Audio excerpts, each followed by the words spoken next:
Evert Cernomi. Do you know him?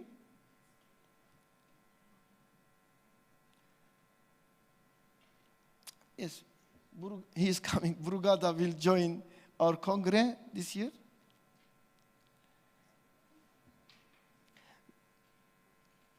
We always, maybe more than 100 people for months prepare this Congress. Okay, I will quickly.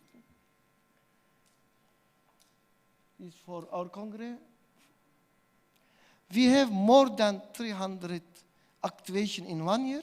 Is IPAT. I will finish quickly. In all the Turkey, not only Turkey. For example, this is in 1 day in 3 different continents and 4 countries together in 1 day. In April, in 1 day, 6 activation in 3 countries, 6 activation in 1 day. IPAT very big organization. This is all activity in 1 day. We have a lot of organization in abroad, in an international area, Sri Lanka, Ukraine,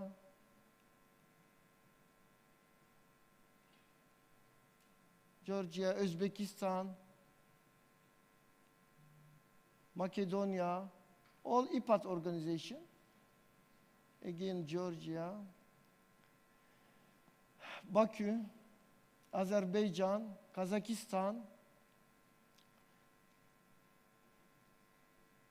and a lot of country, and Mecca, Medina for people of them.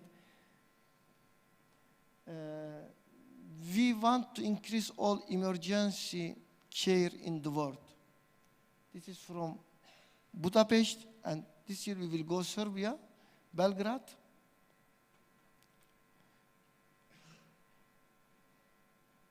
And Kappa-Tox, another activity of IPAT, toxicology section.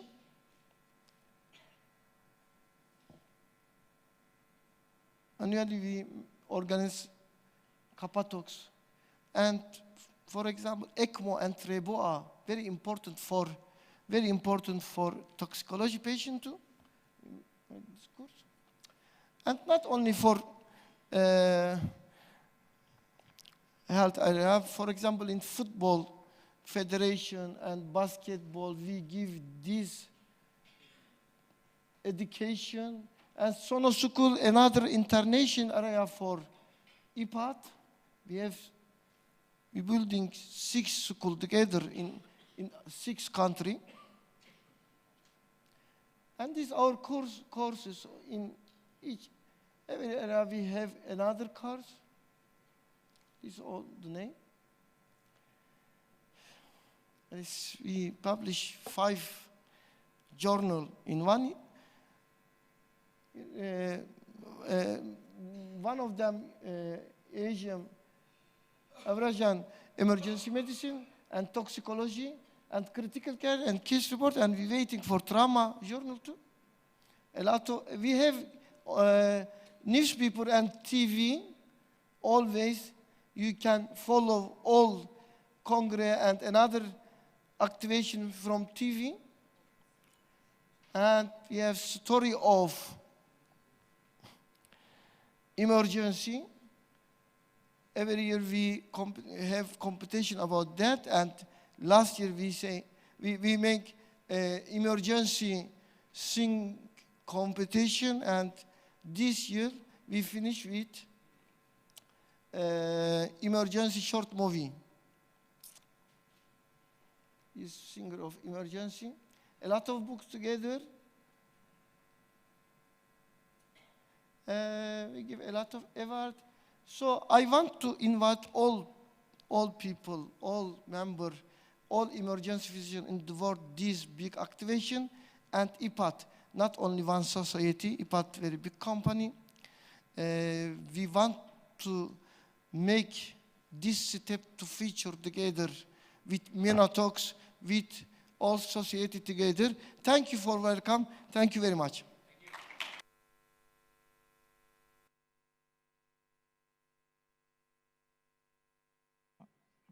Thank you, Dr. Bashar Jander, for his speech. Now I would like to invite Dr. Bruno Megarbain, Chief of Minatox Scientific Organizing Committee.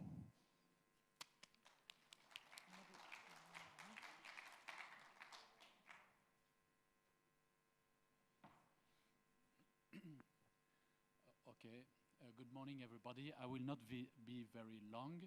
I would like just to thank you, all of you, to have accepted to come to our meeting, and I hope that you will enjoy our scientific program. I would like to thank all the societies, EPAT mainly, who contributed to the program, all the speakers from Turkey and from MENA region and from Europe and the US for having accepted to participate and to come to Istanbul. And I would like to wish you a very enjoyable stay in Istanbul and very good time in listening to the lectures, and thank you very much. So there are 2 tracks, as you have seen. Please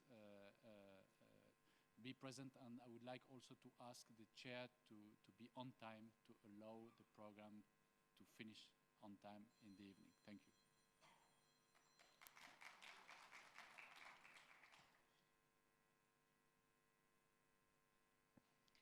Thank you for Dr. Bruno for his speech.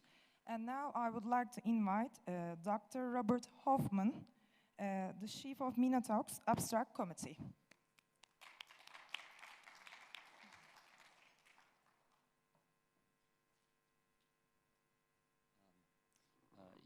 Hello.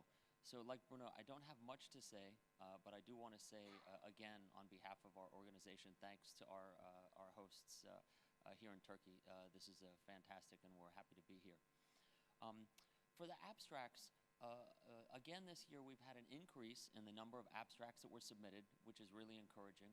We've also had a noticeable increase in the quality of abstracts, including abstracts that are really more scientific than case report and otherwise. It was pleasing to see that these are predominantly actually from Turkey, so many very good, outstanding abstracts from Turkey. As every year, we're limited in the number we're able to have presented. So it's always a difficult decision how many to include and how many to not include.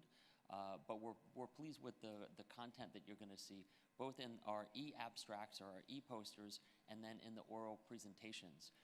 One thing that we're looking forward to this year is the best abstracts that we have are going to actually expected to be published probably within the next 6 months. But I think, again, our hosts, as well as everybody who submitted abstracts, and everyone attending, I encourage you to attend the oral research session or take a look at the e-posters when they're displayed. Thank you. Thank you to Dr. Robert Hoffman. And now I would like to invite Dr. Ashish and Dr. Praveen for their opening speeches.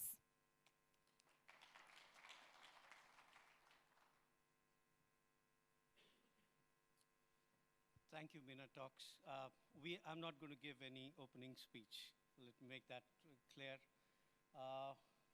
Dr. Praveen Agrawal, Chief of Emergency Medicine at AIIMS in New Delhi, and I'm Ashish Palla from PGI Chandigarh, Professor of Medicine and toxicologist.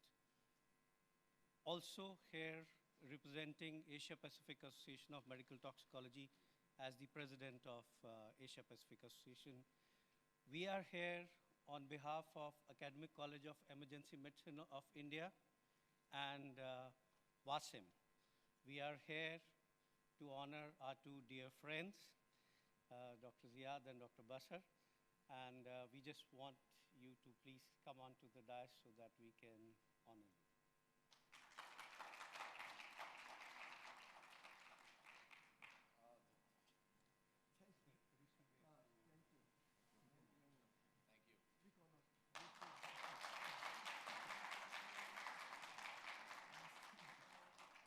this is our traditional way in India to honor our loved ones. So thank you very much.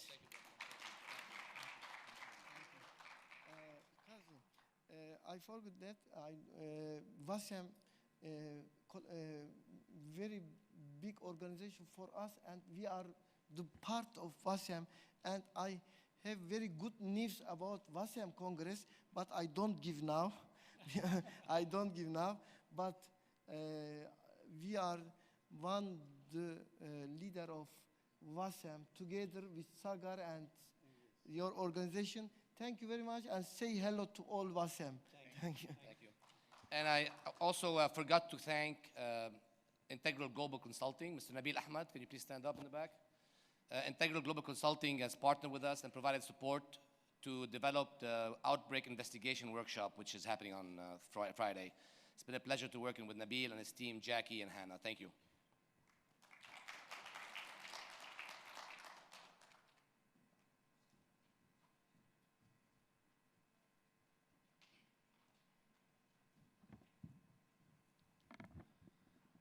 So now we'll continue with our scientific program, and we have two plenary lectures. So I'm very happy to introduce Dr. Kai Kehe. He's from Munich. He's a specialist of chemical poisoning, and he will talk about sulfur mustard poisoning toxicity and management.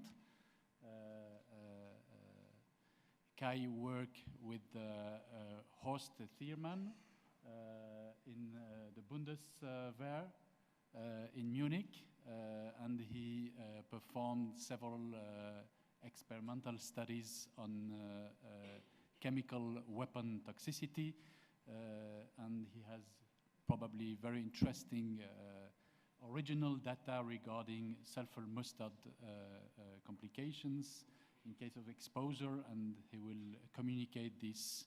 And I think that this is really an important issue for us in the MENA region. Thank you very much, Kai, coming to Istanbul. Yeah, thank you. First of all, I have to confess that this is the first scientific session which was introduced by the Pirates of the Caribbean main theme.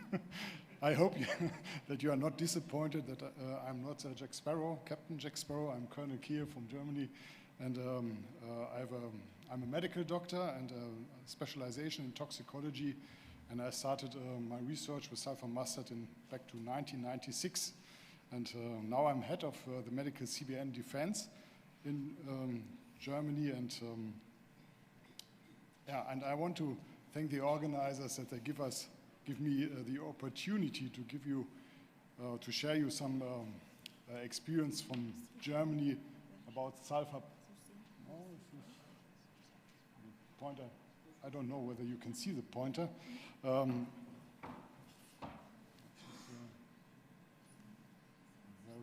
low light. Okay, perhaps I can describe it. Huh? First of all, I want to introduce you a little bit with sulfur mustard. Sulfur mustard is an old chemical warfare agent introduced in the battlefield, unfortunately, by the Germans in the First World War. It is an oily liquid, which is very important. It has a boiling point, 215 degrees Celsius, and it has a vapor pressure, which means that in humid conditions, it produces some important vapor, and it is heavier than air, and what is the main characteristic why it is used as a battlefield agent, it easily can cross the clothes. This is what I show you later in the cases I will present.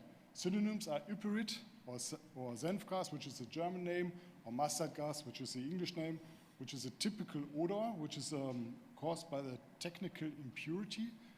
The highly distilled sulfur mustard has no real odor, but technical produced mustard has a typical mustard-like or reddish-like odor.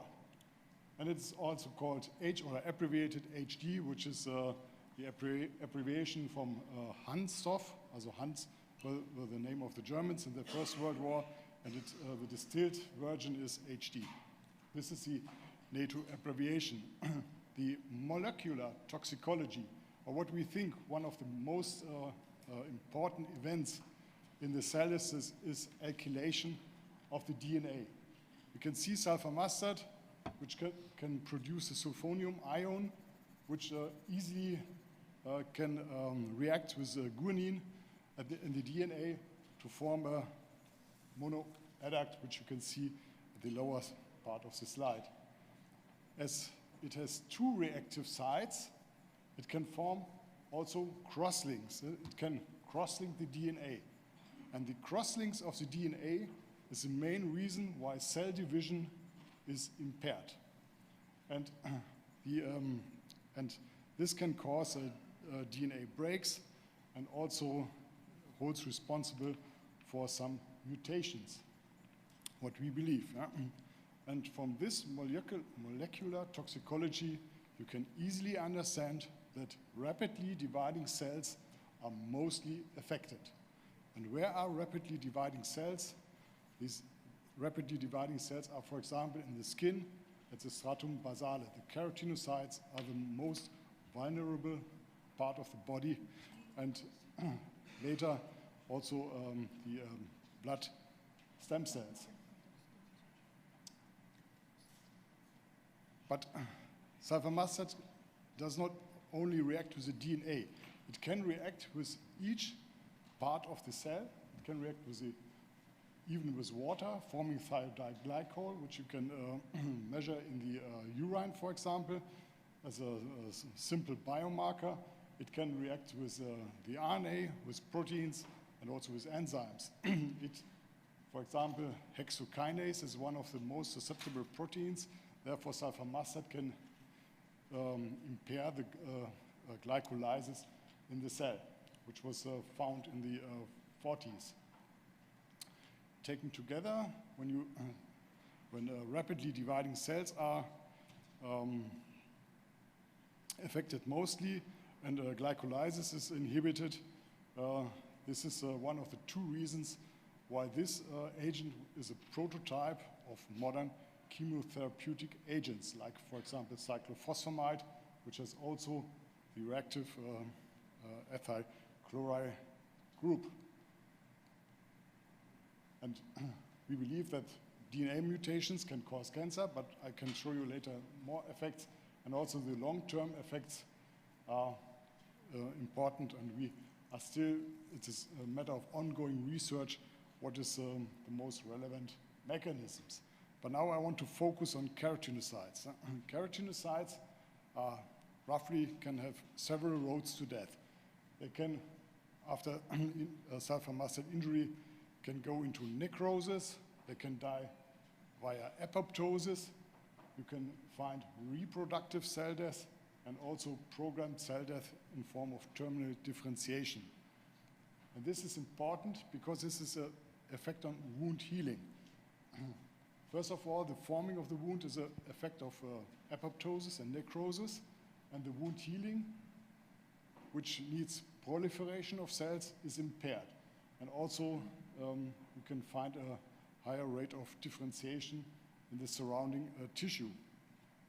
And this is the reason why sulfur mustard burns, who looks like, for example, they look very similar to sunburns or chemical burns, but this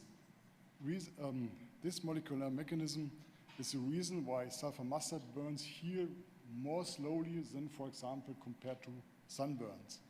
A sulfur mustard burn needs around about 1 month to get closed. And these are the macroscopic cutaneous signs. You can find blisters, ulcerations, and erythema.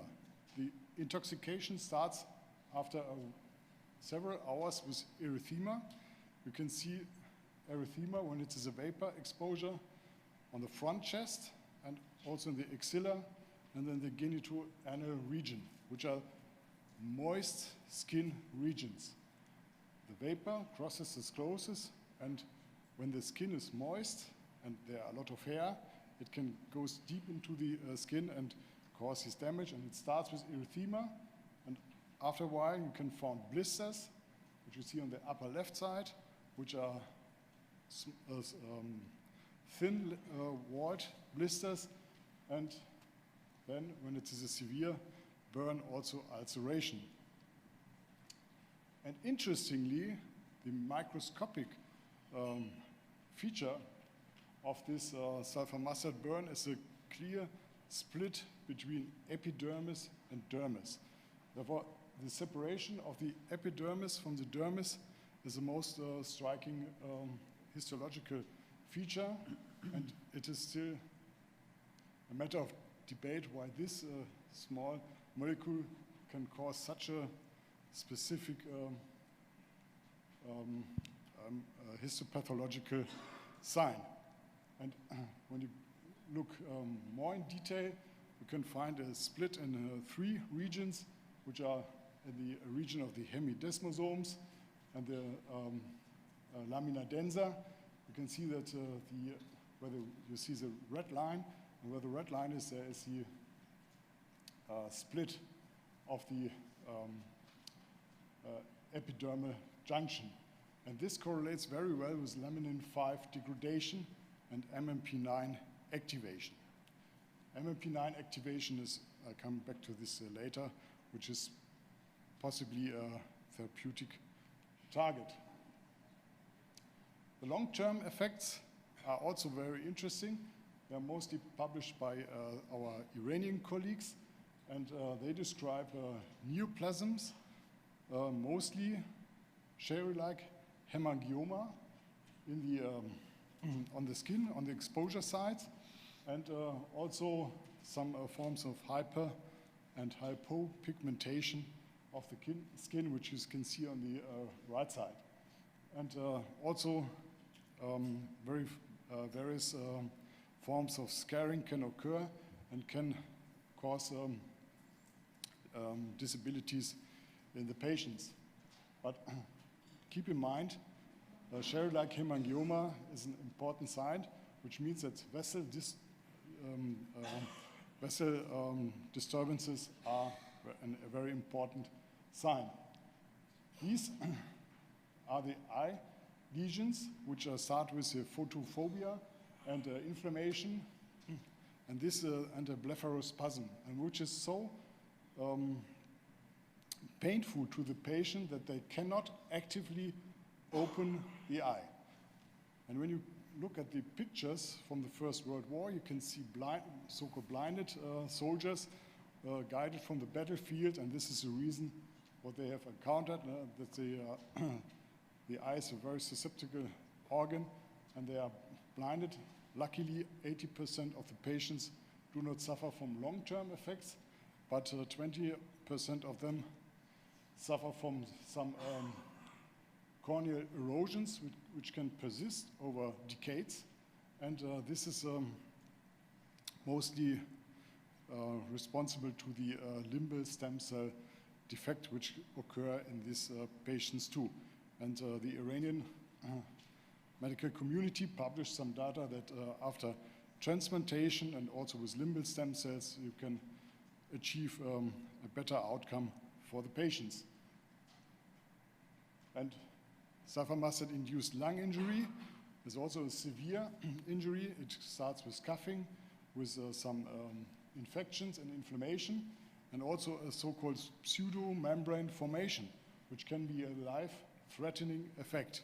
Pseudomembrane formation means that the trachea, the epithelia of the trachea can also form a blister, and the epithelium gets off the wall and can obstruct airways.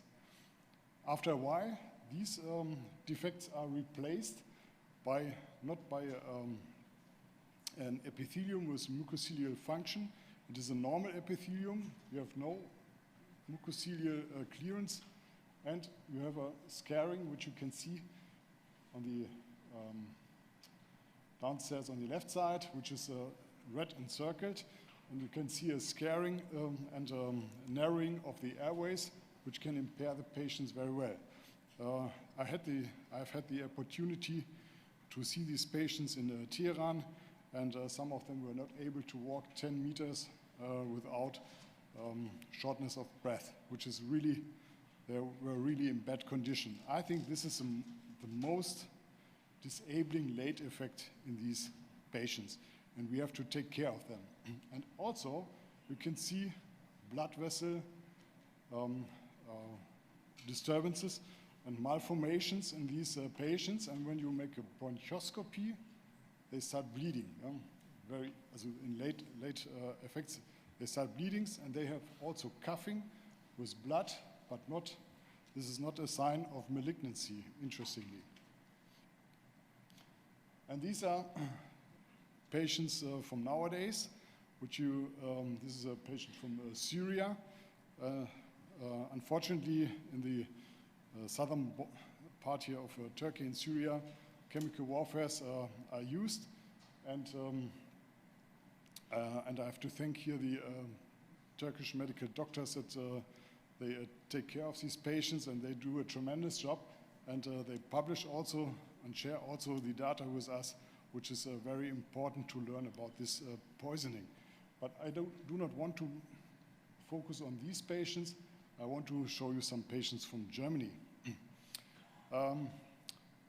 As you've seen in Syria, there were a lot of sulfur mustard present, and as Syria signed the OPCW treaty, all the chemical warfare agent stockpiles, especially sulfur mustard, were destroyed by a ship, the Cape Ray, from US. And the hydrolysis product was shipped to Germany to get rid of these waste and of the burns. And this is the facility in Germany where it was done, and you have these barrels with the waste, and if you destroy 99.9% of a chemical warfare agent, 0.1% is still active. You have to keep it in mind. And this has happened here. When they put it to the oven, it was a higher temperature, and there was a malfunctioning of burning. 3 persons were in the room. The oven temperature was 150 degrees, the room temperature over 30 degrees. And then the active sulfur mustard, which was still present, started to evaporate, and we estimated an exposure time of 15 minutes. This is the equipment we normally use. The workers had a mask on, had gloves on, and also some boots, but no adequate PPE, no adequate personal protective equipment. And this is why this agent was developed for. In the First World War, all the soldiers were equipped with a gas mask, but this agent was designed to cross the clothes, which I mentioned before. Therefore, because of this non-proper protection, the patients get a burn, which looked like a sunburn. The symptoms developed 2 to 4 hours later and started with the erythema of the chest and the neck. And this is some pictures of them, and also the buttocks. You can see some blister formation, and also at the arms and at the axilla, and also where the gas mask was not present in the hair. Therefore, this is very, very typical, and I have to go back, unfortunately. They were treated with flamazine, which is a sulfonamide silver cream, corticoid, and diclofenac oral.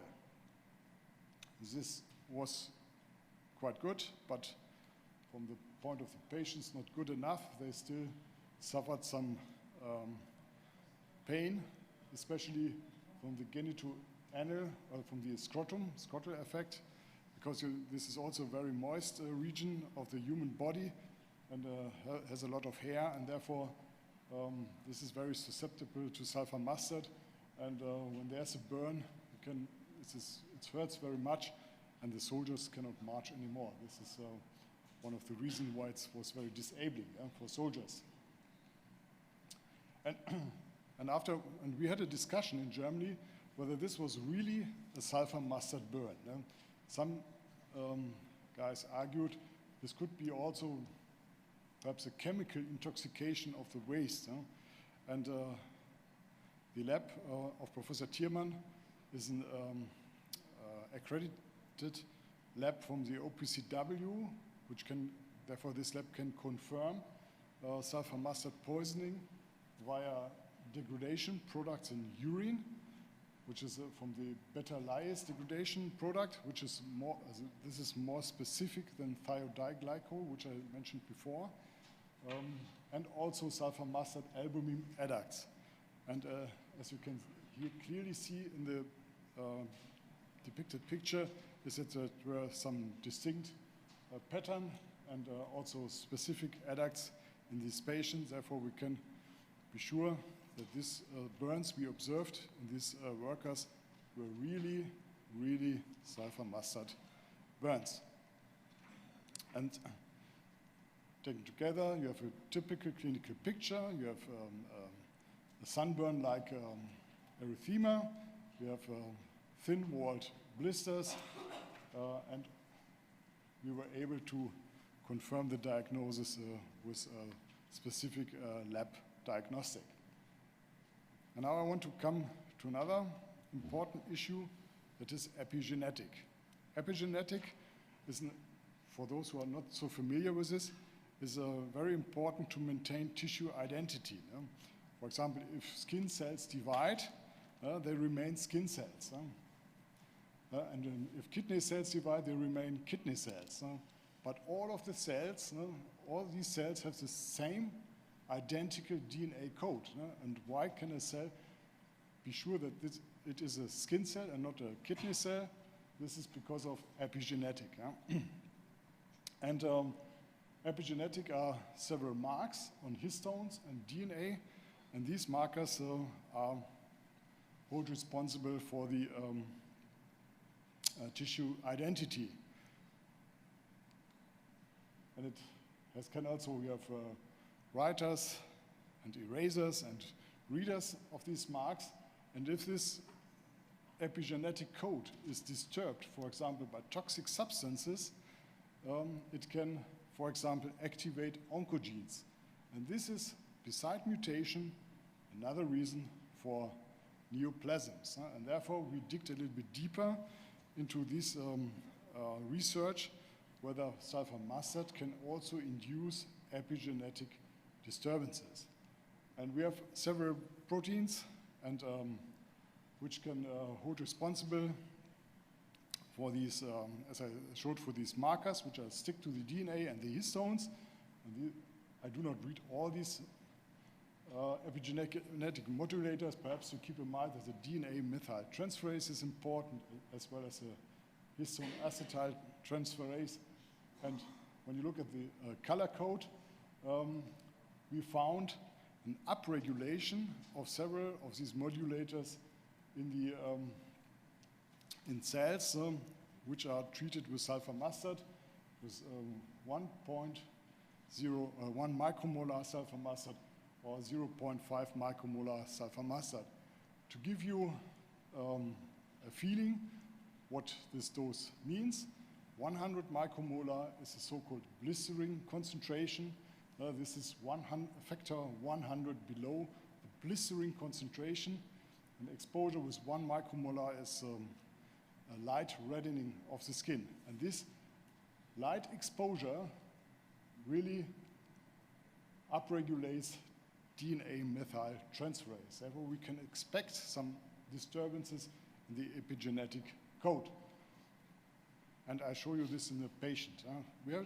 We have had a patient in Germany, 2012, which was a lab technician who unfortunately synthesized sulfur mustard in a lab. And this synthesis did not went well, and there was a leakage in his synthesis apparatus, and a small drop of sulfur mustard hit his lab coat. A small drop hit his lab coat. And this little drop was able to cross the clothes, to come to his belly, and when it touches the belly, it starts to evaporate. And when the evaporation starts, the mustard gas will diffuse to all region it can reach. And this is what happened. This is where the drop hits the skin, and you see the arrows where it can move on. And therefore, even if it is a little drop on the skin here, you have a reddening everywhere where there's some space below the clothes. This is a really interesting picture. And to show you the outcome of the patient, you see the a little bit disappointing that I have no pointer here. At one day, you have a reddening and a blistering formation, and it's on day 8, you see a severe defect on the skin. And this huge defect and huge burn, which showed no tendency to heal because of the, as I told you, you have a reproductive death. The skin cells are at the wound edge are not dividing, and therefore you had to get rid of these skin cells. And this is done by surgery. And it was excised, this region, and then the patient received a skin transplant from the thick, which you can see on day 20. And then 4 weeks, 8 weeks, 15 weeks, and 1 year later, you can still see the defect. Some other pictures, this is 15 weeks after split skin graft, and also here there's a sign on the left forearm which was not treated. You can see the difference, and this is 1 year after it. And then we were interested whether there were some epigenetic changes, as I told you before. And this was a patient who was worthwhile to investigate, because we were able to get some skin samples from exposed sites, from vapor, which is the upper red arrow, and the wound edge, which is the lower red arrow. And you can see a upregulation or a higher content of 5-methylcytosine, which is a DNA tag on the DNA, which is a tag, a cytosine tag, a methyl tag on the cytosine of the DNA. And this is really a striking upregulation. And when you look at the center of the transplant, which was from the unexposed side of the body and transplanted to this region, it is no significant upregulation. Therefore, 1 year after exposure, we can clearly see an upregulation or a higher methylation rate of the DNA, which can cause perhaps some late effects, and which can be perhaps a cause for DNA, for neoplasms, which can perhaps occur, or these cherry-like hemangioma, which I described before. Now, come to the end. This is I've summarized the gross pathology, microscopic pathology, and the molecular pathology. And when you look at these events, I will skip forward. You have several potential therapeutic options. You can use scavengers like N-acetylcysteine. You can modulate cell death by caspase inhibitors or PARP inhibitors, which was not successful. You can try to use MMP inhibitors, like, for example, doxycycline, to prevent blister formation. also inflammation, anti-inflammatory drug like steroids, non-steroids, and analgesia is important in surgery. And up to today, only these options are still in use at the moment. This is N-acetylcysteine, which is believed to be has to be some scavenging effect. Steroids, non-steroidal anti-inflammatory drugs like diclofenac, or it's also important to have some analgesia and also surgery. And the way ahead is, if you look at epigenetic modifications to have some therapeutic options to prevent, for example, long-term effects. It is interesting that at the moment we have development of epigenetic modulators. This is mostly in the context of chemotherapy, and we tried to use a DNA methyltransferase inhibitor because this was what we have found in our patient, that the DNA methyltransferase was upregulated, and there's a drug which is called decitabine, and in cell culture it is very effective to prevent these methylcytosine, but in fact it is for clinical use it is not possible because this is also a nucleotide and has some similar side effects as sulfur mustard by itself, and therefore I think it's not useful, but as a proof of principle it is worth to think about these kind of drugs for further development and therapy. And now I'm at the end of my talk, and if you have some questions, I'm happy to answer it. Okay. Are there any questions from the floor? Ziad, the first question. Thank you. Thank you, Dr. Kehe, for a great presentation. I'm involved in a NIH-funded center for arsenicals, for lewisite. Yeah. I'm not a bench scientist. I'm more involved in the education side. But I want to ask you, our researchers are finding a role for the unfolded protein response signaling. So the unfolding of proteins causing the damage, the cell damage. And then we are looking at antidotes. We call them chemical chaperones that can stop the unfolding process. Have you seen anything like that inside in the sulfur mustard mechanisms, or are they different mechanisms between lewisite and sulfur mustard? Yeah, first of all, lewisite and sulfur mustard are very distinct. They have some similarities in the clinical pictures, but they have a very different molecular toxicology. And lewisite attacks the pyruvate dehydrogenase. And as you mentioned chaperones, I think this was also investigated in sulfur mustard injury, but I'm not aware of any further experimental data on this issue. It is still worth to look at it because sulfur mustard has such a broad mode of action, and you cannot exclude what is really going on.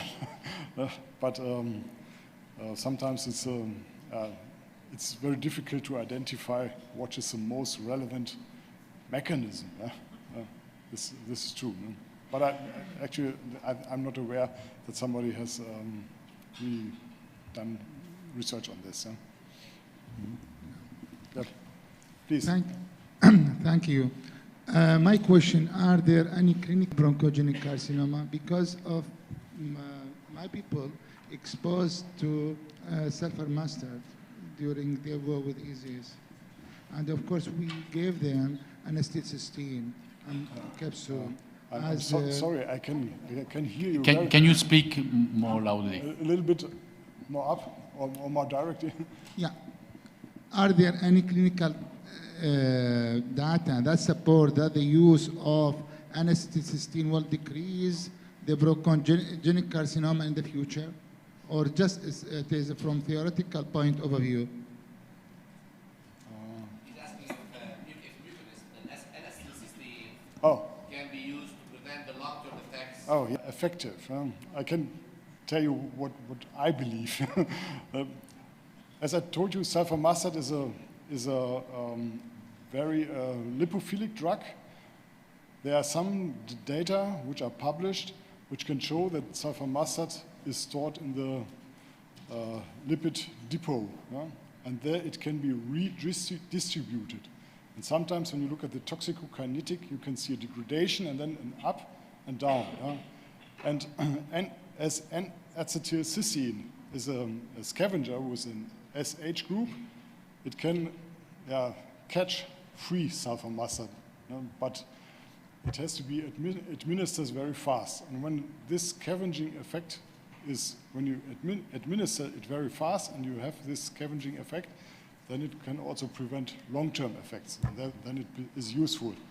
However, most of the patients do not reach the clinic in time.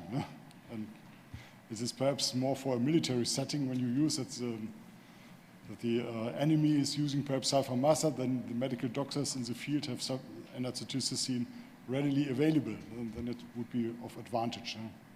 But for example, Syria or a terrorist attack, when there's a population hit which is not protected and you need a lot of time to get it into the hospital, I don't think that N-acetylcysteine is really of beneficial effect. Thank you. Thank you for your presentation. It was interesting to me. I have a question about the decitabine. You mentioned about the targeted therapy. Yeah. Do you have any drug repurposing research studies for decitabine in your institution for the sulfur mustard poisoning? We are at the moment launching a new program and try to fund it, and then perhaps we can dig a little bit deeper. But at the moment, we have only data to decitabine. Okay, thank you very much. I have not understand. Your center was in charge to destroy the sulfur mustard from Syria. That's it? It was a degradation product. The sulfur mustard was hydrolyzed on the ship. On the ship. The Cape Ray. Okay. And as they stated that 99% was destroyed, the waste was shipped to Germany. But there was still some active agent in it because there was 0.1% left. Which so was it was brought to your center?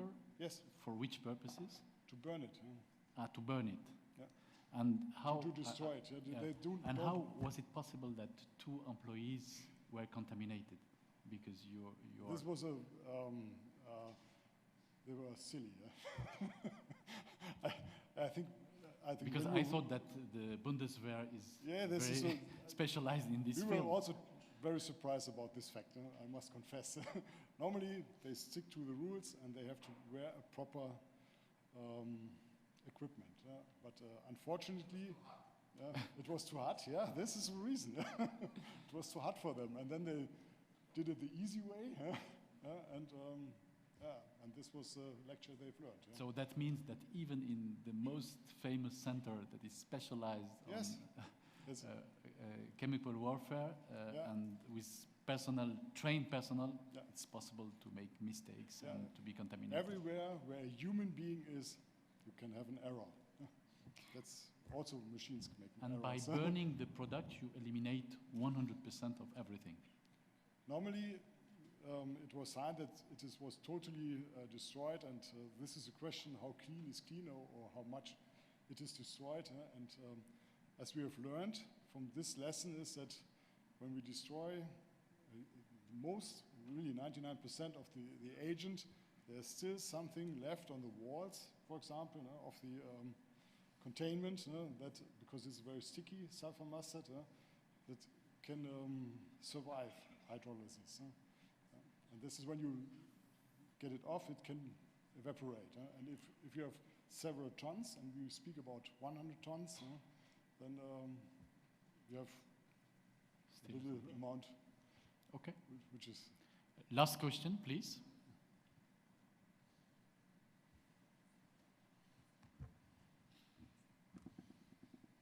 Thank you. I was thinking about treatment with cyclophosphamide, which is a much less toxic alkylating agent, but still, I think, more or less the same mechanism. Yes. And of course, we hydrate those patients. I didn't see that as a treatment, or for acute emergency treatment. Would that be one of your suggestions? And the other question is, do you think there's enough evidence now to recommend skin grafting in essentially all affected areas after 1 year? I know you've done it. It looks like a good idea. Would you recommend it universally? So 2 questions, sorry. Yeah, two questions. As we have seen, these patients, especially the last one, had a quite heavily burned, but there was no need for hydration.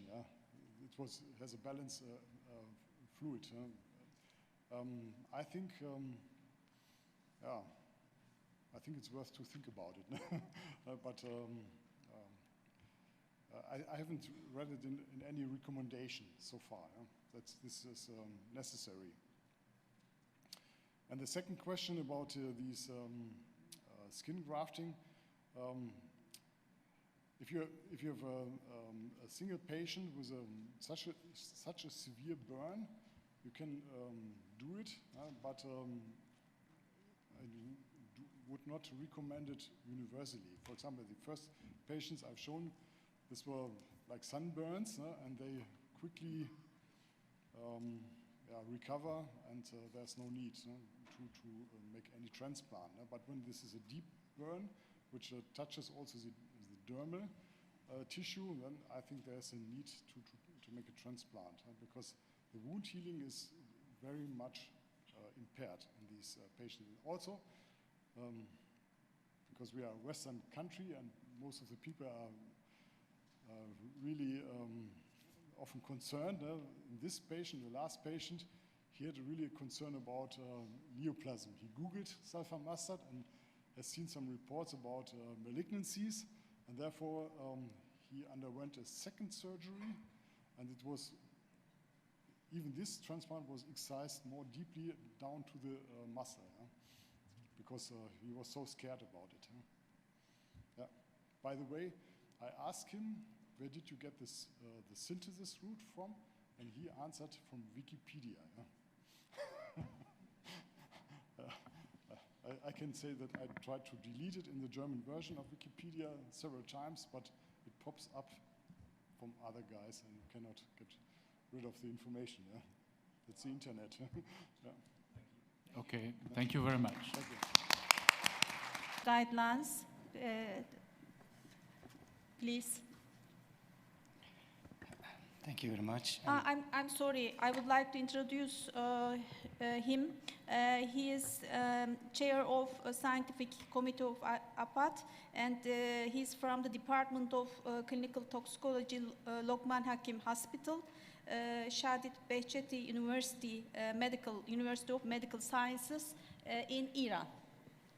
Okay? Thank you very much for inviting me, and thank you very much for organizing committee to have this great conference and sharing our knowledge and our experience together. Okay. No, this is off. It is off.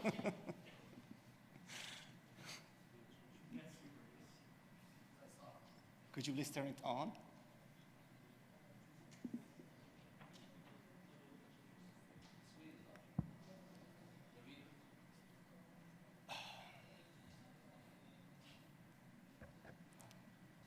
Okay. No problem. Sorry, Hossein. No, you have to turn your back. If you prefer to sit here, you have the screen. No, that's okay. That's okay. Thank you. Actually, why we are we are trying to describe the methanol outbreak here because the MENA region, including Iran, Turkey, Afghanistan, and other neighboring countries, are involved in methanol toxicity outbreaks from recent years. And we had a lot of fatality after those outbreaks, and we had no guideline how to manage them. So I'm not focusing on the personal treatments of every patient. I'm focusing on public health issues of methanol outbreaks and how we as a physician should deal with methanol outbreaks. So it doesn't work.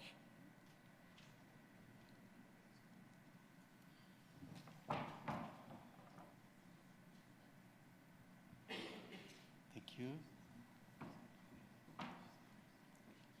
So I should declare that I have no conflict of interest. The importance of this issue is that if we work on the patients and if we treat them, we have a good outcome, especially in early hours. But if we postpone the treatment, we will face a huge amount of mortality because of the delay. And usually there are some prognostic factors that can determine the outcome.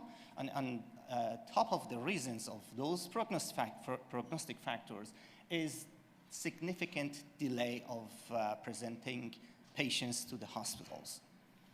So why the patients are not going to be treated appropriately? Because of the knowledge of the physicians who are involved in treating these patients, and also because of lab facilities, because in most of the our lab infrastructures, we haven't had rapid access to determination of methanol in the blood or in the serum of the patients. So usually we act based on the clinical scenario. And also because there are some special concern about the patients. Many of them, especially in Islamic countries, are in fear of punishment, and they think that if they go to the healthcare facilities, they may encounter with police and on other legal punishments. Especially this story is happening in Iran, in Indonesia, and maybe in Pakistan or other neighboring or other Islamic countries. And also, we are not in the process of case finding for our patients, because usually we, as a physician, we usually just see the patients itself. We wanted to treat the patients just in the emergency department. We are not aware of the out of the hospital. We are not aware of the other people who may come to you. So somehow when they are coming to hospital, they are in a severe and bad position. So we should use our resources. We should use our hemodialysis machines. And in some cases that the epidemic is huge, you cannot use that amount of hemodialysis machines. For example, for 300 patients, you cannot use a lot of hemodialysis machine because your facilities and your resources are completely limited. So we should have a plan. And this plan can be extended to the other toxicological outbreaks as well. And also, there are some vague signs and symptoms of methanol toxicity, especially for young physicians and for unexperienced physicians who haven't seen such ill patients, because most of the time they can come in early stages.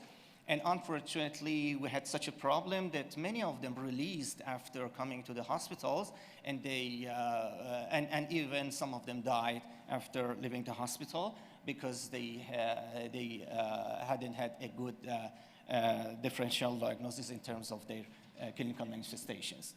And also, lack of enough communication is one of the worst things that we as clinical physicians are encountering.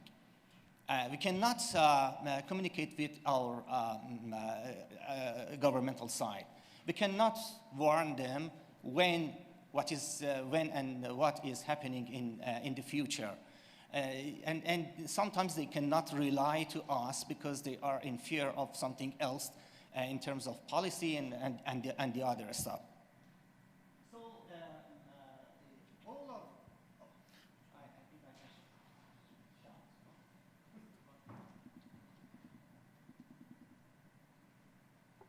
Okay, thank you. Sorry. So all of those stuff may prohibit us from prompt triage and treatment in appropriate time. And you can see that in the next hours, the number of casualties will be increased dramatically because of lack of those stuff. I took this picture from 1 week ago, exactly at February 12th. We had an outbreak in south of Iran, and 27 patients were involved, of whom 7 died. And this was the responsible alcohol. This is an illegal alcohol that they were selling it in the city as an Acil vodka, and the price was almost $1.5 US, and in 500 milliliters. So many people were interested that someone was kind enough to them and offered them something good. So they start to drinking it, and you can see our patients over there that finally 7 died. This is a small example of a methanol outbreak. It is not just happening in the countries that alcohol is prohibited. It can be seen in even European countries. We had similar outbreaks in Norway, in Czech Republic, and also in the other places because of the tax of alcohol. So because the price of alcohol is high in those communities, many poor people prefer to drink non-standard alcohols. So drinking non-standard alcohols can create a methanol poisoning. I want to explain briefly what is happening in an outbreak. You know, here, when you're facing with just one patient, you may have all of things that is necessary for treating a patient, including hemodialysis machine and including antidotes. I'm not focusing on different antidotes, including fomepizole or ethanol, but most of the time we are using ethanol, and statistics shows that there is no difference in terms of outcome between those who use the fomepizole and those who use ethanol. Just using ethanol is more difficult because we should have regular measurements of ethanol for the patients, so it needs more close monitoring than using fomepizole. But the outcome is not so different, as I said, and as the literature actually shows.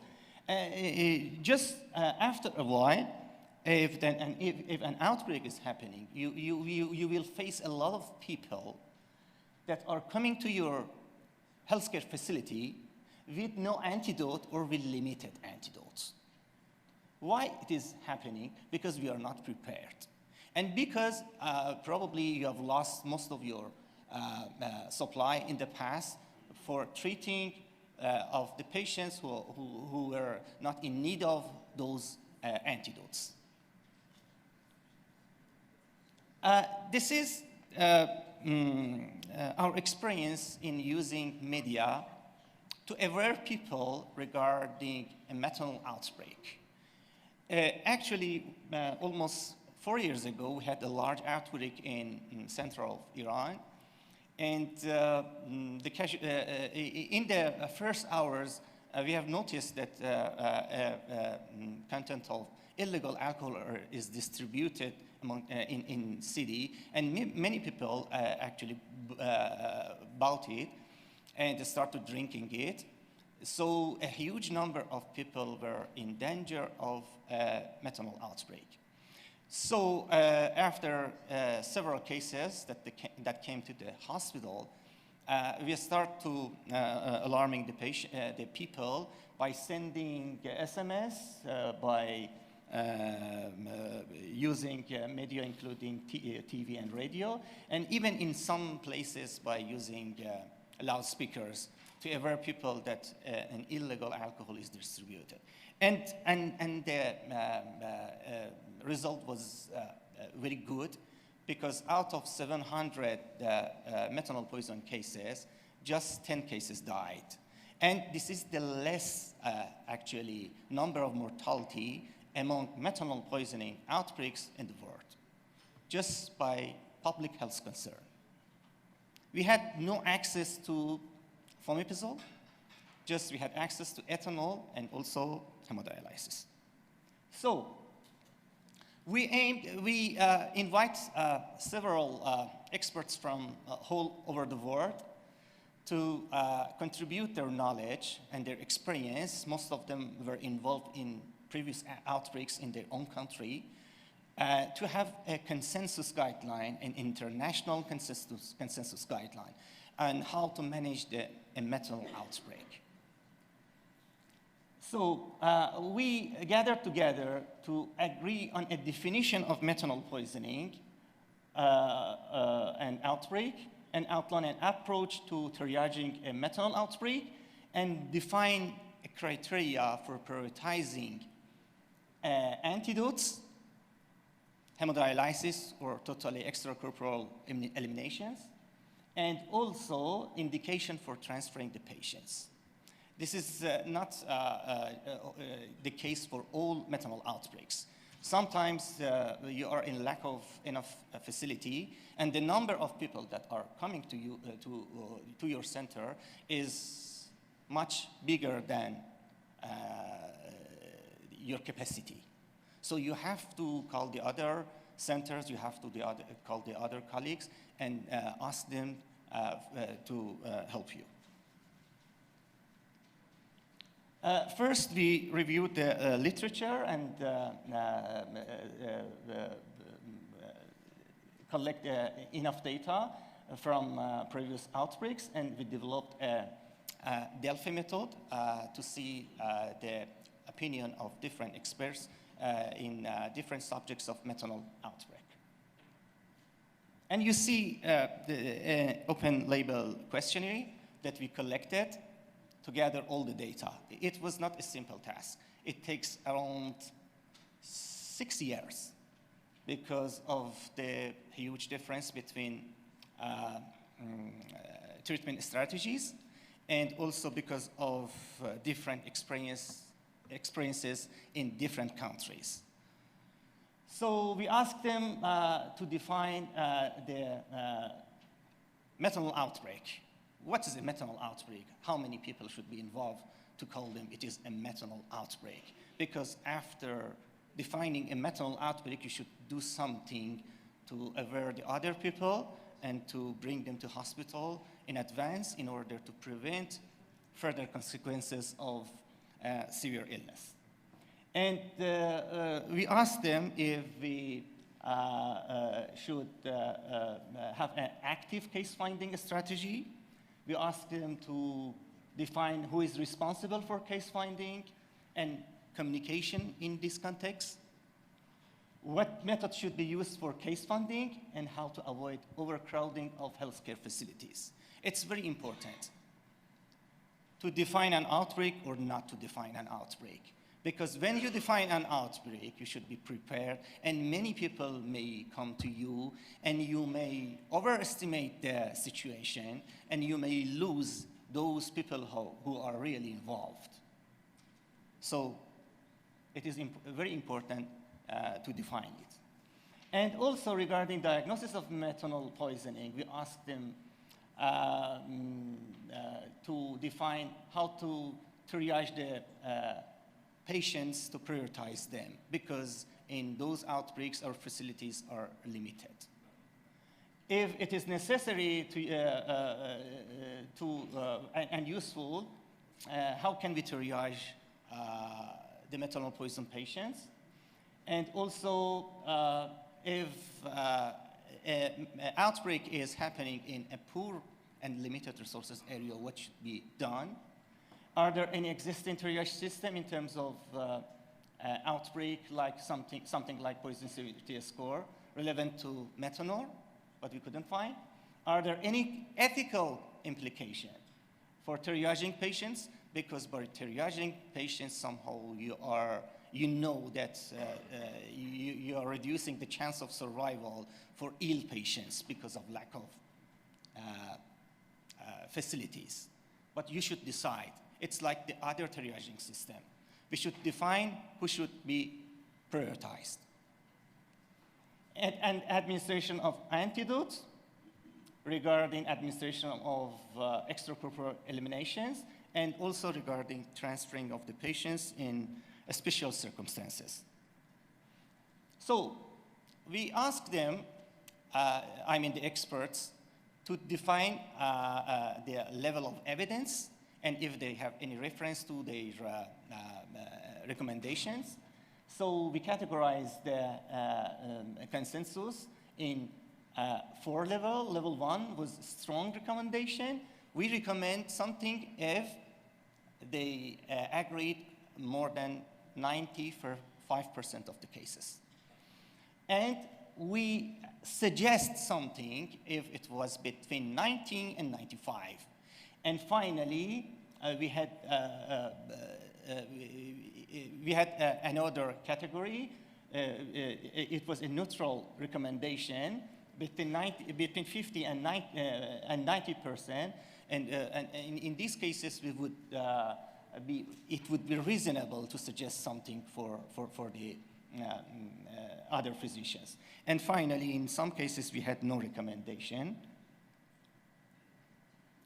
So after a lot of rounds, it came to us that in order to define a methanol outbreak, we should have the previous history of methanol poisoning in that area.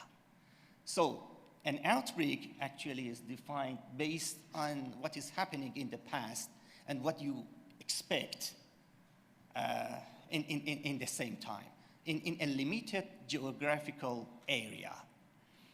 If we haven't any data for the past, simply we make a consensus that more than 3% using methanol and affected by methanol, we would face a methanol outbreak if it is coming from a common source. In terms of, and usually it is happening within a limited time, usually less than 48 to 72 hours.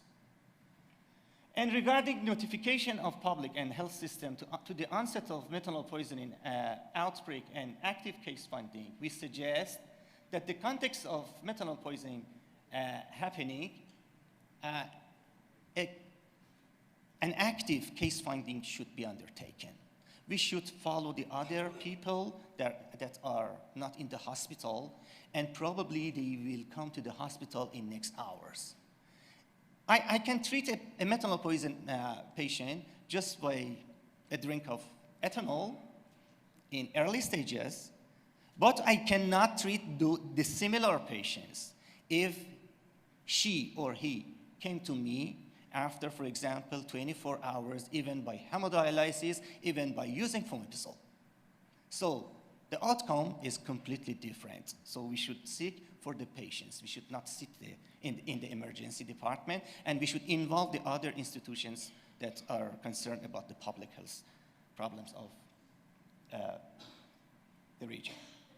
And we suggest who should actually collect this data and warn the other people. We suggest that the governmental health authorities should be responsible for active case findings of poisoned individual patients who are not presented to the hospital. In terms of triage, it would be reasonable to use a triage system in the context of methanol poisoning outbreak, and we recommend this triage system should be depend on level of consciousness and also pH of patients on arrival time. Because these two factors are the main factors that can determine the outcome of the patients. I will show you in the next graph that how it would be affect the final outcome of poison patients.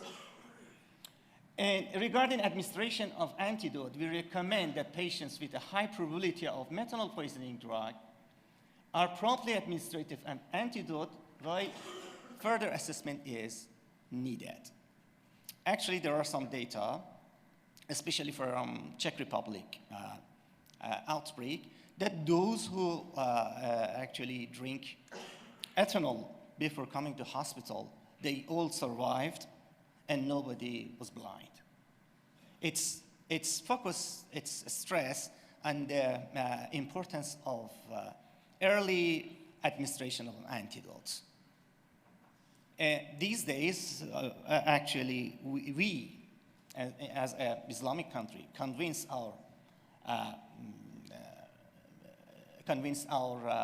Ministry of Health to have ethanol as an antidote in the ambulances. It was very difficult for us to convince an Islamic government like this, but at least they know that we are using this ethanol in order to treat the patients. So they accept, fortunately, and I hope that we haven't had a lot of abuse from the ambulance crew. Even if it happens, it's no matter. In this case, they are using a safe drink. Yeah, we have it already in the hospital. So in the past, we could use the ethanol in the hospitals. But the problem is that when you want to administer ethanol to patients, you should determine that this is a methanol poison patient, and you have not enough facility to determine this is a methanol poison cases. So in these cases, actually, we are postponing administration of antidote to our patients, and the outcome would not be good. And we recommended that, this is very important, that's why I highlighted it. We recommend that antidote administration should occur in the pre-hospital setting where possible. And also we recommend that in even both fomepizole and ethanol, if they are both available, but in limited supply, patients with more severe poisoning receive fomepizole, and that lesser poison patients can be given ethanol. Because the outcome are the same, but monitoring of fomepizole is much, much easier than monitoring of administration of ethanol. Also, we recommended that patients who are pregnant or less than 14 years old should be prioritized to receive fomepizole. We recommend that sufficient amount of fomepizole, if available, the patients at high risk of toxicity but not current acidosis or end organ damage should receive fomepizole, because fomepizole can prevent hemodialysis. We recommend that in any patients requiring antidote treatment should be received optimal treatment with bicarbonate, folinic acid, and supportive treatment as necessary. This is very informative graph, and we collect all the data from, I think, 7 centers. We pulled it all together, and you can see this beautiful graph. All the outcomes, in spite of using antidotes, depends on 2 main factors. First, on arrival coma state, and second, pH. You can see in the right side that those people who were not comatose, maximally 25% died in maximum. You can see risk A, risk B, and risk C. These categories are those who were not comatose. And those who were comatose, at least 42% died.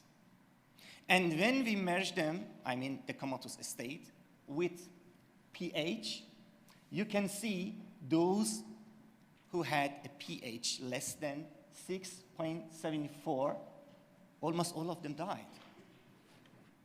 You can see 83% died. And the remaining, 70%, were blind, if they survive.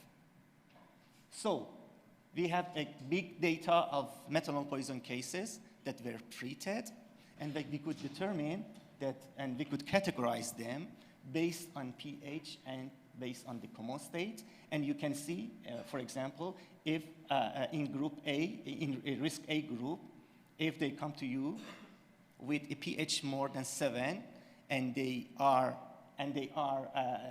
not comatose, just only 5% died.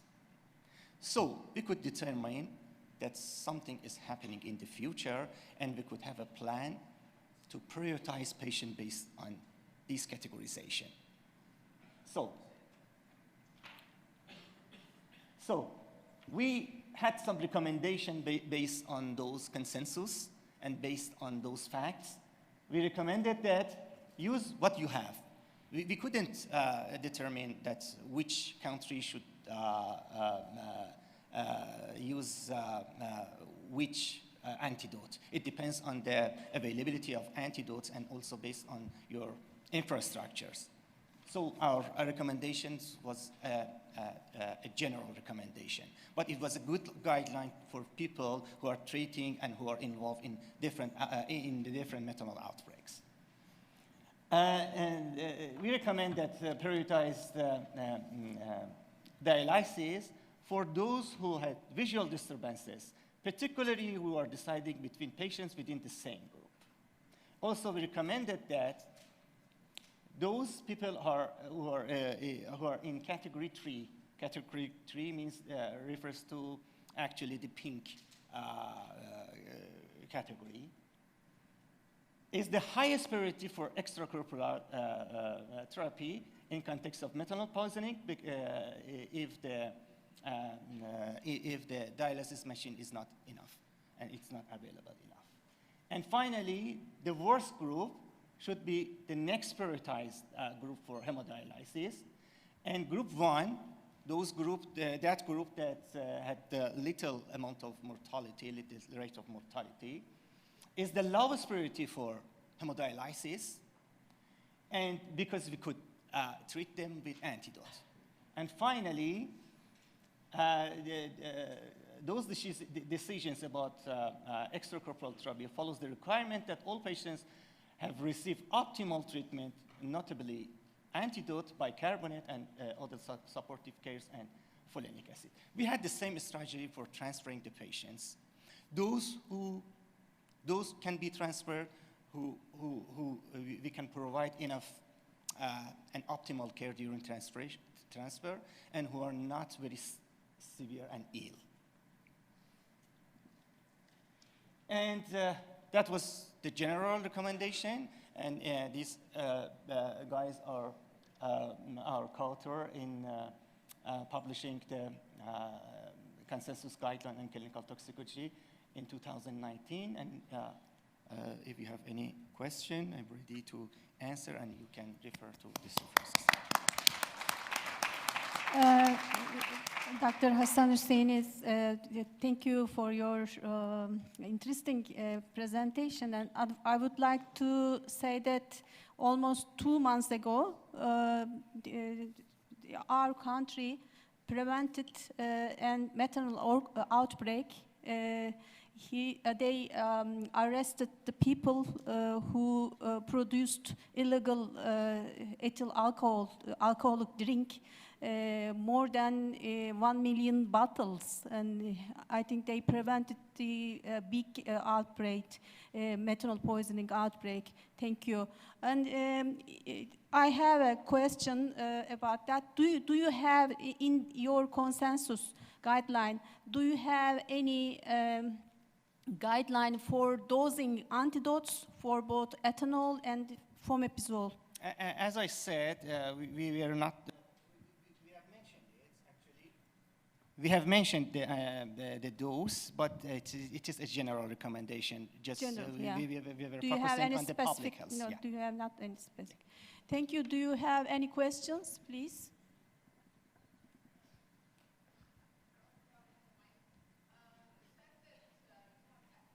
We can't hear, please.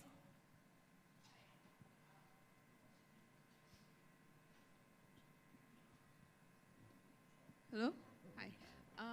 I'm Dr. Razan. I work in Kuwait. You mentioned that you have ethanol in the ambulances.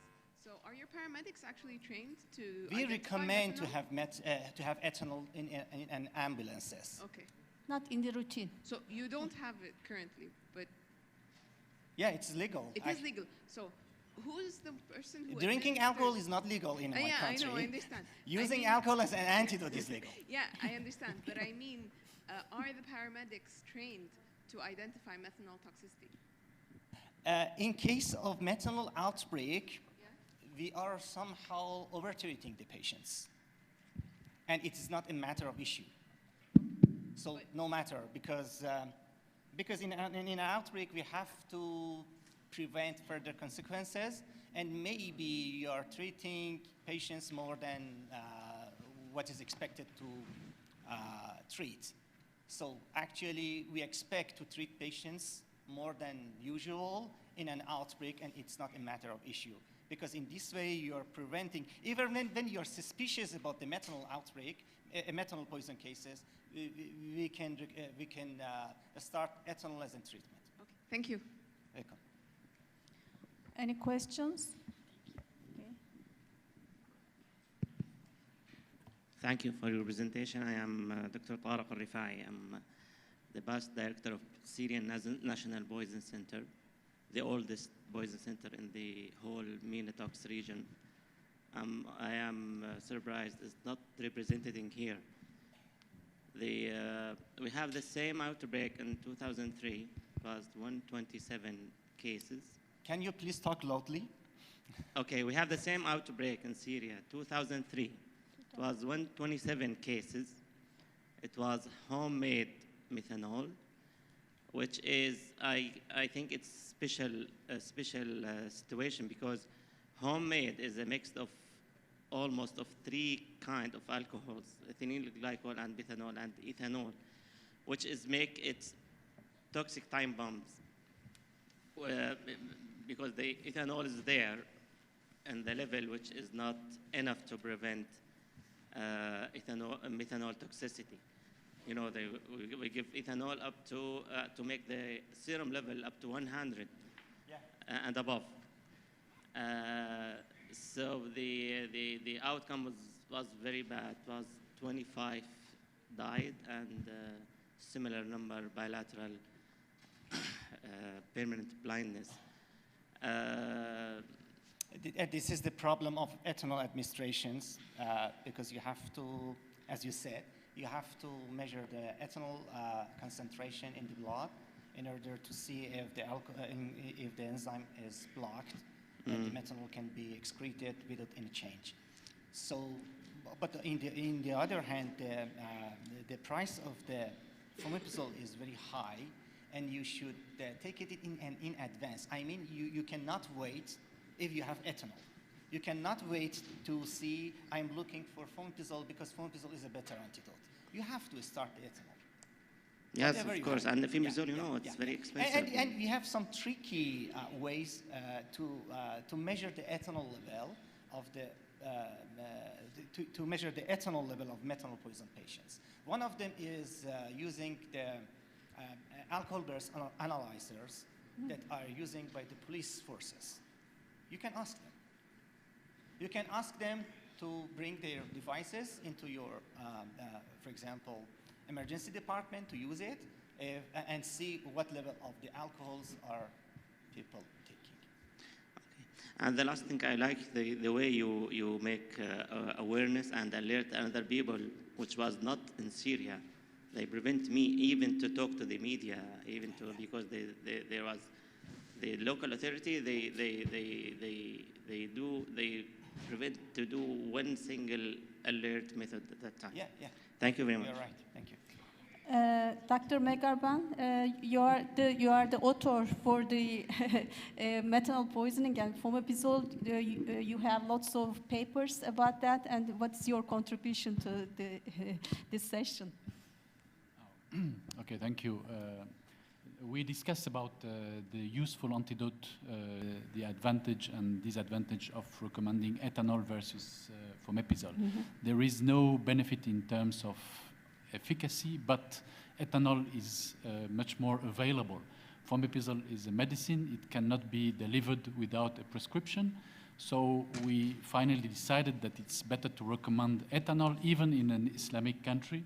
And Hossein tried to convince his authorities to allow the administration of ethanol in case of a methanol outbreak. And this was possible, I think. I don't know if you experienced this possibility after our recommendations? Not yet. Because sometimes there is a gap between what is said and what is actually done. I have also a question regarding the possibility of diagnosis. Dr. Hofda assessed the usefulness of an easy method to measure the concentration of formate at the bedside and even on the scene using bandlets. And I think he was interested, or maybe he did it in your country. Do you have any experience with that? Actually, it was run about 6 years ago, and we collect the data, what we haven't published it yet, using actually measuring formaldehyde and formic acid as a reflection of the severity of methanol poisoning, and also, but it's not market. It is not market, and also at the same time we were working on different possibilities of measuring methanol in alcohol drinks by some easy ways, and we could succeed. So, but we cannot market it because we cannot tell the government, for example, that we are now producer of something that encourage the people to drink safe alcohol. So we should define a tricky way. Anyway, and on the other hand, we were working on the measurement of the methanol in urine, and it would be available soon as a kit. Is this test marketed in France? Not yet. No. It's not marketed. It's a bedside rapid diagnostic test. It's not marketed. Not yet, okay. But you can contact Dr. Hofda, who is responsible for this research, and it seems that he tested it and it has no false positive, no false negative, so it's very interesting to make the diagnosis at the bedside rapidly. Do you have any questions or contributions from the audience? I think that was a good session, and for getting learning lots of new things and discussing together. Thank you very much. Do you have any contributions? So now it's time for lunch, and we invite you to be back at 1:30 for the next 2 symposium. Thank you very much. Thank you. Okay, welcome back after the lunch break, and thank you so much for attending this panel discussion. We are going to be talking about international collaborations in toxicology, and we are tremendously honored to have 4 internationally renowned experts here to talk about these international collaborations. The first person who I have the honor of introducing is Professor Paul Wax. Dr. Wax has been the executive director of the American College of Medical Toxicology since 2008. He is also a past president of the ACMT. Dr. Wax is a professor of emergency medicine and toxicology at the University of Texas Southwestern in Dallas, and he will be the opening speaker to talk about our collaborations. Thank you. Yeah, thank you very much, and it's a pleasure again to be here this afternoon. And if we could get the first slide. Okay, great. So as mentioned, I've been quite involved with the American College of Medical Toxicology now for many years, and I just want to go over some of the accomplishments and some of our vision for the future. I think I do need the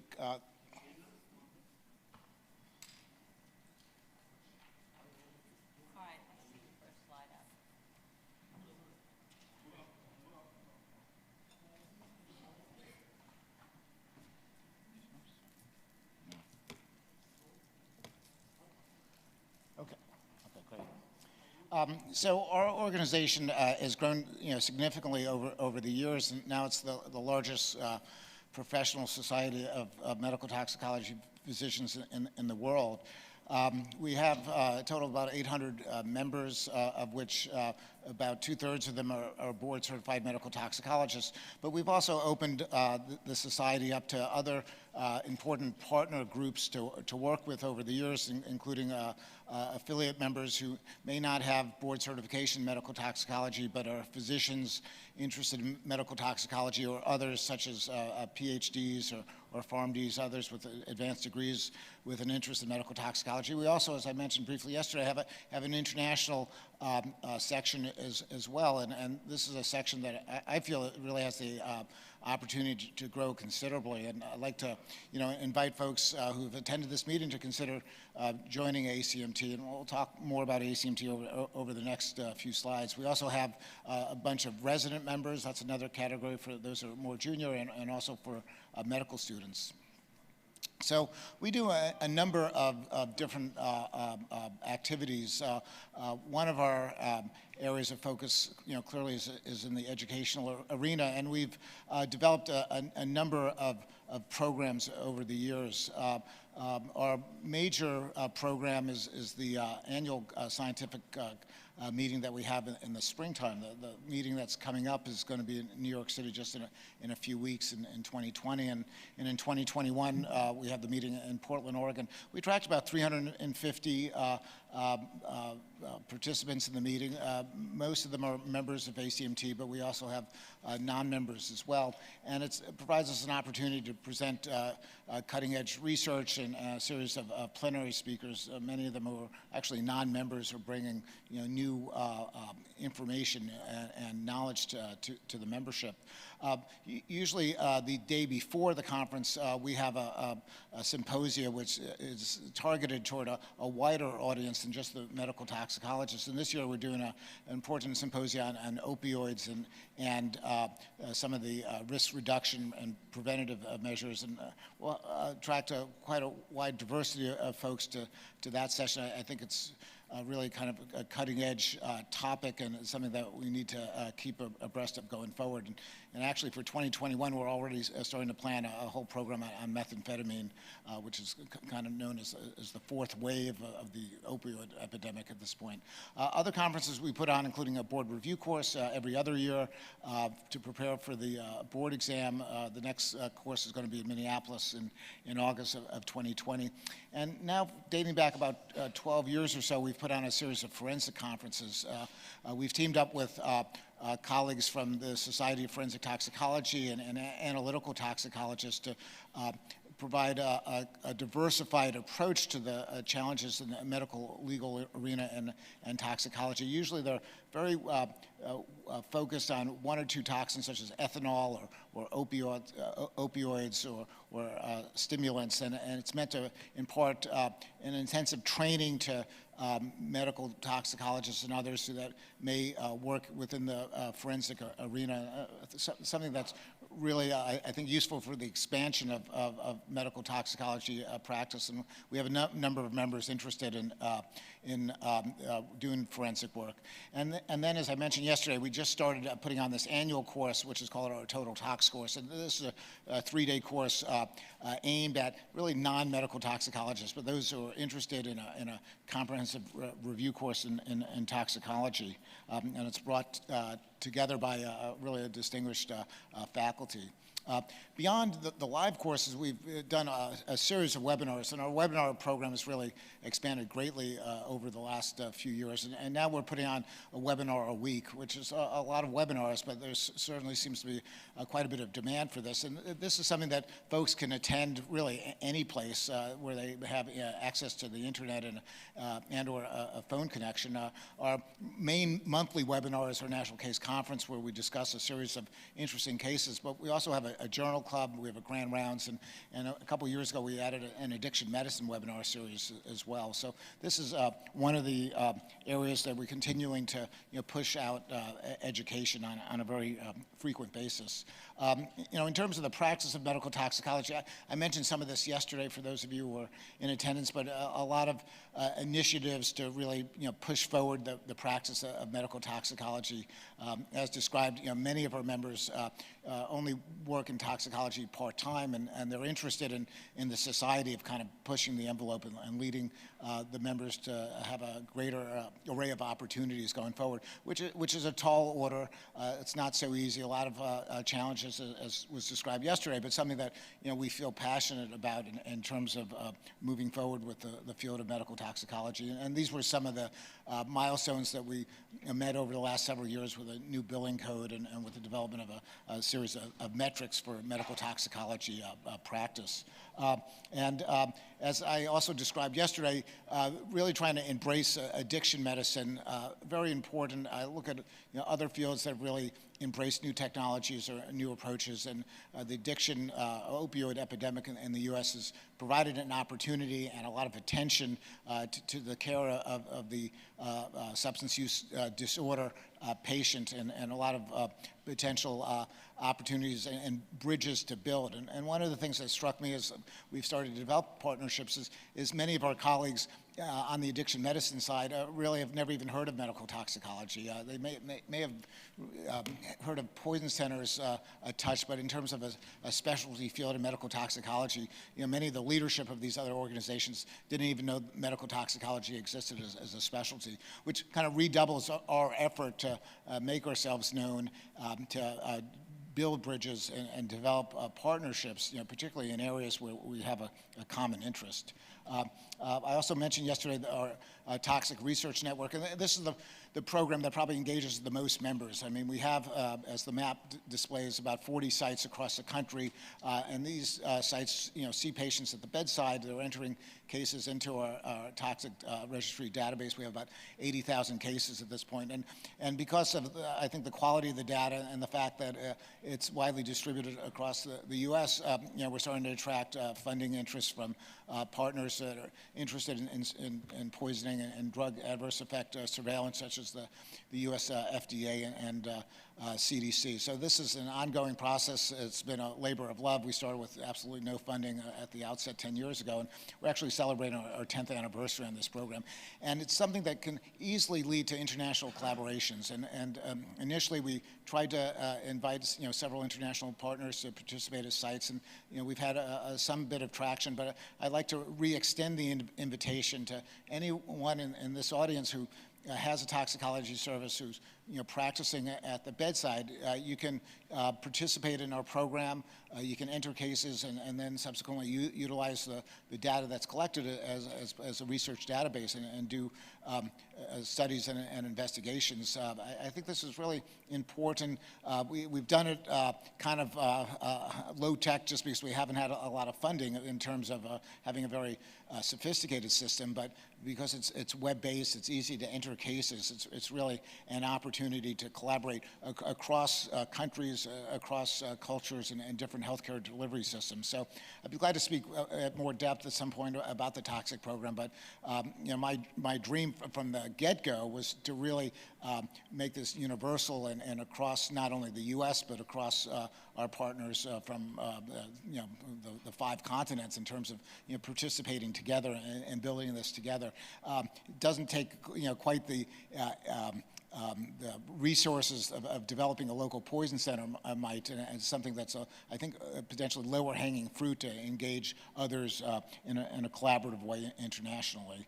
And this was our paper that we put out in terms of our annual report. We have an extensive CV, which you can find on the website, or you can do a lit search, and we publish a report each year in terms of what's going on with the toxic program beyond our research papers. And this is some of the citations that you can find on our website.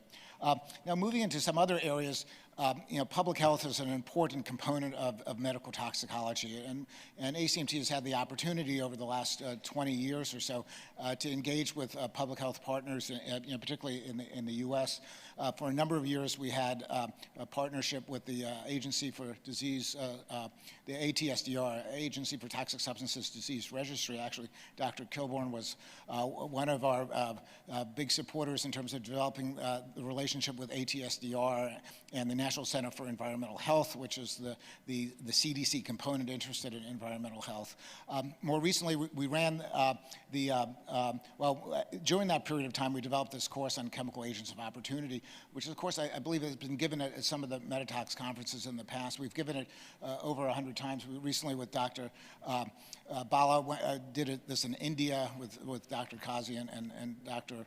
McKay as well, and hope to do it in other international arenas as well. It remains a very timely course. We developed it in 2003, soon after 9/11, but the issues regarding chemical threat agents remain today, and the education is equally important. And in this case, this course is designed not just for physicians, but for pre-hospital care providers, for public health providers, and other sorts of health providers that may interface with those sorts of challenges.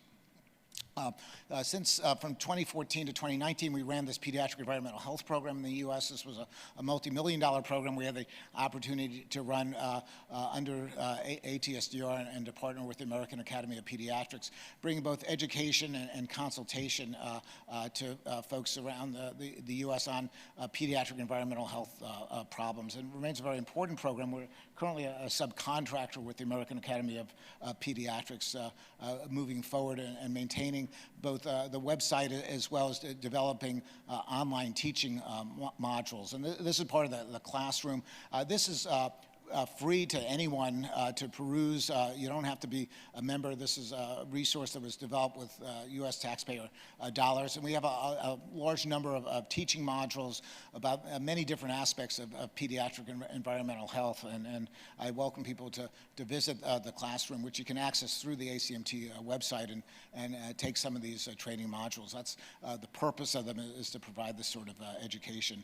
One of the activities we worked on is developing this tool for obstetricians known as the PAIR tool. It's to provide both guidance and an approach to taking the intake history from a pregnant patient regarding environmental exposures. And Dr. Charles McKay actually led this program, which is not yet out as a live program. It's been kind of in the kind of caught up in some of the bureaucracy with the federal government because it was funded by the U.S. government, but hopefully it will soon be out. And it's a tool that really anyone could use.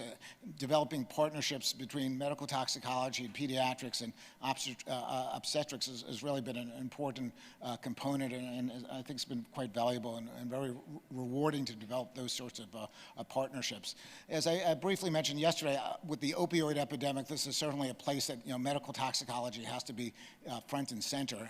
And we're dwarfed by other much larger groups, whether it be addiction medicine or even emergency medicine, that has much more capacity. And some of these partner groups really hadn't even been aware that medical toxicology was on the scene. So we've started to develop partnerships. We've gotten funding. We've developed position statements and try to be very proactive in terms of our contributions to this field, both from a clinical standpoint as well, in this case, from an environmental and an occupational standpoint.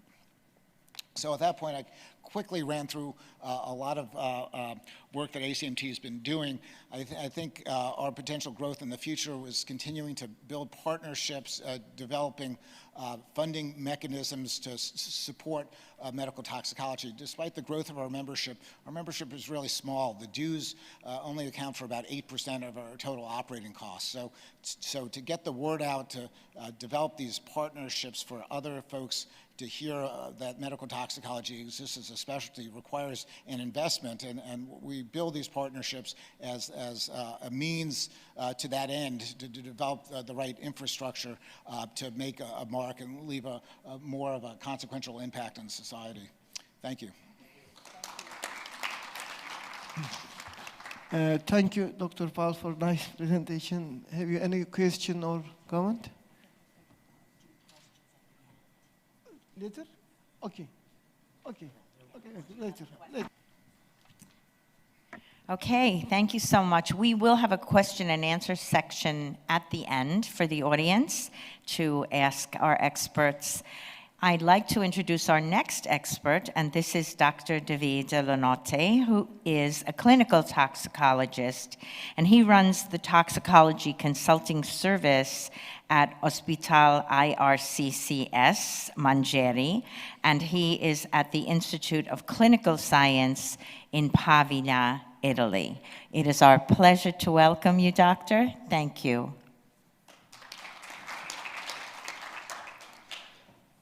Thank you for the nice introduction.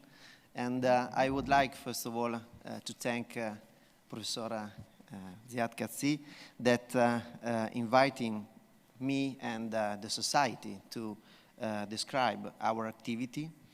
And a big thank to Bruno Megarban that hard work inside our society and his important role in as bridge for the international collaboration and other societies in emergency medicine, intensive care unit, and a big thank. A thank also for to be here, and I bring you the greetings from the President, Martin Wilkes, and President-elect Horst Thiermann, and from all the executive and board members. I'm very happy to be here as General Secretary of the Society, and we start with my talk, and we talk about the poison center activities, and the poison centers were developed specifically to provide advice to the clinical and public health, but the primary mission of the poison centers has always been an improvement of the poisoned patient, and we are here to do this. And in 1964, Professor Louis Roche and several other visionaries founded the European Association of Poison Center and Clinical Toxicologists with the goal of improving the care of the poisoned patient. And this is the first Congress in Tours in 1964. And the topic of the Congress were the intoxication of the mushroom poisoning intoxication and the intoxication par le fongicide. And the last topic of the Congress was the importance of the network between the poison centers facilities. And this is important also today. And in 1992, Istanbul hosted one of the congress, an important congress of the APCCT, and we discussed the development and controversies in antidote therapy, intensive care and clinical toxicology, hyperbaric oxygen in clinical toxicology, and other topic. And I think that it is important to remember that these topics are a problem also today, because we can discuss also for single point also today. And in clinical toxicology, much more needs to be done to improve the patient care. And last year, I'm very proud for this, Italy hosted in Naples Congress in clinical toxicology of our society, and one of the round tables was around in the antidote treatment in clinical toxicology. And we are searching for future location of the Congress. Istanbul may be a future location for our Congress in the future. We are searching for this, and we are open for. Very nice. Very nice. We will be contact. Yes. Okay. We can finish now. Okay. Okay. And only 47% of WHO member states had a poison control center. And the situation in Europe is this. We have 77 poison center facilities in 33 countries. In some countries, we have only one poison center, and in other 2 or more than 2. For example, in Italy, in Germany, France, UK, after Brexit, and in Poland, for example. And we count now 270 members. And the main activity of our society is organize an annual scientific congress, participate to international projects concerned with position statement and clinical guidelines, promote training, and contribute to European initiative and chemical regulation and cross-border chemical health treat. Okay, but in Europe, the activity of different poison centers differs also for organization, poison center facilities, additional work, poison control center staff. And we need to harmonize and to find a standardization of this activity. And since 1980, our society work on this and to develop a recommendation for a standardized documentation of case data collection in poison center. And in 1997, published in Clinical Toxicology, that is our official journal, the poisoning severity score that is always used to evaluate the severity of the poisonous patient also today. And this is the first document in 2001 about the self-assessment checklist for minimum and optimum standards, quality and accreditation of poison center. This document is now under revision. And another important document that is under revision is the guideline for poison control center, and our members participate in this working group, and many members of EAPCCT are in this group. Another goal of our society is about the classification, labeling, and packaging.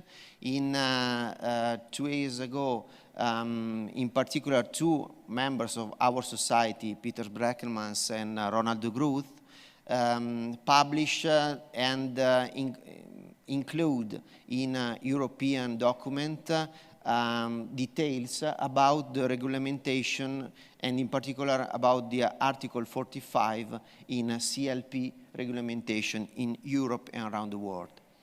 Another point is this, members of our society participate to the pool of experts in a scientific committee of health, environmental and emergency risk inside the European Commission.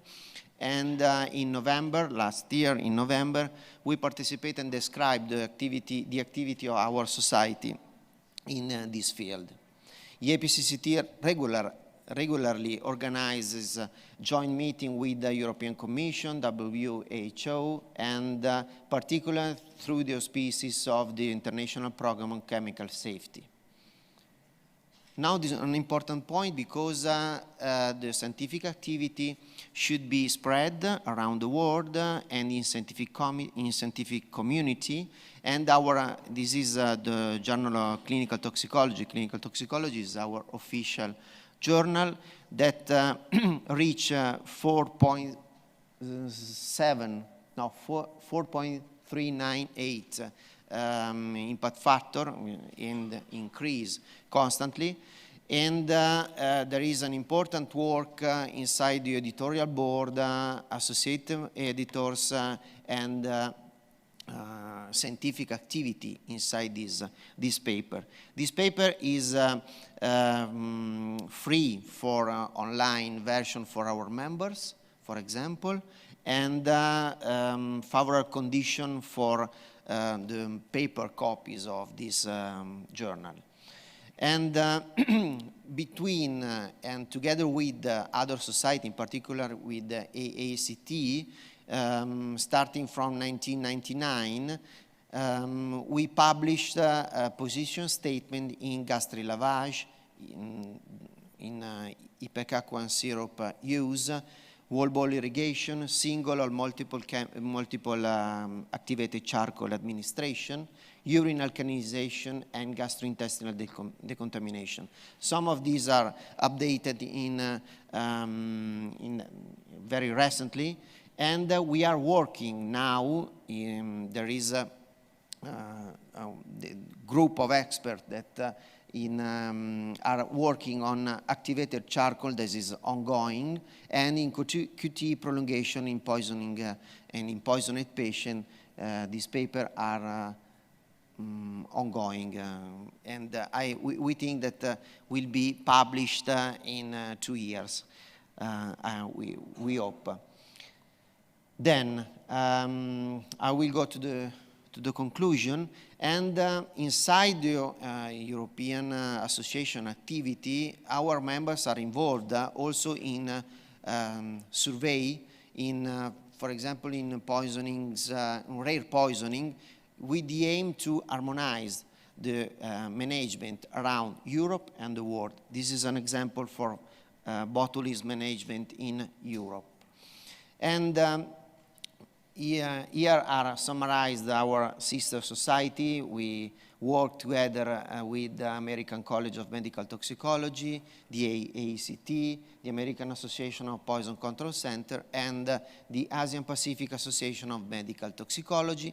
And we participate regularly to international congress, UTOX, SOT, Eurotox, and Menatox, and thank you, and EUSEM.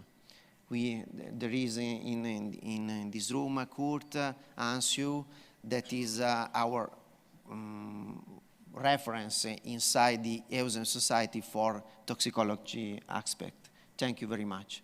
And only 2 slides. Thank you very much to Kurt. We have another way to spread information. We have the APCCT newsletter, Twitter account, and we have a social media working group for this. And we have our website that we use constantly to for the connection with the members, but also for urgent message, for example, because we have, if we use, for example, this forum open to our members, for example, for outbreaks for example, in some countries involving synthetic cannabinoids, for example, or the recent problem about e-cigarette and pulmonary toxicity, okay? We conclude with this word of our dear members, Professor Hans Persson, that in 1992 in Istanbul, talk about EIPCCT activity, and the word of Professor Persson are very important, because inside the comment of our member, the word family comes into the mind. Having attended this Congress for 2 decades now, more than half of the participants are familiar. We are a family, and we need of contribution of all experts in clinical toxicology.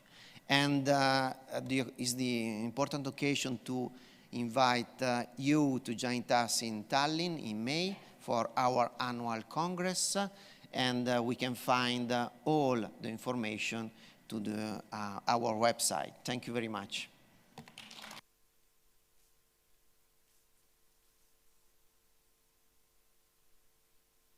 Thank you.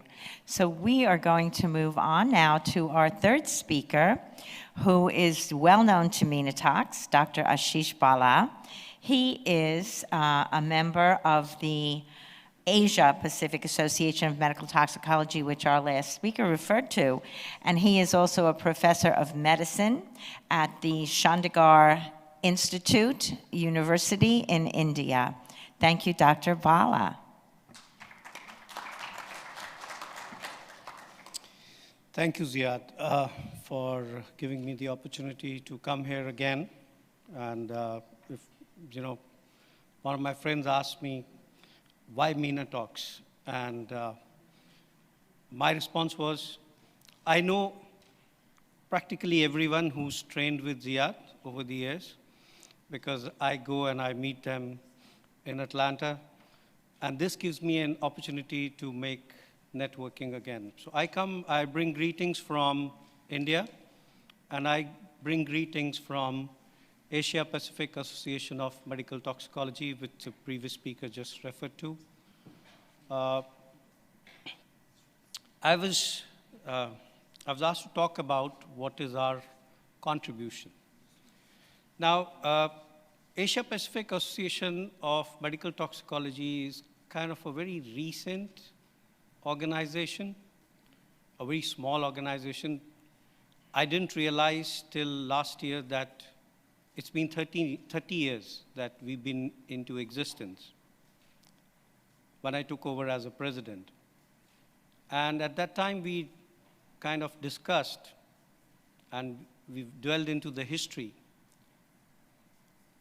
8 or 10 members from Sri Lanka, India, Australia, Switzerland, London, from WHO.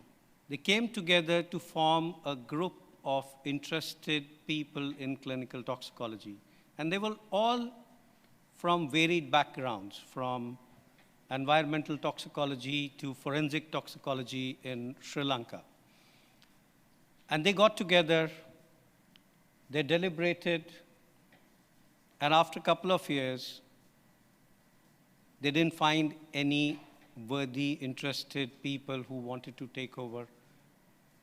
The association went defunct for a long time, till the time SACTRAC, that South Asian Collaboration in Toxicology Research, driven by Andrew Dawson, Nick Buckley, Michael Edelston, and like-minded people, came to Sri Lanka. They revived Asia Pacific Association of Toxicology, along with C.C. Yang. People who are toxicologists would know him. Colleagues from Taiwan, colleagues from Thailand, from India, Professor Surjit Singh, who was my mentor. And then they revived this. The idea was to discuss the problems which are unique to the Southeast Asian region, not seen by the Americans, not seen by the Europeans, but seen by us.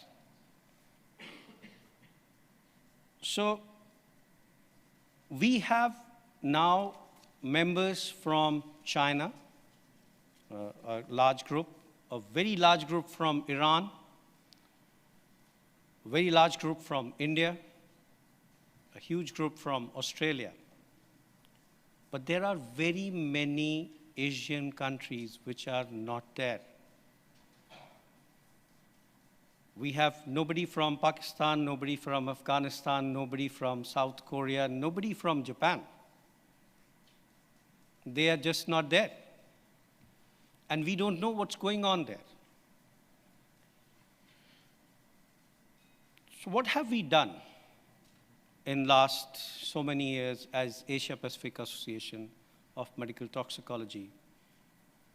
We've tried to bring like-minded people together. And mind you, not everyone is a trained toxicologist, like me. I'm an internist who's worked in emergency for nearly 20 years, but then got interested very early in my life in clinical toxicology. 6 years ago, went to London, trained with Paul and David Wood, came back. And I can't forget Paul's line when I wrote to him that I want to come and train with you. He says, what am I going to teach you? Because all we see is paracetamol and club drugs, which is not a major issue in India. What you see there is OP, aluminum phosphide snakebite. We don't see that. So what am I going to train you in? That's where the thought of having a unified kind of a training curriculum for Southeast Asian countries came in. Because David would also, and Bruno would vouch for that. What you see is entirely different. Ziad would remember. He asked me, well, he was teaching me OP poisoning in hazmat course, and I asked him how many cases has he seen. He said, I've treated personally 3 cases. I said, there are times in an hour, I'll get 3 cases in my ER, in 1 hour, right? But he was the instructor for hazmat course, which is an American course. Remember, I won't name the teacher from America who came to teach us about snake bite. And he had no idea of Indian snakes. He's never seen an Indian snake. David Warren came to Chennai, and he saw his first case of a cobra bite there. So what we see is something very different. And what we have achieved is that we have built bridges. We have, as Asia Pacific Association of Medical Toxicology, built bridges with AACT. We have a symposium in their conference. They have a symposium in our conference, and we discuss, exchange our research. Similarly, we have exchange symposium with EAPCCT.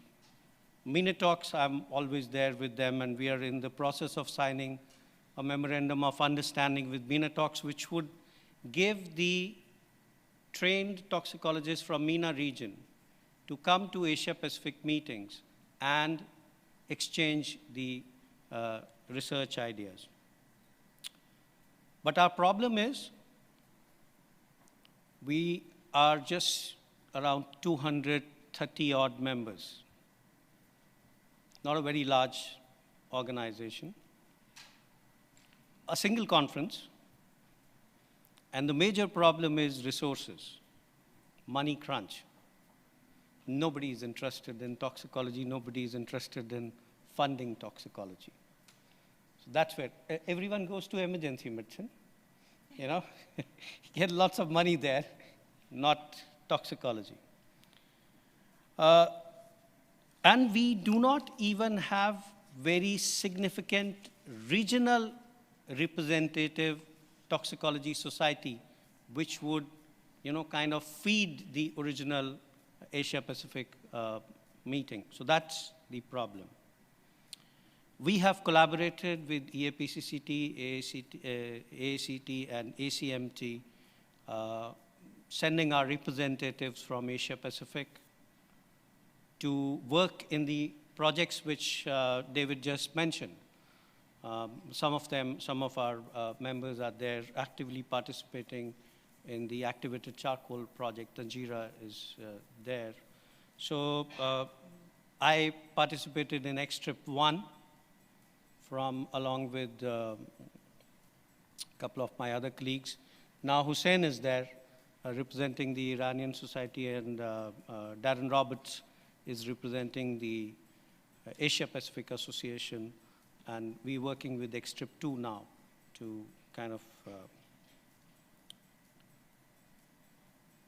So what is the way forward for us in Asia Pacific Association of Medical Toxicology? So I was just sitting down and thinking, and last time at the ACMT meeting, when we discussed the toxicology training symposium, and I was there, Badaria was there, and David Wood was there. Realized that different from the Americans, we have, or nobody has, a structured toxicology training program. There are no structured toxicology training exit exams or board certification anywhere. I was talking to colleagues in MENA region. They are also facing the similar kind of problem. So I think one of the priorities with us at Asia Pacific would be to sit down with the stakeholders and develop a uniform but regionally modifiable tox curriculum. And decide that how are we going to train our toxicologist. The best trainer is not me. The best trainer is the patient.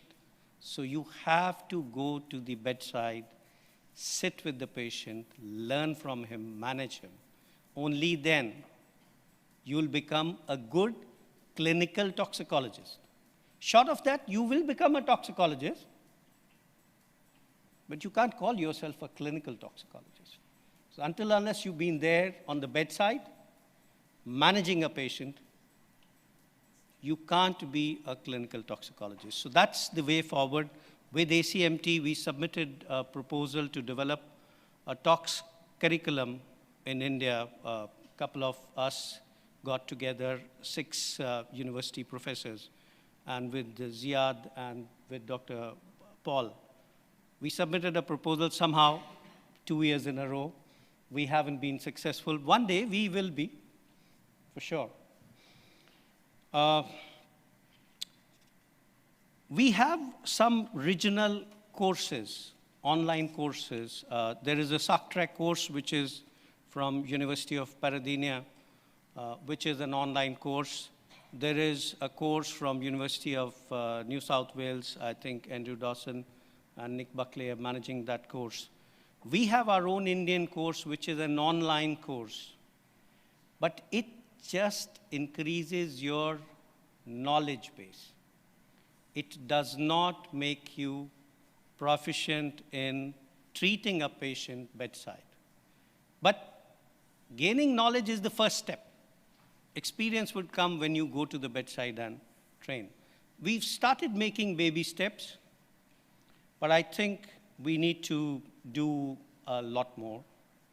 And talking to Antoine Kazi in the afternoon today, I thought of another thing, that we'll need to create 2 different cadres of toxicologists. One, specialist toxicologist, clinical toxicologist, who would be trained in taking care of the patient, doing research, developing guidelines, and then the general practitioners who would have a short-term training in taking care of an acutely ill poisoned patient, at least providing the basics, sending them or feeding them to the specialist toxicology units. For a long time, India only had a single poison center. Now we have 5, and that's the problem with most of the Southeast Asian countries, except for Australia, that we have a single or maybe maximum 2 poison centers. Some of the countries do not have a poison center at all. Many of the countries do not even make their own antidotes, antivenom, for example. Bangladesh, Nepal, Sri Lanka used to depend on India to get their antivenoms. But they have different snakes. Sri Lanka has taken a lead. They have started developing their own antivenom, but many other countries, a lot of need for that kind of development. So I think, in short, this is what we have achieved, but there's a long way to go. A long way to go, plenty of things which we can learn from our European, from our American colleagues, and partner with them, and learn from your experiences so that we don't end up making the same mistakes. And we are probably a little wiser than that. Thank you very much. Thank you so much. It is now my immense pleasure to introduce my colleague and friend, the founding member of Minatox, a member and fellow of the American College of Medical Toxicology, the current president of Minatox, and assistant professor of emergency medicine at Emory University, as well as the founder and director of the Toxicology Fellowship at Emory University. everybody's favorite toxicologist, Ziad Kazi. Thank you. Thank you. So I have some slides, a few slides. I'm going to try to finish this quickly, but I want to just hit some points that we heard today. It's clear to me that toxicology development around the world is not complete, and there's a long way to go for most of the world that we discussed today. MENA Talks is an opportunity for us to do that in our region, learning from the Europeans, from the Americans, from the Asia-Pacific region. So we have many models we can emulate or adapt. So what are we focusing on here in our region? MENA Talks is focused on several important problems that we are facing, learning from your successes and failures and challenges. First of all, we have a good number of physician toxicologists. We have about 30 to 40 that are in the MENA region, excluding Turkey because we don't have the data for Turkey completely. But these about 40 physician toxicologists, we would like to eventually have proper certification for them, a board certification sponsored by the Arab Board of Emergency Medicine. So this is an important goal that we are working on. We started already the discussion with the Arab Board of Emergency Medicine, and we are meeting in the next couple of weeks to submit a request to look at that. We have one fellowship training in Qatar right now. We need more. And when you have these fellowship trainings, then you will have the curriculum, and then you will have the board certification. So that's an immediate goal that I think we're going to be working on. Our poison centers need some standardization, and we need more poison centers, of course. But the ones that we have need to be standardized. We have several examples we can learn from. It'd be nice to have some data sharing and data reporting. We need to grab the opportunity that WHO is looking at poisonings right now. And I remember when I was a emergency medicine resident or a fellow in toxicology, WHO was not as interested in this field. It was really the Sustained Development Goals and the international health regulations that put us in the forefront of their attention. So we have a period of maybe 10, 15 years that we need to utilize. So MENA Talks is working on helping individual countries in our region in improving their poison centers and forming their poison centers. And we've done that in Oman through the national poisoning management guidelines and through technical consultation. So we are willing to provide technical consultation to any Ministry of Health in the region that has requests for support in terms of forming a poison center, creating a data collection tool, performing chemical surveillance.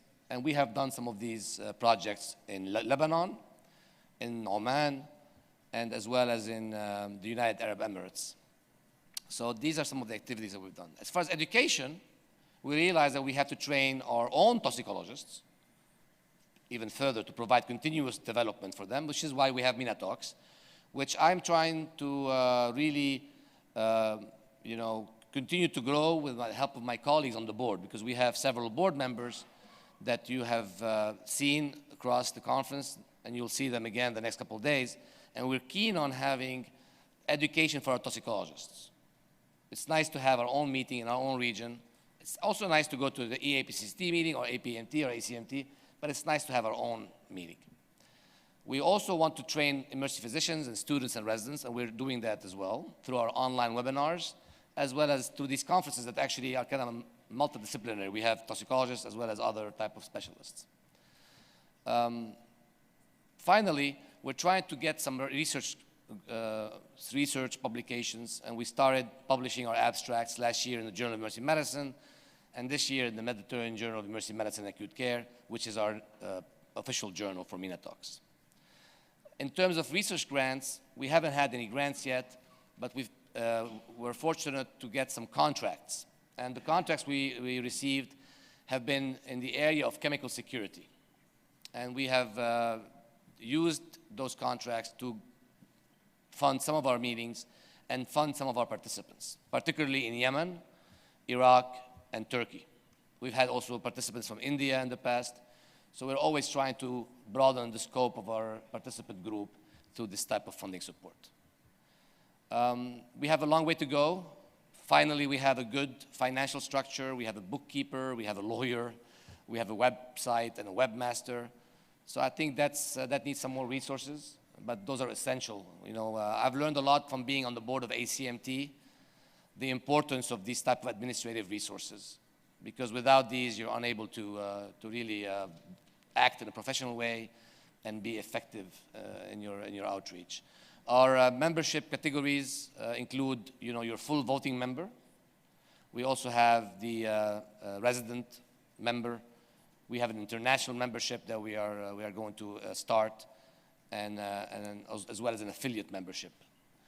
And the good news is, I'm going to stop being president in the near future. We are going to have elections, finally. I've been kind of like one of those,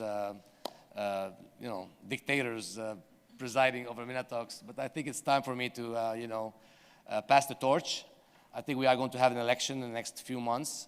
We already have several people who are running for various positions, including the board and president-elect and the executive board. With that, I want to just leave a few minutes for some comments. Dr. Moreno, is that okay? Dr. Jander? I know we're behind a little bit, but that's all I have to say. Again, I thank you for being here. And if we have some time for questions, we'd love to entertain them. Thank you very much, Dr. Kazi. Emergency medicine, I say again, but like Dr. from, okay, we need for this motivation, because for the development of toxicology in emergency department or in medicine, first you need bed for patient. You need department for follow the patient. You should intend only you can do this academic position. You should follow the patient, and for that you need critical care unit. You need department. You need bed. And second, for the toxicologists, we need motivation, because you have in polyclinic, for example, if your price or your salary half of the another doctors, anybody don't want to be toxicologist. This is very big problem for development of toxicology in the all, I think. For that, we recommend for clinical toxicology as EPAT. We give very important to toxicology, but we advise to member, for that, first you should build your department for toxicology. For example, 10 years ago, I opened the first toxicology intensive care unit and first toxicology unit in Konya in my department. In this unit, only we follow this patient, only for toxicology patient. This is very big experience for us, but if you don't have that and you can't decide how to manage this patient, it's very important. Right. You're right. Yes. I think Dr. Wax mentioned some points yesterday about the practice challenges. Do you want to mention them again, or you would like me to do that? Into these presentations and noticing all the similarities and the growth challenges that we all confront regardless of where we're from. And I think the driving force is one's passion for the field of toxicology and interest in it. And in no cases is it going to be handed to us. There's really no easy route forward. So I think one has to kind of rely back on their passion and their interests and kind of paving out the right map, whether it's, developing, some sort of more formalized, training approach or, certification. I look back in the U.S.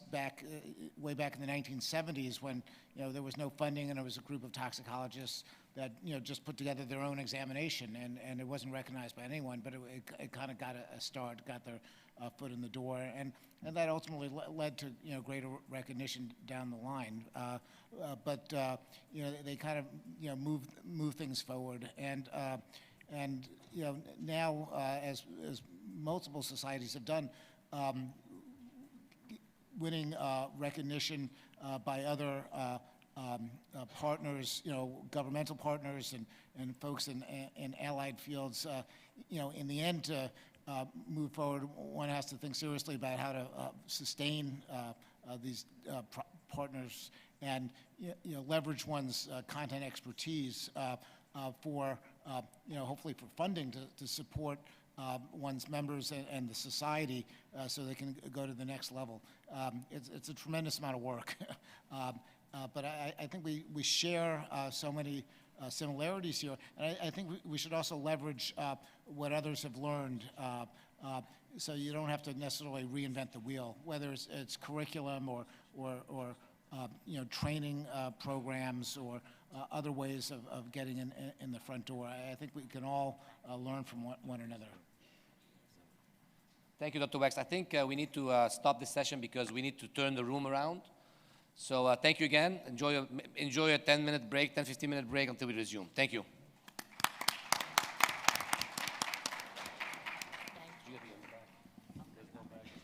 Get going.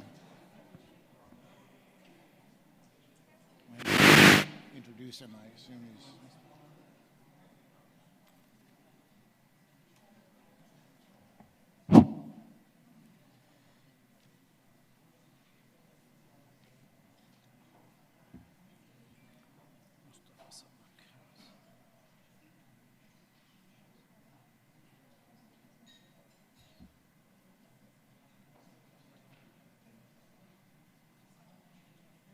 Introduce the first speaker? I will introduce. Yeah, I have the mic for him. You have to start, but I don't know where he is. Okay. Hello. I would like to introduce our first speaker for today, Dr. Mustafa Sabak. So Dr. Mustafa is Dr. Mustafa is working in a state hospital in Gaziantep as an emergency physician. He is showing interest in toxicology and ultrasound. He is a member of EBAT and ACEP. Also, he is in charge of ACEP liaison in Turkey. He will give us a talk about sedation of agitated patients, agitated poisoned patients. Hi everyone, Dr. Mustafa Savak. Unfortunately, I'm not a toxicologist, but I do work in Gaziantep as a emergency physician, and so I have a different perspective of on the same patient population we will discuss. And I'm honored to be here today to be distinguished group of participants and speakers, and I'm very happy today to talk about the sedation of agitated poison patient. And it's responsibility of emergency clinicians to assess and manage this kind of patients properly and without biases and with the same thoroughness that you assess every patient with. And these patients can present challenge that, to you as a clinicians and the colleagues that you work with and to the whole emergency department. And these patients also have high morbidity and mortality and even can present with a high risk of medical legal issue for their behavior. So I have no financial disclosure to report. Objectives of overview of agitation and causes of agitation and quantifying agitation level and some sort of sedation techniques. And I'm going to mention about literature on agitation management and some complications. And agitation is not a diagnosis, but rather a symptom with a variety of potential life-threatening etiologies. And it is an episodic state of intense anxiety, heightened arousal, and increased motor activity. And it's distinctive condition in which things come together and bring about the significant disturbance for their patient's behavior and ability to interact a meaningful way with the environment and the people around them. Why is the patient agitations? There are lots of things that we have to concern about it. It can stem from a multitude of potentials, including head injury, substance abuse, and intoxication. This is important for today. And underlying mental illness, hypoxia, and even manipulation. And metabolic disturbance like metabolic acidosis and hypoglycemia, hypothermia, hyperthermia, seizures like subarachnoid hemorrhage, stuff like that. And these behaviors should be prioritized and promptly to evaluate with the same urgency as the other high risk of patients. But the most important thing is that we have to figure out what's going on about the patients. We see very broad spectrum of agitated patients in the ED, and so we need to categorize them to determine managing procedures. And for this reason, several validated scoring scales can be used to describe the severity of patients' agitations and help predict the risk for violence. And such measures can be used to justify clinic decisions, like, for instance, if you want to manage these patients, and we will discuss it later, and for verbal de-escalation or physical restraint, this is a clinical decisions for us and help emergency clinicians communicate with the other healthcare providers. This is one of the scales, is very easy, simplest case, and has good inter-rater reliability. And it does not require answer to questions from the patients. And for instance, the score 4 indicates a normal. It's kind of calm state. But patients rapidly escalate from 5 to 7, which is really a serious condition, combative and violent behavior. I'm going to show a short, brief video about this. Sorry.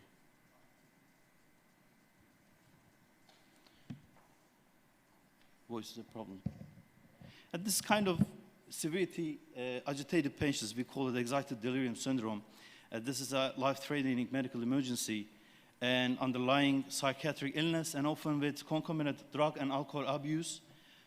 And wildly adrenergic and remarkably stimulated, strong, and you can see the 4 or 5 police officers couldn't manage the patient, and combative, unable to maintain attention, tachypneic, diaphoretic, and acidotic patients.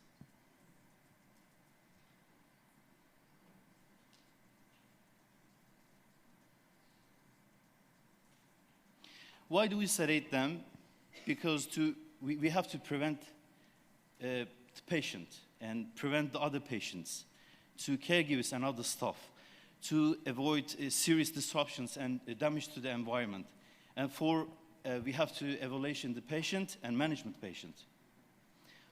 We have 3 types of sedation techniques. One of them, verbal techniques. And words can be used to powerful effect to combat the patients while you manage and investigate the causes. The clinicians must engage the patient and establish a collaborative relationship. And the clinician must verbally de-escalate the situation.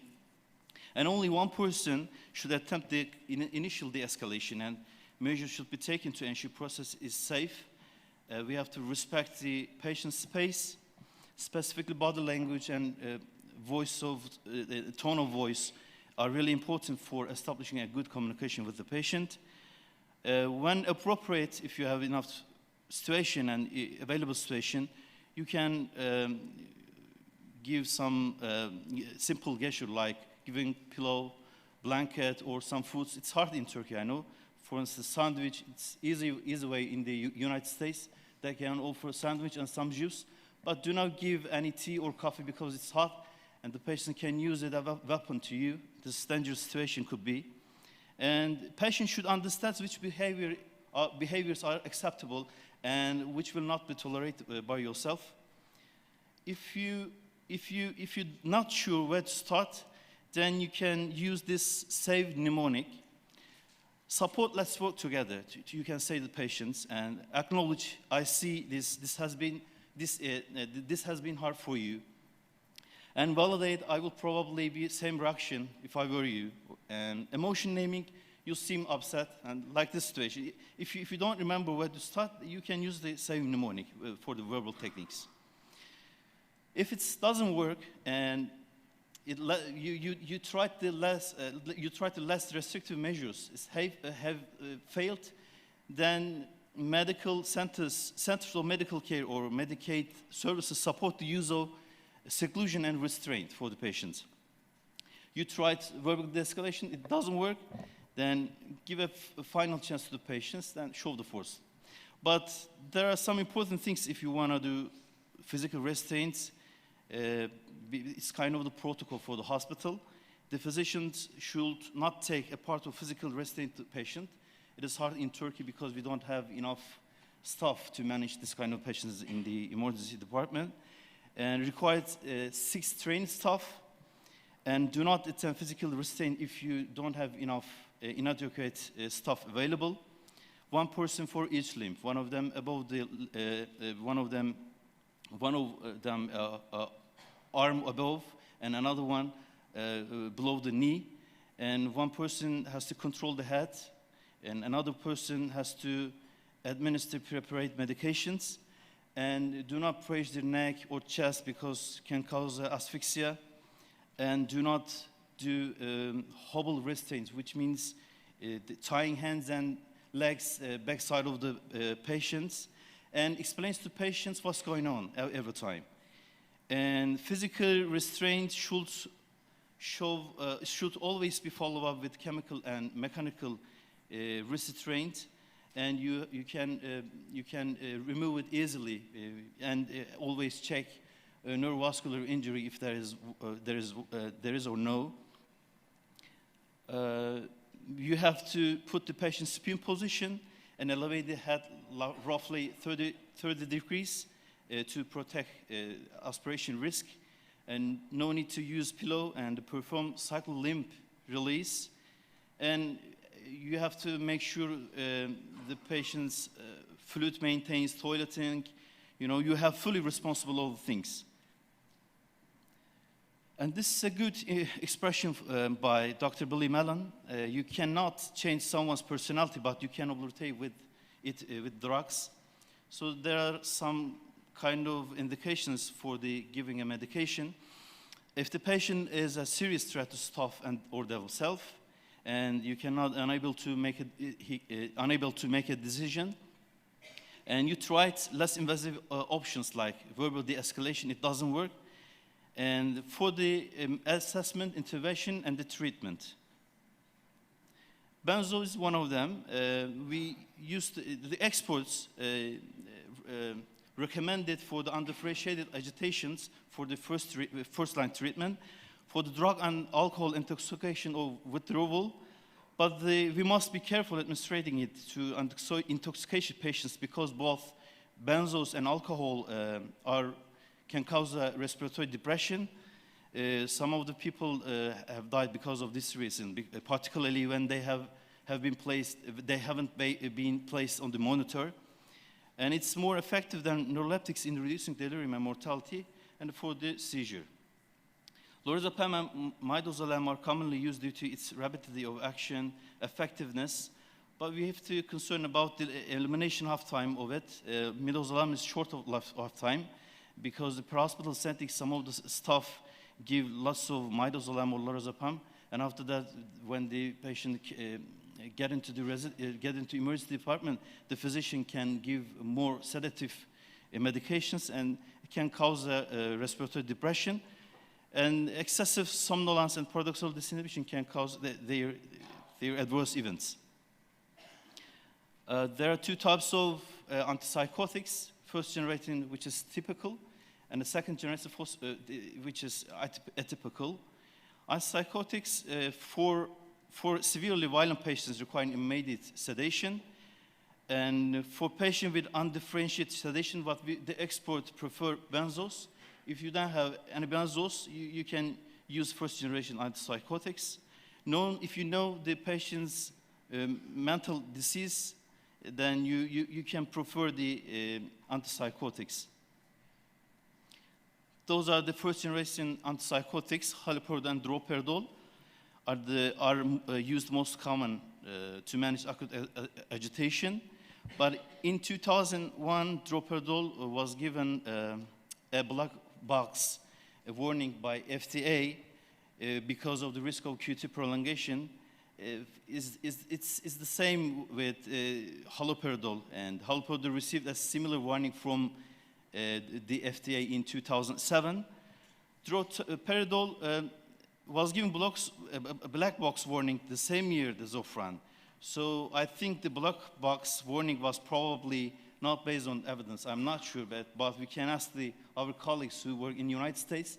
But I asked my colleagues who work in the United States, they couldn't find any droperidol. But it's really good drug for managed agitated patients, specifically extremely agitated patients, like excited delirium syndrome. And first generation antipsychotics can cause extrapyramidal side effects and delayed dystonic reaction. Some of them can cause neuroleptic Malik syndrome.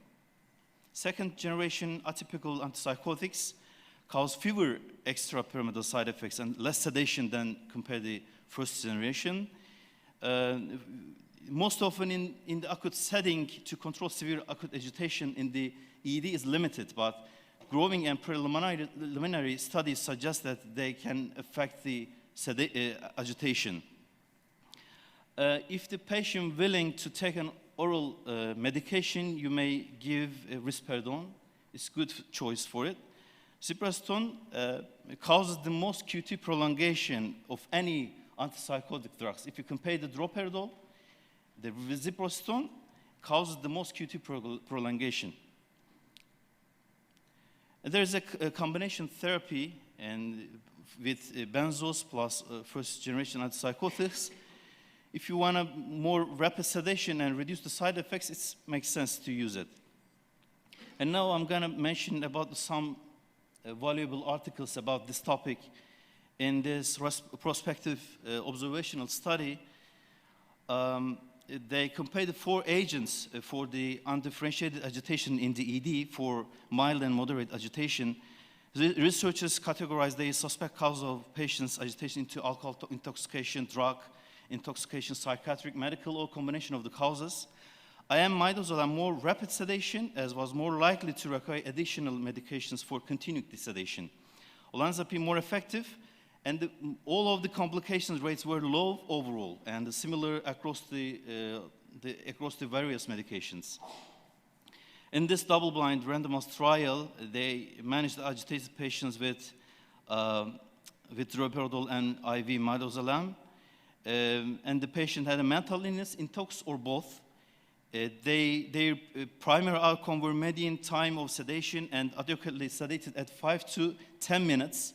Midazolam was as effective as droperidol in achieving sedation in 10 minutes, but midazolam group temporarily required assist ventilation and one was intubated, not because of the droperidol, midazolam. In this double-blind randomized trial, patients treated with midazolam achieved more rapid sedation, but often more rescue medication for breakthrough symptoms, and respiratory depression was very high in midazolam group again.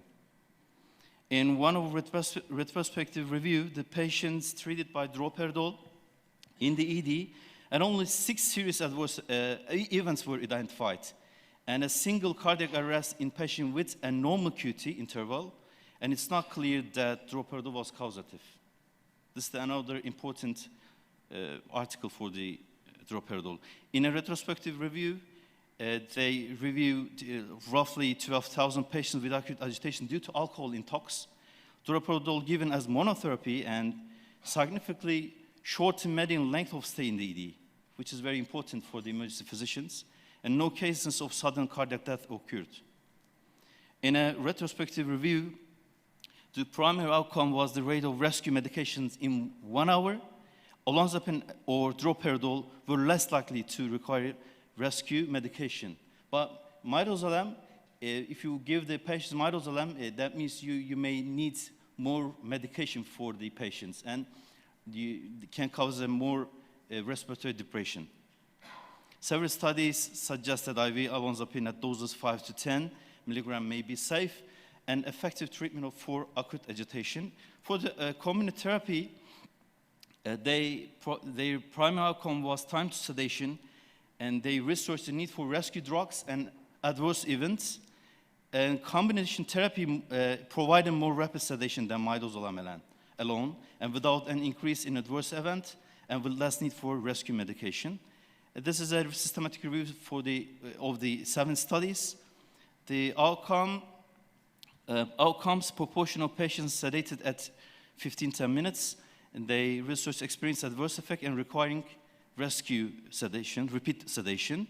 Combination therapy resulted in a graded proportion of patients sedated at 15 to 20 minutes, require less repeat sedation. Benzos were associated with a higher incidence of adverse event again. So this article supports the use of combination therapy over alone benzodiazepines use.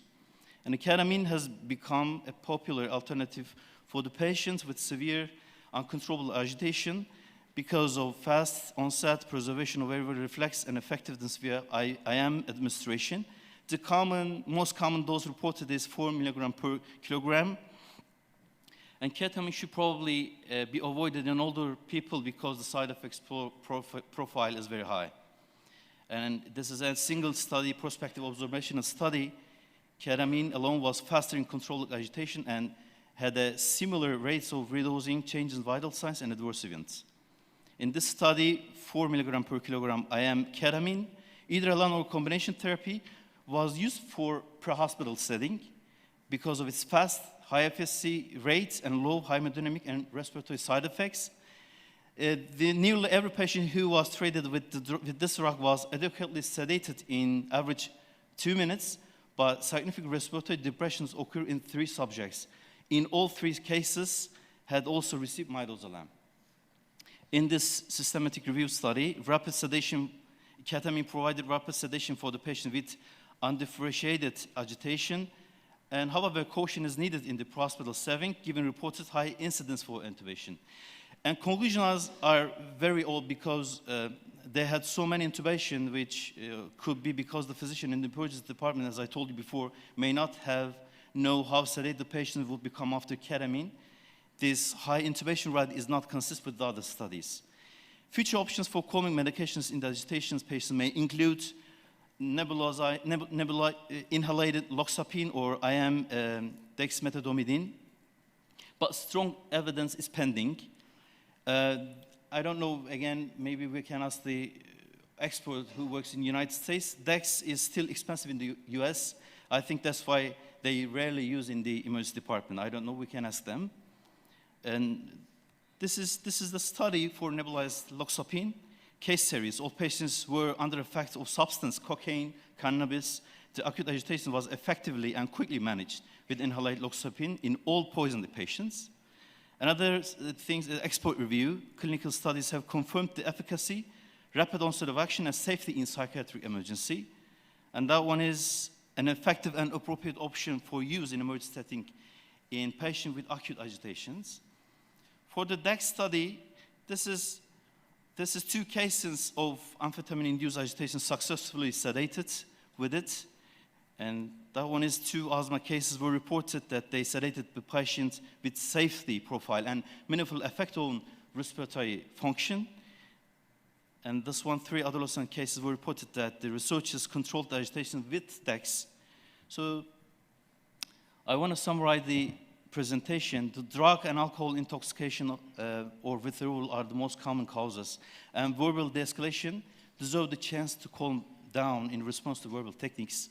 And physical restraint, despite the proper approach to combative patients and verbal techniques are unsuccessful. Those are the summarize of the drugs. For the intox, if the patient get the stimulant drug without psychosis, give benzo.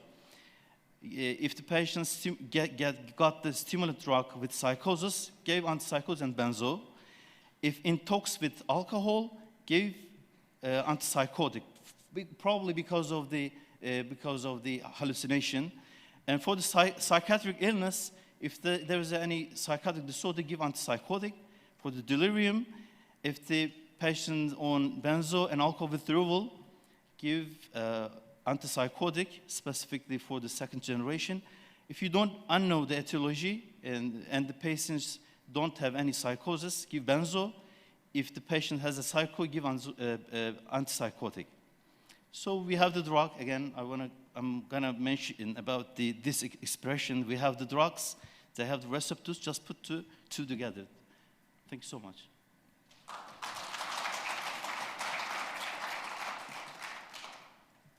Okay, we will proceed. The question will be Dr. Aslam is head of Malti Bay University, Faculty of Medicine. He is emergency physician at the same university in Istanbul. He has published in both national and international articles and contributed several book chapters. His talk will be about intubation of poisoned patients, when and how.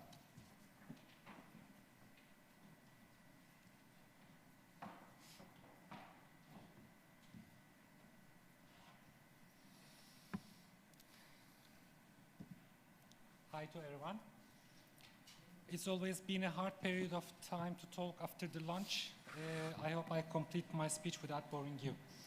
Today I will talk about the intubation of the poisoned. So let's begin. In 2017, American Association of Poison Control Centers released the 35th annual report.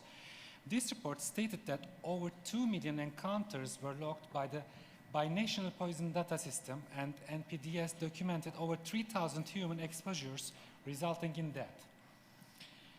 According to the same report, serious exposures are increasing by years.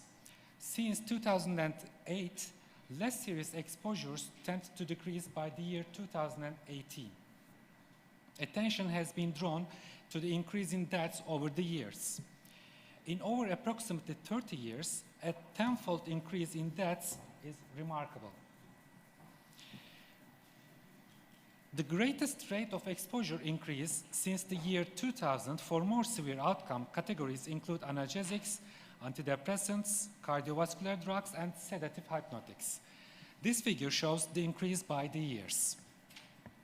Between 2000 and 2013, over 320,000 toxic exposures associated with intubation were reported. The reference is the NPDS 2015 report. In a retrospective review by Bishop et al., published in the Journal of Emergency Medicine 2016, cases managed with endotracheal intubation in the ACMT toxic registry were analyzed. The data were from the American College of Medical Toxicology Investigators Consortium, TOXIC. ACMT TOXIC was established in 2010 and maintains a prospective case registry of all patients managed at the bedside by medical toxicologists in the US, Australia, Canada, Saudi Arabia, and Israel. It publishes annual reports summarizing demographics, source of consultation, agents involved in toxicologic exposures, signs, symptoms, clinical findings, treatments provided, and fatalities. Sedative hypnotics were the most commonly involved, followed by antidepressants and opioids. Multiple substances were involved in 30% of exposures. Both of the top 3 categories of single and multiple exposures consist of the same substances. Central nervous system and respiratory depression were the most common findings in patients managed with intubation. Although there are differences between age groups in pediatric population, CNS medications are in the top 3. Endotracheal intubation requirements can be summarized as airway management, altered mental status, acidosis, electrolyte abnormality, respiratory failure, hemodynamic instability, and seizure. Airway protection need in patients treated with activated charcoal is also another indication for intubation. So simply, intubation need for the poisoned patients is usually the same as and no different from the usual medical conditions. However, there are special circumstances need to be mentioned, such as salicylate poisoning. Let's take a look to a case.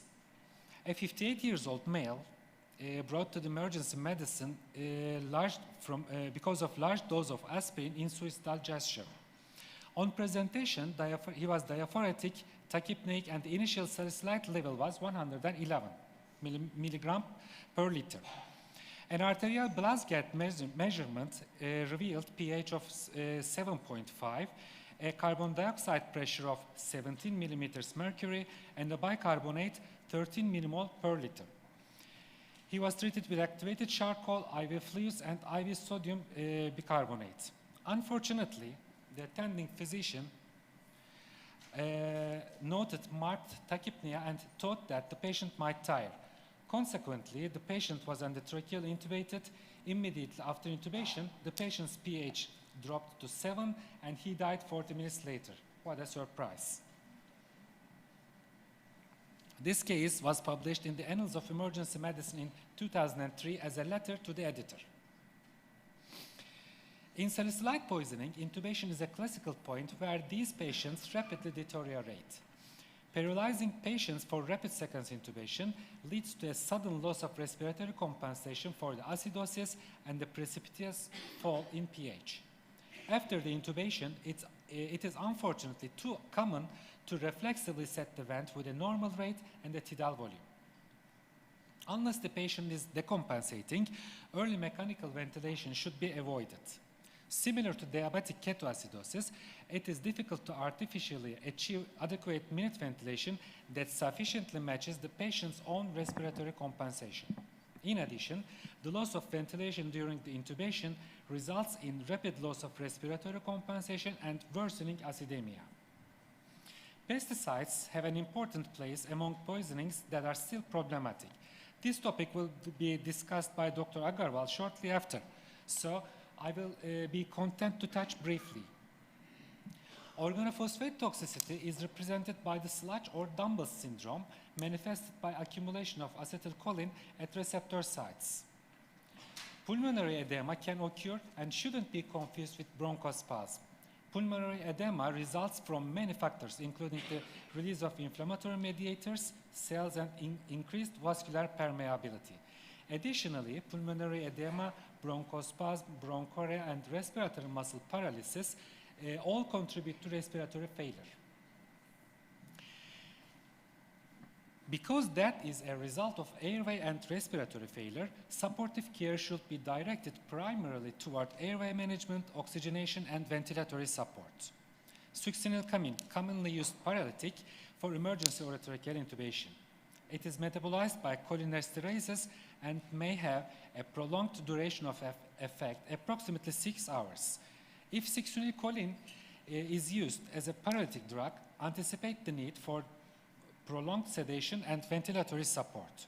But still, a non-depolarizing paralytic drug not metabolized by cholinesterases such as rocuronium is preferable. The next group is the antidepressants.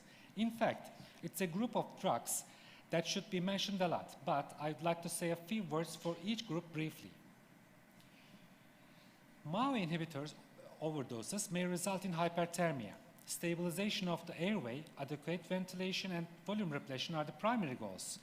Despite administration of benzodiazepines and external cooling measures may need intubation, ventilation, and chemical paralysis with a non-depolarizing neuromuscular blocker.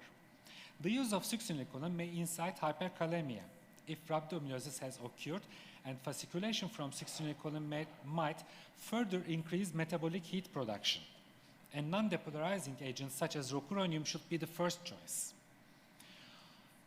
Overdose of SSRIs is usually well tolerated and rarely fatal, with ingestions of up to 30 times the daily dose associated with few or no symptoms.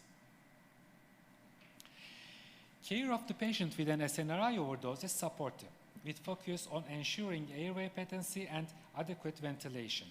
Because induction of seizures is common, if needed, RSI should contain benzodiazepines. In severe acute barbiturate intoxication, CNS depression progresses from stupor to deep coma and respiratory arrest. The life threat in severe barbiturate toxicity is respiratory depression. Because respirations can be rapid but shallow, the degree of hypoventilation may not be apparent on clinical examination, and pulse oximetry or capnography may be needed to detect the ventilation compromise.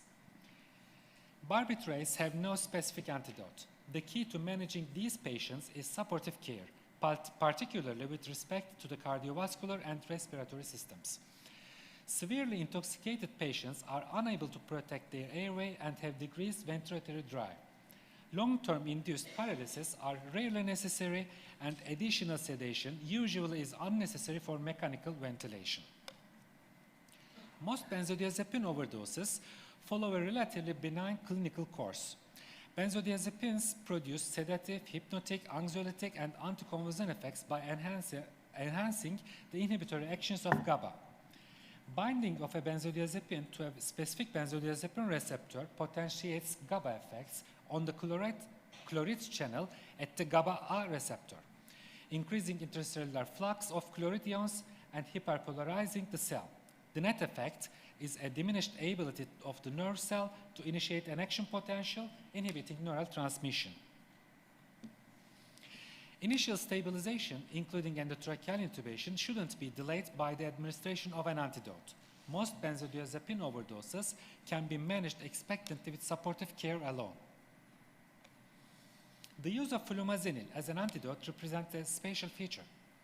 Seizures and cardiac dysrhythmias can occur after flumazenil administration, and fatalities have been reported.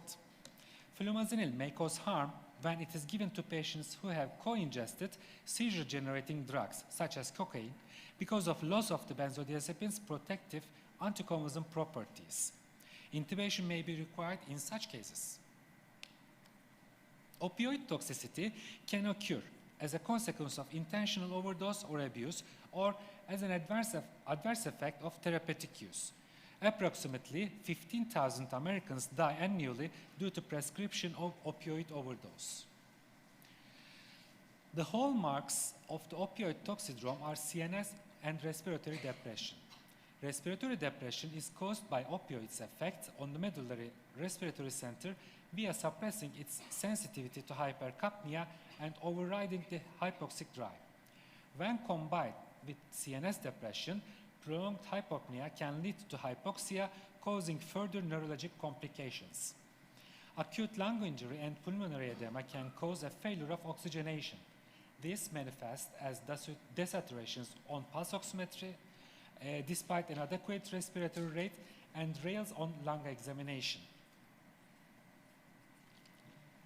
Patients with acute lung injury may require oxygen and positive pressure modalities such as BPAP, CPAP, or mechanical ventilation with PEEP.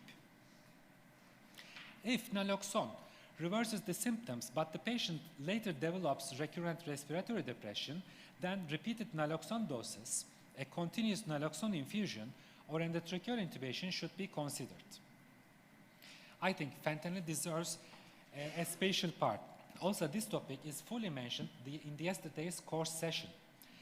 The CDC reported fentanyl and fentanyl analogs were the cause of death in more than 50% of the US deaths related to opioids in 2016, and were estimated to be higher for the next years. Like all narcotics, given in sufficient quantity, fentanyl and fentanyl analogs can induce dose-dependent respiratory depression, hypoxia, and death. This figure shows the effects of the potency and the narrow therapeutic window of fentanyl and the most common drugs involved in the US overdose deaths as of 2017.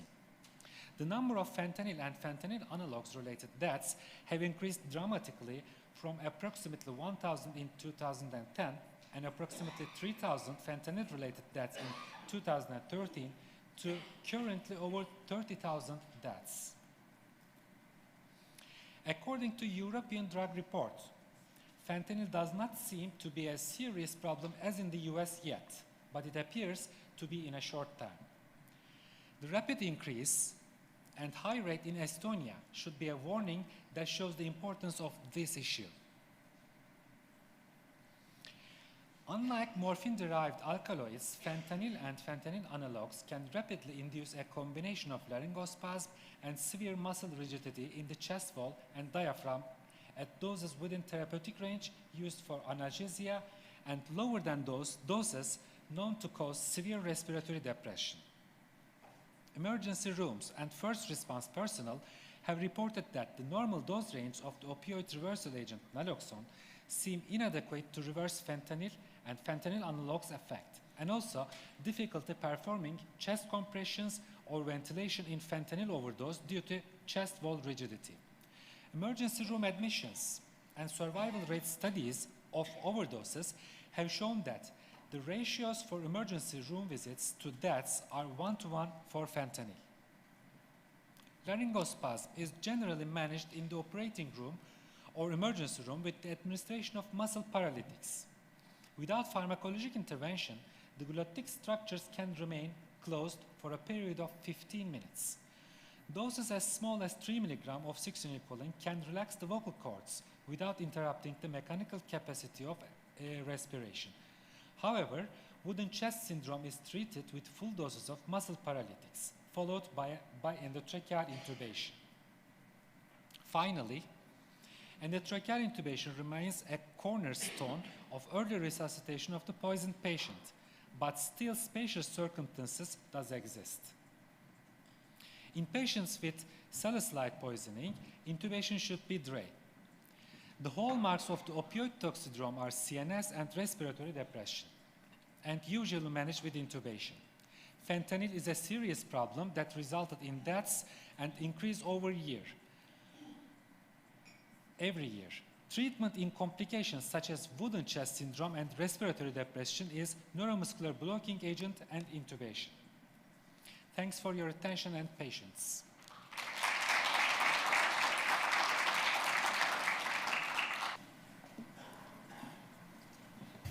Thank you very much. I think we'll hold on questions until the end. I'd like to bring up our next speaker, Dr. Bruno Megarban is a long-term member and leader of the Menatox Society. He is professor of critical care medicine at the Paris Diderot University and directs the research team there. He's the head of the Department of Medical and Toxicological Critical Care, a member and leader of the XTRIP working group on extracorporeal poison removal, and he's going to be talking about extracorporeal toxin removal in the poisoned patient. Thank you very much, Paul, for this very kind introduction. So we'll talk now about extracorporeal toxin removal in the poisoned patient. As you know, treatments in medical toxicology are divided in about 0.04%. Then there is a requirement for an elimination enhancement technique by renal extracorporeal support. When such a technique is required, then it should be immediately available within a short time. And of course, generally the patient is in the ICU, and it looks like the one at your right hand rather than the one at your left hand. What we'll discuss is unfortunately based only on opinions of experts. There is low evidence data and no randomized prospective study. However, when you have to decide about treatment of a poisoned patient with extracorporeal elimination enhancement technique, your decision should rely on first the knowledge of the technique principles and the drug kinetics, and second, reports from the literature showing that there is some chance to eliminate the toxicant by these techniques with removal kinetics before, during, and after the elimination, and some chance that this elimination will result in an improvement of the patient's situation.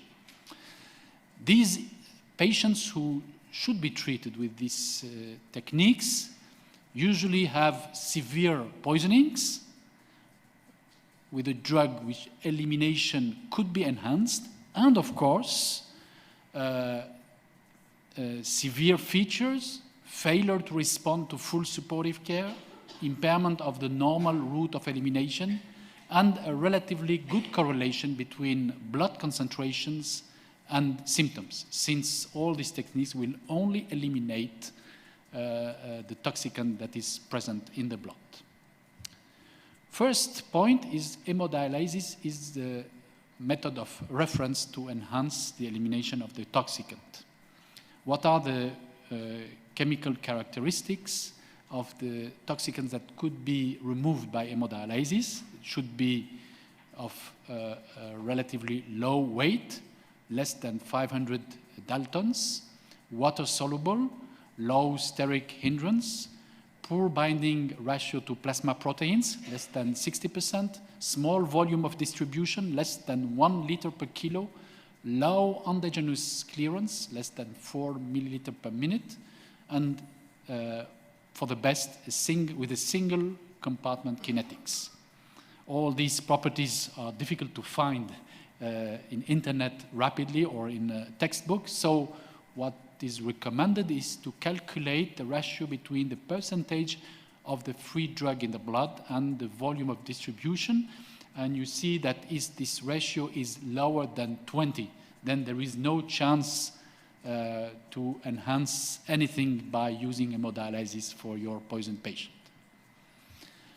So, based on these kinetic properties and based on the data providing some benefit in the patient poisoned, there is, to my opinion, 4 toxicants for which dialysis should be considered: salicylate, lithium, toxic alcohols, and metformin.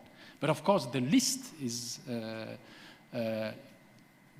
much more longer for toxicants for which you have or you may discuss the role of hemodialysis by case. So this is not a closed list, but the 4 toxicants are those where it is mandatory to consider dialysis for the treatment. So we'll consider each of these rapidly. Salicylate poisoning is now getting rarer. Of course, dialysis is the method of choice, and the patients who should be dialyzed are those who are the most severely poisoned, with generally severe features like coma, seizures, non-cardiogenic pulmonary edema, and acute renal failure. They usually present severe acidosis, metabolic acidosis, resistant to correction, and usually you have a contraindication for urine alkalinization due to renal or cardiac insufficiency. Sometimes you have only to rely on the concentration of salicylate, and you see the threshold is 1 gram per liter, measured 6 hours after the ingestion, and this threshold is lower for children or in case of chronic salicylate poisoning. Second indication is lithium. It is much more frequent, about 10,000 cases per year in the US. And you know that lithium is mainly responsible for neurological toxicity. Here you have to distinguish 3 patterns of poisoning. Acute poisoning in a previously untreated patient, acute and chronic poisoning in a previously treated patient who take an overdose, and chronic poisoning in treated patients who develop progressive lithium accumulation due to acute renal failure. Why you have to distinguish these 3 patterns? Because the relation between plasma lithium concentration and the severity of neurological toxicity is different. You see that with acute poisoning, you may have very elevated concentrations but very weak toxicity. With acute and chronic poisoning, you may have less elevated concentrations but more severe toxicity, and with chronic poisoning, almost supratherapeutic concentrations with very severe toxicity. And remember that hemodialysis will only eliminate lithium from the plasma. So this will not modify the lithium in the brain, and with lithium, the problem is the blood-brain barrier. So you can eliminate the lithium from the blood, but you cannot eliminate the lithium from the brain, and this will take time to go out of the brain. Lithium is the perfect toxicant that could be eliminated by dialysis, and this has been demonstrated for a long time based on Albert Jäger's investigations in the 90s, and he showed that half-life could be decreased and clearance enhanced. But you see, and that is interesting, you have a rebound after the stopping of the hemodialysis due to the redistribution of lithium from the erythrocytes to the plasma. Who to dialyze? This is the question. You have to rely on three important aspects. First, of course, you have to consider the severity of the poisoning. That means the presence of severe neurological features like coma or seizures. Second, you have to consider the existence of some alterations in renal elimination. And third, of course, you have to consider the concentration of the lithium in the plasma. And you see that this concentration will vary according to the pattern of poisoning. In chronic accumulation, you will have a lower threshold to decide hemodialysis, and in acute overdose, a higher threshold. We reviewed our cases in Paris, in our ICU, and we divided the patients according to two parameters, serum creatinine and lithium concentration. And you see that we were able, with a good sensitivity and specificity, to separate the patients according to if they were or not hemodialyzed based on the advices of the physician in charge. And we showed that these two criteria seem to be relatively easy to decide to dialyze or not a patient. So if a patient has a concentration of creatinine above 200 micromole per liter or a concentration of lithium above 5.2 millimole per liter, then it's recommended to hemodialyze him. And we were able to demonstrate that in the patients who presented these criteria but who were not dialyzed, based on the advice of the physician in charge, it seems in this subgroup that neurological impairments were more important at ICU discharge, despite an ICU stay length of the same length, an ICU stay of the same length. So maybe this is a sort of evidence to support the role of hemodialysis in these patients. The third situation is toxic alcohol poisonings, methanol and ethylene glycol. We talked about that previously. Both alcohols are not toxic, but their metabolites, due to alcohol dehydrogenase, are responsible for metabolic acidosis and organ injuries. Methanol is responsible for blindness mainly, and ethylene glycol for acute renal failure. And here the management is based, of course, on alkalinization, but mainly on the administration of an antidote, ethanol or famotidine, and of course the consideration of intermittent dialysis to remove the toxic metabolites and to shorten the course of hospitalization. The choice of antidote is debatable. In France, famotidine is the first-line antidote to treat toxic alcohol, but if famotidine is unavailable or expensive, you may use ethanol with the same effectiveness. Famotidine has the advantage not to require monitoring of its concentration, and it is devoid of any neurological side effects. So it is easier to use, and in some rare cases, it may obviate the need for hemodialysis.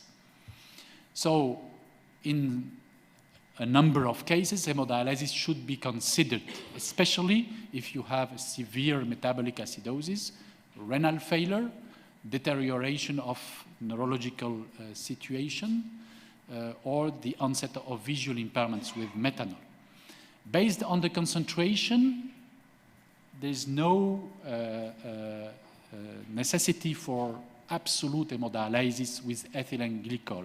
So ethylene glycol of more than 50 milligram per deciliter should not remain an independent criterion for dialysis.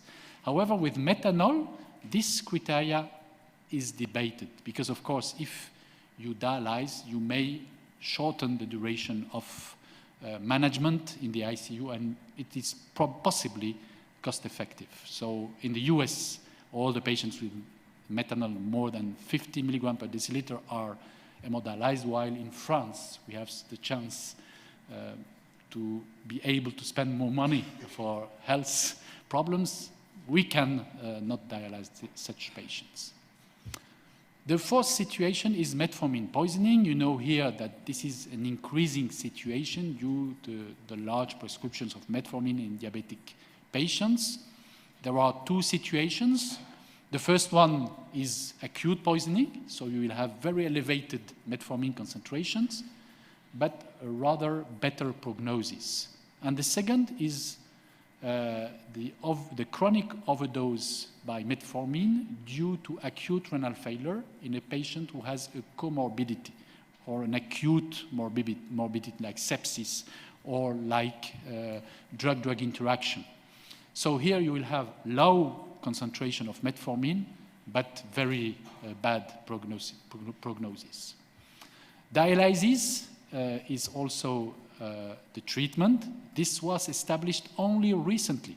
You see that before 2009, metformin poisoned patients were not dialyzed because metformin has not good parameters suggesting its easy elimination by hemodialysis. Its volume of distribution is very elevated, so that if you want to use hemodialysis, you have to increase the duration, 16 hours of intermittent hemodialysis to eliminate metformin. And you see that the kinetics is in two phases. The first one is relatively quick. You eliminate rapidly the metformin from the plasma. And the second is, you see here, the first one is not working, but the first one is rapid and then very slow because you have to eliminate the metformin from the erythrocytes and from the tissues, and this is slower. So you need 16 hours, and your indications are severe lactic acidosis with acute renal failure and situations with increasing lactate above 5 millimole per liter. And in this situation, you may save, hemodialysis may be life-saving in the majority of the patients. Are there alternatives to hemodialysis? Of course, continuous dialysis and continuous treatments are interesting because they are more available. They could be suitable in hemodynamically unstable patients. They are easier to use to regulate fluid volume, and they may increase the clearance of mid-molecular weight solutes. However, they have some inconveniences. They have, and the most important one is that they have a lower clearance. So you will eliminate the toxicant more slowly. And the second inconvenience is that you require continuous anticoagulation to avoid the clotting of the extracorporeal circuit and the membrane. So when to use these continuous techniques? In lithium poisoning, it is recommended to use it immediately after hemodialysis. So you hemodialyze the patient during 6 hours, and then to avoid the rebound, you put a continuous hemodialysis. And in this case, as shown here, you have no rebound.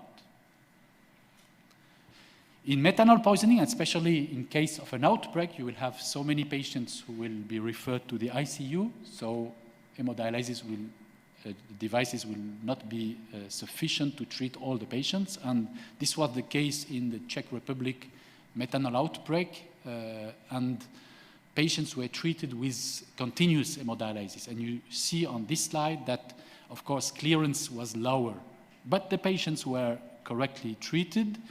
And the condition is to increase to the maximum the blood and dialyzed flow rates to increase the rate of elimination. Are there any additional or any alternatives techniques?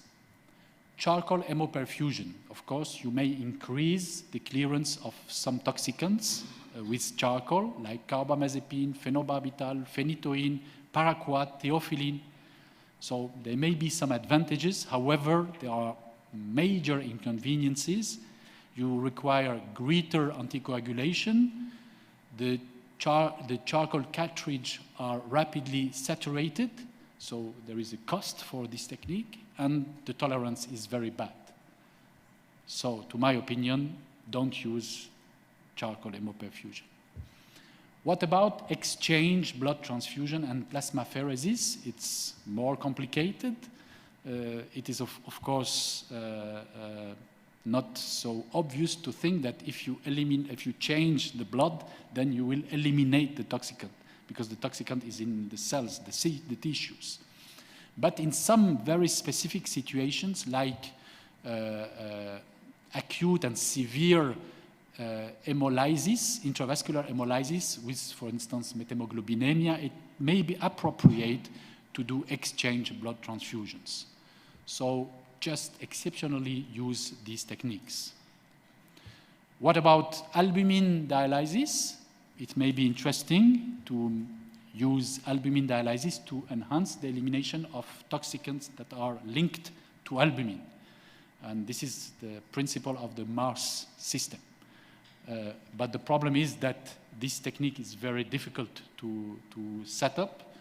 You require a specialized nurse, and he will require about 3 to 4 hours just to set up the device. So it is very time-consuming, and the benefit till now is not proved. So just use this technique if you want to investigate the ability of this system to increase the enhancement, to increase the clearance of the toxicant.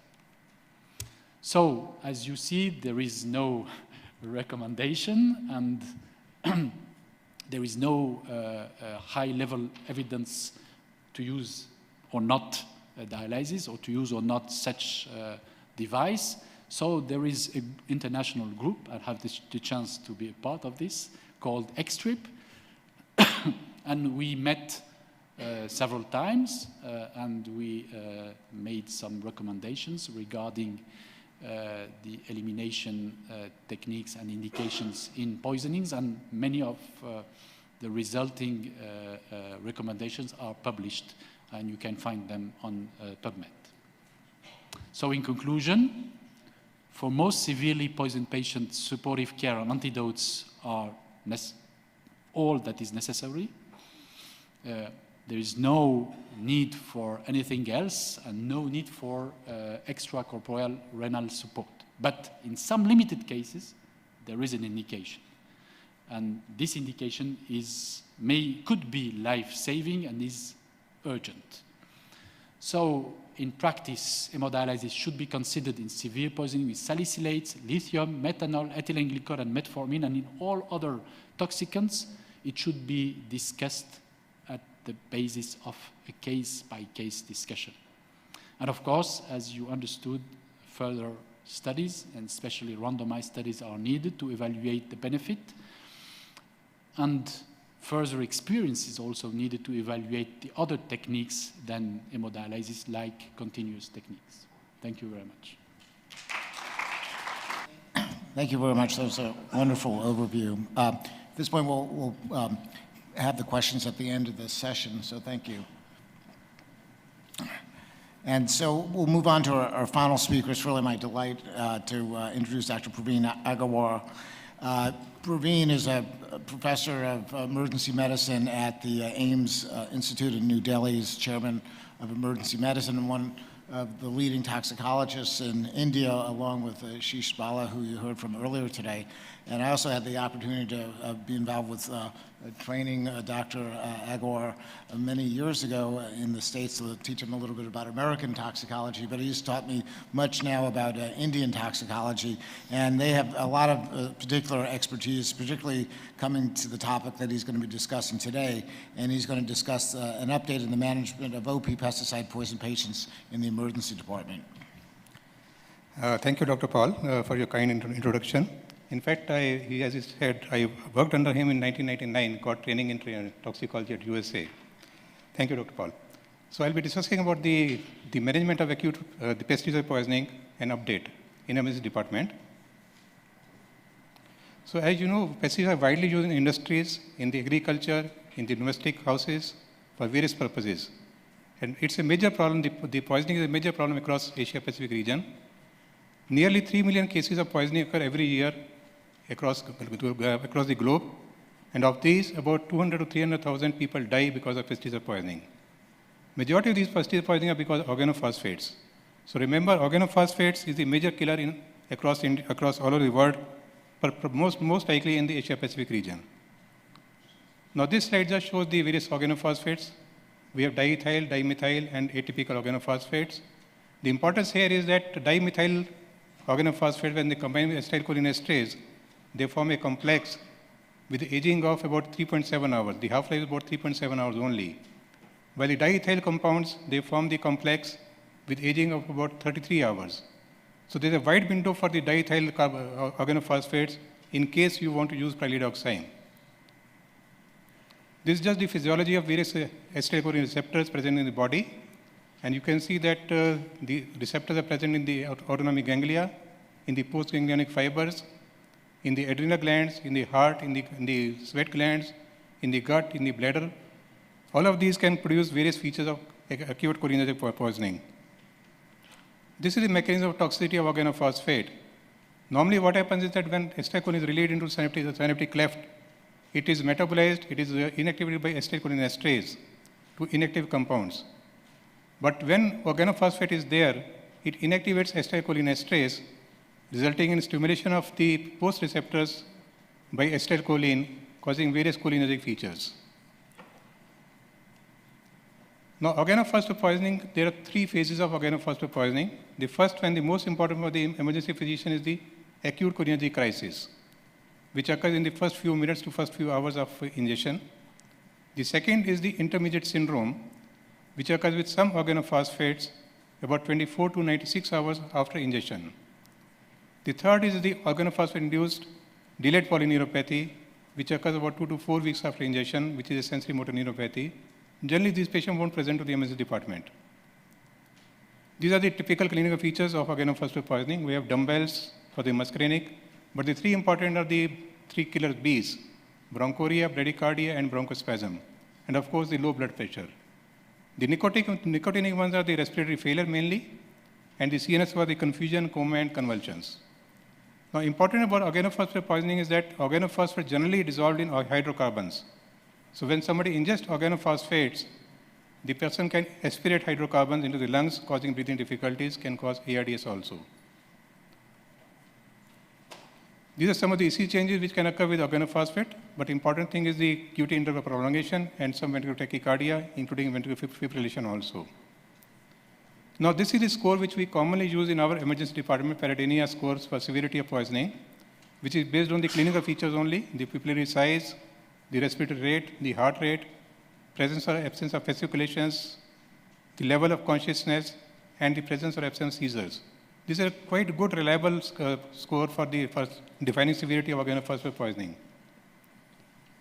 The diagnosis is generally by clinical only. We hardly use the plasma pseudocholinesterase levels or the RBC cholinesterase levels.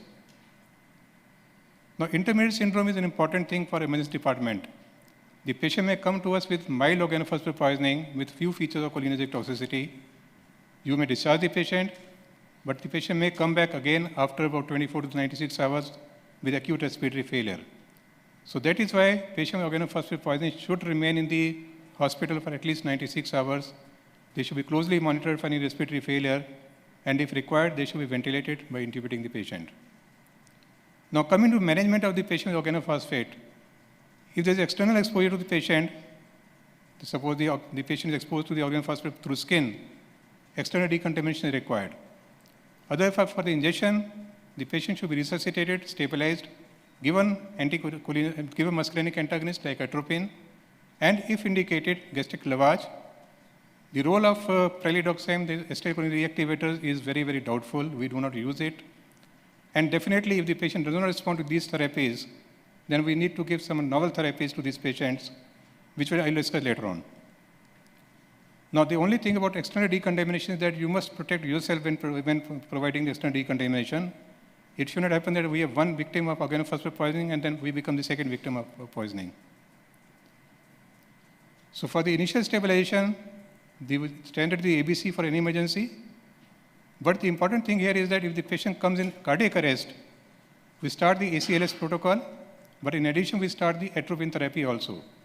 So remember, atropine is indicated in very few situations in ACLS program. Atropine is removed from the ACLS guidelines now. But if the patient has organophosphate or carbamide toxicity and comes in cardiac arrest, then the patient will require atropine to be given to the patient. Of course, to avoid aspiration, keep the patient in left lateral position, give high flow of oxygen because they are often hypoxic, intubate the patient if the airway is breathing compromised. Now, one of my previous speakers talked about the intubation. Avoid succinylcholine again to re-emphasize it, because it also gets metabolized by the pseudocholinesterase. And if we give succinylcholine along with the OP poisoning, the duration of succinylcholine duration will be prolonged to 6 to 12 hours. Now, atropine is the initial drug of choice for patients with organophosphate poisoning. If the patient has meiosis, small pupils, excessive sweating, has bronchoria or bronchoconstriction, has bradycardia and hypotension, the patient requires atropine. But if the patient does not have any of these 5 markers of cholinergic toxicity, then the patient should be still observed for about 12 hours for delayed toxicity. The dose of atropine is 2 milligram intravenously, and it should be given even if oxygen is not available. The dose for children is for about 0.05 milligram per kilogram, the first dose. After 5 minutes of giving atropine, check the 5 markers of cholinergic poisoning. If there is no improvement, double the dose of atropine to 4 milligram and continue to double it every 5 minutes till you get the endpoints. The endpoints will be clear chest and auscultation, heart rate more than 80 beats per minute, that is, there is no bradycardia. The systolic blood pressure is more than 90 millimeters, that is, there is no hypotension. Of course, you can look at the pupils, they should no longer be constricted. There should be no sweating, that is, axilla should be dry. This just is a schematic diagram for the atropinization. Give doubling dose, 2 milligram, 4 milligram, 6 milligram, 8 milligram, 16 milligram, and so on. The important thing is that patients often lose a lot of fluids because of recurrent vomiting, because of urination, because of salivation, because of sweating. So along with atropine, start IV fluids, give about 500 ml to 1000 ml of saline. And also once the patient is atropinized, start the infusion of atropine at a dose of 10 to 20% of the total dose given initially, that is every hour, and assess the five parameters of cholinergic toxicity every 50 minutes. Make a diagram, like make a chart in your emergency department about the various vitals, monitor them every 15 minutes. The patient may require bolus of atropine in between, or the patient may develop atropine toxicity. Once the patient is stable, reduce the dose of atropine by 20% every 4 hours, so that generally by about 24 to 48 hours, you are able to stop atropine. This patient can also have hyperthermia, so external cooling is also important in this patient. Now, these are the features of atropine toxicity: agitation, confusion, urinary retention, and paralytic ileus. Of these, most important is paralytic ileus. So keep on auscultating the abdomen every 15-20 minutes initially for any signs of atropine toxicity. If the patient develops atropine toxicity, stop infusion of atropine, wait for about 30 minutes, the signs of toxicity disappear, start the infusion again at about 75% of the initial infusion rate. Now, this is the one which we often use as the first intervention.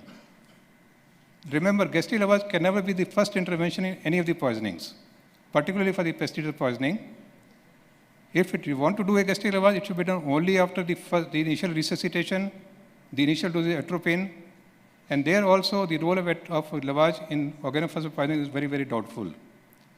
Again, as I said, it may increase the chances of aspiration pneumonia because organophosphate dissolved in hydrocarbons. Again, activity charcoal, probably no role again. There are studies showing that it probably doesn't act in patients with organophosphate poisoning.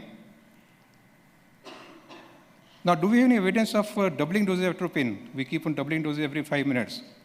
There are 2 studies which were conducted, one in Sri Lanka and second in Bangladesh. In the first study done in Sri Lanka, the 3 hospitals were chosen, and there were about 272 patients. In 2 hospitals, they gave doubling doses of atropine, and in the 3rd hospital, the standard routine was given, just the boluses of atropine were given. And what was found was that patients who received doubling doses they received less of PAM and less of atropine. They also had lower occurrence of atropine toxicity. But there is no difference in mortality or ventilatory rate in both the groups. In contrast to this study from Bangladesh, this study was done in Bangladesh. Again, they divided into two groups. There were about 156 patients. And they found that giving the doubling dose of atropine reduced the mortality, reduced time to atropination, reduced the incidence of atropine toxicity, and also reduced the incidence of ventilation. So this study clearly showed that doubling dose of atropine is quite effective in reducing all the parameters associated with organophosphate poisoning.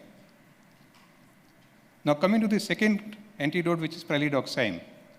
Many physicians still use pralidoxime, and the dose recommended is 30 milligram per kilogram of PAM chloride over 15 to 20 minutes, followed by infusion of 8 to 10 milligram per kilogram per hour. In India, we have mostly PAM iodide, which is less effective compared to PAM chloride. There are several adverse effects associated with the PAM, which include tachycardia, hypertension, muscle rigidity, laryngospasm. Now, let's see whether pralidoxime is really effective or not in patients with organophosphate poisoning. It may be ineffective if there is aging of the organophosphate acetylcholinesterase complex. Also, there is a variation between the different organophosphates. They may or may not respond to pralidoxime. There are no effective protocols in terms of doses which have been established for pralidoxime. In various studies, the dose have varied from 0, that is no PAM was given, to 24 grams a day. It is also not likely to address the non-acetylcholine effects of the organophosphate. Now, organophosphate have many other effects. They can directly affect the tissues. They can directly affect the neuromuscular junctions. So that's why it is not possible that pralidoxime is going to affect all other non-acetylcholine effects of the organophosphates. In addition, in developing countries where the problem of cost, it costs about $5 per gram of pralidoxime. And suppose you want to get 24 grams per day, it will become very high cost for us. Now, there are many studies done on comparing various doses of pralidoxime. The first studies were done from India in 2006, reported in 2006, in which 200 patients were included. They were given, one half were given high dose of pralidoxime. The second group was given the normal low dose of pralidoxime. What they found was that in the high dose group, there was less need of atropine during the first 24 hours. There was less need of intubation, and there was lesser duration of mechanical ventilation for the patient who received high dose of pralidoxime. But there was no change in mortality. There was a second study was done from Sri Lanka, which was again a double-blinded placebo-controlled trial of 235 patients. In this study, they found the mortality was higher in pralidoxime group, and the need for intubation was similar in both the groups. There were two meta-analyses published in 2018 and 2019, and in the first meta-analysis, what they found was there was no significant difference in terms of risk of death, intubation, development of intermittent syndrome, complications, and duration of intubation between the patient who received pralidoxime and the patient who did not receive pralidoxime. The second meta-analysis was published in 2019, which again found that the mortality was probably higher in patients who received pralidoxime.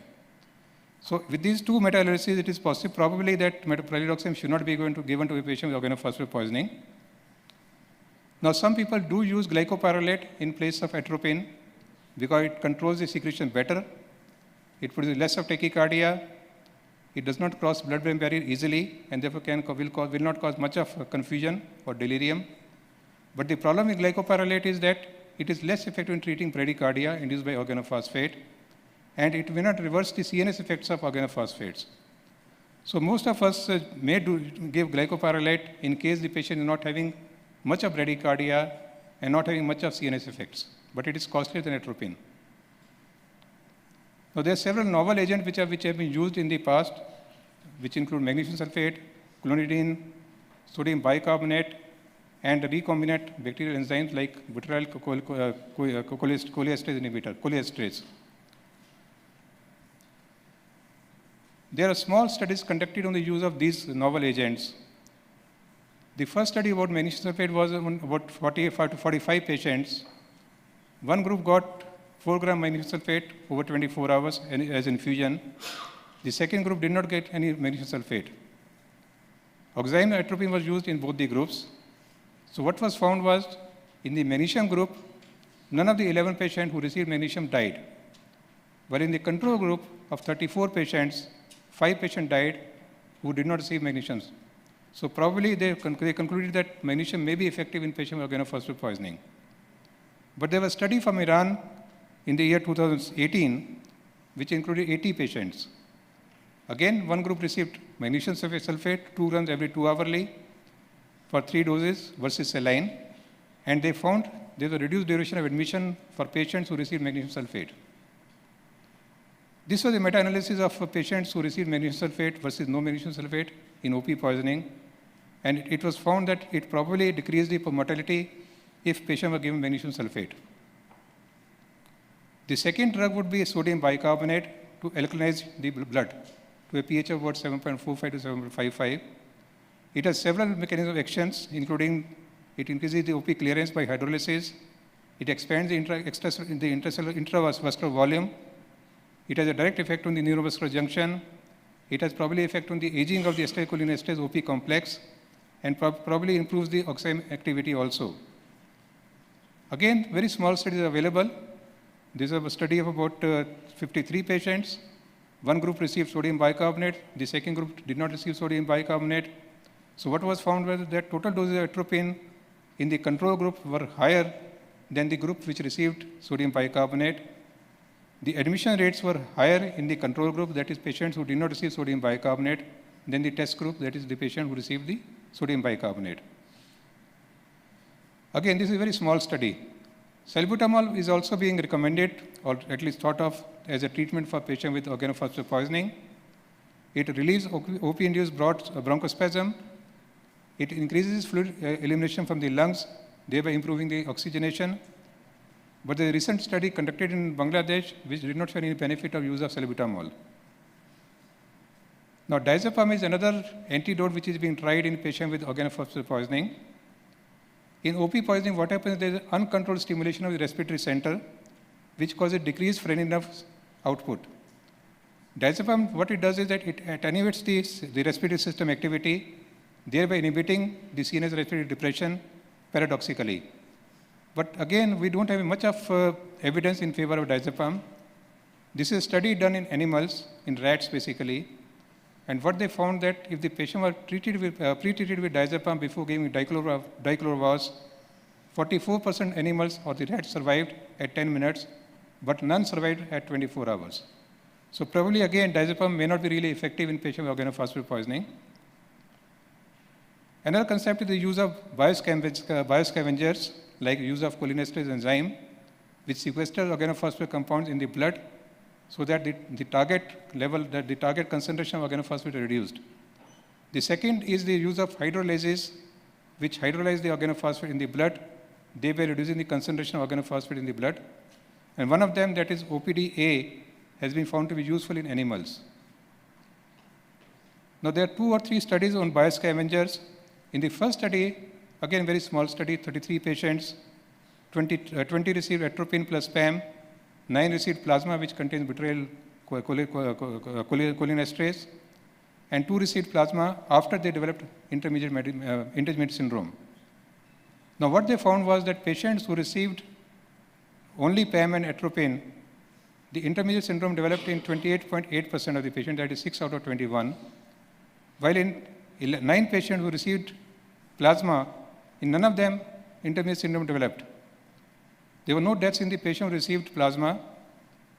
So thereby probably meaning that the giving plasma to this patient may be effective if the patient has severe organophosphate poisoning. But on the other hand, there was a second study in which they did not find any evidence of any benefit of use of plasma or 20% albumin in patients with organophosphate poisoning. Now, nicotinic receptor antagonists are also being tried because nicotine is one of the receptors at the neuromuscular junction. So if it gives something which is antagonizing the nicotine receptor, it may produce beneficial effect in patient organophosphate poisoning. So there's a trial in the animals, not animal in the humans, but it's a phase 2 trial where the use of rocuronium has been shown to improve the outcome.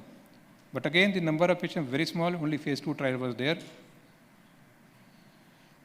The last one is the second last would be the use of intravenous lipid emulsion. Now it is being used in almost every poisoning. This was a study conducted from Chandigarh. Dr. Ashish Bala is here, who conducted this study. This was a study on 40 patients who were symptomatic because of organophosphate poisoning. But they found that there was no significant change in hemodynamic parameters in patients who received intravenous lipid. Compared to the historical control, there was no change in mortality, but there was some reduction in duration of ventilation and hospital stay. There were no adverse effects. That's an important thing. Now, there is a review of literature from China. About 7 randomized controlled trials were systematically studied. All were reported from China in Chinese literature. And they have studied about 630 patients. So what they found was that intralipid improved the cure rate. It decreases the mortality rate. It decreases the respiratory muscle paralysis when the patient received intravenous lipid emulsion. So what we require is probably a larger trial on the use of intravenous lipid emulsion in a patient with severe organophosphate poisoning. Now, Dr. Bruno talked about the extracorporeal removal of the toxin. This was a study from Turkey, in which they had 260 patients who were divided in 2 groups. They had severe organophosphate poisoning. All received, at least 40 of them received hemoperfusion within 3 hours of injection, which decreased the mortality, decreased the incidence of intermediate syndrome, and decreased hospital and ICU stay. 44 patients received organ transplantations from these 20 donors, and the outcome was really good. 3 of the recipients died, 3 had graft dysfunction, but 34 had good graft function within first 6 to 12 months. So probably again, we should not declare these patients that they are not fit for organ donation. They can be taken as organ donors. If the kidneys are functioning well, the heart is functioning well, they can be good organ donors for the other patients. So to summarize, what we require is basically a large multi-center trial using these novel drugs, like we have plasma, we have sodium bicarbonate, we have intravenous lipid. Right now what we have is a single center studies having very small number of patients most often, except for the hemoperfusion study which has 260 patients. So I would feel that probably we require as a research a multi-center group thinking about the various drugs which we can use in patients with organophosphate poisoning. Thank you. Thank you very much. Really an excellent presentation. At this point, because of time constraints, I think we'll end this session. We're running a few minutes behind, and there is a break right now. So why don't we take a 10-minute break and begin at 4:40 for the final session of the day. Thank you. Yeah, I'm Hussein from Tehran, and we are working together to moderate this session. And please introduce the first speaker. All right, we're going to have an abbreviated session in that we have a couple of talks that have been canceled. So our first speaker is going to be Mohammed Al-Malki. Mohammed is a practitioner of both internal medicine and medical toxicology. He did his medical toxicology fellowship with us at Emory University. He is currently also the chairman of internal medicine at this hospital in Riyadh, which is King Saud Medical City. And he's been a board member of Minotox for over 4 years. So we want to thank him for his contributions and looking forward to his next 15 minutes of his talk.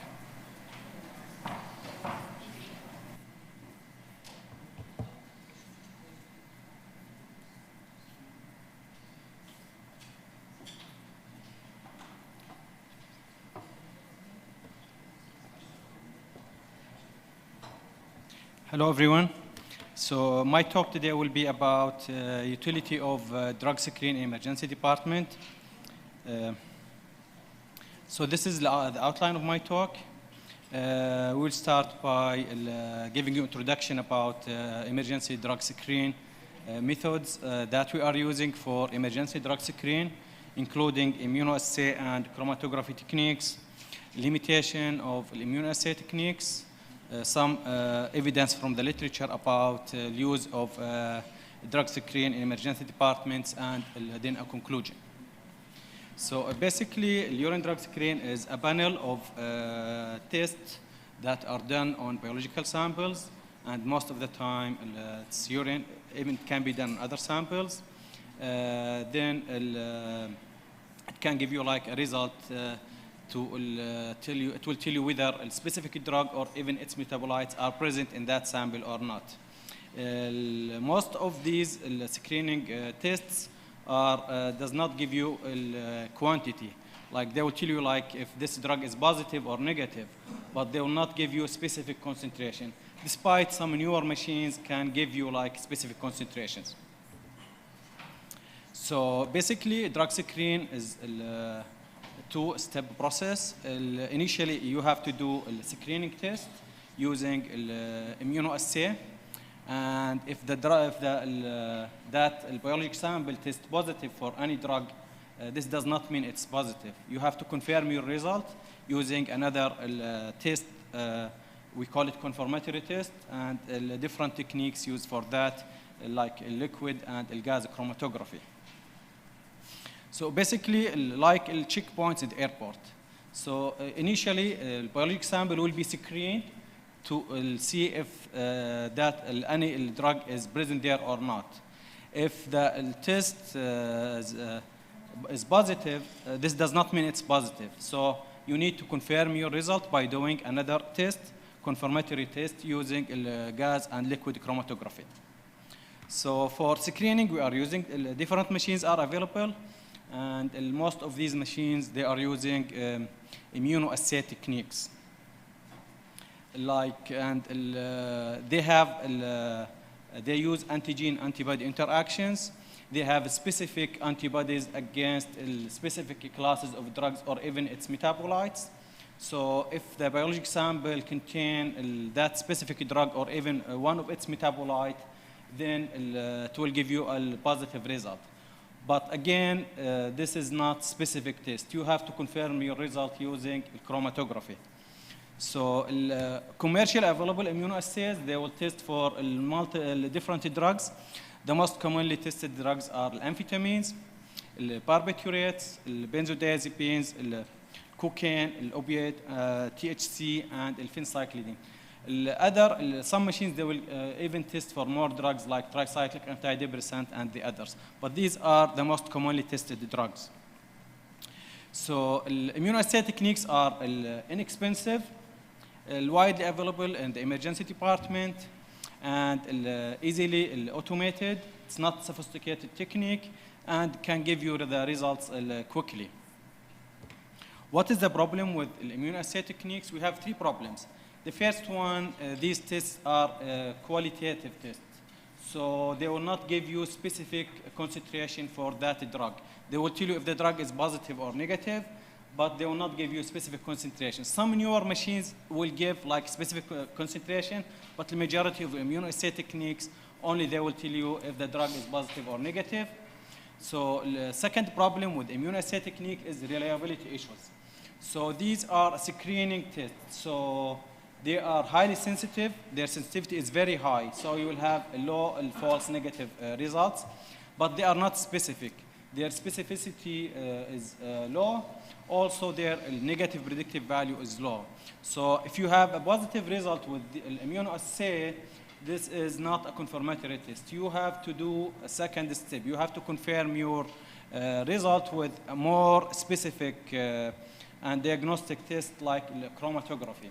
So these diagnostic tests are highly sensitive and specific.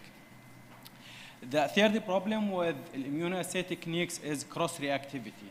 So they have a lot of cross-reactivity with a large list of drugs.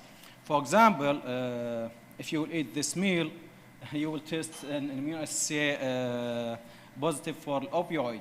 So the poppy seed, they have cross-reactivity with opioid immunoassay. So if you can see here, like there's interaction between different immunoassays for of different drugs. It's like amphetamines, they have a huge list of interactions. They can give you false positive result with dextroamphetamine, ephedrine, with NDMA, labetalol. Also, they can give you a positive result with if someone is using ranitidine and the others. So they have cross-reactivity with a large number of drugs. For example, also THC, they have cross-reactivity with non-steroidal anti-inflammatory drugs. They have cross-reactivity with proton pump inhibitors. Opioid also, they have cross-reactivity with poppy seeds. They have cross-reactivity with rifampin, phencyclidine, and tricyclic antidepressant. Tricyclic antidepressant, they have cross-reactivity with carbamazepine. They have like similar structure, so it can give you a false positive result in someone who is using carbamazepine. And also, they have cross-reactivity with quetiapine. So you can see a huge list of drugs that can give you false positive results. So these are not diagnostic tests, only used for screening. So if you would like to confirm your result, you have to use more sophisticated techniques like gas chromatography, liquid chromatography, and mass spectrometry. Confirmatory tests are highly specific and sensitive, but again, they require more trained technician and to perform these tests. And also, you need an expertise to give you interpretation for the results. They can give you quantitative concentrations. It's not like immunoassay techniques for a specific substance or even its metabolites. But again, they are not available everywhere. And you cannot get the results immediately like immunoassay techniques. So, clinical scenarios where emergency drug screen is used in the emergency department. Emergency drug screen has been become like standard of care for a lot of patients. It's frequently ordered in patients who present with a drug overdose to the emergency department. Also, frequently ordered in patients who presented with CNS signs and symptoms, like someone with agitation, altered mental status. It has been frequently ordered. In psychiatric patients who present to the emergency department with psychiatric signs and symptoms, like agitation, psychosis, delirium. Also, it has become a standard of care in trauma patients. So, it's frequently ordered, but what is the utility of these tests? Do we need it? Does it change the management of these patients and their disposition in the emergency department? So what does the literature say? We have a lot of published articles discussing this issue. Over the past few decades, several articles have been published to address the utility of emergency drug screen. One of the earliest studies that has been published was in 1974. So this was a retrospective trial. 148 patients enrolled in this study, and they concluded that there is no utility for emergency drug screen in the management of patients in the emergency department. Later on, another study has been published in 1987 by Kellerman. This study was a prospective clinical trial, and they enrolled 196 patients in this study. And the main question of this study was how often emergency drug screen will have substantial change in the management of patients in emergency department. And they concluded that only 6 out of 196 patients, there was change in their management. And even 3 of these patients, the change was to discharge home as they have negative results. Sorry, just.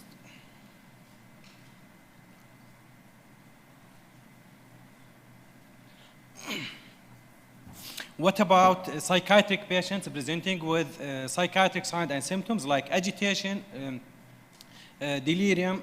So emergency drug screen has become one of the commonly ordered investigations in these patients. One study has been done in 2000. It was this one was randomized controlled trial. They enrolled two groups of patients in this study. 198 patients enrolled in the urine drug screen versus 194 patients enrolled in the traditional treatment arm. And the question of this study was like if emergency drug screen has an impact on disposition of psychiatric patients in the emergency department. It has been found that there's no change in disposition of psychiatric patients who presented with psychiatric manifestations to emergency department. What about trauma patients? So emergency drug screen has become one of the standard of care for trauma patients. It's frequently ordered in these patients. And even it has become like one of the requirement to be certified as level 1 and level 2 trauma patients to have available urine drug screen. Multiple studies has been published in the peer-reviewed literature about the utility of urine drug screen in these patients. And all of these studies, they concluded that there is limited utility of routine drug screen in trauma patients. So at the end, the conclusion from the literature review, the literature does not support an emergency drug screen as being helpful in the acute management of patients in the emergency department. Also, it does not change the disposition of these patients. Screening results rarely change clinical management of a patient who presented to the emergency department. What about the clinical guidelines? So a clinical guidelines that has been developed by a UK clinical scientist and toxicologist and by a clinical toxicologist and clinical laboratory scientist, they recommended against the availability of emergency drug screen in the emergency department. Also, a similar guideline has been made by the Alberta Medical Association, and they also make the same recommendation. There is no utility for emergency drug screen in the emergency department. So, conclusion, emergency drug screen is unlikely to significantly impact management of patients in the emergency department. Also, it has no impact on disposition of these patients. That's it, I'm done. All right, we have some time for questions. Then on subsequent follow-up with psychiatry, it may not change their disposition at that time, but that could help the psychiatrist, someone who's an attentional adult, to know that someone has, cocaine use disorder or, marijuana use disorder, and that could help them get targeted to just different treatments that could benefit them. I did not get across any article discussing if they are useful for follow-up. I have no idea if there's any published article to discuss utility of these emergency drug screen as a follow-up modality in psychiatric patients. I came across studies talking about useful if these urine drug screen are important for disposition in the emergency department in psychiatric patients who presented with psychiatric manifestations like agitation, delirium, etc. But I'm not sure if there are any study about usefulness of these immunoassay as a follow-up modalities. Okay, thank you. Sure, after we finish with these questions, yeah. Okay. I have a question, Mohammed. As a physician, I'm wondering what should I do from tomorrow? I should stop ordering drug screening for my patients. So, does it mean that I should follow drug screening by confirmatory tests, or should I do confirmatory tests from the beginning? So basically, for intoxicated patient, what we need, we mainly depend on clinical signs and symptoms. So you have to rely mainly on your toxidrome recognition. It can help you, but again, as I told you, if you have, for example, a urine drug screen which tests positive for opioid, This does not mean that your patient was using opioid, because you will have a lot of cross-reactivity, and this test should be confirmed by another confirmatory test, which is sophisticated techniques, not available everywhere, and even you'll need like more, it will need like sometimes 1 day or 2 days to have the results. So basically for acute intoxication, you have to depend on your toxidrome recognition. But they can help, yes, but if you have a positive result, you have to put in your mind that you can have a lot of false positive results, and also a loss of cross-reactivity with other drugs. Like for example, if someone is using tricyclic antidepressant, it can give you a false positive result with a lot of drugs, as I showed you previously. Amphetamines, they have large list of cross-reactivity. Other questions? Any other question from Flu? Okay, thank you.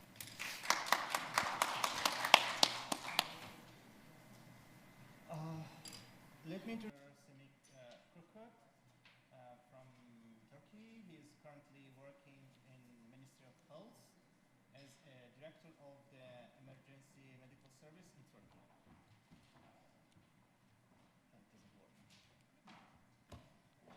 Teşekkür ederim. İlk önce İngilizce sunum yapacağımı biraz önce öğrendim. Behçet Hoca'ya o yüzden biz sunumu Türkçe hazırladım. Behçet Hoca da ceza olsun diye çevirimizi yapacak Behçet Hoca. Önce bir soru salonda. Who can speak? You cannot understand Turkish? How many of you? You, both, and you. You don't know Turkish, eh? No. Okay. You are here. You know? You already know Turkish. Okay. Hazır mısın? Şimdi Just a minute.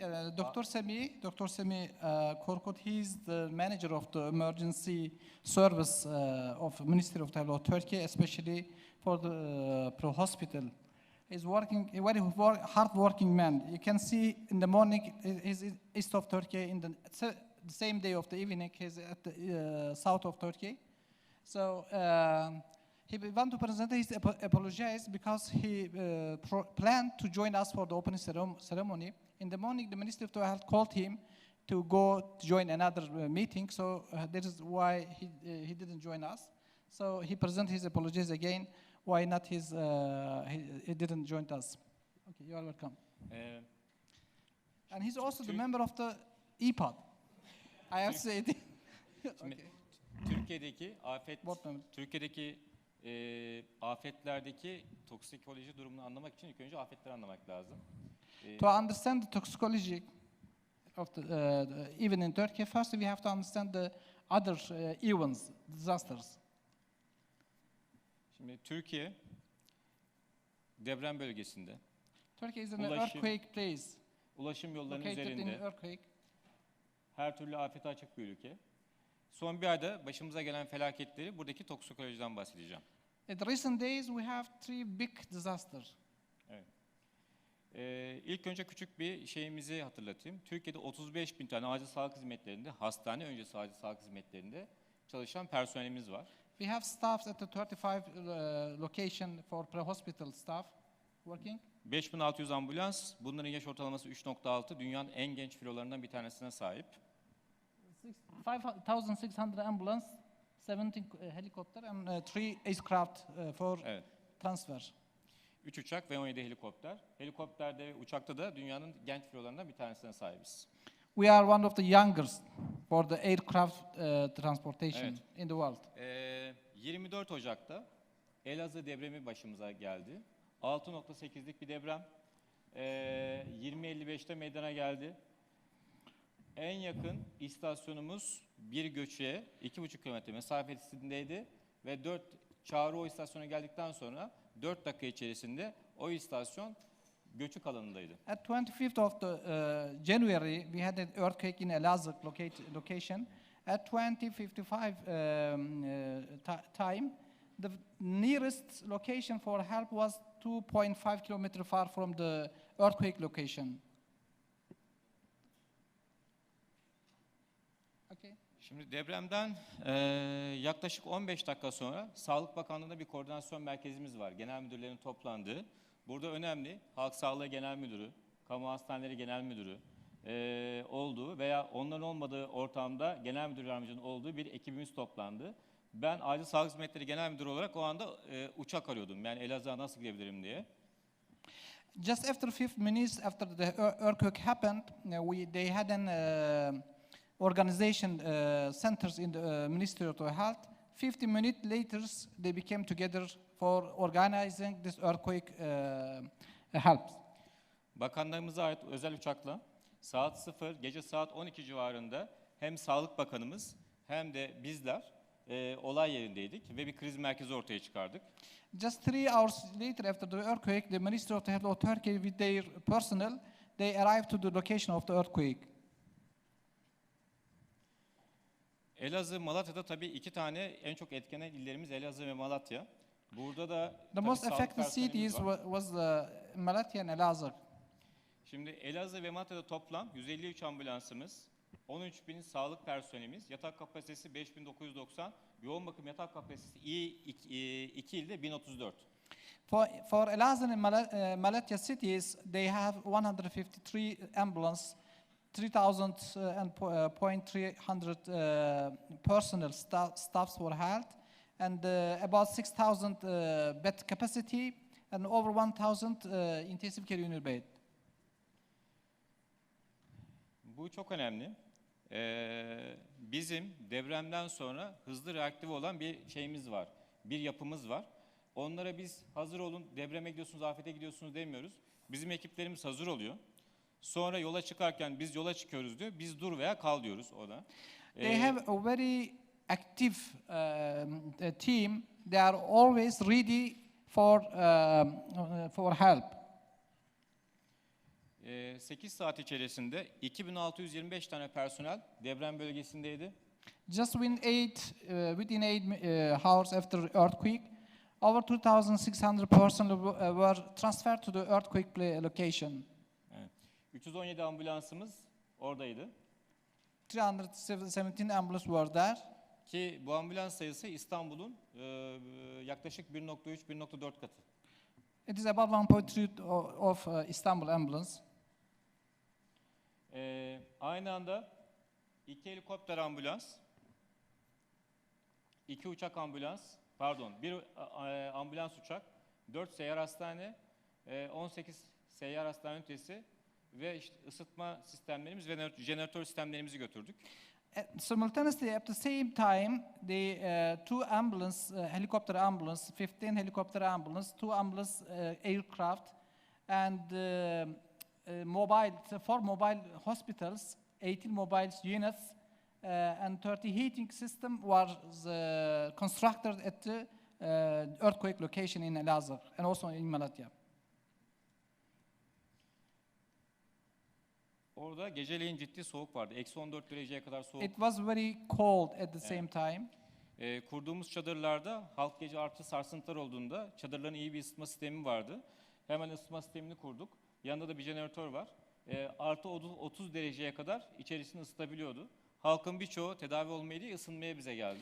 They constructed the heater system at the same location in a very early time. Evet. Kurulan çadır kentlerde hızlı bir sağlık hizmeti vermeye başladık hemen. Gördüğünüz kırmızı çadırlar, sağlık hizmeti verilen çadırlar. Toplam 11 tane seyyar acil sağlık ünitesi kuruldu. Buralarda hemen tedaviye başladık. They constructed a very well done tents location for the people, injured people, within very short time. Önemli olan şeylerden bir tanesi bizim depremlerde öğrendiğimiz şey. En son İstanbul 5.8'de yaşamıştık. Haberleşme çok önemli. Haberleşmenin kesintisiz olması lazım. Biz buraya 5 tane mobil komut aracı gönderdik. Yes. The communication in such disasters is very important. Can understand again how the communication is very important. So they communicate. They construct the communicate systems also at the same time within a very short time. 5 mobil komut aracından 2 tanesini yalnızca kullandık. O da şeydi, telsiz desteği için. Yeni gelen 300 küsur ambulansa telsiz desteği vermek için kullandık. Yoksa telefon kapasitemiz iyiydi. Yerel ağdaki telsiz sistemimizde herhangi bir sıkıntı yaşamadık. They prepared and constructed 2 mobile cars for communications. Hastaların %65'ini, orada bir yeni oluşturduğumuz bir şehir hastanesi vardı. Toplam 1631 hastanın %65'i Elazığ Şehir Hastanesi'nde tedavi edildi. Of the injured patients, about 65% were treated in the Elazığ State Hospital, University Hospital, sorry. Burada en önemli nokta afetçiler için enkazdan canlı kurtardığımız 45 tane yaralımız vardı. Hiçbir tanesini kaybetmedik bu yaraları. Canlı çıkardıktan sonra stabilledik, aldık, hastaneye götürdük. Hiçbir tanesinin hayatı gitmedi. The most important point is that they took about 35 injured people under the destruction, and all of them are alive, still alive. Evet, önemli konulardan bir tanesi halk sağlığı hizmetleri. İnsanlar hemen anında göçükten çıkarıldıktan sonra başka problemler ortaya çıkmaya başlıyor. Another one important point is the community health system. To organize it. Organizing community health system is very important. 1000'in üzerinde su numunesi alındı. They get over 1000 sample from the water. Hızlı bir şekilde göçmen sağlığı, orada da Suriyeli göçmenler var. Göçmen sağlığı merkezi kuruldu. They have also Syrian migration refugees at the same location. Riskli gebeler tespit edilip anne otelimiz var bizim orada. Anne oteline misafir ettik. They take the pregnant women in a very short time. Şimdi burada 2 tane hastane var. İlk göreceğiniz videodaki hastane, oradaki daha önce yapılmış bir hastane. İkinci hastane Elazığ Şehir Hastanesi. İkisinin arasındaki fark, bir tanesinde izolatör var, bir tanesinde izolatör yok. Depremde izolatörlü hastanelerin ne kadar önemli olduğunu orada daha iyi anladık. Okay, another important issue is that having an isolator in the hospital. They have 2 hospitals in this location. One of them had, the other doesn't have.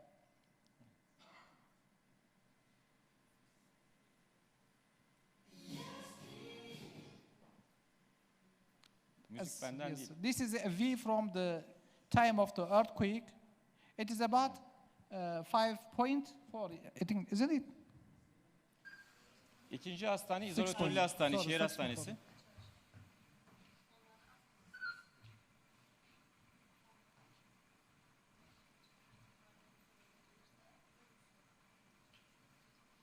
Başkanımıza bu görüntüleri vermeyeceğim.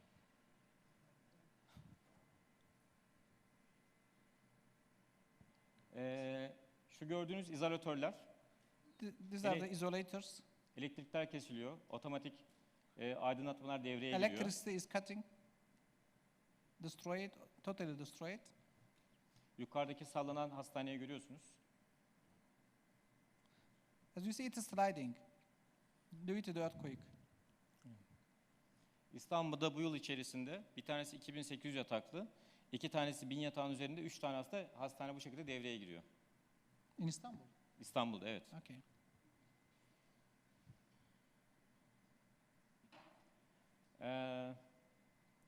Bu kızımız böyle 1.50 boyunda, küçük bir kız. Orada mülteciler tamamen gönüllü biliyorsunuz. Kısa boylu birisini arıyorlar göçün altına sokmak için. Bu kızımız gönüllü oluyor. Böyle gözüktüğü kadar büyük bir şey değil. The majority of the helpers or supportive are involunteers. This is a very short girl. She is also a volunteer for helping, for supporting the injured patients. Ben evdeydim o sırada, kek yapıyordum. Hemen çantamı hazırladım ve yarım saat içinde She was at home at the same time. When heard the dahi earthquake, haber verememiştim. left the home İçerisinde immediately. çocuklar olduğu için ona müdahale edecek ufak tefek birine ihtiyaç olduğunu söylediler. Ben hemen gönüllü oldum. Hayatımda açtığım en zor damar yoluydu diyebilirim. Benim sıvıyı gönderebileceğim bir alan söz konusu değildi. Çünkü serum setini yukarı dahi She's when an injured people and having intravenous assessment and give the fluids to these patients. Ayşe Hanım'a böyle bir müdahalede bulundum. It was very difficult for her to have an intravenous assessment. She's volunteer, not official staff. Şimdi göçün altına giriyor. 5-6 metre ilerliyor. Alan çok daralıyor. Sonra dar hareket edemiyor ve montunu çıkarıp öyle ilerliyor. She enters the inside of the injured destructive area 5 or 6 meters to the deep for following the injured patient. Bunun en güzel tarafı bir tarafta artçı sarsıntılar oluyor 4 şiddetinde. At the same time the earthquake is continuous. Bu sarsıntılarda bu kadar yerin altına girip bu kişi gönüllü olarak bu işi yapıyor. Yani bu işi yaptığı için herhangi bir para almıyor. Even though the earthquake still continues, she inserted 6 meters underground for rescuing the patients, the injured patients. Göçük altından 5 kişi 112 arıyor. Under the destruction, she called for the 113 staff, emergency medical staff. 112 göçük altındaki arayan kişilerle göçün oradaki olan sağlık personeliyle konuşturuyor. The emergency staff called with this lady while she was under the destructive area and connected to the patients. Azize bak sen bir annesin. Aşağıdaki herkesin şu an annesi sensin ve bizim tek iletişim kurduğumuz kişi sensin. Bütün güç sende. Tamam mı canım?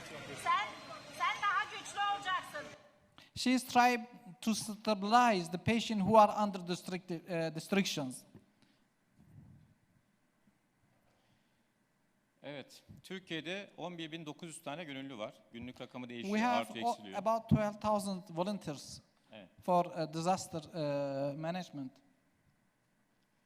Dünyadaki örnekleri için Amerika Birleşik Devletleri ve Türkiye karşılaştırması var. This is a comparison of Turkish and the United States volunteers. Üst tarafta nüfus, ortada medikal kurtarma ekibi isimleri, aşağıda da toplam personel sayısı. Yes, in the up you can see the population number, and down you'll see the volunteers numbers. Turkey is about 83 millions. US is over 327 millions, but their volunteers is just 5,000. The Turkish volunteers is about 12,000. Bu gönüllerin tamamı sağlık personeli. These all volunteers are staff. They are working in different places. İşlerinde acil tıp uzmanı, radyoloji uzmanı, toksikoloji uzmanı, This halk sağlığı uzmanı. These teams includes emergency medicine physicians, health physicians, and general practitioners, and also paramedics. Yalnızca tabii başımıza deprem gelmedi. Aynı dönemde depremden yaklaşık 15-20 gün sonra Van'da bir çığ felaketi yaşadık. We didn't just have the earthquake disaster, we also have an snow sliding just 20 days after this earthquake in the east side of the Turkey. 40'ın üzerinde hayat kaybı yaşadık. We have over 14 deaths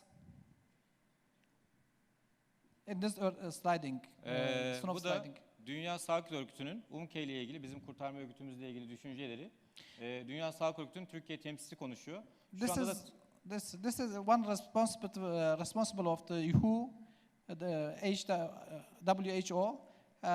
He's declared his opinion about the Turkish team supportive. The standard procedures are in line with the best international practices for rescue medical teams. The last 15 years proved that UMKE is also an indispensable rapid response team regionally and globally. UMKE provided support during many emergencies, from Haiti to Japan or Indonesia to Iran, and recently in Albania. With its 12,000 volunteers, health professionals, UMKE is surely ready to respond rapidly and save lives all over the world. Yaşadığımız afetlerden sonra devlet büyüklerimiz bize çok ciddi destek oluyor. After this disaster, the manager of especially the president, they supported this team very well. They thanked to them. Evet. Teşekkür ederim. Bunun peki toksikolojiyle ne ilgisi var? Okay, he thanks and he's going to explain what is the relationship with this presentation and toxicology. Evet. Şimdi başta gördüğünüz gibi as you see it in the beginning, very beginning, kurtarma örgütümüz var. 112 we have rescue teams. Evet. İlk herhangi bir vakayla karşılaştığımızda sahada 112 ve UMKE ekiplerimiz olay yerine gidiyor. When we face any problem, especially disasters, our UMKE is a team for first aid. They transfer to the location. üst kuruluşumuz olan AFAD bizden önce ulaşmışsa kırmızı bölgede yaralıları çıkarıp bize teslim ediyor. Eğer bizden önce ulaşmamışsa ve geç geleceğini düşünüyorsak bizim buna karşı donanımımız var ve olay yerine biz giriyoruz. AFAD is the top construction for the first aid in Turkey. Firstly, they are transferred to the location when they get firstly they get the injured patient and deliver this patient to the next teams. Buradan hastayı aldıktan sonra eğer olay yerinde çok fazla hasta varsa, yıkanması gerekiyorsa, KBRN gibi düşünmemiz gerekiyorsa onunla ilgili modüler taşıyabildiğimiz çadırlarımız, konteynerlarımızı ve hastayı oradan alıp temizleyip araçlarımızı alıyoruz. Okay, they are doing triage for triage and the location, the scan. They have mobile cars for first aid, especially for the chemical exposure or biological exposure in the scan. They have mobile. They are doing this jobs in mobile cars. Burada temizledikten sonra en yakın hastaneye götürüyoruz. En yakın hastanede yine temizlenmesi gerekiyorsa burada da KBRN ünitelerimiz var. Hastayı temizleyip sonra izole bir odaya alıyoruz. Okay, they do this triage in scan during the transfersion. When they arrive to the hospital or any units, they do the same triage at all parts, and then transfer the patient to the available units or intensive care units or bed. Depremde toksikoloji ile ilgili ne olmuş olabilir? Başımıza ne gelmiş olabilir? What about in the earthquake about toxicology? Çadırları kurduktan sonra After they constructed the tents, elektrikli ısıtıcılar yetmediği için veya gazlı ısıtıcılar yetmediği için soba kurduğunu gördük ve sobadan karbonmonoksit zehirlenmelerine maruz kaldığını gördük. Due to the deficiency of the electricity, they construct the heater. So due to this heater, the carbon monoxide intoxication may be happened. Çığ bölgesinde de because these patients are not used to live with the heater. Bizim kurduğumuz bir çadırda orada bizden izinsiz bir soba türü bir şey kurulmuş. Bir gazlı ısıtıcı kurulmuş. O bölgede de kurtarma personelinin oradaki gazdan zehirlendiğini arkadaşlar fark ettiler, müdahale ettiler. Çok büyümeden önledik. In snow sliding disaster, some of patients they established in the tent without getting permission and constructed that heater, and they had a carbon monoxide intoxication. Ve burada bahsetmediğim Sabiha Gökçen uçak kazası oldu. Sabiha Gökçen uçak kazasında 183 tane kazazedemiz vardı. 3 kişi hayatını kaybetti. After the snow sliding, we had an aircraft accident in the Sabiha Gökçen airport. It enrolled 183 injured patients. Biz buraya 105 ambulansla müdahale ettik ama beklemediğimiz bir şey daha oldu. We act with 105 ambulance to this accident. Aynı anda uçak kazasında olduğu halde uçak kazasına yardıma giden, desteğe giden aynı anda 5 polis bir araçta giderken araç trafik kazası yaptı. Aynı yerde oluyor bu olay. Uçak kazasının olduğu yerde. Onlar yaralandı. Aynı tarafta onlar da kazazede onlara koştuk. For supported this accident, a police car included 5 persons had an accident at the same time, at the same location. Pendik'te olaydan yaklaşık 30 dakika sonra Pendik'te bir metro çökmesi olayı oldu. İnşaatı çöktü. Orada da 4 yaralımız vardı. Onlara da aynı anda müdahalede bulunduk. Okay. After 30 minutes, just after this aircraft accident, a metro accident has happened. Very clear, very close to this location. Ve toksikoloji ile ilgili bir şey oldu. Tahmin etmek isteyen var mı? A toxicological event happened that. Who want to imagine? Ve 16 kişi maruz kaldı bu olaya. 16 persons were affected. Kimyasal maruziyet? Petrol? Yok, hayır. What else? Want to imagine? Şöyle. Just wait. Uçak yakıtında. Do you have any gift? Do you have a gift for? Yani bir ödülünüz var mı bilene? Nasıl? Bilene bir ödülünüz var mı? Do you have a gift? Ödül konusu Başar hocamın. O zaman biraz zor. Yes, President, he's going to give books. No. Who will say 3 answers? Ne oldu? You? Can you ask the question again? Sorunuzu tekrar sorun diyor. At the metro accident, Bir toksikolojik bir olay yaşadık. they had Aynı a anda. toxicology event. 16 kişi, What could be? 16 kişi zehirlendi. 16 people were injured in this toxicology event. What could be? Huh? No, what did you say? Metroda mı? Yok hayır, yorum yok. Ha? There is no comment for Havalimanında. location. Huh? No, there is no comment. There is no comment for location. They have 3 accidents: aircraft accident, metro accident, and car accidents. Kurtarma ekipleri Just hocam. a minute. Did you understand the question? Let me. You want, let me. Just. They have 3 accidents at the same time. First, aircraft. Second, car accident includes 5 injured, and metro accident includes 16 injured. In this 3, among these 3 accidents, there was a toxicological events, and 16 persons were injured. What could be? This is the question. It was inside the subway or somewhere else? Huh? It was inside the subway or somewhere else? There is no comment. No comment.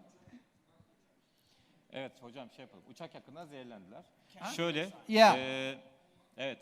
Şimdi They were the toxicological even happened due to the aircraft oil. Şimdi 16 kişi uçak yakından zehirlendi ve biz bu hastaları taşıdık. 105 ambulans, Sağlık Bakanı'nın ambulansı artı diğer ambulanslarla birlikte havalimanı ambulansları, belediye ambulanslarla birlikte 123 ambulansla müdahale olduk. Yes. Müdahale olduğumuzda They act with 126 ambulance to this event. Dr. Hussein, imagine it. Dr. Hussein of the right question. Let us have a coupling to him. Dr. Hussein, you gain an book. Sit down, sit. Have a seat, please. Have a seat. Then after lecture, find President Dr. Bashar, get him from him a book. Hocam misafirlerimize kısa bir şey yapayım. Amsterdam uçak kazasıyla. He is going to compare the accident, similar accident happened in Amsterdam. Sabiha Gökçen uçak kazasının kısa bir karşılaştırmasını yapmak istiyorum. Amsterdam uçak kazasında ilk hasta olay yerinden 74. dakikada hastaneye nakledildi. A similar accident, aircraft accident happened in Amsterdam. The first patient transferred to the hospital get 74 minutes after accident. Türkiye'de ilk hasta 21. dakikada hastaneye nakledildi. This Hastanedeydi hasta. As this accident happened in Sabiha Gökçen Airport, the first patient was transferred to the hospital within just 25 minutes. But you should imagine the crowd in Istanbul and in Amsterdam. Amsterdam uçak kazasında 54. dakikada bir hasta uçağın yanında, bir kazazede uçağın yanında ambulans beklerken hayatını kaybetti. One patient in Amsterdam accident that died in 54 minutes while waiting for the transfer to hospital. Türkiye'de uçak düştükten sonra hiçbir hastamızı olay anı haricinde kaybetmedik. In Turkey, never any patient was lost during this accident happening in Sabiha Gökçen. Teşekkür ederim. Thanks.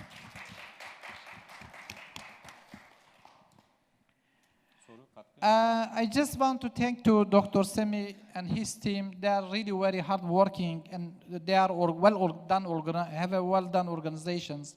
And acting the accident immediately with their whole team, included emergency medicine physicians, health physicians, paramedics, and also with securities person. So really, their results is very, very nice when we compare this with the other event happen in the world. They are going to establish this. They are going to publish this results, I think, isn't it? Bunları yayınlayacaksınız herhalde bu sonuçları. Yes, they are going to publish this results soon, so you can be able to find and to follow them from the publishments. Any questions? Sorry. Thank you. Halas. Evet. Olarak bize oradaki tecrübelerinizden az da olsa bahsedebilir misiniz? Özellikle hastane öncesinde ne gibi hazırlıklar olay yeri yönetimi. yapıldı. He's asking about their experience that they did in snow sliding. Sağlık ekipleri orada doğru yerde duruyordu. Olay yeri yönetimini doğru yaptılar. Olması gereken yerde duruyorlardı ve sağlık ekipleri ikinci çığdan sonra olaya ilk müdahale olan ekipler. Okay. I need an explanation. May our guests do not know it. In the snow sliding, first we have a slope sliding, and about 5 persons were lost. Why, during the people were working for rescue, a second one happened. Just after the second snow sliding, the person who were trying to rescue the patients, about 35 of them, they injured and died. He's asking about their experience for this event. Teşekkürler başka bir herhalde. Teşekkür ederim, çok sağ olun. Allah, خلاص. I get the privilege to introduce the next speaker. This is Dr. Amin Kazi, who's a professor of emergency medicine at the American University of Beirut in Lebanon. Amin did emergency medicine residency at Henry Ford Hospital in Detroit, Michigan, and he has many passions about the practice of emergency medicine, and today he's going to talk about emergency medicine practice in the MENA region. Hello. Good afternoon. So I was preparing for 15 minutes. So I tried to reduce my slides to something that would drive a message that I think would bring us all in common as we are opening a new page in our relationship, hopefully, across the region, across the world. The sky is the limit in terms of collaboration, and I look forward to working with my new friends, the ones I made in this visit. I want to start by thanking EPAT and MENA Talks and all the sponsors and everybody involved in making this event happen.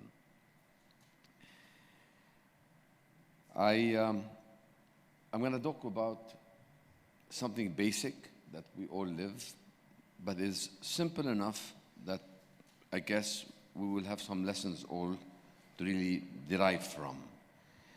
It's about the challenge of establishing the specialty of emergency medicine.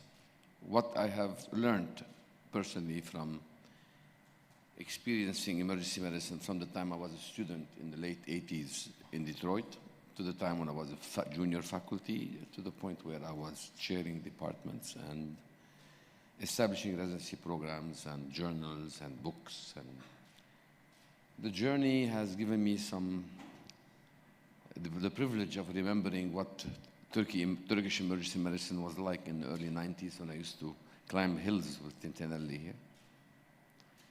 It has given me the pleasure of, today actually I was talking to Dr. Gucha about the existence of two societies in Turkey.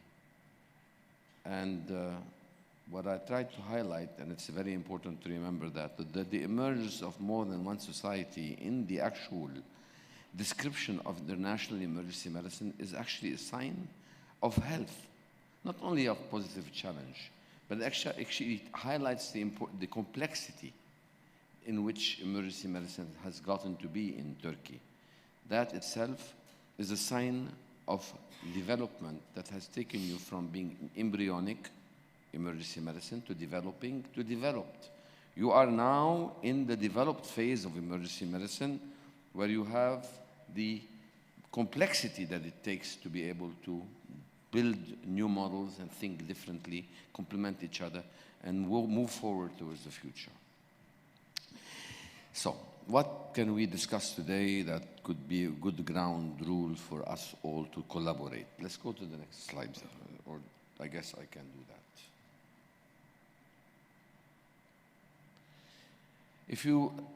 How did emergency medicine start? You may have seen some of these slides because they talk about the history of emergency medicine in the United States. In between 1940 and 1955, emergency department visits had gone up by 400%. Industrial revolution, people were moving from the model of having a primary care doctor in the small village in Ohio to having people from New York living in California with no access to doctors. Everything, it's an industrial revolution. People are traveling, living, moving. There was a collapse of the traditional model of the primary family doctor who knows you, tells you, oh, you got a pneumonia. Why don't I admit you to the community hospital? So you go to the community hospital where they put you on their name and they take care of you with IV antibiotics. Things changed. Numbers were going up. People had nowhere to go but to the hospital, to the emergency room. To the emergency room, which at the time was a room. At the same time, early then, we didn't have the interventions we have now. There was no defibrillation. It was in the late 60s, mid-60s that they started introducing that on humans and in emergency departments. That people started using that as a therapy. We did not have CT scans. We did not have thrombolytics. People were still actually, who were our grandfathers, did not have the complexity in interventions, diagnostic tools and protocols and standards which we have now. They were still embryonic in their thinking in the resources that they had. They had antibiotics, they had laparotomies, but they did not have everything we have now in advanced airway techniques, in different perspectives on the management of disease and clinical conditions. When they came back from Korea, the Americans noticed during an accident where somebody kind of had multiple injuries in his own family in the Midwest, Dr. Kennedy realized and published in the Bulletin of the American College of Surgery at the time, the Annals of Surgery, he actually, which is now the Annals of Surgery, he published a statement in which he said, the weakest link in the chain of hospital care in most hospitals is the ER care of the injured. Of course, he's a surgeon. He would think normally of trauma. But to them, in Korea, they were providing better care for injured patients than they were in everyday life in their own country. Why? Because there was no categorization, no trauma systems, none of this existed. So they were receiving poor care in the community hospitals. It does not really help to just have a wonderful tertiary care center. You need to have the type of care go across the whole nation into community hospitals in the smaller communities, be able to uplift and improve emergency care everywhere. Public pressure, public awareness that there was a problem grew.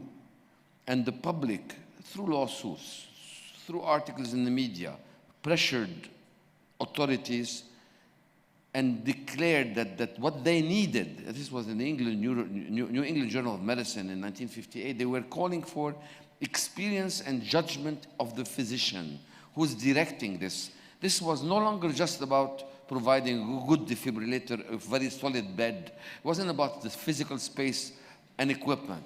It was now about experience, therefore retention of experience, and judgment. To have judgment, you have to have training.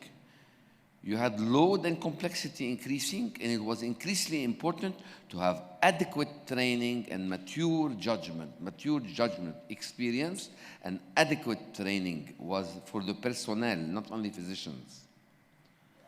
So they started calling for comprehensive training in around 1958. There were no emergency physicians yet.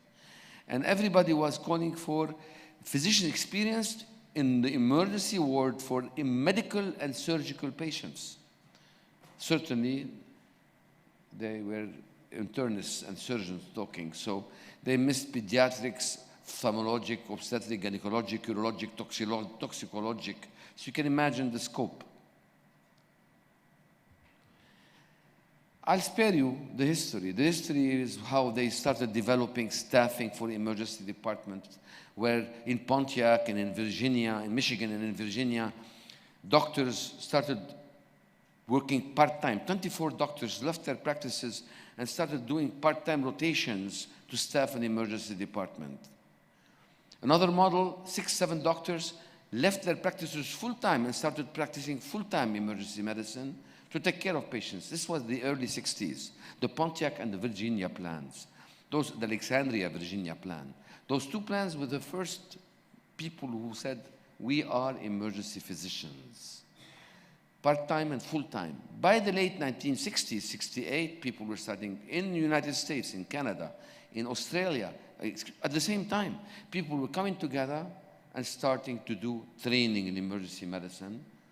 Dr. Bruce Janiak, who wrote his own curriculum in the University of Cincinnati and started introducing himself as an emergency medicine resident, even though there was no program. So he's a resident without a program.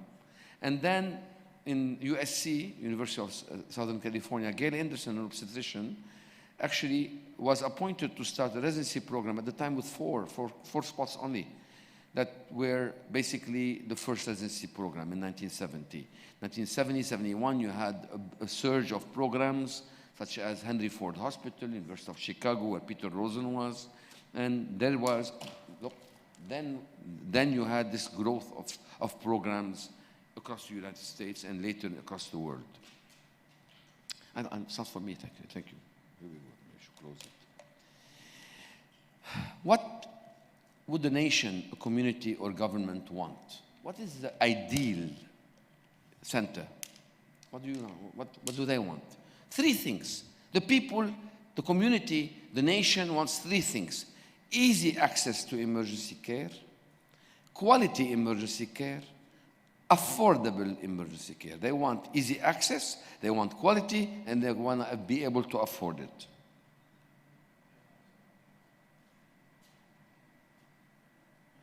What is easy access? It has to be nearby, proximity, no obstacles, no restrictions, no gatekeeping, no need to pre-authorize the care, no financial administrative bureaucracy, none of that. They don't want to do full paperwork, they just want to show up, receive the care, and leave. No delays in receiving a CAT scan, a study, a consultant. If you break your leg, you want the orthopedist to be there before you. This is what the public wants. Easy access is having all these resources without bureaucracy and nearby.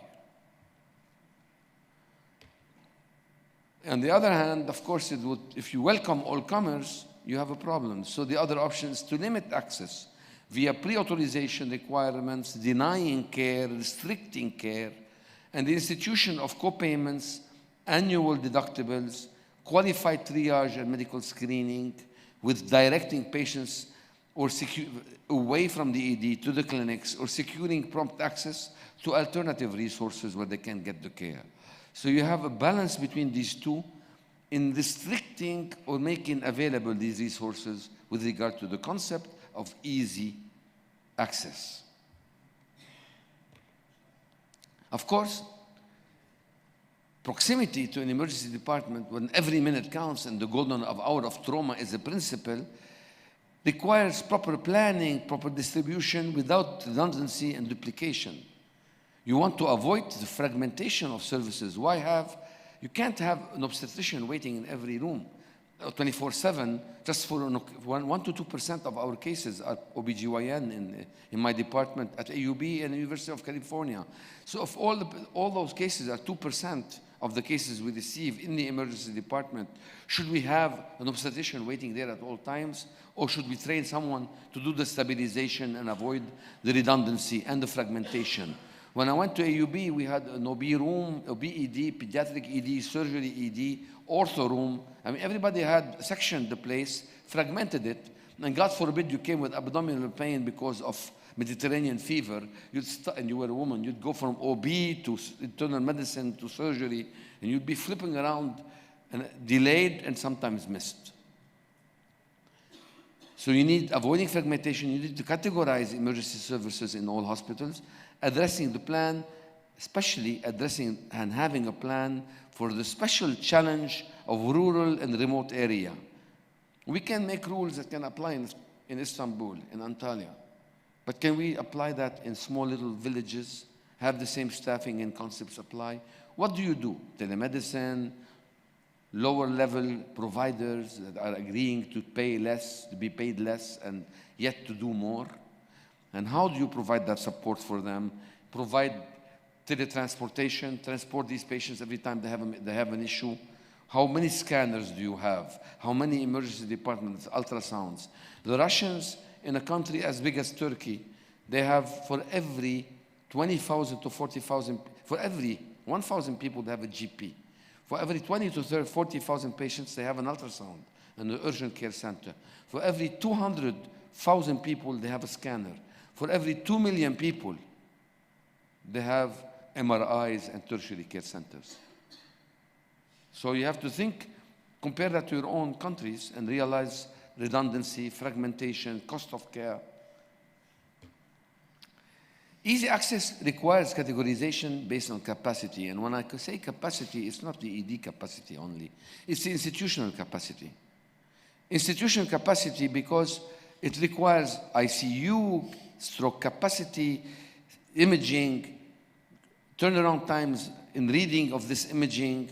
So that's how you end up having the capacity to define level 1 and level 2 trauma centers, paramedic receiving centers for cardiac cases, cardiac receiving centers with cath labs, stroke centers, replantation services, as well as classifying them as urgent care. There's no shame with just being an urgent care center. If you don't have the capacity, do not claim to have it, you will hurt people. Very difficult in the MENA region. I don't know about Turkey, but I can tell you 150 institutions in Lebanon, the size of Orange County, we need 25 to 30, 40 maximum emergency department. We have 150 that claim to have it. Therefore, you have 100 at least places where you can have disasters every day because people don't know how to intubate and they're receiving any cases. Nobody will agree to say, we don't have it. So you have delays and problems. It's Georgia.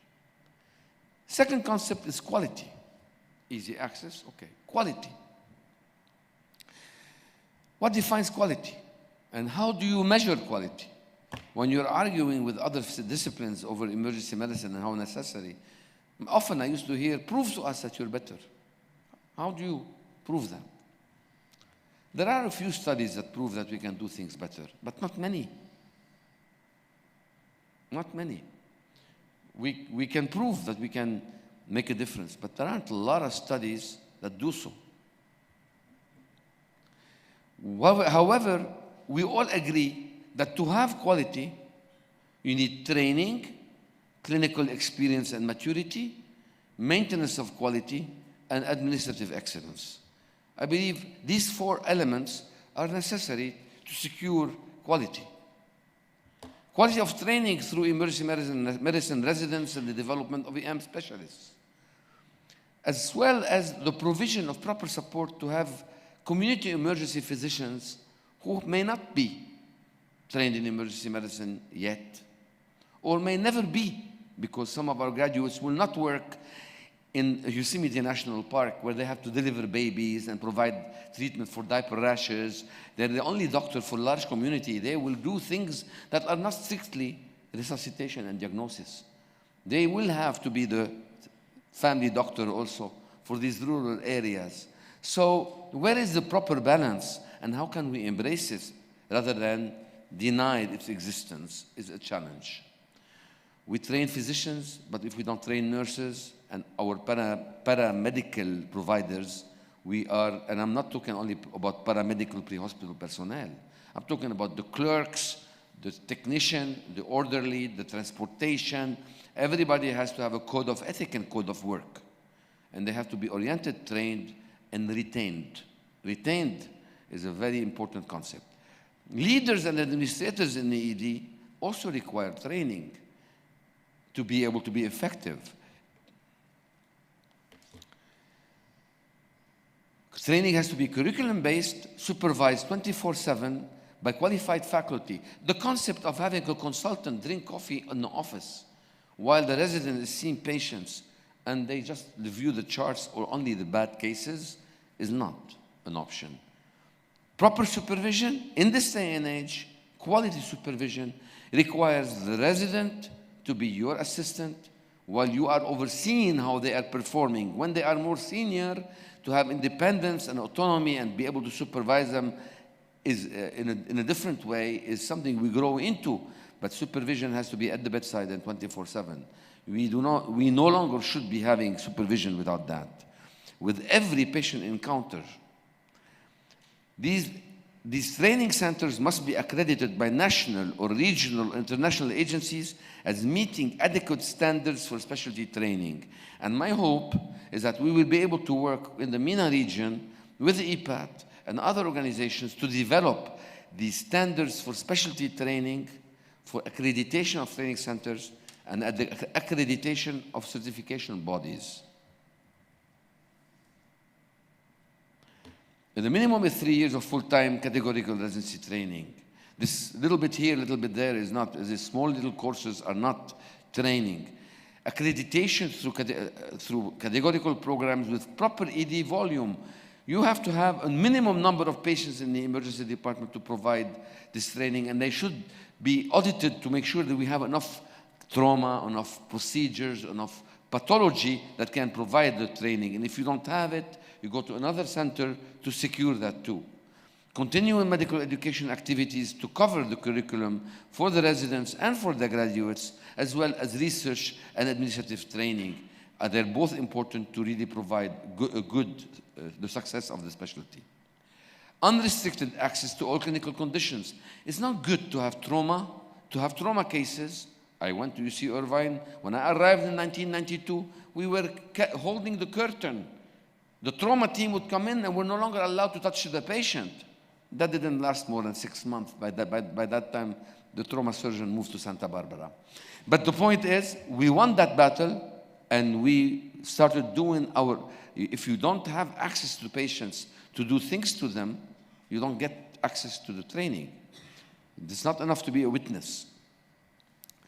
It's also important to start teaching our residents and physicians who to admit, who not to admit, to do workups in the ED rather than in hospitals in Lebanon. The way to avoid, when they don't have good training, what they do is they over-admit everybody.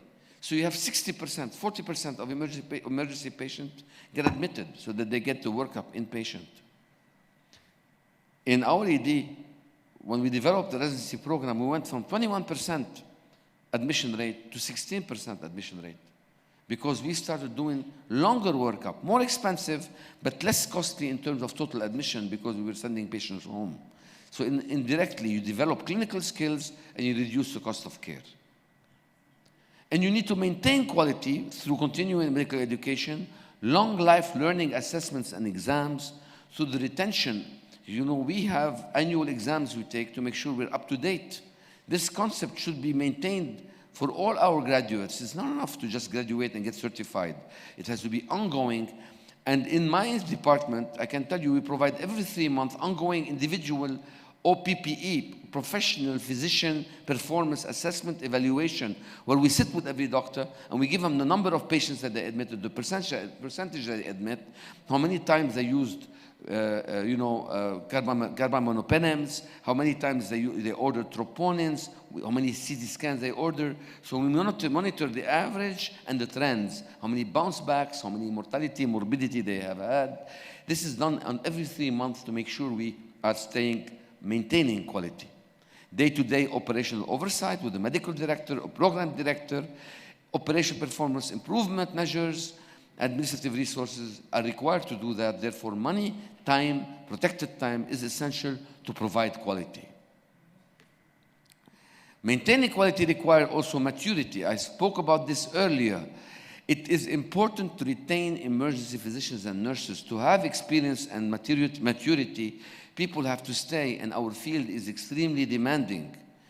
We have a high burnout, high attrition. We have high risk with exposure to tuberculosis, to violence, to aggression, to liability issues. So we have undesirable practice conditions and physical demands, working night shifts, working weekends. People have to be careful about the number of hours we work, and we have to support our physicians and nurses to be retained within the specialty. This support is critical to retain people and retain the expertise, and requires a commitment by institutions and authorities to do so. Last is affordable emergency care. What's affordable emergency care? Who pays for emergency care? Where does the money come from? Government agencies, private insurance plans, cooperative funds, self-payers, and personal means. People who use cash, their own. Anybody knows any other way to really pay for health care? Because, I mean, it's so easy to see people say, you need to take care of the poor, you need to take care of so-and-so, how could it be so expensive? But people cannot want two things at the same time. At the end of the day, what we provide is going to cost money, and somebody has to flip the bill. And if it's all paid for by the government, then expect high taxes. So, and then therefore also higher bureaucracy. So what is the proper balance? To patients, affordable means free. Get someone else to pay it. To insurance, affordable means coerce facilities and providers to accept the least for providing it. To the government, affordable means restrict access to resources, to limit utilizations when it is most needed, and yet most difficult to say no to the patient. So when the patient comes in distress, and you cannot say no, limit it, restrict it. So everybody is pushing you in a different direction, and this requires a lot of maturity and diplomatic skill to be able to steer emergency medicine the right way. And I'm confident that EPAT and the authorities in Turkey are working on this together. So is access to all emergency care and urgent care a civil right? Is it a legal right, a humanitarian right? What do you do with illegal immigrants? With the unemployed who do not pay taxes? Do you provide them everything? Will you go bankrupt to provide a transplantation for someone who can't afford it, who's not even Turkish or Lebanese? Big questions. Or do we transport them back to Syria? We've had those questions come in our department. Who makes the decision? And are we really providing everything ethically? What would the public, the voters paying patients or private insurers do if they realized they were paying for the others who do not contribute through cost shifting or a high tax burden? Are they aware that this is the case? Is the public educated? I'll stop here. The rest would be more negative. So, any questions? So, in other words, I hope that we will be able to work with EPAT on establishing the criteria and the standards for proper training and certification and ongoing lifelong learning. Standards that we need to provide that are tailored to our region and to our nations. Thank you for having me. Any questions?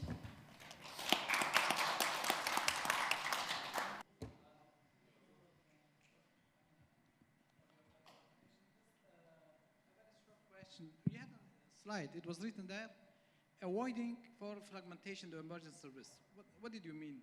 Fragmentation, the biggest classic form of fragmentation, Bashir, is when you remember the traditional emergency departments where you had ER surgery, ER pediatrics. That's one form of fragmentation.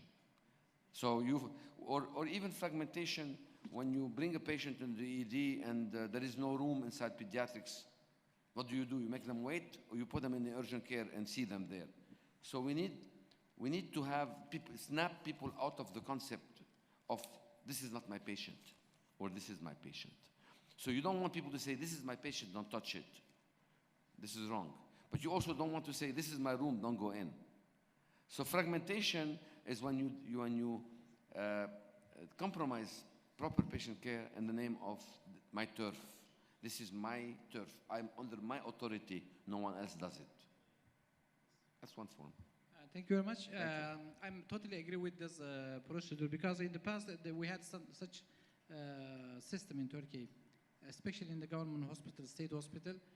In emergency department, it includes different rooms. This is the pediatric, for orthopedic and for neurosurgeon and for even eyes. So we remove all them from the emergency department. Now the emergency department just depends to the emergency physician now. Of course, but we still have some. It's no longer the trauma room; it's the resuscitation room. You need to go into the it's a procedure room, not the casting room. You know, we have to start thinking differently. Thank you.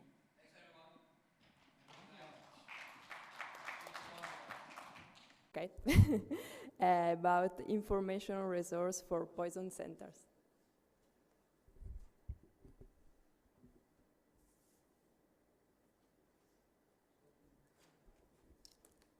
I think every presentation is 20 minutes, not 10, like Mark. It's probably going to be closer to 10 okay, room perfect. for questions. But okay. Yeah, so it's all good. Yeah, for short. So good morning. It's good to see you all again this morning. I'm Lucy Scheffelbein, so I'm from the New Zealand National Poison Centre, and I just want to talk a bit about information resources that are available to poison centres and that we consider to be essential, and ones that are probably not quite so useful. Thank you. Okay, let's see. So basically we're looking at, does Dr. Google know everything? Who uses Google here to search for information? We all do. So first of all, just disclosure. I'm the manager for the Toxins Poisons Information Database and a member of the Toxins Advisory Group. And Toxins is a sponsor of this meeting. But here this morning, I'm speaking to you in my capacity as Managing Director of the National Poison Centre.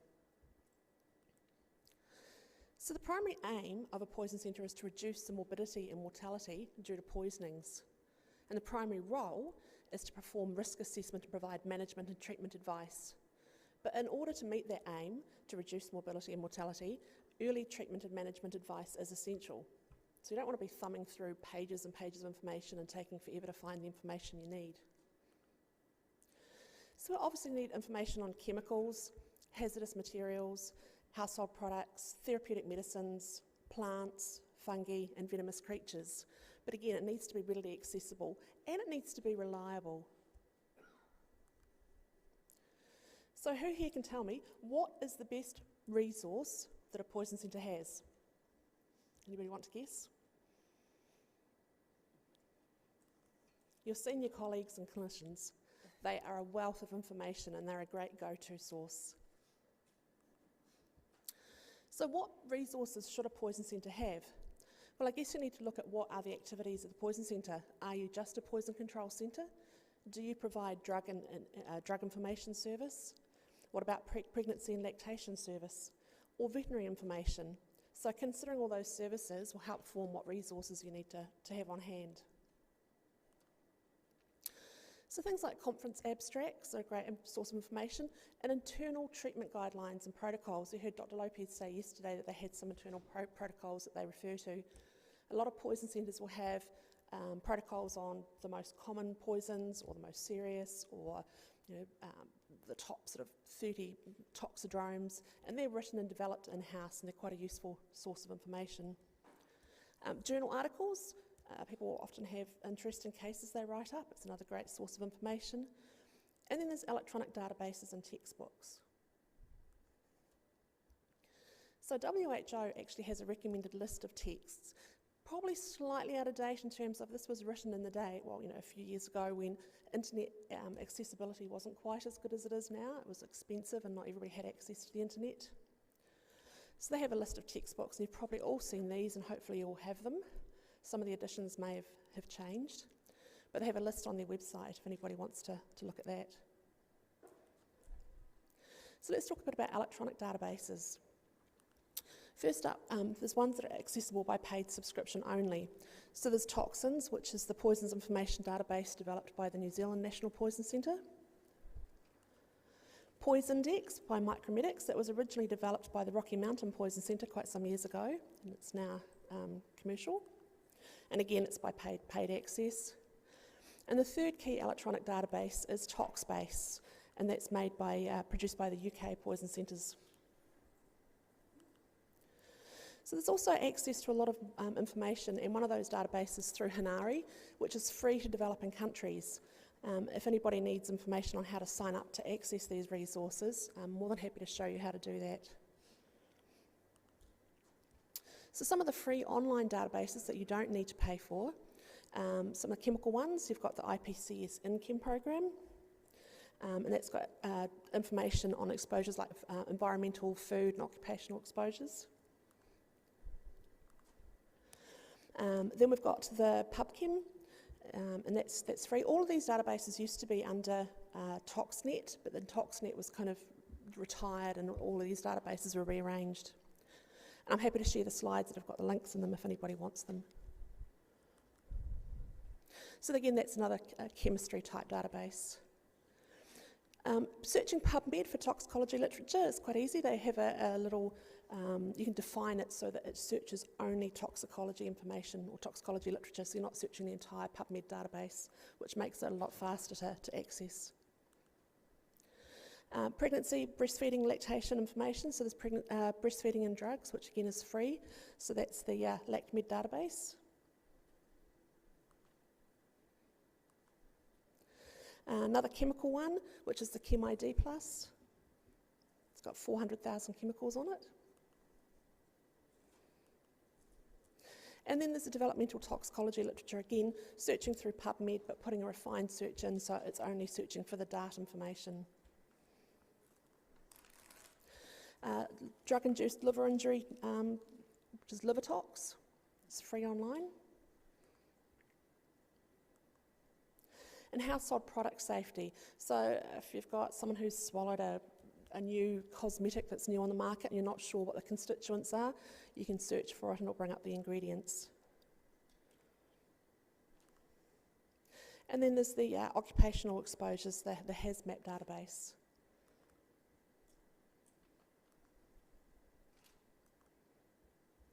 And then last of all, there's the EPA risk assessment IRIS program.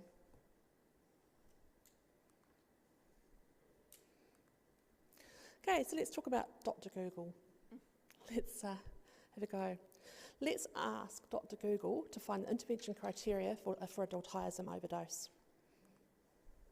So what is the problem with using Dr. Google? Well, where does the information come from? Who wrote it? Are they even qualified to write it? Basically, I could write a data sheet on anything and stick it on the internet and say that it's credible, but how do you know? When was it last updated or reviewed? What search terms do you need to use to find the information you're looking for? When you ask Google a question, it's going to answer what you ask. So if you don't ask the right question, you're not going to get the right answer.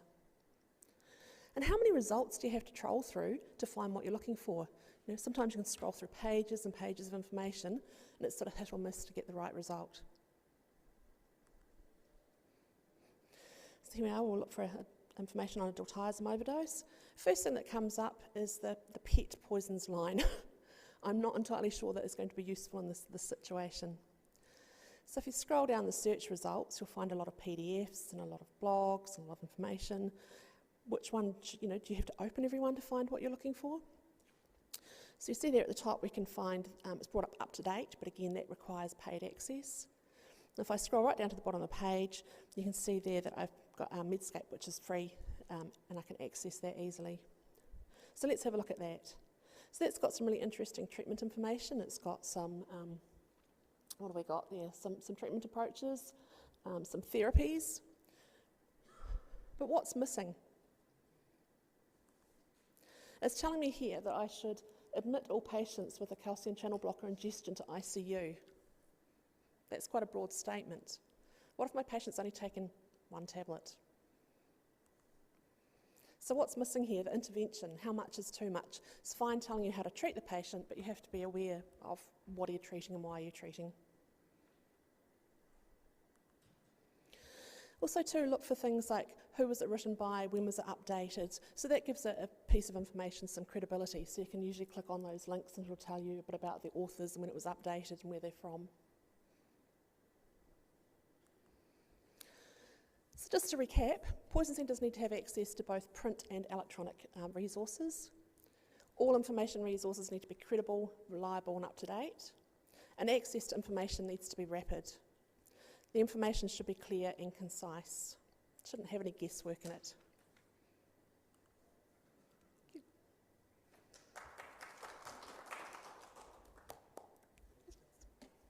Please. Thank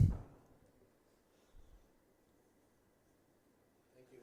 I wanted to ask you a little bit about language, availability of resources in different languages. Mm-hmm. I know we've collaborated with toxins in Kazakhstan, for example, and Kazakhstan, the language is difficult for them a little bit in terms of English. They prefer to have something in Russian. Are there any solutions, there's no easy solution, but are there any potential solutions for translating some of these references, or is it impossible?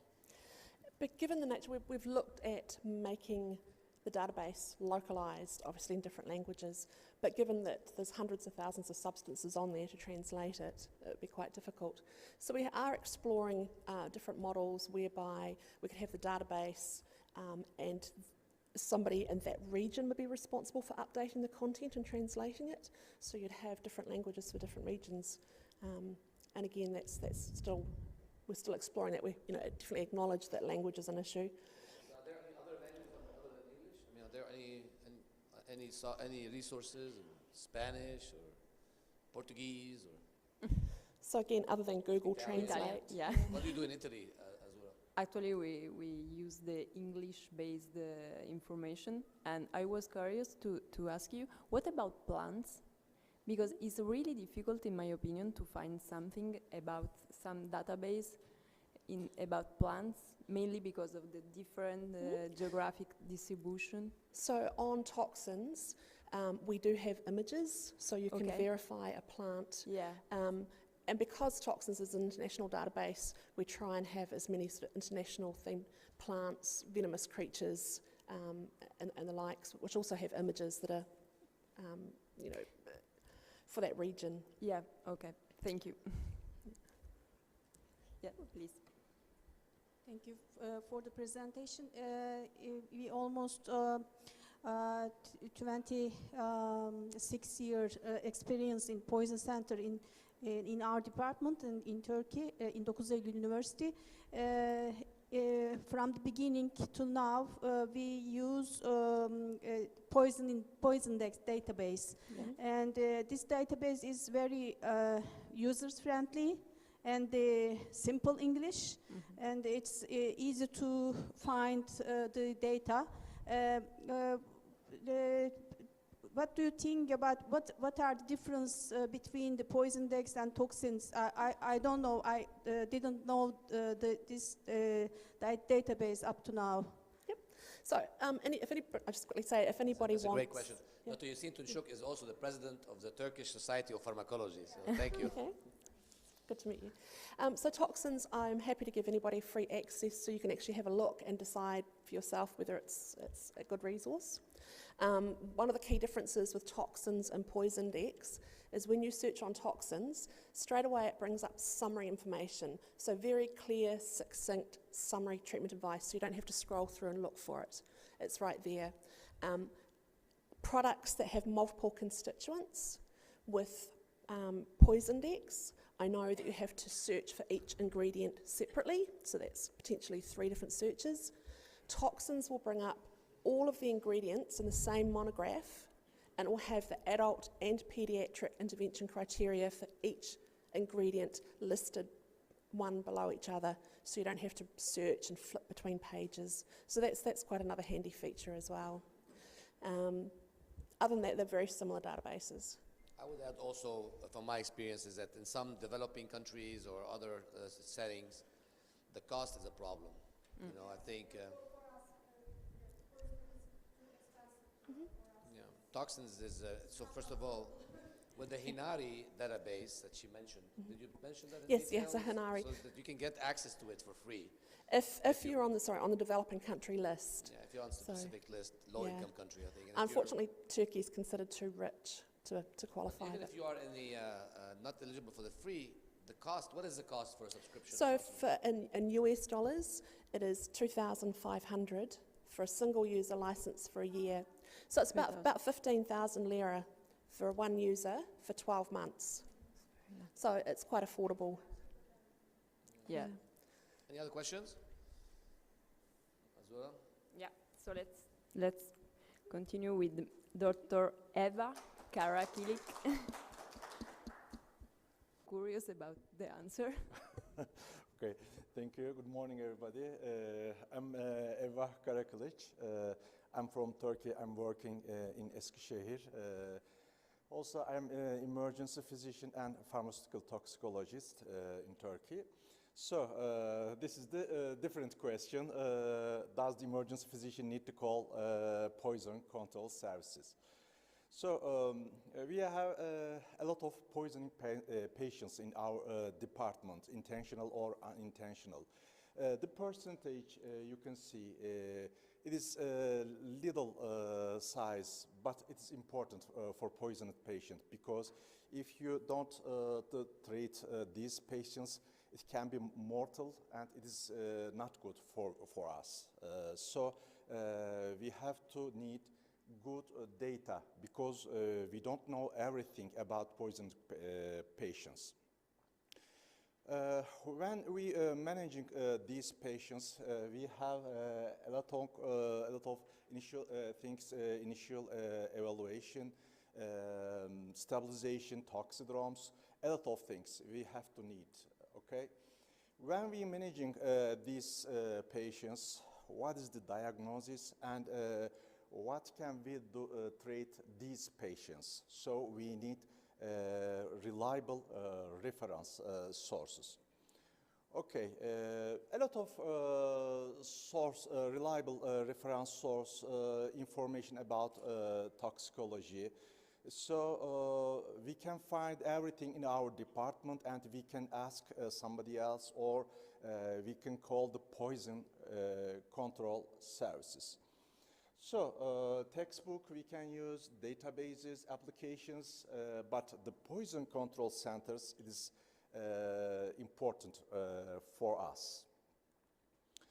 What is the telemedicine? The first time a grandma calls the doctor for their child. And the doctor holds the receiver close to the child's head to him to hear cawing. And then doctor says that the child did not have Krupp's cause, and the matter could be postponed till morning. This is the first telemedicine in the world. Yeah, this is the original paper in the Lancet. I wondered what is the first telemedicine in the world. That was good, and it is a good idea to write this conversation. It is another thing for me. For example, I can do this, but I couldn't. I want to write this. It is important. It is a good idea for this doctor. Okay, we have complicated telemedicine now, poison control centers. These centers, special information set up inform people about how to respond to potential poisoning and maintaining databases, poisoning and appropriate emergency treatment for healthcare providers. So these are reliable sources for us. It is important for us. Okay. Poison control centers provide direct services to the public and emergency healthcare professional and public health agencies. There are a lot of data, but I don't know how many people use the poison control centers. For example, in 2018, Poison Control Center says 2 billion people call the poison control centers. So it is a huge number. It is important. For example, in USA, more call from public, but in the Turkey, not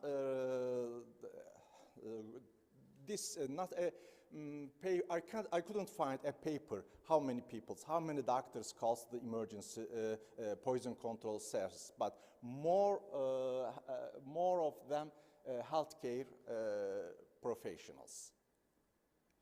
So PCC what is the poison control center's activities? What they do? So, first of all, they are gathering data regarding exposure and information about hazardous location and types of injury. The second activities is data collection. Reporting are the clinical activities, poison control centers. Another activities is poison control centers provide public education about poisoning and healthcare profession. For a healthcare professional, they can do educations because they have good information about your region and your country, okay? So, Poison control centers working 7 days, 24 hours, and they gives information from pediatric exposure to the include adult exposure.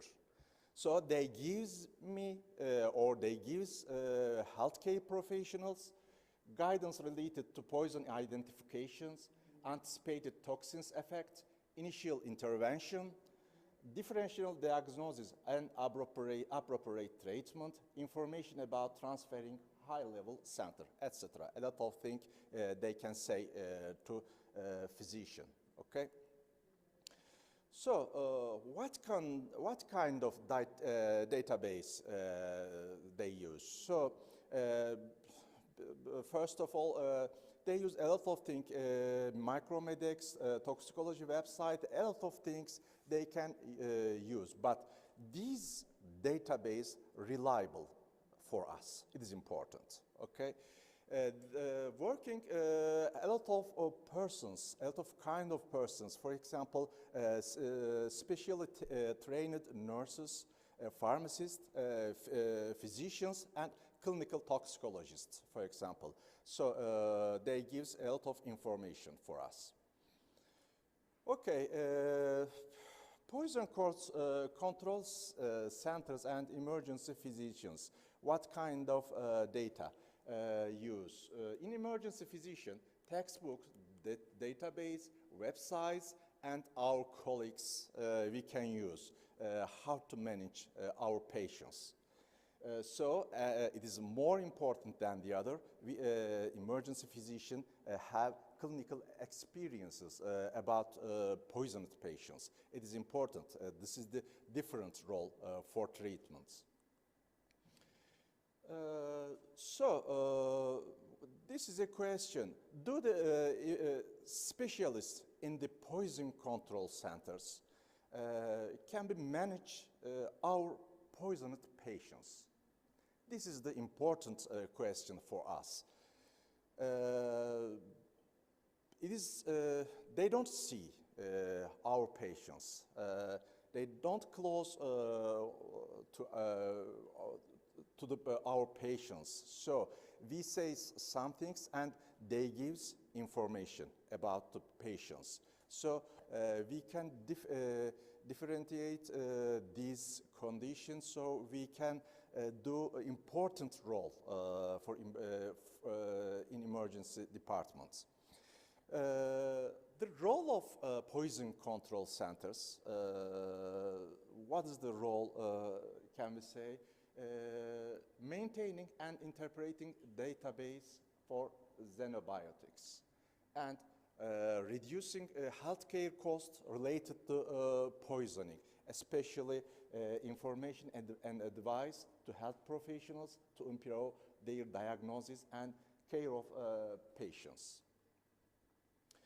Other role, collecting epidemiological data and incidence and severity of poisoning, integrating epidemiologic data as a part of the public health surveillance system, and educating and contributing science of toxicology.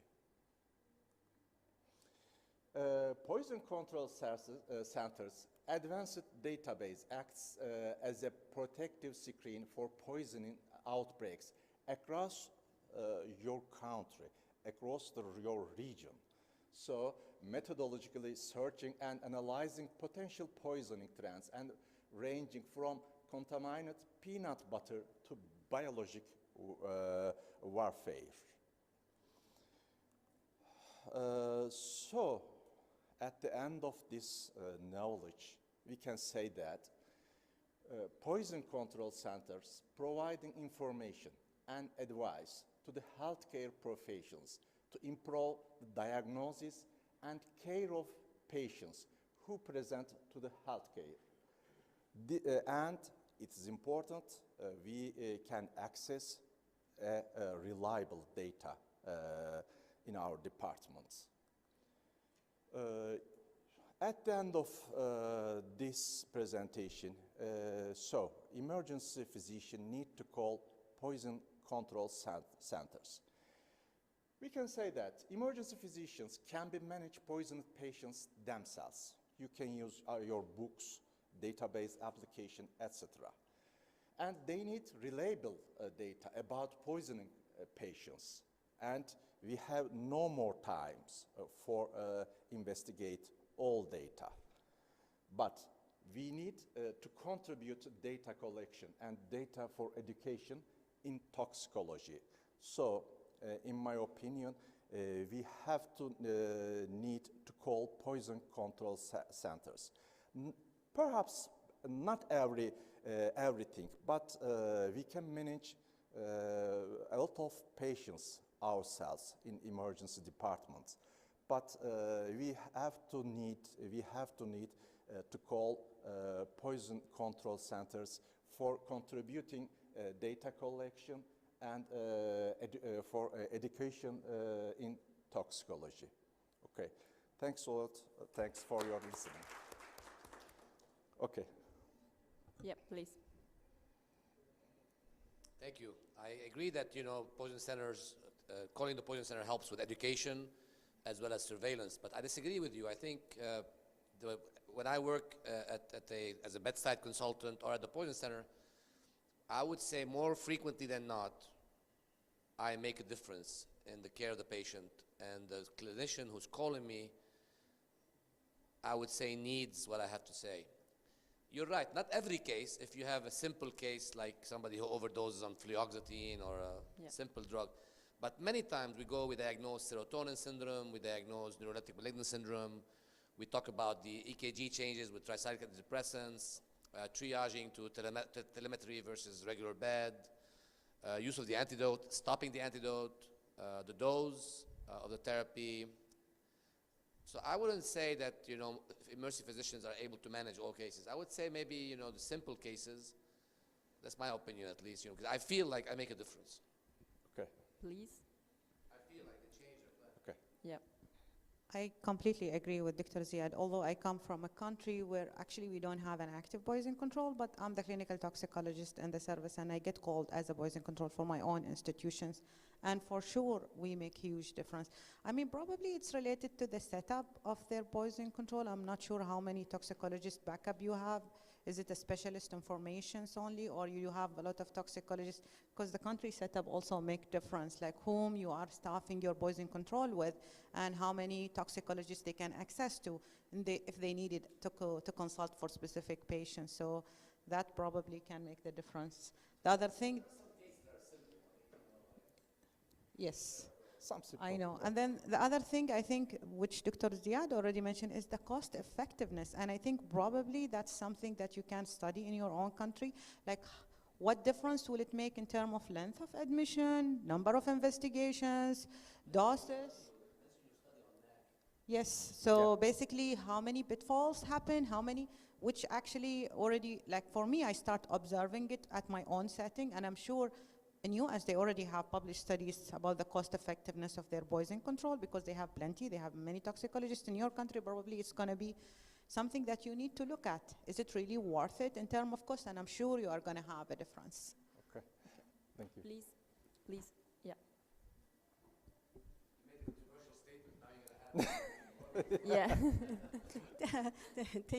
Thank you for your presentation. This is Yeşim Tunçok, and I also agree, Ziad and other colleague about the poison control center consultation is really needed, and emergency medicine physician can take the responsibility of the patient, but with the poison center consultation, because the emergency room is very busy, crowded, and lots of patients are waiting for your care. Short time. And you have no time to explore all the things, and maybe you can miss something for the patient care. That's why poison control center is very important, and I think you need to call poison control center.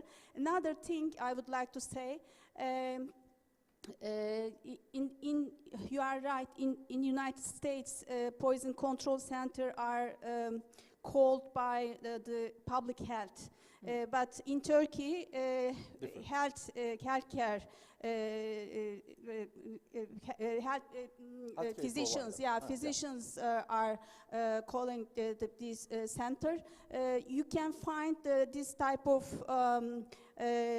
evidence in our annual report. We have numbers about that. You said that you cannot find any evidence. Evidence is in our annual report. We have but I think it's old, but in 2007, we have an annual report, and in other a paper we also gave the numbers of the PCC consultations by healthcare providers. Okay, Thank you. look at. And I want to add something, because I'm totally agree, and I think that you said a really important thing, because I think that the physician of the poison control center can totally share the responsibility of the patient, and I think it depends also on the education that emergency physicians receive on clinical toxicology. And I don't know in your country, but in Italy, it's not every emergency medicine physician receive an education on clinical toxicology. Okay, it's important, yes, Okay, please, quickly. So just it was interesting to see that more healthcare professionals are calling them members of the public. Do you have a sense of why that is? Is that because members of the public aren't aware that they can call, or they're using their phones to get the information, or are they just simply turning up to the hospital? And that's what, as poison control, we're trying to avoid. So have you got a good understanding as to why people don't phone from the public? Yeah, it's a different way. In Turkey, you can easily can go to the hospital if you have a problem about everything. So it is important role for calling PCC. Because if some patients have a problem, they can go to the hospital easily, and they can access very short time to see the doctor. So it is I think it is the important role for calling PCC. Okay. We're kind of having a discussion. Is that okay? We have time. Yeah. It's perfect. So I want to ask, in Turkey, is there a medical legal burden? So do people make a lawsuit to the doctor if there was maybe a bad outcome or something? Do they sue? Do they sue doctors in Turkey or no? Was I clear? Do you have yeah, I think. Okay. I don't know if any legal things to call. You must call the poison center for this. Do they get sued? Doctors here, do they get sued? In general, yeah. Okay. No. Yeah. In Italy, many doctors will call the poison center and say on the chart, I called the poison center and they recommended. And I think Gaylord can comment on this. Okay. For me, and I appreciate your lecture, one of the key components for us is the use of our poison specialist, right?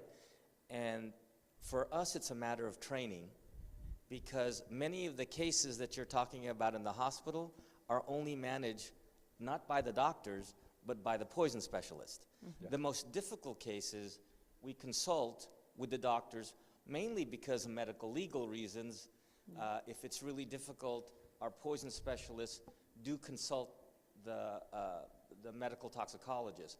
But I will tell you, in our area where we get 80,000 exposure calls per year, the poison specialist probably handles over 97% of the calls. So a very small percentage are handled by emergency room physicians. Imagine the workload burden if they had to handle all these cases. So for us, it's a matter of training, and as you look at developing your systems here, whether you follow the Western model or not, we rely in the Western model on the nurses, pharmacists, and poison specialists to do the majority of the work. The more difficult cases go to a Dr. Kazi or Dr. Morgan or myself. So we're involved in very few cases. Yeah. The poison specialists take care of most of them. Okay.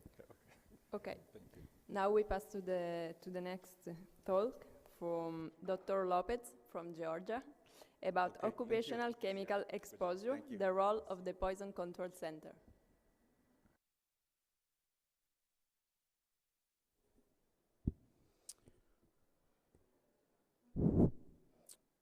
Welcome everyone to the last session of the day.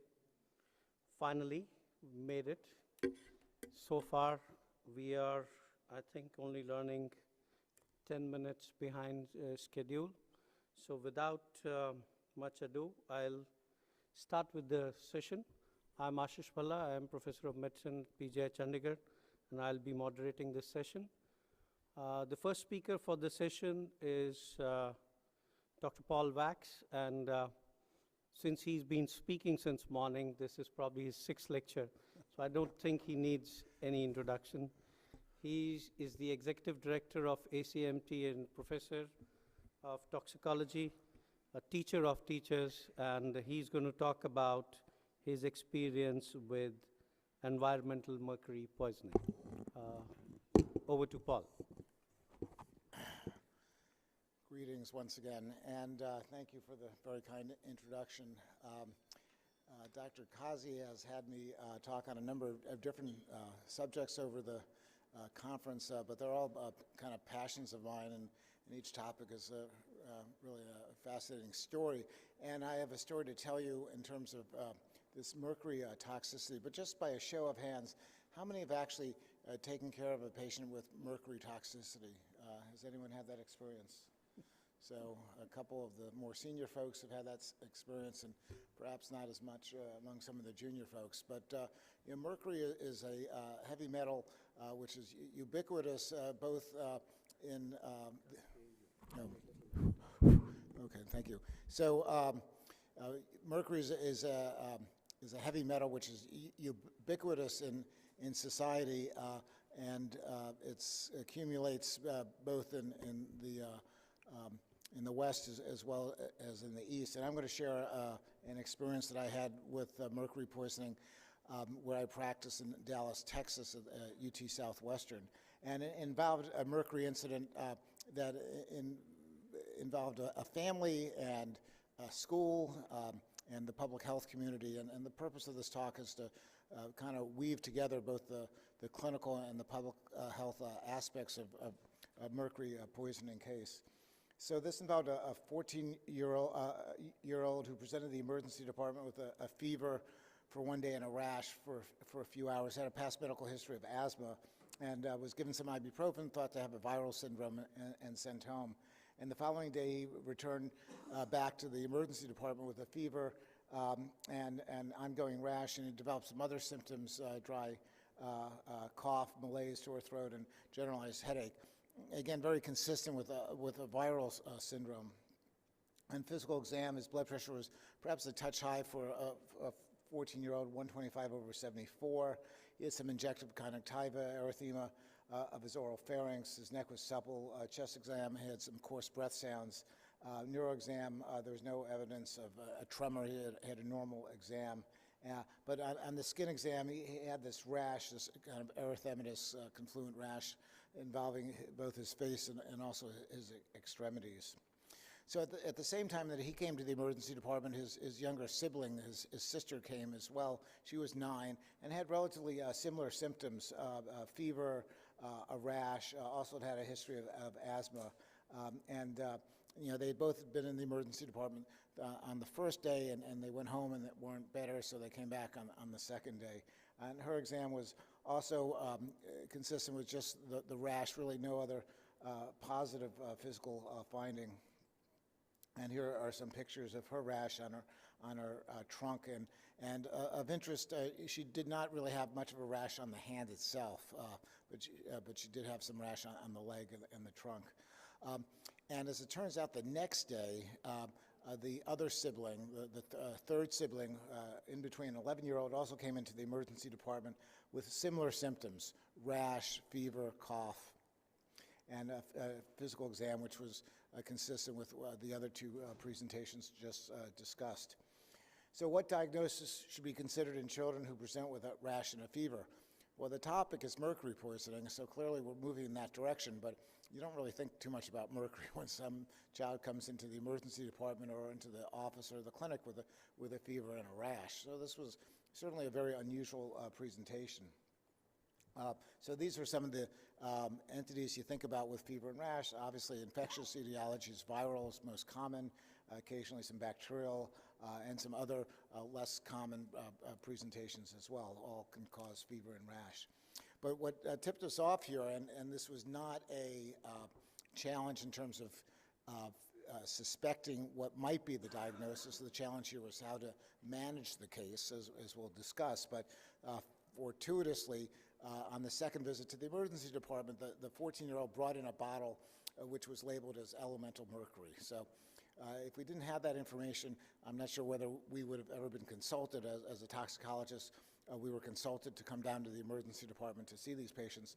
Once the emergency physician suspected it may or may not have something to do with this mercury. But as it turns out, the 14-year-old had been playing with this mercury at home. He found it along a railroad track.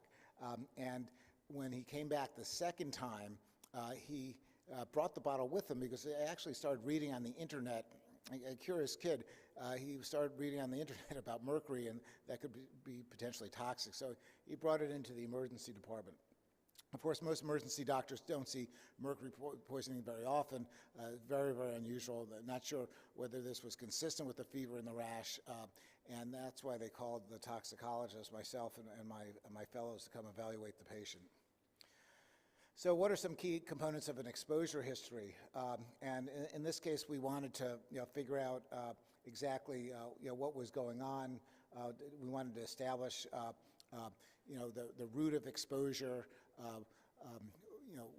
Would they have been exposed to a burden of mercury that was large enough to potentially cause some symptomatology, and also to start to investigate exactly who else might have been exposed to the mercury. So there were a lot of different factors here, and I have to say, having evaluated a number of mercury cases over the years, most of these cases I evaluate are patients that come in with high mercury levels. Someone's measured mercury in the urine or the blood, and the level is high, but they're not symptomatic. So in this case, we don't have a blood level or a urine level at this point. What we have is a bottle of mercury, and we have 3 children with a fever and a rash. So when you investigate what are the symptoms of elemental mercury poisoning, you can sometimes see a fever and a rash. As it turns out, the rash is often described as being on the palms and the soles. In this case, it was neither on the palms or soles. It was more on the trunk and the more proximal extremities. But still, it was kind of curious. All 3 kids were sick, and they definitely have been playing with this mercury. So in terms of the exposure history, we learned that the child found this mercury along a railroad track, which at the time I had a hard time piecing that together. But as it turns out, some of the switches that are used in a railroad have traditionally used mercury in some of the instrumentation. And so this was probably a bottle of discarded mercury that someone just kind of left along the railroad track, and the child picked it up and brought it home. Now, mercury, if you've ever seen elemental mercury or played with elemental mercury, which is not very advisable, is a very unusual substance. It's extraordinarily dense. It's about 3 times the specific gravity of water, so it's kind of fun to kind of play with just because it's so heavy. And in fact, this bottle, I showed the picture on a few slides before, was very, very heavy, and it kind of moves in funny ways. It's really different than most substances one encounters. So the kids were quite curious about it. What they did is they opened up the bottle, they took it out. In fact, one of the kids tried to light it on fire, which is the worst possible thing you'd want to do with mercury, as we'll talk about it in a minute. And as it turns out, although we did not know this on the initial evaluation, but on our subsequent evaluation with some further questions, we asked if they brought this mercury anyplace. And in fact, they were so fascinated with the mercury that the child brought the mercury to the school, which led to all sorts of red flags. So what public health resources are available to aid in this investigation? So typically, as clinicians, we usually deal with a patient, or occasionally there's a couple patients. Now, with an infectious disease, it's more likely that you'd have multiple people present with the same sort of presentation. With a chemical etiology, if there's a common source exposure, obviously it could affect multiple people. And in this case, playing with the mercury, there were the children, they were sick. We didn't have any levels, but we had some suspicion now that it may be due to mercury, and we wanted to investigate this further. And we were also concerned about who else might have been exposed to the mercury, because these kids didn't live by themselves. They lived with family. There were other family members. And also, if they'd indeed brought the mercury to the school, and the child said that he had, could other children have been exposed to the mercury in the school? So there are a lot of different issues that came up. So through experience gained over a number of years, I learned about some of the public health resources that we could call into play here, because clearly this went beyond what we usually do in our clinical evaluation within a hospital setting. In the U.S., there is some public health infrastructure in place, although it's mainly designed for infectious disease outbreaks. And in fact, the health department that I worked with almost exclusively had been involved with infectious disease outbreaks in the past, and for them to start to investigate a chemical multi-source, multi-person exposure was definitely outside of their usual comfort zone.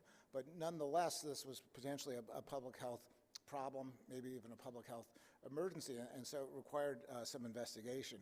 And I briefly mentioned at an earlier talk today that the CDC has this agency that works with them called the Agency for Toxic Substances and Disease Registry. And it was founded specifically to look into the public health aspects of toxic chemicals, and specifically some of these toxic chemical dumps, factories and other sorts of groups that have kind of dumped toxic chemicals into the land.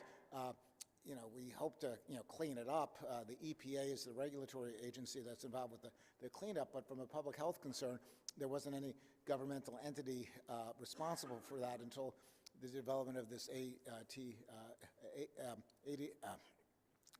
ATSQR group. And so knowing this group, I contacted them, and the first thing they did is contacted the EPA. So the EPA, Environmental Protective Agency, is a group that's typically responsible for chemical cleanups. At least they know what to do, and they use a series of contractors. And so these pictures you see on the screen is the EPA folks actually going out to the school, because the concern about the school being contaminated was quite worrisome, because potentially this could have affected many, many children. And there were 3 children that were sick that we actually admitted to the hospital because of our concern about their illness and the fact that it might be from the mercury, and if it was from the mercury, they might have needed some sort of treatment.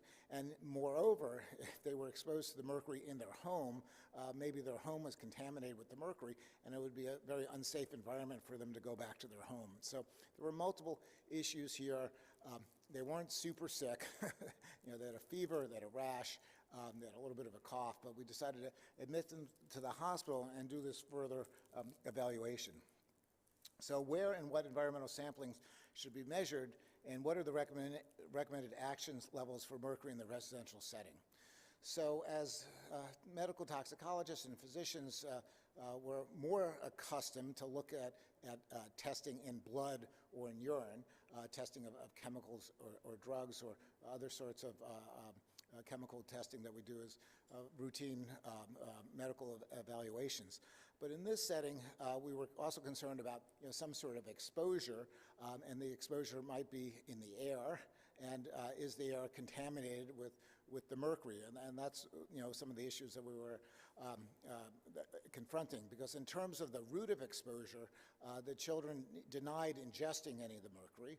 And in fact, with elemental mercury, if you ingest it, you tend not to absorb it, and you tend not to get sick from ingesting elemental mercury.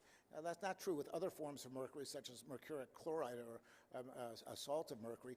That can be very toxic and corrosive if it's ingested.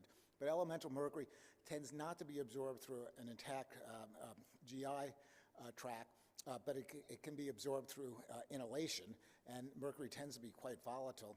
In fact, if you heat up mercury, it tends to even be much more volatile.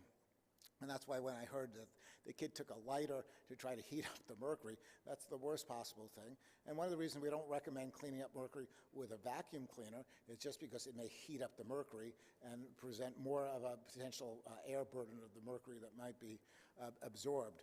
And so there are special devices that can actually measure mercury in the air. These are rather expensive devices, and many health authorities do not have access to these devices, unfortunately.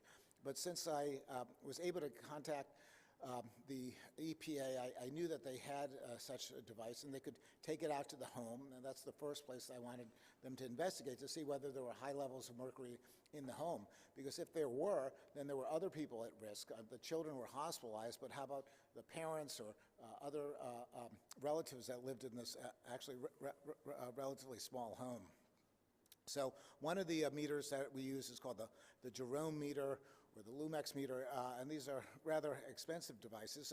So they actually went out to the home. Now, this was a rather poor family. They did not have a lot of money, and they didn't even live really in a regular house. They lived in the garage adjoining a house. And in modern day home construction, there's a lot of ventilation. There's plans for air moving into a home and air moving out of a home, and they're designed carefully to have air turnover within a home. But in this case, it wasn't even a home. It was just a garage meant for a car, but the family was actually living in this garage. And so the EPA went out to this home. You see the pictures there, and they sniffed, we call it a mercury sniffer. They sniffed for the mercury, and they found very elevated levels. I mean, above 50 micrograms per cubic meter, which is extraordinarily high. I mean, the recommended safe level is below 1 microgram per cubic meter. So this was like 50 times above the safe level. So thinking about these kids who were in the hospital now, we did not have a blood level or urine level back, but we had an exposure assessment suggesting that they'd been living in this home with very, very high levels of mercury, and that they probably had become poisoned because they had these symptoms, which, although weren't the typical textbook symptoms of mercury poisoning, certainly consistent with elemental mercury poisoning.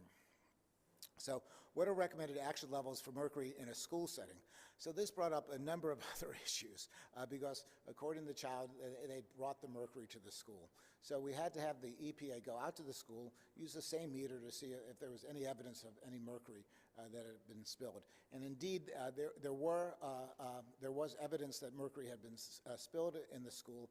The levels were elevated. They weren't nearly as elevated as they were in the home, but nonetheless, there should have been no mercury in the air in the school, and there was mercury in the air in the school.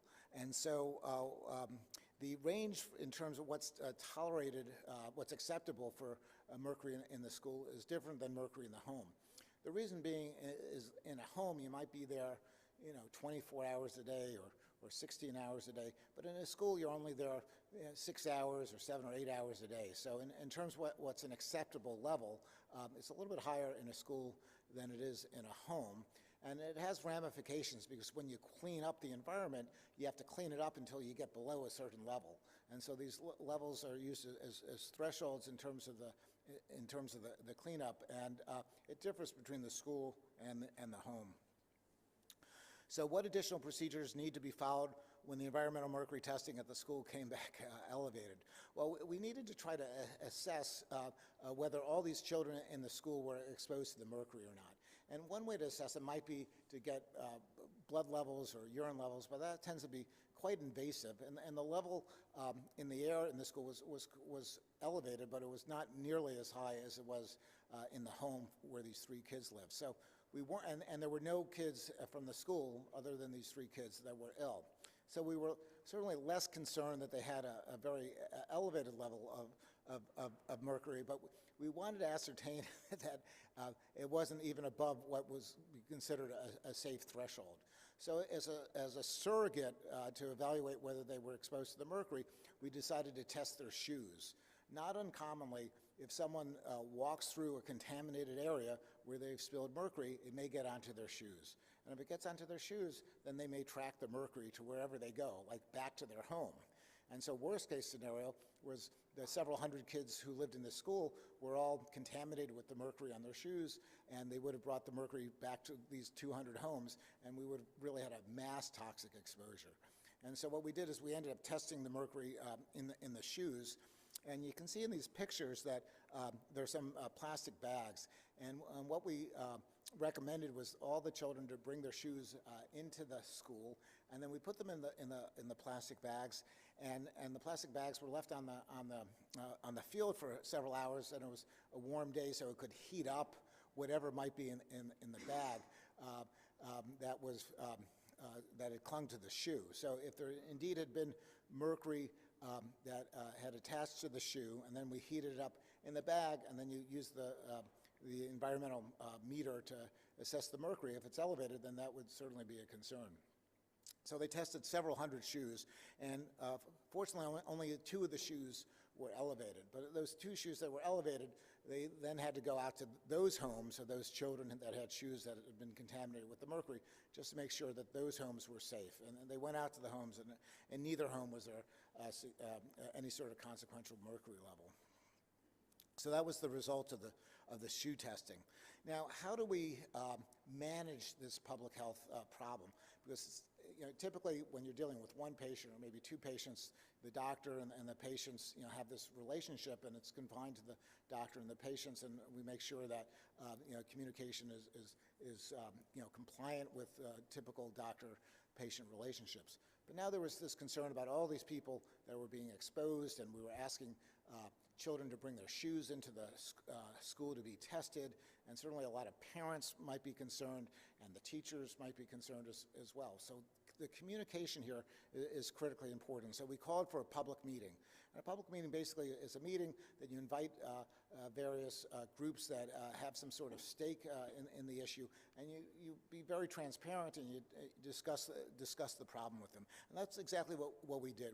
We called for a meeting in the evening. It was just a couple days after this initial event. We invited the parents and the teachers to come to the meeting, and then both the physicians, including myself and some of my EPA colleagues and the school officials, then addressed the parents to try to alleviate their concerns. I mean, there were parents who were pregnant and had other sick children at home, and a lot of worried issues about this mercury. And so fortunately, we were I think satisfactory in alleviating their concerns. And we told them that, yes, we found a little bit of mercury in the school, but the levels were relatively low. We tested the shoes, and only 2 cases were the shoes elevated. So for all these other people, we tried to alleviate their concerns and tell them that there really wasn't anything to worry about, but also we were available for questions and further concerns. And Paul, you have just 1 minute. Anything off. You have just last minute. Yep. So in the end, because this was part of a much longer presentation, so the levels in the kids came back elevated. And as you can see on this slide, the blood level and the urine levels were in the hundreds. And typically, what is a normal level is below 1. So in the end, these children were significantly exposed to mercury. They became poisoned with the mercury. They had symptoms consistent with the mercury poisoning, and we treated them with chelation, and they gradually got better and left the hospital. But we all learned a tremendous amount about this sort of presentation, because not only did it involve the children themselves, but it involved all the public health implications of such a mercury exposure. And I'll end it on that note. Thank you, Paul, for I'm sorry, it was very interesting, but since we're running short on time, so okay, I thought I'll be available for questions later on. any questions. one question? So if I'm allowed one, if nobody else is asking, how did you actually end up treating these? Yeah, so we treated them with Kemet, which is DMSA, which is traditionally used for lead poisoning.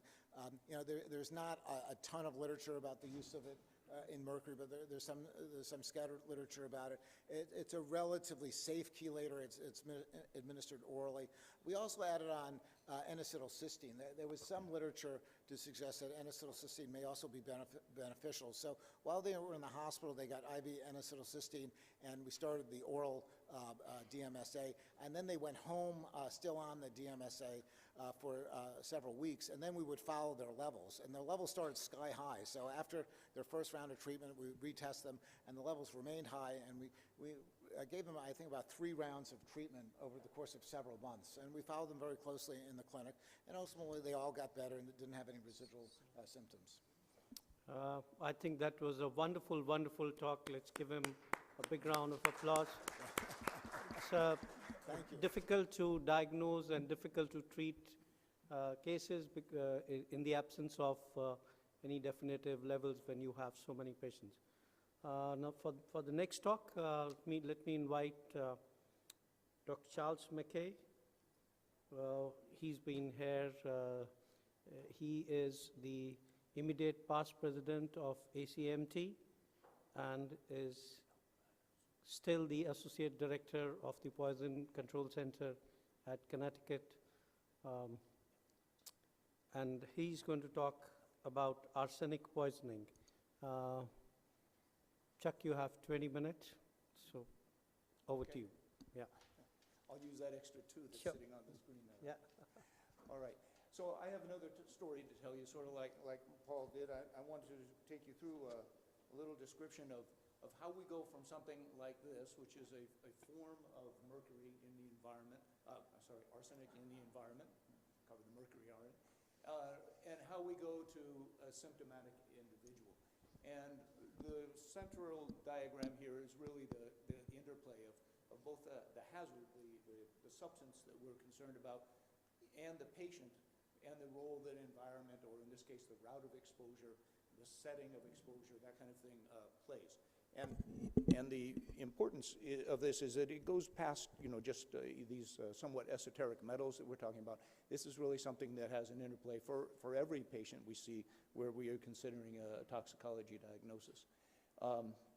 Also, I'd just mention, since we're going to be kind of pushing through these cases fairly quickly, there was a symposium that we held down with the CDC in 2013 on chelation issues related to heavy metals, because in the United States, this has become a very significant issue with a lot of practitioners preying on the fear of the public regarding chemical exposure and using laboratory testing inappropriately to kind of support treatment that is not indicated for diseases the patient doesn't have.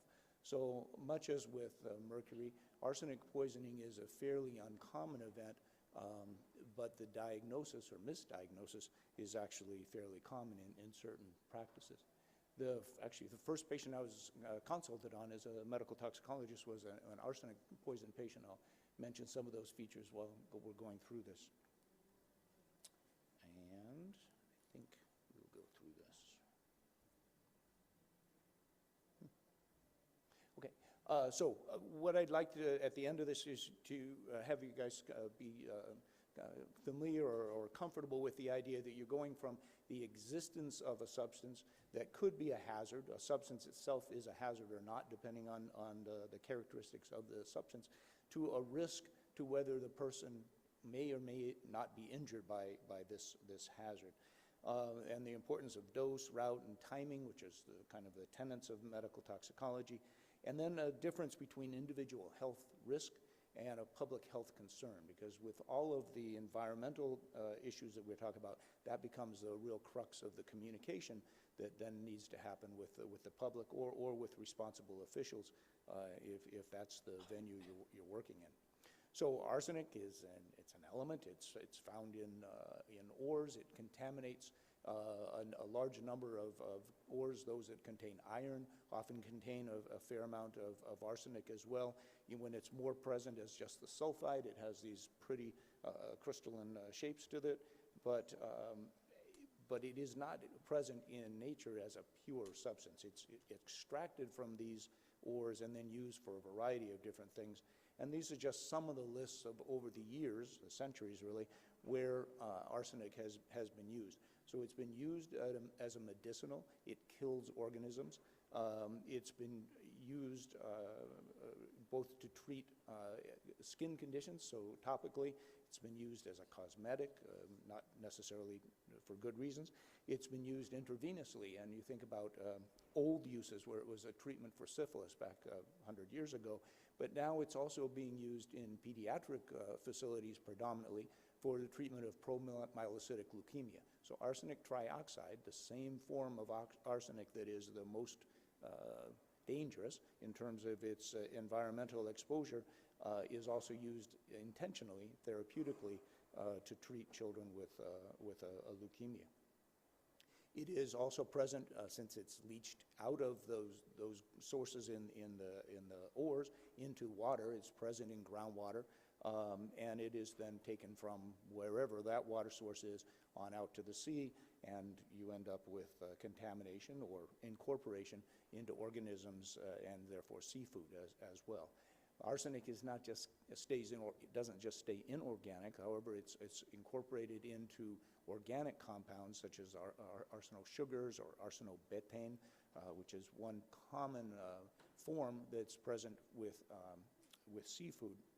And those two forms, in contrast to, say, with mercury, where organic mercury is a very, very, very potent toxin, are fairly non-toxic. So organic arsenic, in contrast to organic mercury, is fairly non-toxic. It's used in industrial purposes for a number of different reasons, and because of its toxicity, it's also used to kill things. So it's used as a rodenticide, it's used as for homicide. This was the inheritance powder from the Medici families and others, where that would be used as a way of ensuring that you got your parents' stuff because you killed them, and you were the only one left. So these are just a few uses. Some of these solutions were used. Fowler solution was used right up and through the 1960s, I think, over about a period of 200 years. The pigment, Paris green, was actually used as a rodenticide in the Paris sewers, but it was also used as a pigment in wallpaper back in the mid-1800s, and would leach out of that, and actually because of the process of both the moisture and the mold growth, as well as heating the area with flames, fire, they would convert that into a gaseous form of arsenic called arsine, which is also used in industry currently, causes a completely different set of symptoms, but all of these are forms of arsenic that were very commonly present in the environment over a period of time. So we have a number of mass poisonings that occurred over the years. Some of these are back in the mid-1800s, but if you look at this adulterated donuts in the 1980s, this was actually an individual who has a fairly extensive history in the medical toxicology area, which is Michael Swango, who's a physician who felt that he really needed to poison people, felt that that was what his skill set should be used for, and killed a number of people. Was convicted of killing 4, but is thought to have killed scores of people in Zimbabwe, as well as a number of people in the U.S.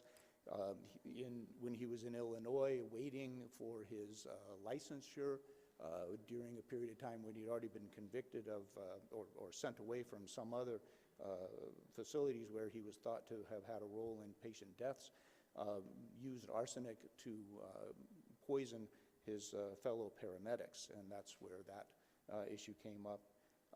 In Maine, just a few years ago, we were peripherally involved. It's a state near where I practice, where a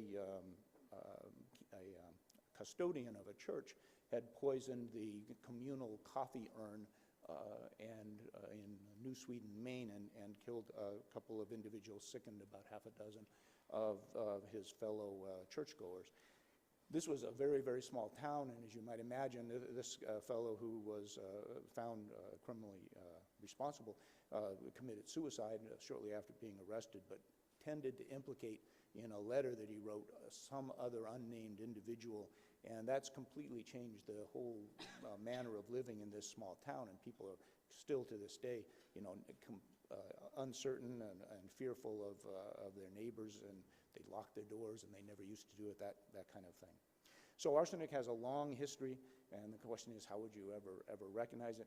And the clinical presentation of arsenic poisoning is very much different whether people are getting a large dose, a small dose repetitively, or even lower dose over a long period of time. So clinical acute arsenic poisoning would be only present from what would be called high-dose arsenic exposure. But high dose, we're talking about a couple hundred milligrams. So this is a fraction of a sugar packet, for example, of arsenic would be enough to cause this spectrum of toxicity. And usually very early onset of very, very bad GI symptoms with very prominent diarrhea and dehydration in that setting. You can end up with other organ systems affected as noted there, but those tend to be fairly significant doses. It's much more common for people to have what's called a subacute arsenic toxicity, and this would be often following a attempt at murder, where people will show up having reported an acute GI illness a couple of weeks earlier, and now complaining of some numbness and tingling, kind of a stocking glove paresthesia, as well as just noting that their hair was falling out, funny looking lines on their nails, although not pathognomonic for arsenic poisoning, can occur with selenium and with thallium, a few other things, but you'll notice these transverse white lines, picture in the next slide coming up, and those tend to be a little bit more delayed. And so people have a GI symptom as a prodrome, followed by a neurologic and hair, nail kind of group of symptoms. And if you hear that, that should really raise in your mind the possibility of a heavy metal poisoning. In this case, arsenic or antimony would be suspects, but you will be hearing just shortly about yet another metal where that it can be the presentation as well. And a lot of dermatologic changes that occur with this as well. So here, although it's not a clinical finding, once you start looking at their blood smear, for example, you'll notice that there's some fragmentation of the nucleus within the white cells, which suggests part of the problem that this element can cause. You also notice these Mies or transverse white lines that are across the nails, and that'll actually be useful to date the period of time of exposure, because the nails grow about a millimeter a week, and so you can kind of date from the time that they clear the perinicular fold when the exposure might have occurred.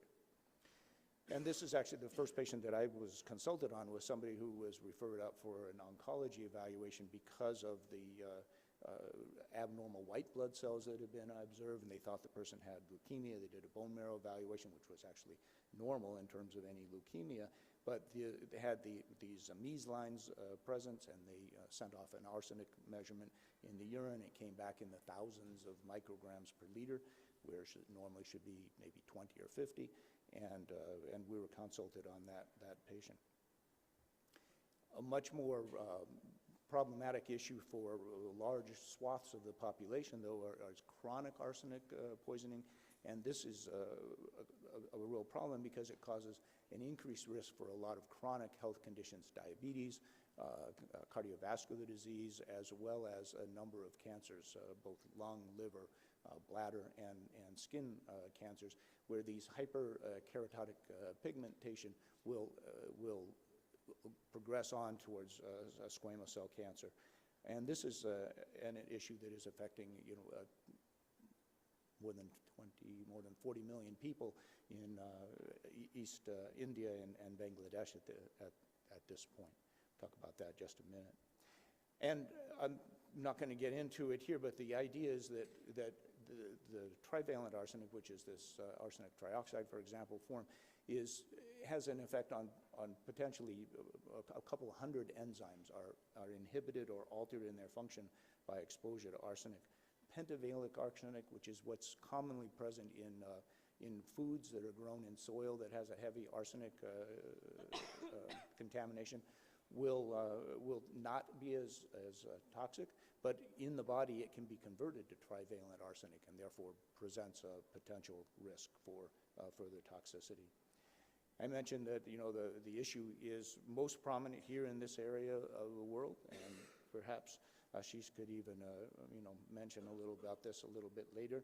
But this is a real concern with millions of people who are exposed in what was initially a public health attempt to decrease acute disease by the drilling of tube wells that go down deep, sample from the aquifers. The aquifers unfortunately contaminated with arsenic as they leached out of the normal and natural occurring ores there. But in trying to avoid a parasitic disease, now millions of people are confronted with this issue relating to arsenic. And I'm not sure you can read it up here, but this map shows you the likelihood of having an arsenic level above, and the units translate to 50 micrograms per liter. And as you can see, most of those areas are actually likely to have a greater than 50 micrograms per liter. And that contrasts with the United States' current level for EPA for drinking water, which is 10 micrograms per liter. So, it is several fold higher than that. And the highest concentrations are actually up in the 2,000 micrograms per liter, a couple as high as, say, 3,000. So these are very, very large concentrations of arsenic. It isn't only in that area of the world, though. This is a picture of the northeast United States. Actually, I live right there. And this is the state of Maine. And large areas of the water sources off of the mountains in these areas have also what is considered high by U.S. standards arsenic levels. But again, these are now 5 microgram per liter, so completely different scale than what we're used to. But we do see arsenic poisoning in the United States, and this is a woman who one of my fellows saw when he was practicing up in Maine, who had noticed that she was getting more and more freckled, as she thought it was, although it was an itchy rash that she was having on her legs and the soles as well. And she was complaining of increasing numbness. And this was increasing over a period of about 10 years. And it was attributed to the fact that they were using a private well, which is not regulated in our country. You're responsible for your own water condition there if you have a private well. And they didn't really stumble on this as a concern until a neighbor dug a well and had it tested and found that it had 2,500 micrograms per liter of arsenic, and this is the same water that the neighbors had been drinking for 17 years. So they needed to get a new water system in place. So real arsenic poisoning, this is what's being experienced in Bangladesh and East Bengal. If you think about it, people are consuming large quantities of water with very contaminated sources, and they are ending up with this chronic health issues. In the United States, and this is kind of to focus on the public health aspect of this, when we went from 50 parts per billion to 10 parts per billion, suddenly a whole large numbers of water systems were out of compliance. And this is one, Exeter, New Hampshire, which on that map is just a little bit west of where I was showing you. They found some measurements that were 11. 11's higher than 10. It was less than 50. It wasn't a problem. And suddenly now they're in violation, and these whole communities have to put in very expensive systems to try and filter the water. It's gone on further, and from our point of view, they're maybe going a little too far. This is copper chromate arsenic treated wood, which is a preservative, is used in a large number of building issues for playscapes and decks, put outside the back of your house, that kind of thing. And now the concern is that this is going to leach into the soil, or people might get exposed if the kids are playing on the playscape for too long. Large number of studies coming out about the degree of contamination that that's causing. And what it basically led to was the EPA saying that no more can you use CCA-treated wood, and everybody should take it apart and demolish everything that they've used. Don't burn it, because actually that is a good way of getting very exposed. But the data that they were using for that was along the lines of if you were 3 years old all your life and ate a sandwich on the deck every day of your life and then had a lot of hand-to-mouth behavior, you might get too much arsenic to be safe. Now, first off, you can't be 3 your whole life, and even if you were, you might vary your diet from a sandwich, and you don't have to eat on your deck every day. But that's the kind of thought process that went into some of our safety regulations. So there's a lot of data that we're not going to take time to go through here, but be happy to point you to some of those.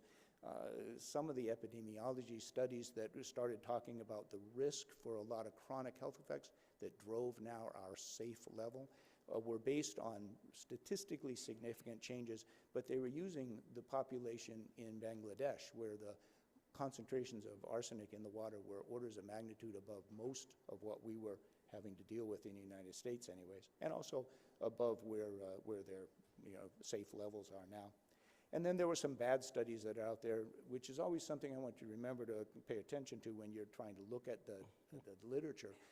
This was just a study where they took people who had diabetes and then measured arsenic in their urine, and there was an association with diabetes. But if you think about it, if you have diabetes and you're not in great control, you're having an osmotic diuresis, and therefore you're drinking more water. So if you have arsenic in your water and you drink more water, you're going to have higher arsenic levels. So it's reverse causation. The arsenic comes because you have diabetes, not causing your diabetes. Last 10 seconds. So laboratory diagnosis, we use urine as the method. Nails and hair can be done if you're doing a forensic investigation for potential criminal activity. Treatment is really supportive care, getting people out of the situation where they're continuing to be exposed. And if you have acute toxicity, as Paul was mentioning, for mercury, for elemental mercury, we do have chelators that will work. DMPS has been used and was used in that main case. Succimer or DMSA is our ready go-to, and BAL or British anti-leucite is the older agent. And I'll just leave you with this, these are just some things to keep in mind when you're going through the literature. Be careful about people who extrapolate from cell culture data to humans without really taking care with the steps in between.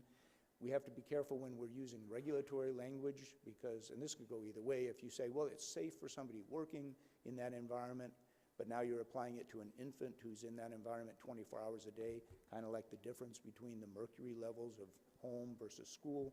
You want to be careful you don't misapply a regulatory framework to an individual exposure. And you can't extrapolate from low-level to high-level exposure just because you're ignoring a lot of reparative mechanisms as well as differences between experimental animals and humans. This has continued to be an issue. We have TV people who provide advice that people like to follow. I don't know if you catch our shows or if you have a similar issue here, but one of our guys is Dr. Oz, who's out there.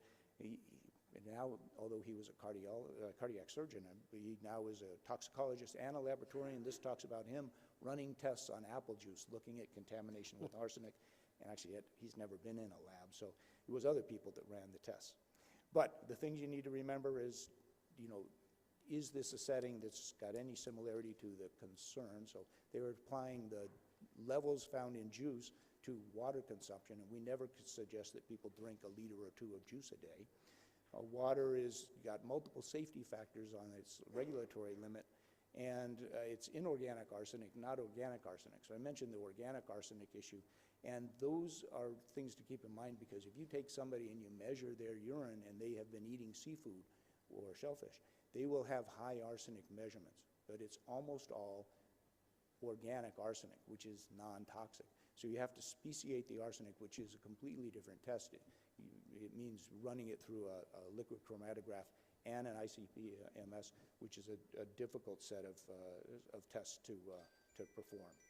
So we want you to just take away that it is possible. If you have a private well, it should always be checked for a number of different substances. If you have a very high measurement, then it should be mediated or remediated. If it's just a above a regulatory limit slightly probably doesn't mean anything for your individual health. There's a lot of different sources of exposure to arsenic, including smoking. And try to not take all the media reports as verbatim. And I'll leave it with that. Thank you. Thank you. Chuck, you took 3 minutes extra, but then it was very interesting to listen to you.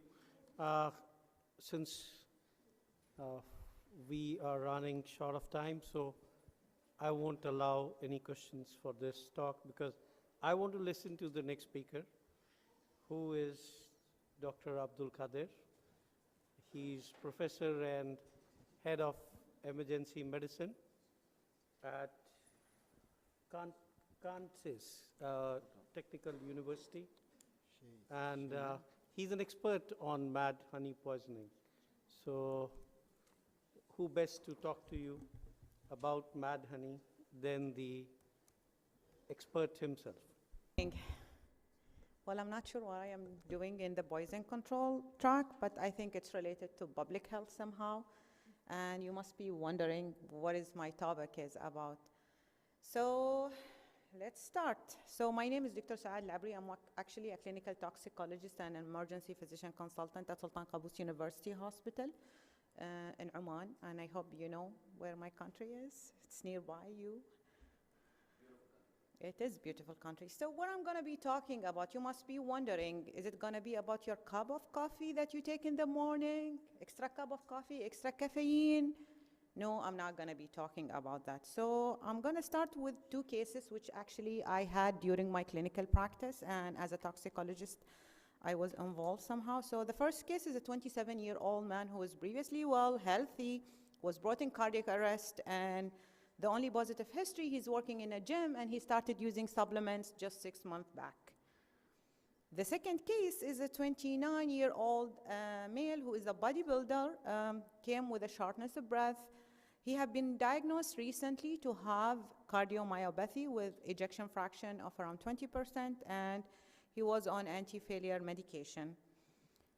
And he was not looking well, basically. So what is common factors between two cases?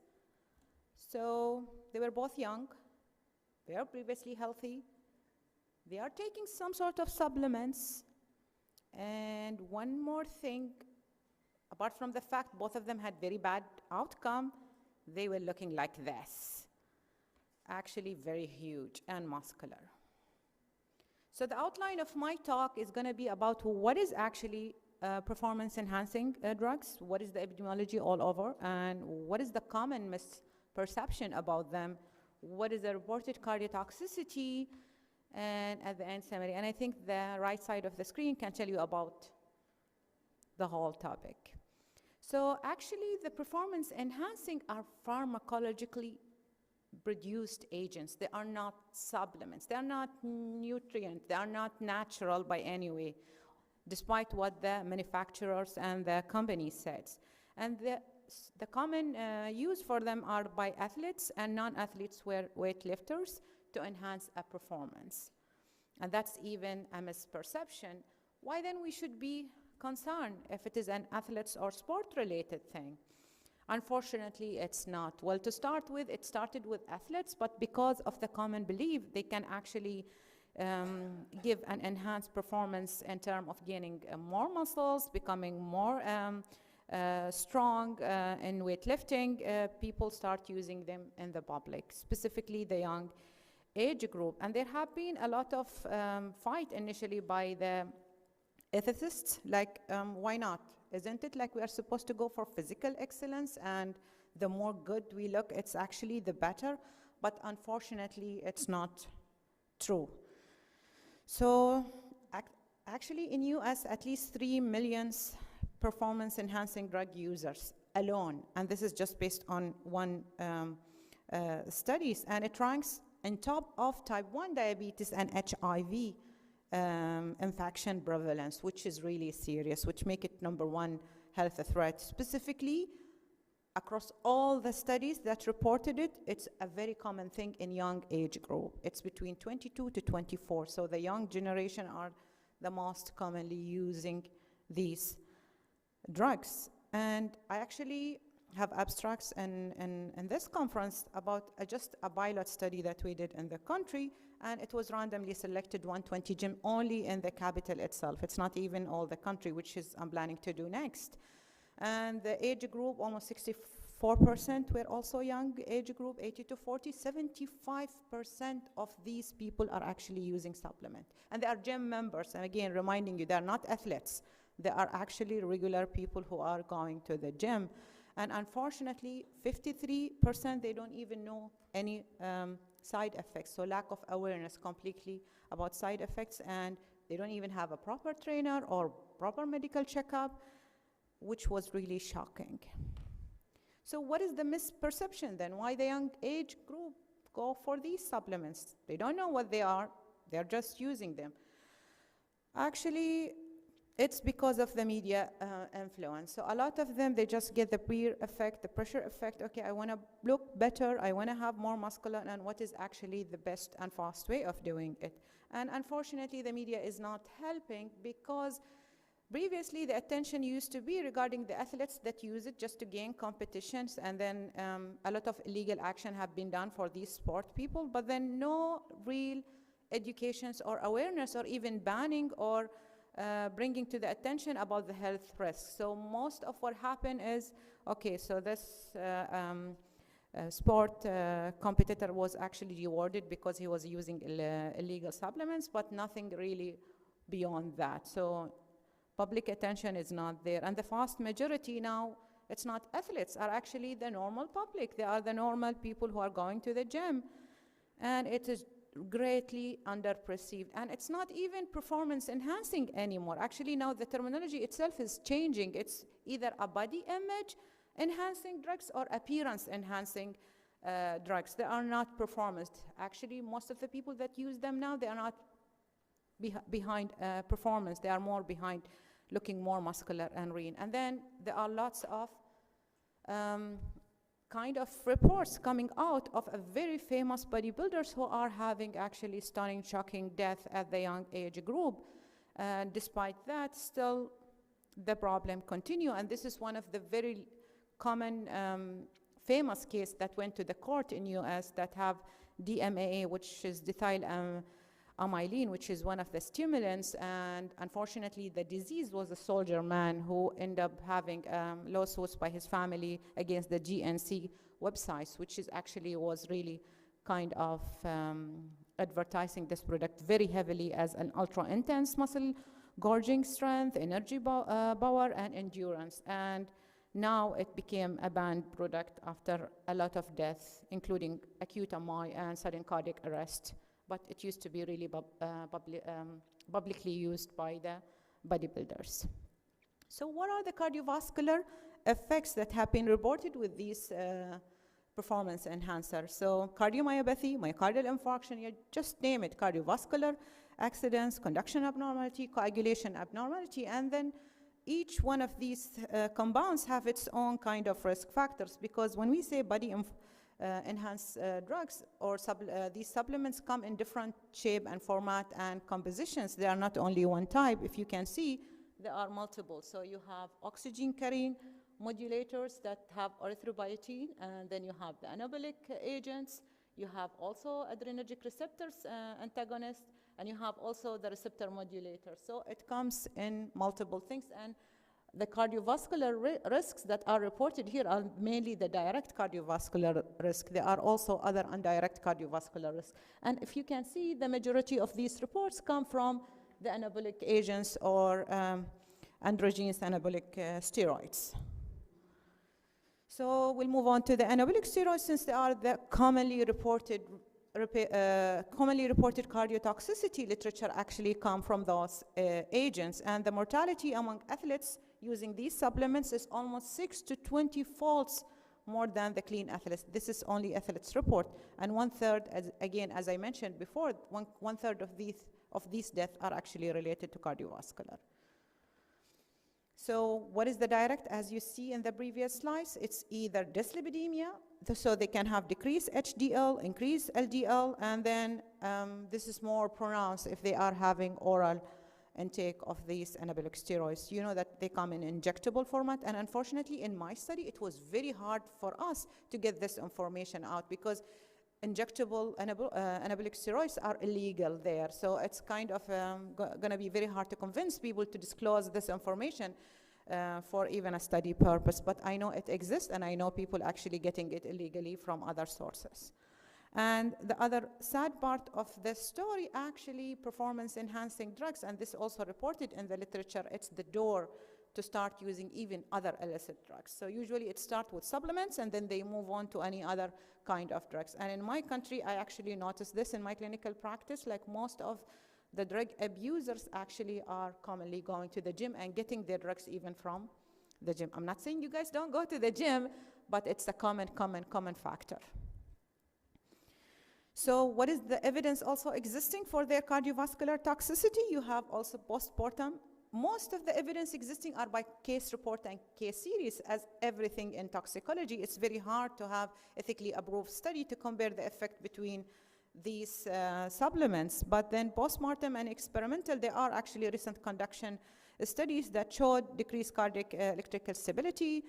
Autonomic cardiac regulation is also affected. You have abnormal ventricular reboalization, and as a result, you definitely have more risk of arrhythmia. And this specific finding was also tested in rats, and it was proven to be also correct. There was also other study looking at 87 diseased men, and which were tested positive for anabolic steroids. And what they found, they had great cardiac mass comparing to other kind of men if they adjusted all other factors. And also there is ventricular hypertrophy, fibrosis, and myocyte lysis in cardiac death in anabolic steroids. What about radiological studies? So this is in living people who are actually using anabolic steroids compared to those non-users. There is definitely decreased ventricular ejection fractions, reduced diastolic tissue velocities, and one study has demonstrated specifically decreased aortic elasticity, and I'm going to discuss this later on. Again, there is also coronary artery calcium scores higher based on the also radiological studies compared to men at a comparable age, which again put them at risk of atherosclerosis and MIs compared to normal populations. What about human growth factors? Isn't it that if you grow bigger, it's going to be better? I don't think so. So it's actually little known specifically about the cardiovascular effects, but if you see the acromegaly patients who have actually excess, like if you just extrapolate the results of acromegaly patients, they have hypertension, congestive cardiac failure, and cardiomyopathy. So you can guess if they have excess growth hormone, definitely risk of cardiovascular is there. Beta-alanine supplements is one of the commonly used now between athletes and non-athletes due to the illegality of anabolic steroids. Actually, it's found in 60% of sport codes because now it's self-reported because it's actually not a banned product. And what do we know about the supplement itself? Is it really toxic? Studies of adverse effects itself is not really there because we need time in order to see the long-term health effects with these supplements, but neurotoxicity, respiratory distress, myotonia is all seen in humans who have excess beta-alanine in metabolic cases specifically. So again, if you extrapolate the results, you could expect some effect to be there. And this is also one study done in Tour de France cyclist events, which is a common cyclist event done. Actually, the first cardiac death happened in this event. It was back in the 1960s, but this study specifically checked between 2 years, like 1995, the blue one, and then 1999, and they were checking their ejection fraction and cardiac mass by echo, and they noted that their heart is becoming bigger as the year go, and they're actually their function or ejection fraction is becoming less. And at this specific year, the use of performance-enhancing supplement was becoming very popular. So that's one thing to be put in mind. Animal studies also have demonstrated some bad effects of clenbuterol. So there was increased atrial and ventricular size and increased aortic root again, and kind of a decrease in the elasticity, and they notice actually sudden death in horses. So this is experimental study done in horses, and the poor horses end up dying from aortic rupture. There are other modulators or androgen receptor modulator, and the reason why these substances came in, because androgen steroids were becoming illegal, so they were trying to bypass detection, so they brought these receptor modulator. Common example is thiomycin beta 4, and they dissociate the androgen and anabolic effects, making them undetectable. Still, very little is known about their cardiovascular risk, but if you just think about it, if they are going to be acting on the same receptors, probably effect is going to be there. We just need to wait and see the effect. And the end results for some of these people, so if they did not die, some of them, they may end up having really very bad cardiomyopathy. And the example is the patient I saw. He was huge, young, but cannot even walk without assistance. He will probably need eventually a heart transplant. His heart is big and not working well. And some of these people walk around with their external ventricular device, assessing them in their daily lives. So in summary, it's actually a very common use in young, and this is even in my country, leave alone other countries, and even in US it have been reported. There are many types, and unfortunately the young generation, they don't even know what they are using. They just want the quickest way to look fit, big, and lean, regardless of what will happen next. And this is really striking and frightening. And there is no awareness of adverse effects. And there is no even increase kind of public educations regarding this, because it's having lots of opposite action from the companies who are making them. Actually, what I came to know, that trainers in the gym, they get some sort of commission and advantage the more they sell these products. So it's a kind of a revenue and big business. So it's going to be hard to actually oppose business. And lack of regulation and proper control. A lot of these are regulated in the sport activity scenes, but in public there is no proper actually control. People can access whatever they want, and there is no shop, no place now where they don't have the supplements displayed there without a proper warning. And definitely cardiac toxicity does exist, including sudden death or long-term cardiac diseases. That's all about my presentation. These are my list of references, and keep calm and call toxicologists. Thank you. Thank you. We have time for 2 questions, I think. Any questions? Yes. Please.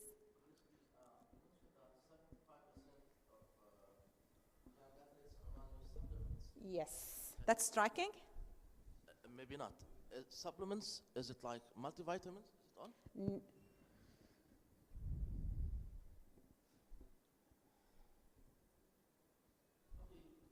So supplements, no, so supplements, what we specifically meant, supplements in the gym. So it's not, they were not talking about vitamins. And even majority of them, they don't even know. They are just buying supplements to enhance their performance and gaining more muscles, but they have no idea what supplements they use. Some of them, they were actually not kind of keen to give us the informations, because they were afraid that some illegal actions will be taken about. But I knew, like from my own sources in the gym, they are injectable, like some of these supplements come injectable, and most probably they are steroids.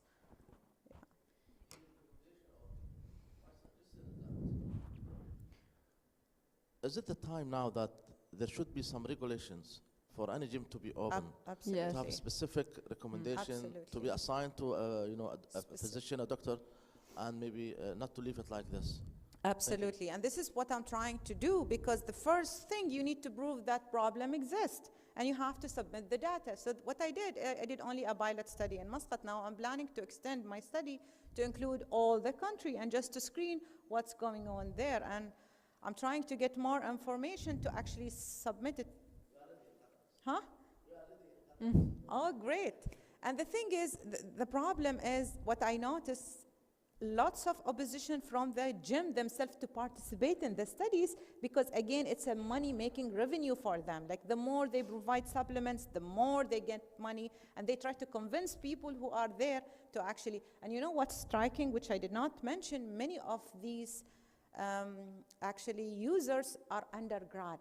They're too young even to be knowledgeable to know or decide. They're undergrad. They're not even like, they just either finish their secondary school, they're just in college, so they don't even have the full potential to understand the consequences. They just want to look good, no matter how they will end up. I have one question. In your country, is it easy to buy on internet, or there is? Yeah, this is another thing there which is- in US probably it's very easy to get things through the internet. Yeah. Well, we don't need to bring it through the internet. Exactly. A lot of people smuggle things through the borders and it can get access Okay. easily. So they don't need to order it through the internet, so they can get it delivered to them in the gym. And as a toxicologist, I'm telling you, most of what I see as overdoses cases, when I ask them what are the sources you get your drugs, it's the gym. Like they have a connection, they can get things easily. It's the same in Italy. Yeah. Okay, thank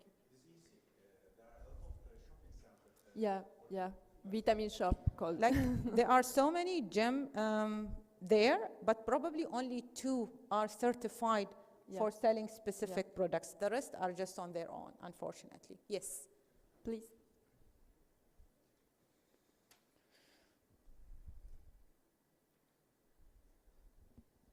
So I'm curious, with these drug users, are they doing injections?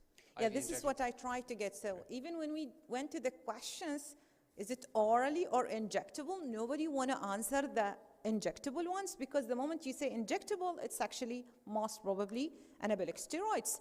So I had hard time getting any of these answers, but they were answering we were taking supplements. So I have to go again and review my data with the members who were with me.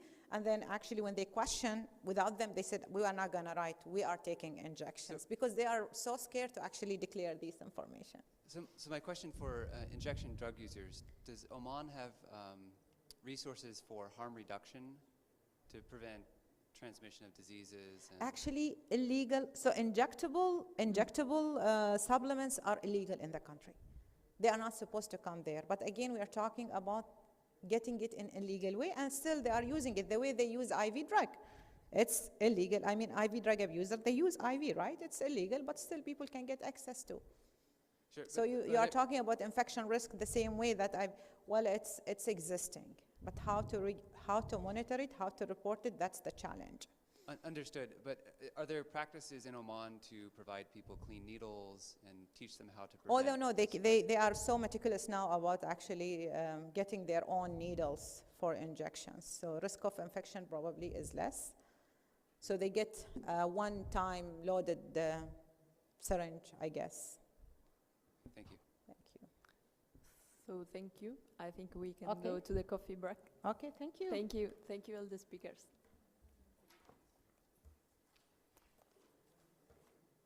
Audience to join us. So we're going to start this afternoon session on clinical research in emergency medicine. Our first speaker is a regular Manitox presenter and well-loved. Dr. Lisa Marina Walton is a professor of EM at Louisiana State University, president of the American Academy of Emergency Medicine. Besides having an MD, she also has a master's in clinical research. Lisa has numerous research grants, over 350 national and international research presentations, and now she's going to speak to us about emergency medicine research. Thank you. Okay, I don't have a microphone, but I don't think you'll have trouble hearing me. It's kind of a small room, and I've got a big mouth from the South Bronx. So I'm going to talk to you a little bit about how to conduct research in the emergency department with somewhat of a focus on toxicology. The clicker is not working. Can you plug it in? Give me something that works. This doesn't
you're a good doctor, you're in the emergency department, you're doing your toxicology consults, and you start to think about why do we do things the way we do them, why do diagnoses present with certain symptoms, what resources do we need to give better patient care, especially important in toxicology with antidotes and antivenoms, and can teaching be enhanced?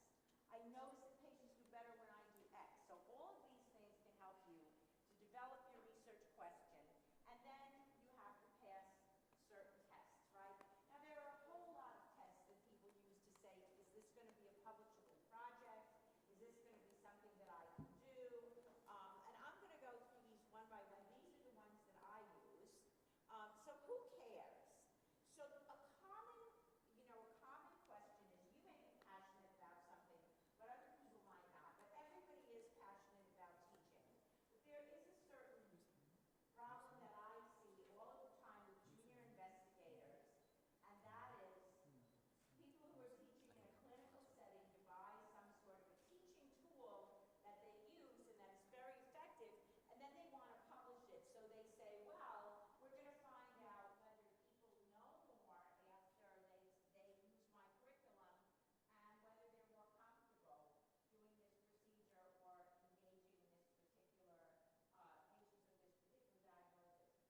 1 minute.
Thank you.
Okay. So that was published in The Lancet in 1878. This image that you see here is basically the first documentation of the term telemedicine. So they talked about how they have telephotography, so now they need to have telemedicine. This was in 1927. Obviously, at that time, everyone thought this guy was crazy, but now it's actually happening. After that, we started having satellites. And with satellites came remote monitoring. NASA started using the satellite technology to monitor the physiological measures of astronauts in space. Now, that same technology, the image you see here, that's the ATS satellite in NASA. This was in the late 60s. They started using the same technology they used for the astronauts. The image you see there is a 1985 earthquake in Mexico. That technology was combined with the 1985 earthquake in Mexico to help people with telecommunication and aid in the relief support during that earthquake. And that was the first time that telehealth or telemedicine at that point in time was used in a mass casualty incident. Present day, this is present day, the image you see here. This is our Incident Command Center in the Ministry of Health. As you can see, there are tons of screens. All these screens are part of a completely integrated telehealth system. They're connected to all the hospital incident command systems and to the ambulances. So you can see exactly what's going on just by sitting in one room. I'll talk about that a little bit later. So why am I talking about telehealth? Because the current management of any disaster scenario or a mass casualty incident, it has holes. What telehealth does is fill in the cracks. The cracks that we currently have in our management, telehealth fixes them. So this is the systems that we currently have in Kuwait. It kind of matches the majority of international systems. You call 112. 112, the call is dispatched to the EOC, which is the Emergency Operations Command. Then they will activate the HICS, which is the Hospital Incident Command System, which then activates the ICS, or they can directly activate the ICS, and the ICS can activate the HICS according to the scenario. So, sit, close your eyes for like 20 seconds, a little medical meditation. Imagine that you're receiving multiple calls in a metro station, and they're telling you there are tons of patients, they all have shortness of breath, they're all vomiting. What do we do? Most of these patients seem like they're going to be tagged red. What happens currently without telehealth? Imagine that scenario, and I'll go through the scenario with what happens with telehealth. This image is basically the sarin attacks that happened in the metro station in Tokyo. So this scenario that I'm running through is similar to those. What's going to happen? Step one, you're going to get a dispatch of ambulances. These are ICU ambulances. All the monitors you have here are also integrated in the telehealth system. You can get ultrasounds that can be integrated in the telehealth system. So basically, it's complete. You can re-triage, you can manage your patient through the ambulance. This is another option that you have in case it's needed. This is the HEMS, so the Hospital Emergency Medical Services or the Air Medical Services. They can also be activated as necessary. So this is basically dispatch. Now, what happens on scene? This is on scene. This was a triage scenario that we did, an MCI scenario that we did. You're going to see patients. They're going to be attached to monitors. So they're going to be tagged according to the start triage system. Now, in telehealth, what changes? This is what changes. On site, your paper triage tag is going to be changed to a PDA, which is basically a handheld first responder device. The handheld first responder device, you just scan, and it triages your patient. When you triage that patient, that information automatically goes into, it becomes data. How does that help me? Number one, it makes everything faster. Number two, I automatically have data. I don't have to have a paper and collect paper, and the paper gets lost. This is not going to happen. This also helps me with research, which you'll see how it later on affects preparedness. En route. En route, what happens? So you have the EOC, which is the image you see on the right, and you have the image on the left, which is the Hospital Incident Command Center or the telehealth center in hospitals. If you see at the EOC, you have two screens. One screen where you can have a video of the patient, and the other screen where you get the vitals. You can get a full ICU set through that screen. So why is it relevant to toxicology? If you have a patient with a toxidrome, what you see on those screens is basically all you need to make your diagnosis, give your patient the antidote en route, and then re-triage them. If necessary, they might start red. You give them the antidote, they become green. What does this help with? You're decreasing, when you're re-triaging your patient or you're treating your patient en route, you're decreasing ED flow. You're decreasing the flow to specialty centers. You're helping out the EMS, which are overrun and overwhelmed at that point in time. So this is basically what happens. Studies have shown that if you use telehealth, the number of deaths that occur during transfer from scene to a specialty center decreases. Total transfers decrease.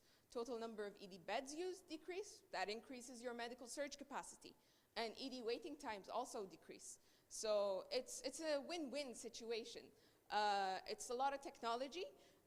It may be new to people, but actually putting this into our practice helps us out a lot in many, many ways. So if you think of telehealth and you think of the phases of the disaster response, it affects every single phase of the disaster response. So with preparedness and mitigation, we already talked about how what you are doing with telehealth is collecting data. Anything you get from your patient that is on your screen is automatically data. You use that, you can publish research. It's easy. You have an EHR system, you take the data from the telehealth, publish research. What does research do? It enhances our planning. It enhances our preparedness. We know what went wrong last time, and we can make sure it doesn't happen next time. What were we missing last time? We'll apply it next time. Response, we already talked about PDAs, assisting in field triage, electronic triage tags. Another point that we need to take account is virtual increase in medical surge capacity. So what is that? That's basically you're on field, you're lacking physicians, or you're lacking any healthcare providers to triage your patients. You can virtually have another physician on the site, and that physician is going to tell you, well, triage this guy red, triage this guy green, triage this guy yellow. That increases your surge capacity. Also with transport and treatment. Like, as we said, we can treat the patient en route, or we can retransport, or we can send home. Recovery.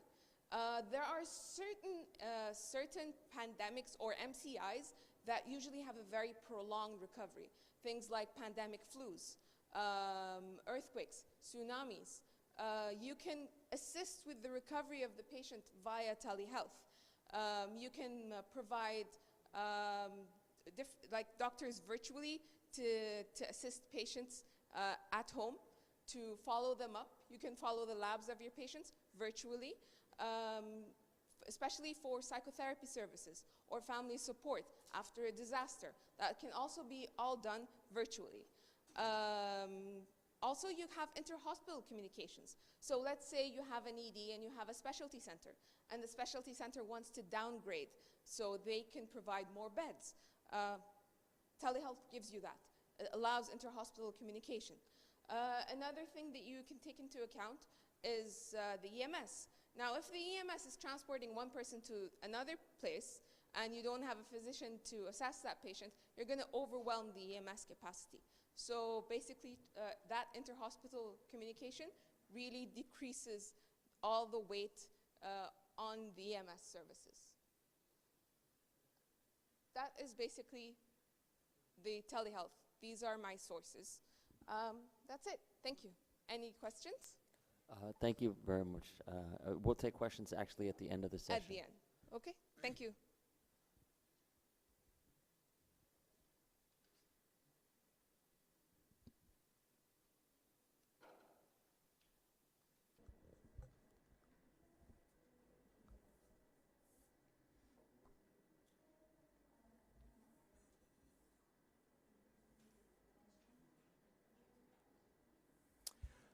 So this morning, I've been asked to talk about occupational chemical exposures and the role the Poison Center plays in managing these cases. And I have a unique perspective because we do have relationships with other agencies that allow us to work on these cases. So just a little bit of housekeeping so I don't have any disclosures, but today what I want to do is make sure you understand the ways that poison centers can impact, the impact we can have when dealing with occupational chemical exposure events, understanding the importance of developing partnerships with other agencies. And then I want you to think about the last time there might have been a chemical event. I want you to assess in your mind what role your poison center or what role you played as a toxicologist in that event. So just a reminder for those of you who weren't at my talk yesterday, I am in Atlanta, Georgia. We are a population less than half of what it is here in Istanbul.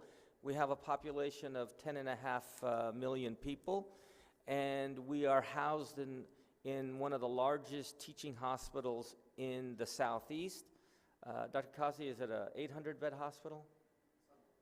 So, yeah, something like that. 800-bed hospital in our institution, and the Poison Center is a department in that institution. We're one of 55 in the United States, as you probably know, and we are quite busy. You know, around 300 or so calls every day handled by our Poison Center. Now, in order to handle these calls, we have fairly advanced call handling capabilities.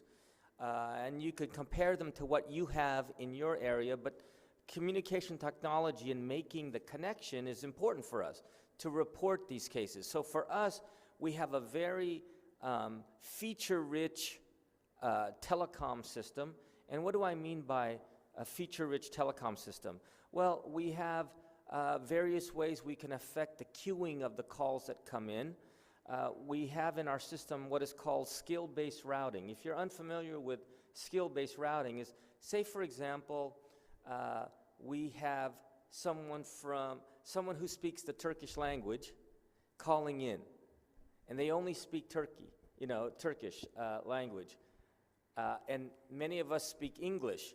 If there's one person in my department that could speak Turkish, we will give them a special designation, so even though they're still waiting for a call and they may be fourth in the queue to answer the call because they've waited a short amount of time, if you speak Turkish and you're looking for someone who speaks Turkey and they're available, the call will immediately go to them. And in our situation, we do get calls from Spanish-speaking people. Most of us speak English, but if I'm waiting for a call for English and I do speak Spanish, even though 3 of my colleagues are next to answer calls, the call will be routed to me first so the patient doesn't wait long. So it's called skill-based routing, and we're able to do fancy maneuvers with the way the calls are accepted. We also have the capability of working from home, and that's always a good benefit. In fact, some of our poison specialists work from home about 70% of their work. So 7 days out of 10, they may be working from home. They don't have to come into the hospital. They don't have to come into the office. We give them equipment. We give them a phone. We give them our resources, and they work from home as if they were in the office. One of the unique things about contacting us is that we were the first poison center in all of the United States to start accepting chat messages and email live. So these chat messages and these emails would go and mix with our phone calls, and so whether you're chatting, whether you're emailing, you could contact the poison center. Now, I don't know about some of you, I have older kids. They're in their late 20s. They don't use the phone anymore to call. They only use texting, and they only use messaging. So we have to adapt our practice so that we can attract some of these people who use alternative ways to contact us. One of the things that we're going to be adding in 2020 is accepting emergency calls by text messaging. So we have very elaborate equipment, so you can call us, you can chat with us, and you can email us, and the call or the encounter will be happening in real time. So that's what's important. Now, when you look at our technology in the Poison Center, not only do we have one phone system, we have a backup phone system. Whether that system goes down, we have to be able to provide 24-hour support to our service area. So we have 2 phone systems in the office, we have 2 phone systems in people's homes. So we're able, if in the event of an emergency, to be able to provide our services without interruption. We also have 2 different lines coming into the Poison Center. So if one of these lines get cut off, we still have backup lines to provide telephone services to the people and the public who use our phone system. So there's a lot of redundancy. And as you think about what you're doing in your centers, what you're doing in your poison service area, for us, we have a contract with public health, and we told public health, we will be available every minute of every hour of every day, regardless of the technological failures. Because all of us know things break. It's never always perfect to have communication lines open. So we have all these systems that allow us to have service. So when we have a chemical event, people will be able to call, even if one of our phone systems is not working. Now, I don't know about your capabilities, but because we're so busy, we can handle almost 70 calls simultaneously into our office. Now, the problem is I don't have 70 people working at the same time, but 70 people can simultaneously call into our area, into our phone system without getting a busy signal.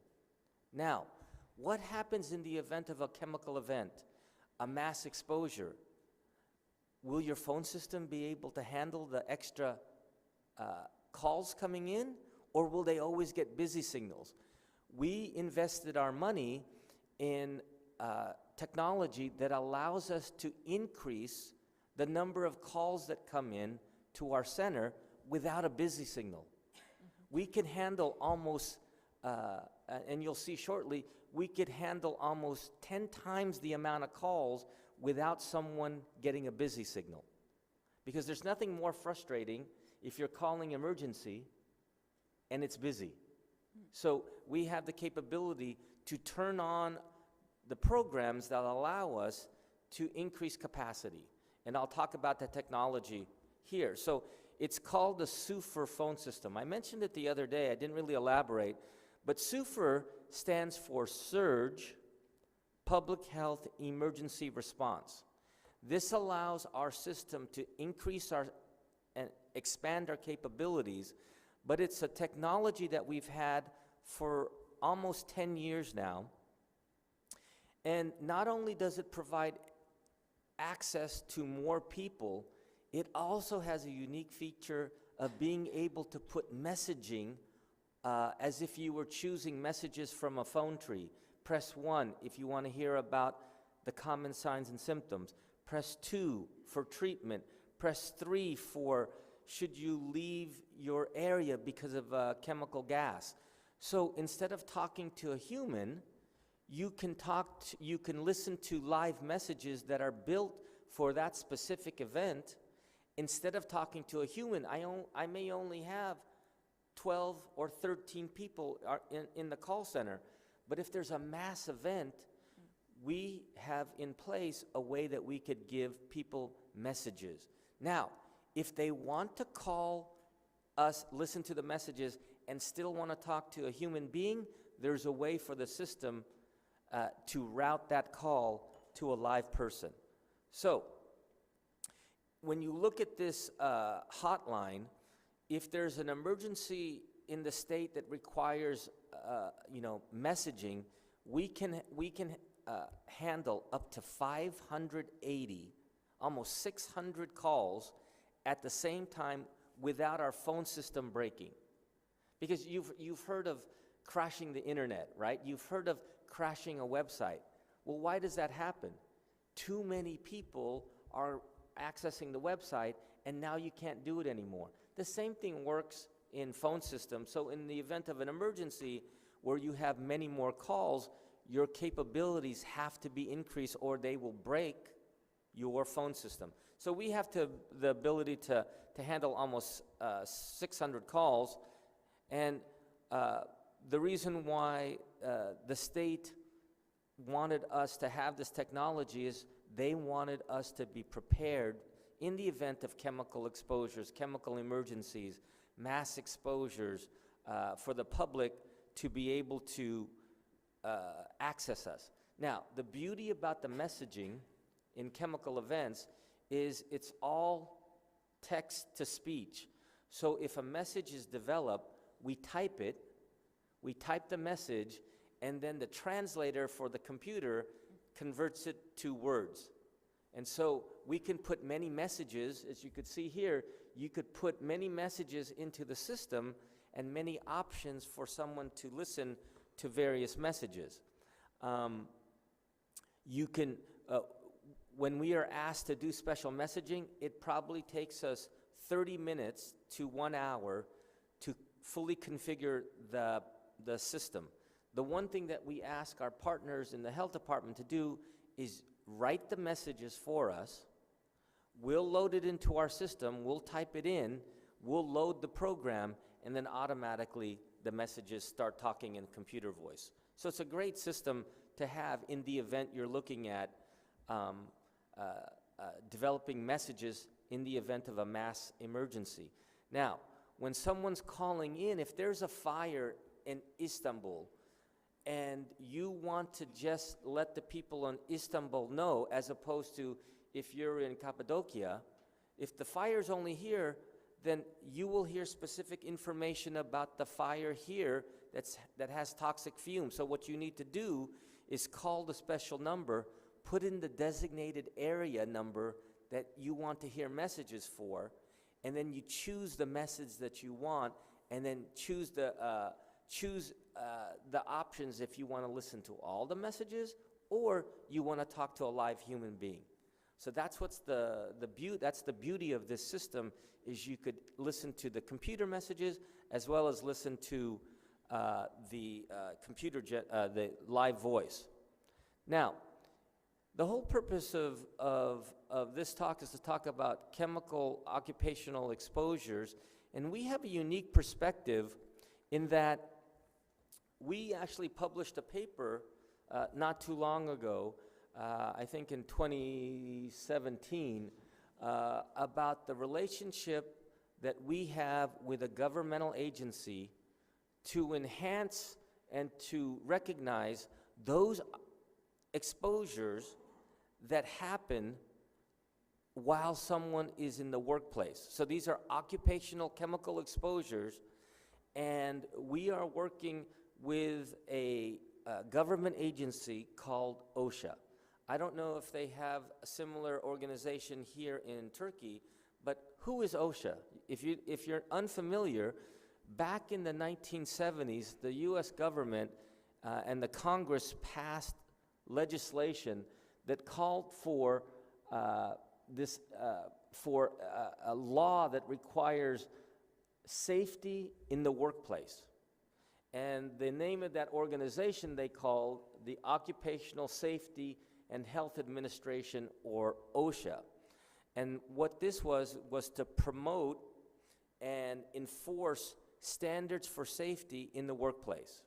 And so we have this government agency that really tries to enforce safety regulation, because when you look at the incidence of injury, there are millions of people who suffer, in the workplace. In fact, reported on a yearly basis, over 4 million workers suffer some kind of serious job-related injury or illness.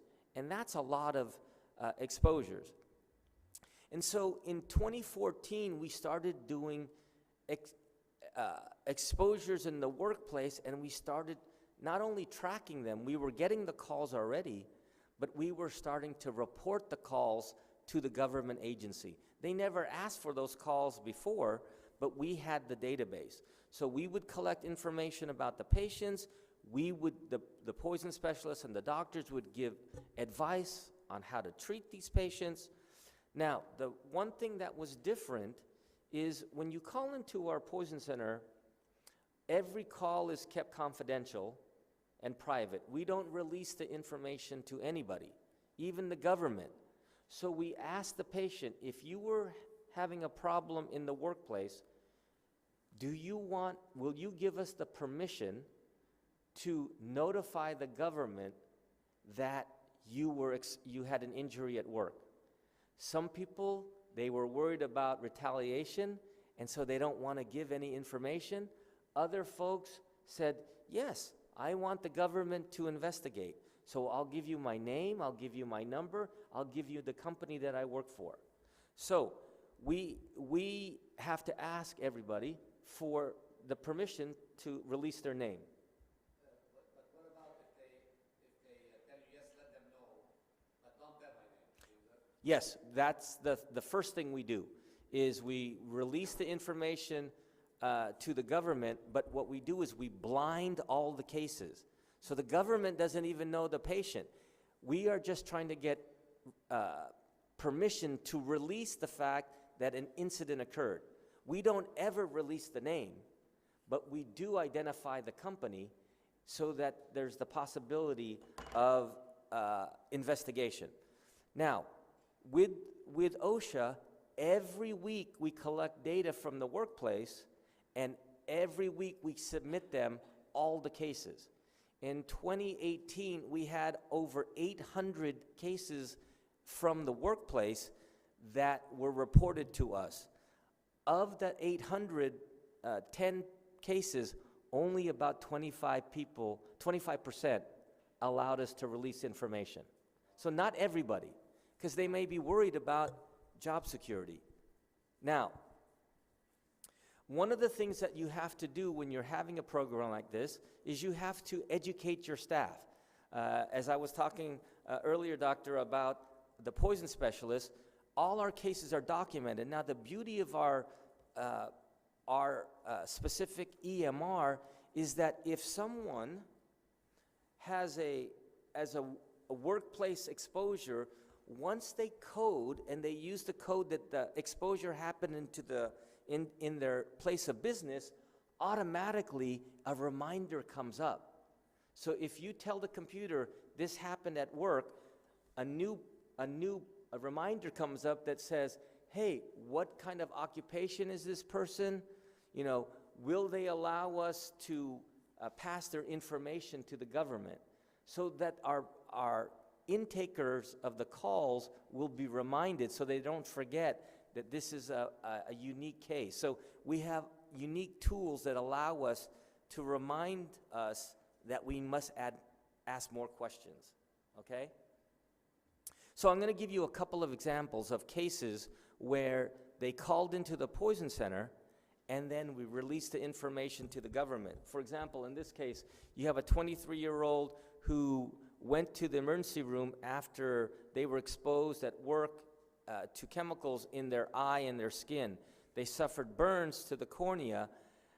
The patient allowed us to give this case to the government, and when OSHA came in to investigate, they found some interesting things about this company.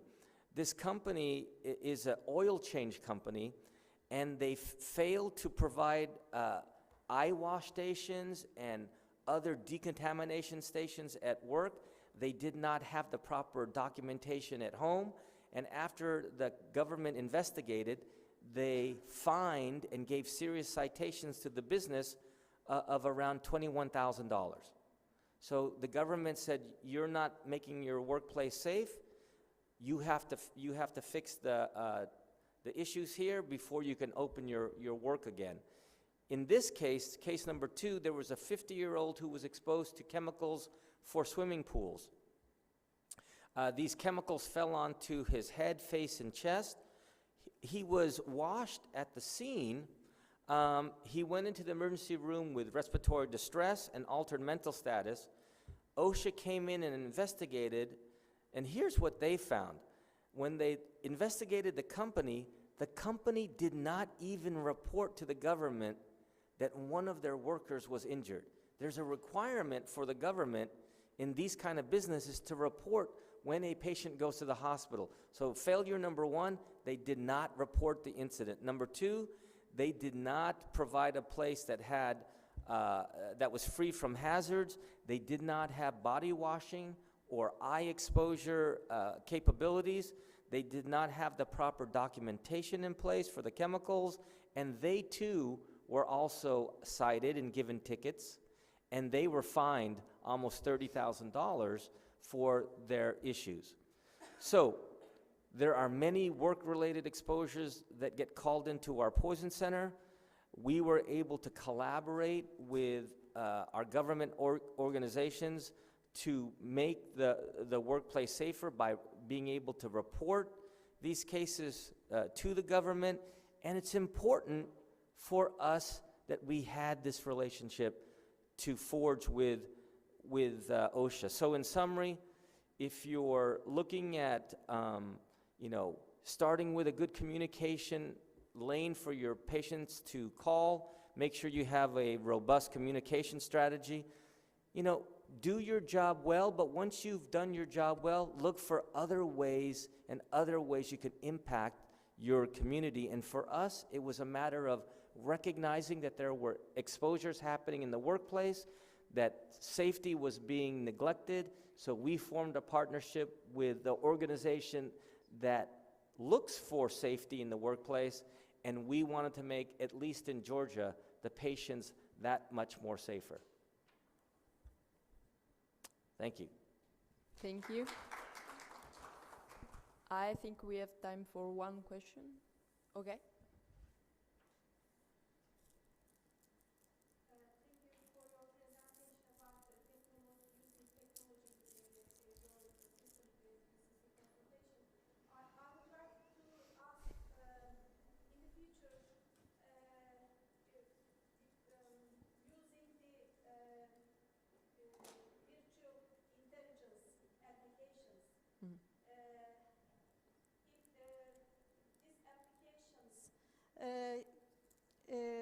Replaced by the PCC specialist. Will Is it any risk? Is there any, so the question is there, because of technology and the explosion of technology, will there ever be a point where we'll replace human beings and only have a technology? Yeah. I don't think there's any risk for that. No. Because you could write a document, you could have an algorithm, but you need someone to interpret it. You need someone to understand it. And so I don't see technology being the only answer. You have to rely on experience. Yeah. You have to have bedside consultations. So technology I agree with you. Thank will, you. will never. Thank you, Yellow. I'm totally agree And with Andy, you. I could talk to you, Andy, afterwards. I could talk to you, Andy, afterwards. Okay, so next speaker is Dr. Suad Alabri from Oman, and she's talking about cardiovascular complication of performance-enhancing drugs. Please. I had a question for Dr. Sultan. First, I wanted to ask what happened to the camel, but you already answered that question. Secondly, is you talked about how grammar is changed from one research to the other. What is your opinion on using websites like Grammarly, which automatically changes the grammar for you in whatever whatever you have? Yeah, I use Grammarly sometimes. There are many softwares you can use, but sometimes you have, even after you use the software, you have to read it to make sure that it makes sense or not. You can ask sometimes a colleague, because even if you hire native English speakers, sometimes when they change things, the meaning would be changed. So you have to follow up after them. Was this the answer for? Yeah, regarding the camel, usually they slaughter the camel quickly so they can get benefit of the meat. Yeah, but mostly he was killed instantaneously. For the most question, I kind of request you to ask your question and break, because the time is over. We have to run to catch the time. Thank you very much. We are going to finish the section. Dr. Kasi, one time we have to be here again.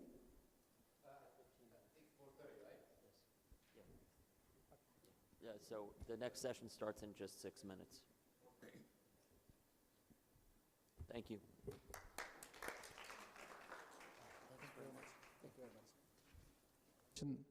As I would like to present the next speakers, Dr. Sultan Al-Waji. He is an epidemiologist and independent researcher working in Jeddah, Saudi Arabia. Graduated from Al-Qurra University in Mecca with Bachelor of Medicine, Master of Public Health from Johns Hopkins School of Public Health. Dr. Sultan, you are welcome. You have 25 minutes, please.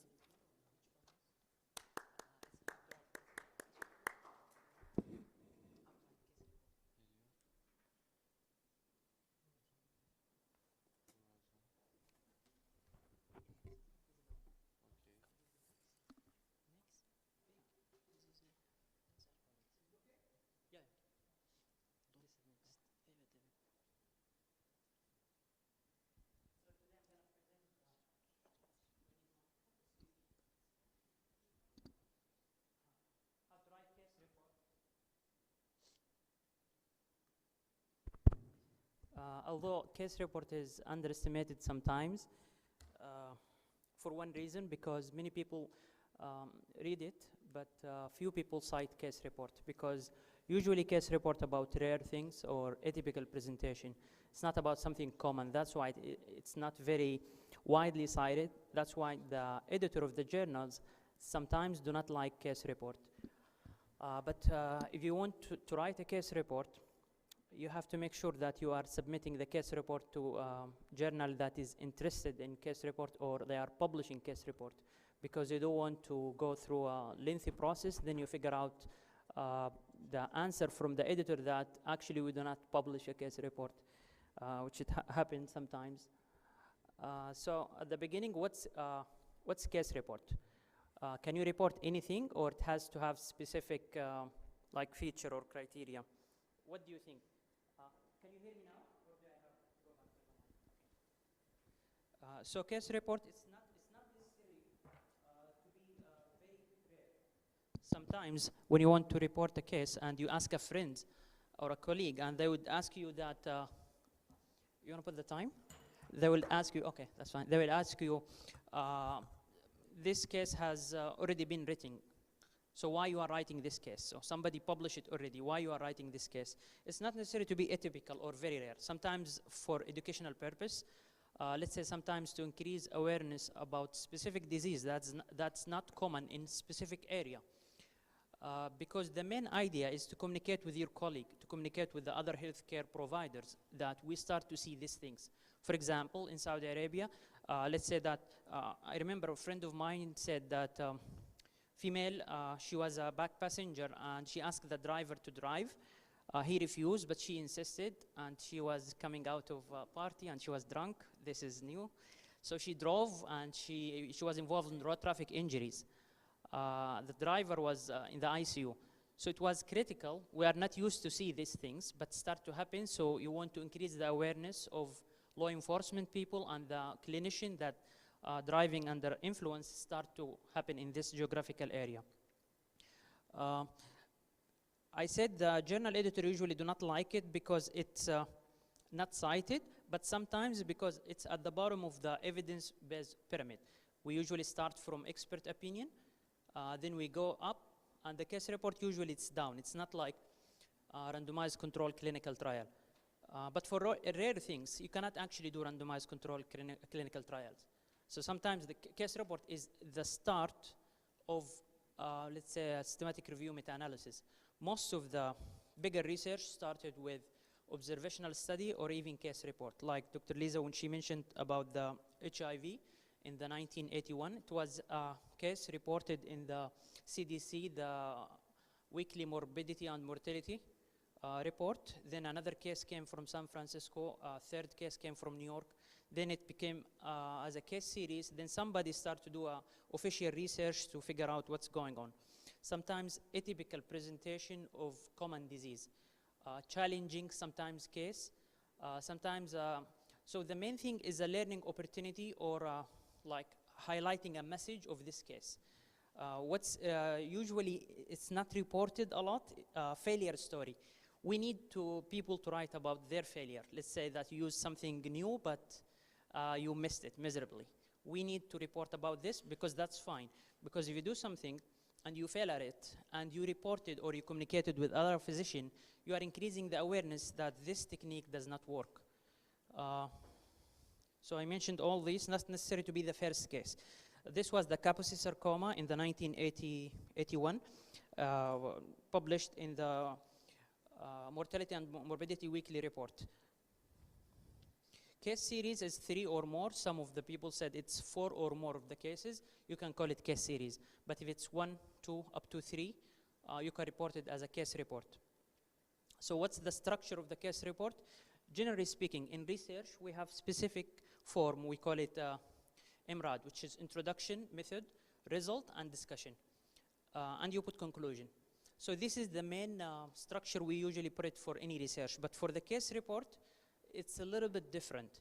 And the good thing that case report mimic your clinical documentation.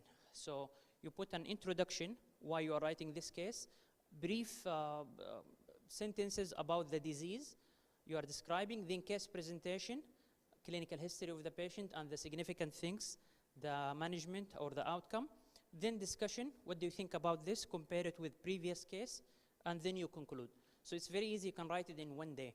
But you have to know how to write the citation, the references, and usually it's preferred to use a software. So you make sure that you put the citation in the proper style, because each journal asks for specific style. Sometimes you submit it and they said this is Vancouver, we need Harvard, or we need the AMA style. So usually when you want to publish something, you have to know which journal you are submitting your paper to, take the author instruction, look at the instruction, and try to commit all the things, all the changes based on what they are looking for. So this is the structure of the case report. Title, abstract. Usually abstract is less than 100 or 200 words. And for the case report, they usually ask less than 1,500, 1,500, sometimes less than this. And this is all through the journal. You go to the journal and check what they are looking for. Introduction or background, then the case presentation, discussion, and conclusion. I will go through every one and talk briefly about the structure of case report. There is like a guidelines for any research design. For randomized controlled clinical trials, they have specific guideline. There is a guideline for case report, although not all the journal ask you to go with this guideline. The best thing, you go to the website of the journal and you see what are the requirements, what are the author instruction. If you don't find it, then you can go with the guideline. Title should be brief, informative, descriptive of a case report. Some journal ask you to write case report, like saying this is a case report of rare or atypical presentation. Other journals say no, do not mention this. So you have to make sure what they are asking for. Are they asking for this or not? Because you don't want to spend weeks, then they ask you to remove the word case report. Target mesh terms, if you go to PubMed, there is a specific characters called medical subject heading. They classify, they meet twice yearly, and they classify each disease on specific name, just to make sure when you put key terms for a specific disease, you find all the variation. For example, if I publish a paper about road traffic injuries, and you type motor vehicle collisions, you're gonna get my research, because they understand these terms mean different things, and they collected in a specific place. If you go to PubMed, there is something called mesh database. You go and type the keywords there, and you try to figure out what are the mesh terms you are looking for. Some of them ask to write a rare case or atypical case. If you wanna try writing first case, make sure it's first case. Because sometimes you say first, but if I do literature review, I'm gonna find more cases of this.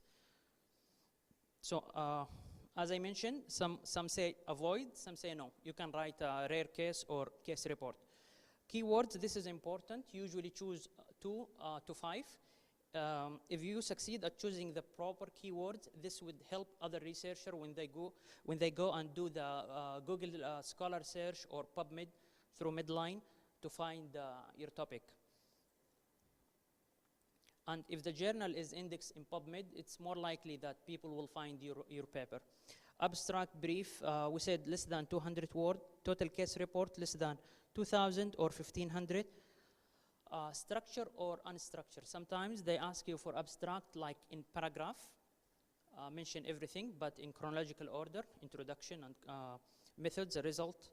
Sometimes they said no, write objectives or aim, then you put like 1 or 2 sentences, then write methods, then write. So this is the structure and this is the unstructured.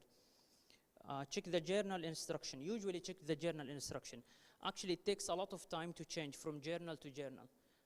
So if you get rejected or you want to change the journal, you have to change things in the paper, and usually take times, because you change the style, you change the reference sometimes, how you put the reference, you change the grammar or punctuation from American to British or Australian. Key elements in abstract, try to mention these key important things.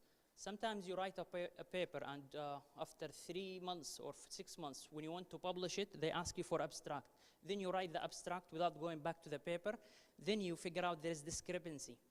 The things in the abstract a little bit different than the original paper. And usually do not believe any abstract, especially if you are trying to make a decision on this. You have to go and read the methods of the paper, because sometimes they mention something little bit different than what the paper mentioned. And sometimes even things are the opposite. It shouldn't be like this, but you have to make sure you read the whole paper if you want to depend on that paper. Because sometimes you do not have access to the literature, so you just depend on the abstract. But this is not usually a good tactic.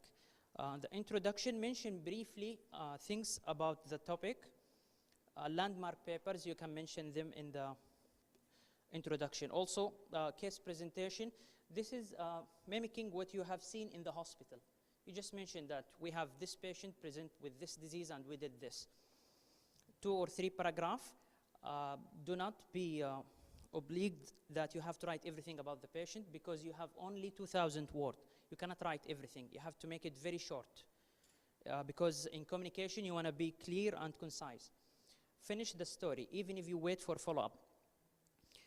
If you write the case and you don't know what happened to the patient, wait for a couple of days or weeks to say that patient didn't survive or went back home or deceased or something. Because it's like story. You are communicating with the clinician or other provider and you want to end it. You don't want to cut it in the middle, especially when the outcome is very important. Discussion, do brief literature review and emphasize on the learning point. Why you are reporting such case. Usually mention this. We are reporting the first case of this in this geographical area. Or we are reporting this because we started seeing these cases in our geographical area. Focus literature. When you come to the discussion, do not just report a case as if it's in solo. No, try to make a correlation between previous cases that have been reported in the literature and try to compare what's different from these previous, because discussion is like group discussion. We talk to each other. It has to be like kind of interactive. You mentioned X says, Y says, we noticed this. So do not make it like just a paragraph and you are mentioning, you are repeating the result. It has to be different than the result. It's interpretation of the result based on the other papers. Compare and contrast, finish with what your case add to the literature. In conclusion, should include evidence-based recommendation. Usually when you recommend something, especially with the case report, you have to base it on evidence because usually this is a rare things. We do not have a lot of published recommendation about this disease. So try as much as you can support your decision in recommending specific things. Emphasize on the applicability of the practice. This is the main idea. If you want to change practice, if you want to increase awareness, you have to convince people that we did this with this case and the result was, for example, satisfactory or not satisfactory. Example of not very rare or first case. So I mentioned it doesn't has to be the first case. This is one of the case report I'm submitting now. It's a road traffic injuries in the middle of the city, in the highway, between 2 cities, but it was still in the same city. The car didn't leave, and the road wasn't lit very well. There was no light, and a camel came. It was an SUV, hit the camel. The car swerved twice, flipped over twice. The driver was putting seat belt, the baby in the back with the seat belt. The woman, the front passenger, wasn't seat belted. She was ejected and died on scene. So it's, if we report this, somebody would say, yeah, but this is a camel with the car, so what's the point? There is a point here. There is a point that although this is, it shouldn't happening, especially in a city, but it happened, we don't know what's the behavior of the accident. We usually, when we talk about accident, we talk about people who are texting and driving or people who are over speeding, but we are not talking about uncommon things like animals. And we figure out that camels, accident with camels in the Middle East mainly, sometimes in Australia. In Australia, they have the kangaroo and other animals, but it happens, and it can increase the mortality of road traffic injuries. Then we spoke about the intervention that should have been implemented on the street, probably, or on the animals. Sometimes they put stripe with light on these animals. Other thing, we saw a couple of cases with elderly people when Dr. Lisa talked about diabetes. I remember I was working with the Ministry of Health in health policy, and some of them, they did the research survey, and they mentioned that diabetes in Saudi Arabia, they said 8%, some of them said 10%. The problem, we are a young population. Diabetes usually happens in middle age, and elderly. But when they did the subgroup analysis of that survey, people in Saudi Arabia who are 65 and above, 50% of them diabetic. Can you imagine this? So if you are 50 years old or 40, you're going to be diabetic. It's 50%. And this is previous research. We don't know if we continue on this, maybe it's going to be 60%. So one of the cases I saw in the hospital, I was taking history from the patient, and he was having a chest pain. He was 50 something. Then during the encounter with the patient, he said, this is after that pills, and he started cursing the pills. I was like, which pills? Then I figured out that he was using Viagra at the same time he was having angina and taking medication. So due to the interaction, he had a myocardial infarction. And the problem, they take it from the pharmacy over the counter. They do not have prescription. And the pharmacists even do not give instruction that if you are taking medication for the heart, you have to make sure you are not taking them at the same times. So although maybe this is not a very rare, but at least you are increasing awareness and mentioning some recommendation that need to be implemented not on the physician only, but on the pharmacist or on the patient. Graphic and image, this is good. If you mention something, if you put illustration, it makes your paper looks nicer. It's kind of like entertaining. If you entertain the readers, people would read your articles. They probably would cite it. The journal would like it. But usually follow the instruction. Sometimes they don't want more than 3 table or 3 image. Be creative. Feel free to be creative. You can create something. You can draw something or hire a video animator. Like now I'm trying to hire a video animator.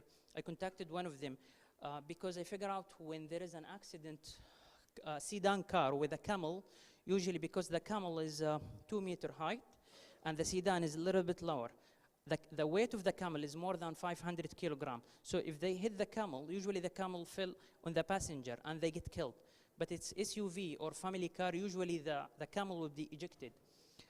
So this might indicate the fatality of the accident. And I think the speed has another factor. If you are driving at high speed, more likely the camel will fall on the car. But if you hit a camel on a low speed, it will fall in the front side of the car. So you can add some information, especially the mechanism of the accident, practical tips to write and publish a case report, consent the patient. This is the first thing you do. If you see interesting things in the hospital, consent the patient before he goes. Because if you tell me after 2 weeks, I want you to help me in writing case report, if the patient left and we do not have a consent, that's an issue. Put a deadline. If you agree with your consultant to write a case report, let's write this in 2 weeks.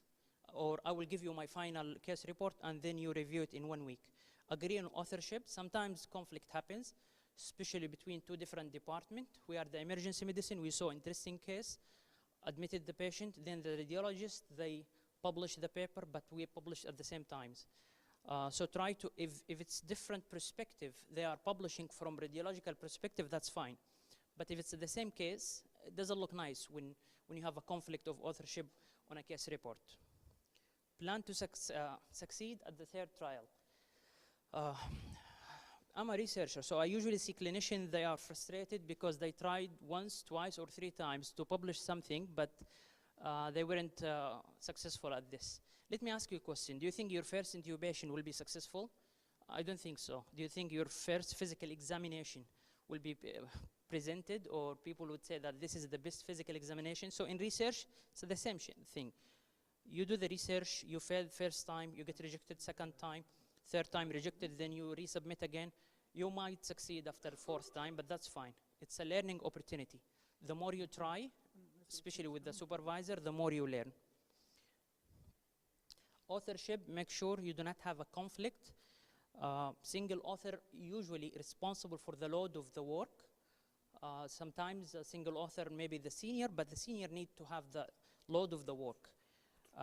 Being a clinician, or if the patient is admitted under your name, doesn't give you the authorship.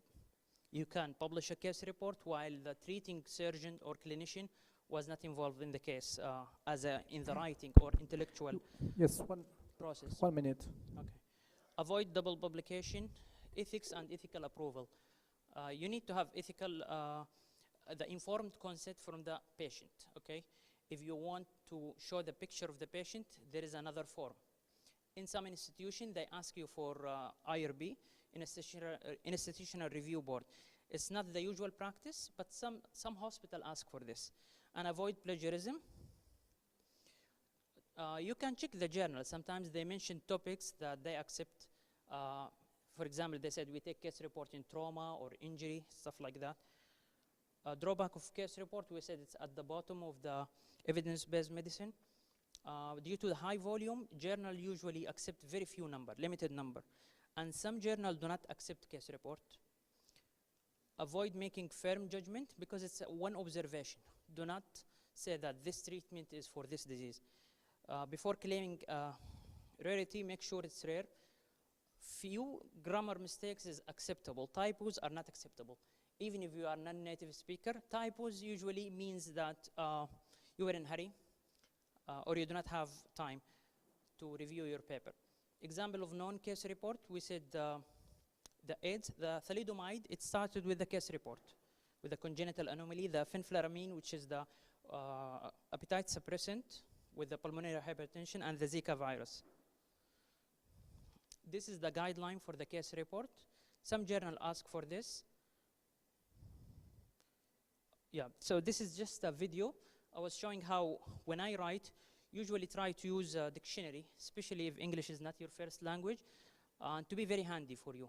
Because you need the thesaurus, you need to check for words, you need to check for spelling. If it takes you a long time, you will get bored and you wouldn't go and check the dictionary every now and then. But usually writing is not like speaking. It doesn't come from the first time. Even native speakers, sometimes they write things, and when they read it again, they do not maybe understand it, or it's not very clear. And this is the last video. You can hire somebody to check your writing, check your English, and you can pay them per page as a native speaker. That's all. Okay, thank you very much. Thanks. We'll take questions at the end of the session. Okay. Our next speaker, Dr. Razan Rahimi. She completed her residency from the Kuwait Board of Emergency Medicine. She's currently a staff physician in the emergency department at a hospital in Kuwait City. She's going to talk about one of her interests, which is telemedicine. No experience of any mad honey, so I can't. If any one of you has ever seen any cases of mad honey? Okay, good, good. Thank you very much to Menatox and EPAT for inviting me. I'm proud to collaborate this assembly. My presentation topic is mud honey. Mud honey poisoning, not also this presentation, my presentation topic, also my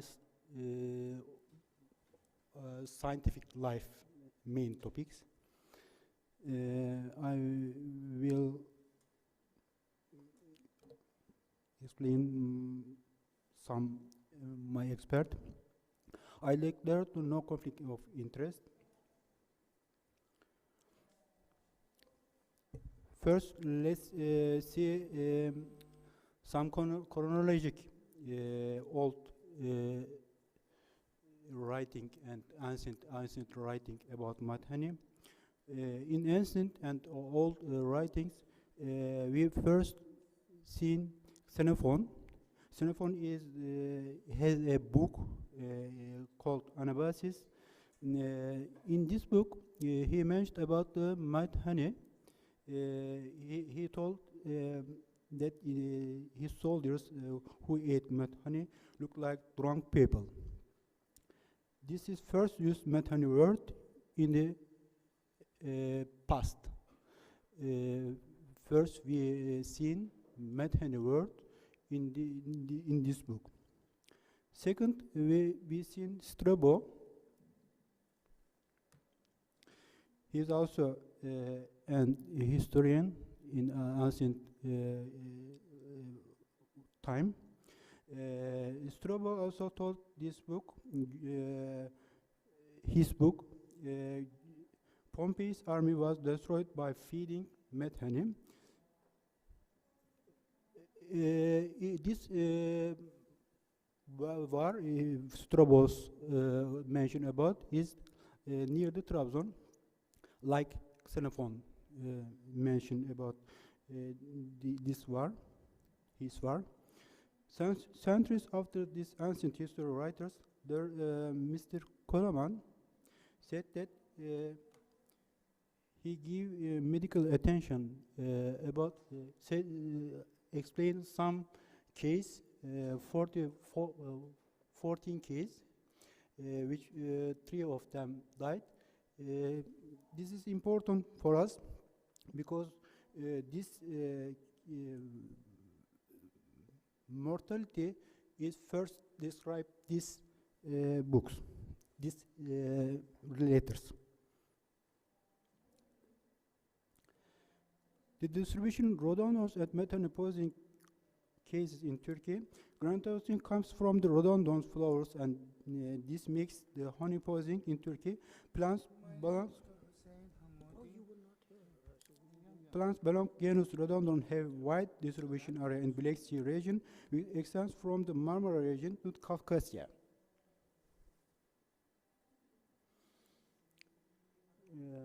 We see this area is rhododendron ponticum area. This area is rhododendron luteum area. There are remarkable harmony between the distribution areas of plants, genus rhododendron, and the areas where poisoning cases.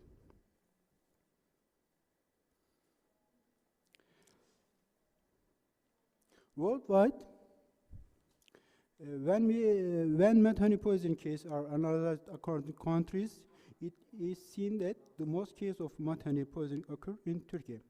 Nepal is second country.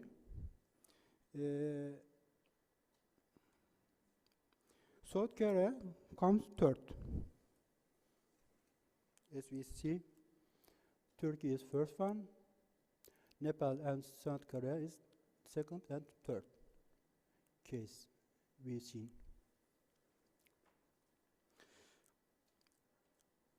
Methane poisoning produced in this country can export Europe, Asia, and others countries. Because of this, some poison case can be appears in this area.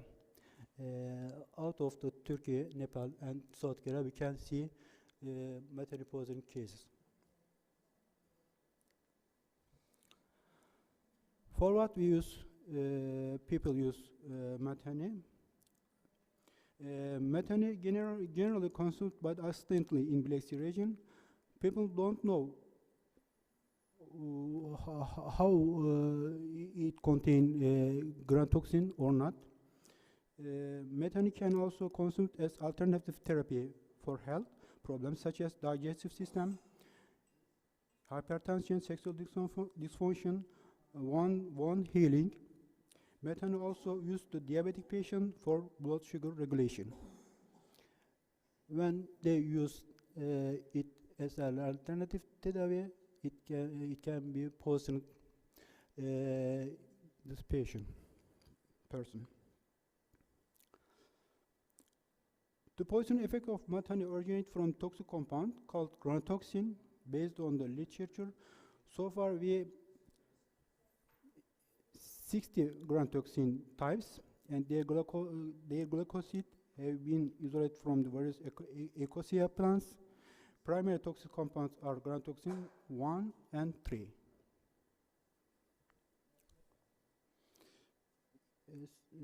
Primary toxic 1 and 3.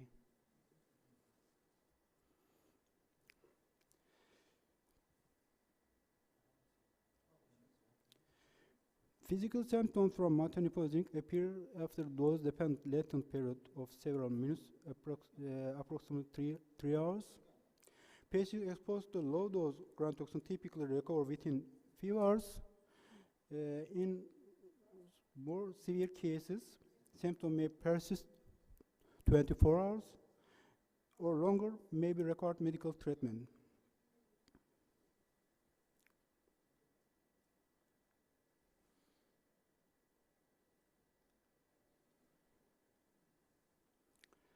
Grantoxin are capable of binding the group 2 receptor regional voltage gated sodium channels. Grantoxin only binds the activated conformation of sodium channels. After binding of the receptor, grantoxin prevents inactivation of sodium channel. This activated conformation allows the influx of sodium, and this is stop the membrane activation and neural activity. The main symptoms believed to caused by continued sodium channel activation, cell deposition, and hence stimulation of the vagal nerve system. Depending on this, various cardiac conduction disorders may develop, such as varying degree of heart block, nodal rhythm, complete atrioventricular block, and second degree heart block we can see. The main common symptom in methanoposing main cardiac symptom methanoposing patient is sinusal bradycardia.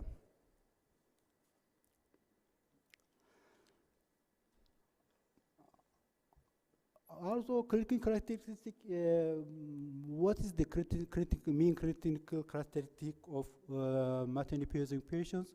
We can see in emergency department this patient main symptom this is hypertension, bradycardia, nausea or vomiting, sweating, dizziness, impaired consciousness, fainting, blurred vision, or diplopia. We can see. Diagnosis based on patient history and clinical finding. LCMSMS system need diagnostic tools not in used in Turkey now. Maybe in the future we can use this diagnostic tool.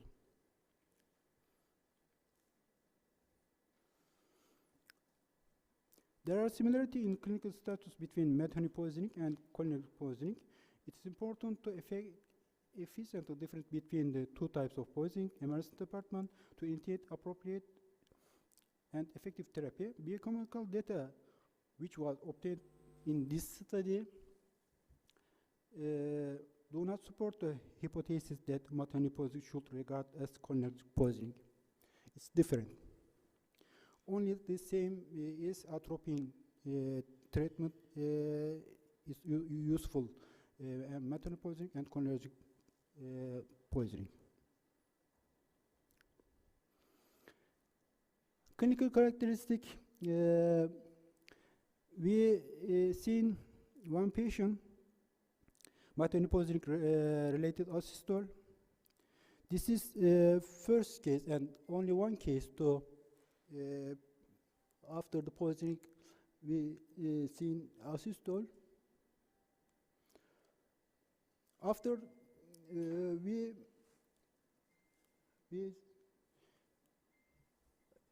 after this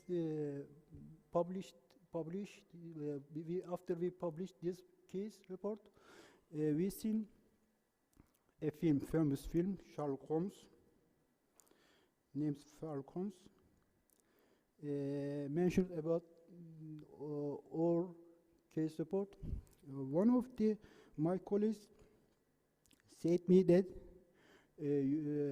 people made films your study. Did you see the Sherlock Holmes film? I said no. They said me that you should you have to watch Sherlock Holmes film. Let's watch this part of film.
in this film, they said that as we wrote on my our case report, they said that in this film,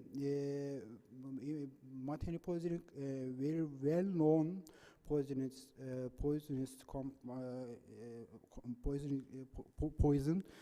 which can temporarily block heart rate. They said also this film, this fragment.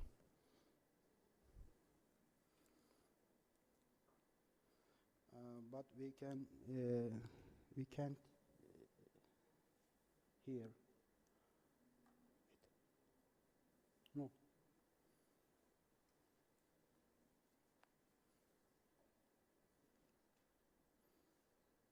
Okay.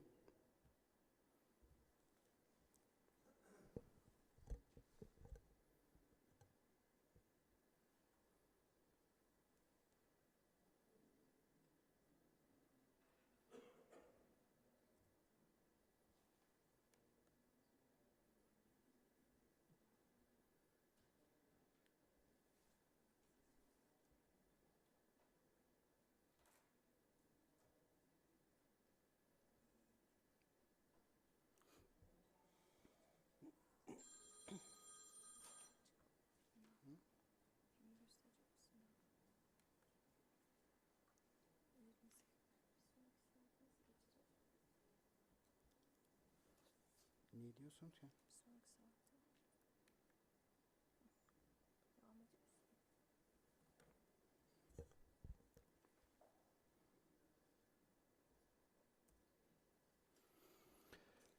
What's the treatment in this poisoning? We only two tools, atropine and IV fluids we use. Standard ACLS protocol if bradycardias appear. Supportive treatment, atropine and IV fluid we use for treatment. Then no specific antidote for gram toxin. Although symptoms and signs can be alarming and sometimes life-threatening, useful supportive care with electrocardiographic monitoring. Normal saline infusion, as I said, we used if complete heart broke and appear, we can use cardiac pacemaker. A lot of research has been done on mud-honey poisoning in Karadeniz Technical University Medical Faculty Department of Emergency Service, Emergency Medicine. The high incidence of, let's look at some of it. One of them, dose-dependent effect of gram toxin in cardiovascular system. Second one is analgesic effect of mud-honey poisoning, and is gram toxin directly responsible mud-honey poisoning associated seizure? Does mud-honey poisoning require hospital admission? Clinical review of mud-honey poisoning with flow over mud-honey, and also maybe 5 or 6 more example. The honey, the poison, and the weapon.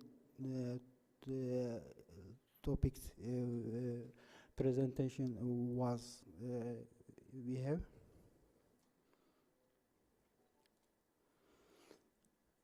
Are there any new project about mud-honey in this our department? Yes, we have new projects. We are doing some new studies.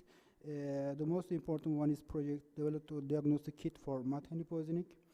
I think the last one, this project, the last project is the best one for mud-honey poisoning disease. Thank you very much. Thank you. Thank you. front flower is Rhododendron ponticum, the back is Rhododendron luteum. This view is Black Sea Mountains. Thank you. Thank you. Are there any questions? Yeah. Because actually, because we are facing with this patient. Actually, we have a patient with same symptoms after injection of honey. Can you just keep the mic near your mouth? My question is how we can differentiate this is hypotensive bradycardia, this from the honey itself, or it is contaminated honey, because you know that a lot of honey is contaminated with other substance, which can cause bradycardia and hypotensive. How we can differentiate between this? I think you mean old honey don't poison, you mean? No. How can we different of what? I mean, many manufacturers, they are producing honey, they are contaminated with other substances, which can cause bradycardia and hypotensive. How we can like what other symptoms you mean? Because what I want to say, because what I remember that when I talk about that, what the case was, I'm showing that the honey was definitely contaminated with something. I'm not sure what was that one, but definitely was contaminated. His question is, can there be any other contaminant which can cause the similar kind of?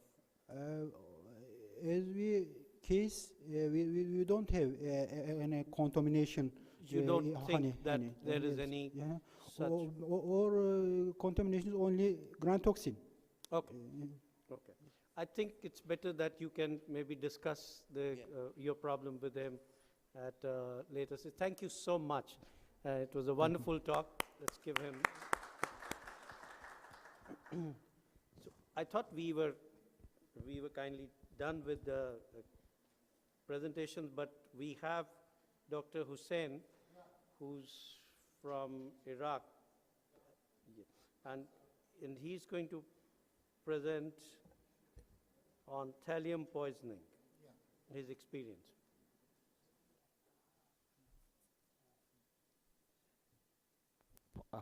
Yes, our next speaker, Dr. Hannah Bergbauer. She's a nurse midwife and nurse practitioner. Nurse midwife and nurse practitioner who focuses on international health programming.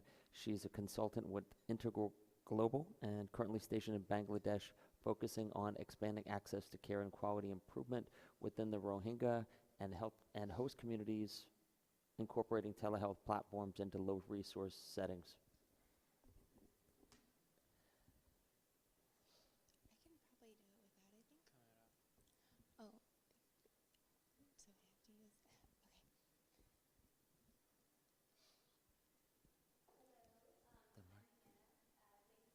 Everyone for being here. That was a great talk, giving sort of the history of telehealth, and I'm going to talk a little bit more about telehealth, but in a different capacity. The telehealth work that I've been involved in has been in low resource and vulnerable settings, so slightly different from the EMS perspective. So just sort of a broad definition of what is telemedicine. It's technology-enabled health and care management and delivery systems that extend capacity and access. So what does that mean? It just means that basically we're utilizing technology to expand the reach of providers and care access to patients in settings that they wouldn't normally have it. So we saw in the previous presentation, that the telemedicine was used in the field. I'm talking about actually taking it to rural settings or places that maybe are conflict zones or other things like that, where a person in the US or maybe couldn't even go, or providers can't get to. So why telehealth? These options provide sustainable medical expertise to those with the most vulnerability. So the quality of care increases, they have greater access and lower or no cost, because oftentimes when it comes to telehealth, the person on the other end of the camera is doing it for free, or it's a part of a package. So it's low to no cost, which is nice. So 50% of the world's population lacks adequate health care, and typically in the global south, but also telehealth is being mobilized throughout the United States in rural areas as well, and in other countries that are considered high income due to lack of access. So I always like these world mappers. I don't know if anyone else uses them, but I think they do a good job of showing distribution, specifically in regards to the health workforce. So this is sort of an example of the distribution of physicians globally. So you can see, right, that higher income countries tend to have more physicians, which means that patients are generally going to have better access. It doesn't always guarantee that, right, because we know that oftentimes in countries like Bangladesh is a high-income country, but for example, in Bangladesh, 70% of the physicians are actually working in urban areas, while 60% of the population in the country lives in the rural areas, right? So it's disproportionate. But this is what, we see the continent of Africa becomes very, very small. Southeast Asia, like India, looks large in Bangladesh, but the distribution isn't even. And then we look at nurses, which also, are now being moved into telehealth platforms to do consulting as well. And you can see that the distribution isn't quite equal. And the same for midwives. So sort of background on how telehealth, that what I've been involved in is working is devices are provided. So the organization that I've worked closely with has been, it's called InTouch, that's the platform. And there's some pictures of the devices throughout the PowerPoint. And then the World Telehealth Initiative. So World Telehealth Initiative is a partner of InTouch. And basically InTouch created this technology. And the World Telehealth Initiative has then linked them up with providers who will see the patients, from the other side of the world, which is pretty cool.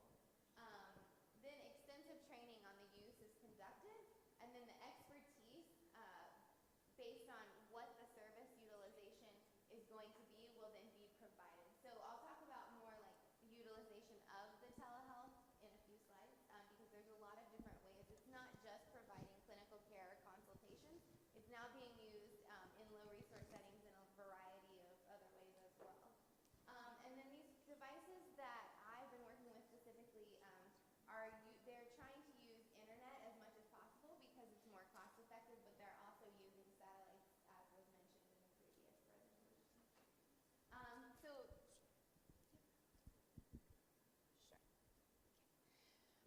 Hello. Okay. So these are a few ways that we are currently utilizing or uptaking the telehealth models. So direct clinical, well, I say direct clinical care, it's a little bit more indirect, right? But for clinical care, scheduled expertise consultations, emergent high acuity cases. So for example, we might have somebody on call that you can ring into or that you can call into with a video capacity as well. Education and training is something that we're utilizing these models for pretty extensively, especially in settings that are unstable where someone who's a trainer can't actually go into. Technical assistance, so I'll tell some stories about some technical trainings that have been done. And then disaster preparedness and management, real-time response, and then a lot of mentoring. So this is actually a picture of students who were utilizing telehealth resources out in a village. You can't, they kind of cut it off, I'm sorry, but there actually was a telehealth device. This is in Tanzania, and they're out doing trainings with a local community, sort of training of trainer models. So it's actually, that device was using satellites. And this is what's called a mother's club. So it's a place where mothers can come and gather in these rural communities in Bangladesh. And they've got telehealth devices that actually allow someone to provide them a consultation for different things that they might be experiencing. So they might have a day where there's a dermatologist that can provide a consultation with one of the devices. This is an example of, you can see one of the devices down at the bottom here, And so not only was the training recorded, but this was really important for these midwives because they actually practice on an island. So it's an island that takes about 45 minutes by boat to get to the mainland from, and there's no emergency transport service. So there's not like an emergency boat or anything like that. Basically, if there's an emergency, that person has to get on what's called a sampan and make their way. So these midwives, there's 6 of them that basically run this labor and delivery ward, and they need to be able to do everything. And that's a challenge for them. So what we were able to do is do extensive trainings and mentorship, and also they have a telehealth device where they can call in to somebody who's on the mainland at any time for backup, which is different than they ever had access to before. And actually there's been a documented decrease, you know, in some more severe morbidities, and then mortality hasn't changed, but that's a result of other factors. And so this is, you can see a nice graph representing fistula clinic and the mentoring sessions, and looking at, they were doing the same amount of surgeries throughout the entire period, but they were able to do more independently after trainings, and less mentoring sessions were then required. And then this was reported on yesterday using the telephone consultation service at the tertiary care hospitals in Lebanon for the toxicology exposures and the impacts of the reach of, you know, having access to those services to help patients get specialized expert care. And then one of the projects that I've been working on has also been in the Rohingya refugee camp. And so when the Rohingya, I don't know if everyone is aware of that crisis, but basically in 2017 in August, there are about 1 million people who made their way from Myanmar to Cox's Bazar, Bangladesh as a result of genocide in Myanmar. And so, of course, at that point, there was no infrastructure, there was no healthcare services available to them, and the influx of providers from Dhaka and other cities throughout the country, they weren't specialized providers. So they may have been physicians or other, you know, trained healthcare personnel, but they weren't specialized. And so telehealth devices were able to be moved in pretty quickly, and satellites were used so that there could be access to things like a dermatologist, which oftentimes people say, why do they need a dermatologist? You know, acne is not an emergency. Well, when you have a skin condition that is life-threatening, it is an emergency. And so having the access to the dermatology, for example, was actually pretty important. And then in relation to more of a toxicology or sort of perspective, I don't know if anyone's ever heard of YABA, but YABA is a drug that there's been a big issue with the import of it through the camps, and there's been a lot of overdoses. And so it was actually, when that first started to happen, you know, they looked at it from an epidemiology standpoint and figured out what was going on, and then employed telemedicine actually to consult and help treat some of these patients, because there's only 4 tertiary level hospitals throughout all of the camps serving about 1 million people. And so those providers didn't have access to emergency or response resources, so they were calling into experts actually in the US who could help them through that. And then there's the option of clinical consultation, so specialized expert care. This is I mean, the picture doesn't tell you what this patient has, but this guy actually has MDR-TB, and no, he's not wearing a mask. But this patient was waiting for his call to actually talk to a specialist in the US, and he continues to come back and get his treatment. And the device, actually, he can see him, and, you know, it's this young lady in the picture, they've hired a telemedicine implementing physician. So she basically just runs the telemedicine device. She does the assessment. She helps move and maneuver everything in collaboration with the provider who is on the screen. And this is just an interesting picture because it's a dermatologist looking at a patient who is following up. So it actually has created continuity of care, whereas like many times before, maybe a provider had flown in from wherever, saw the patient, and then would never be back again. But what this also does is creates the option of seeing that patient again and again, and the patients, they do come back. So this is important in terms of these low resource settings and the provision of healthcare, because the idea is that there's the possibility of preventing about 8.6 million deaths a year, which is a lot, by providing access to specialized care and resources. So the idea also is that with everyone that is interested in telehealth coming together and, you know, providing these expertise and consultations, that you can actually transform healthcare that is currently being provided in low resource, low income settings where the options to see providers or receive trainings and other specialized services aren't available. It's really impactful, and it has the ability to offer patients things that they wouldn't normally have. And so, like I said, I'm working with Integral Global, and then in partnership with In Touch Health and World Telehealth Initiative.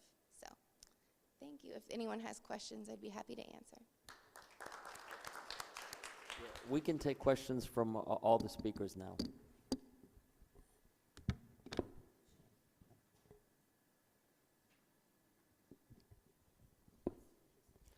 Yes, do we have a microphone?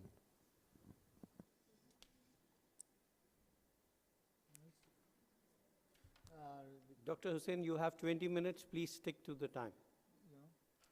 Where is my presentation, please? Okay. Yeah. Thank you, Doctor. It's my appreciation to be here. I am Dr. Hussain Hammoudi, the director of Baghdad Poisoning Control Center. In fact, from 2008 up to 2015, we have many cases presented, about 60 cases presented to our center. Sometime might ask, this is the most likely presentation. Alopecia is one of the presentation of thallium poisoning in chronic cases. Sometimes skin hyperpigmentation also occur, but it is not usually start like that. Usually thallium starts in acute stage with after entering to the GIT symptoms, presented with GIT symptoms in acute. Then in second day, after 48 hours, usually presented with painful ascending peripheral neuropathy. With the time, with the course, after a few days, the painful ascending peripheral neuropathy changed slightly and slow progressive into motor neuropathy. So the patient after 1 week or 2 weeks might have numbness and paresthesia, and usually end with paralysis. This is the effect on the lower limb, which is the most likely affected by thallium. Of course, the mechanism of thallium is usually attributed to its analog to potassium ion. I mean, it enters and deceives the cellular membrane in the state of potassium because of similar charge and similar size.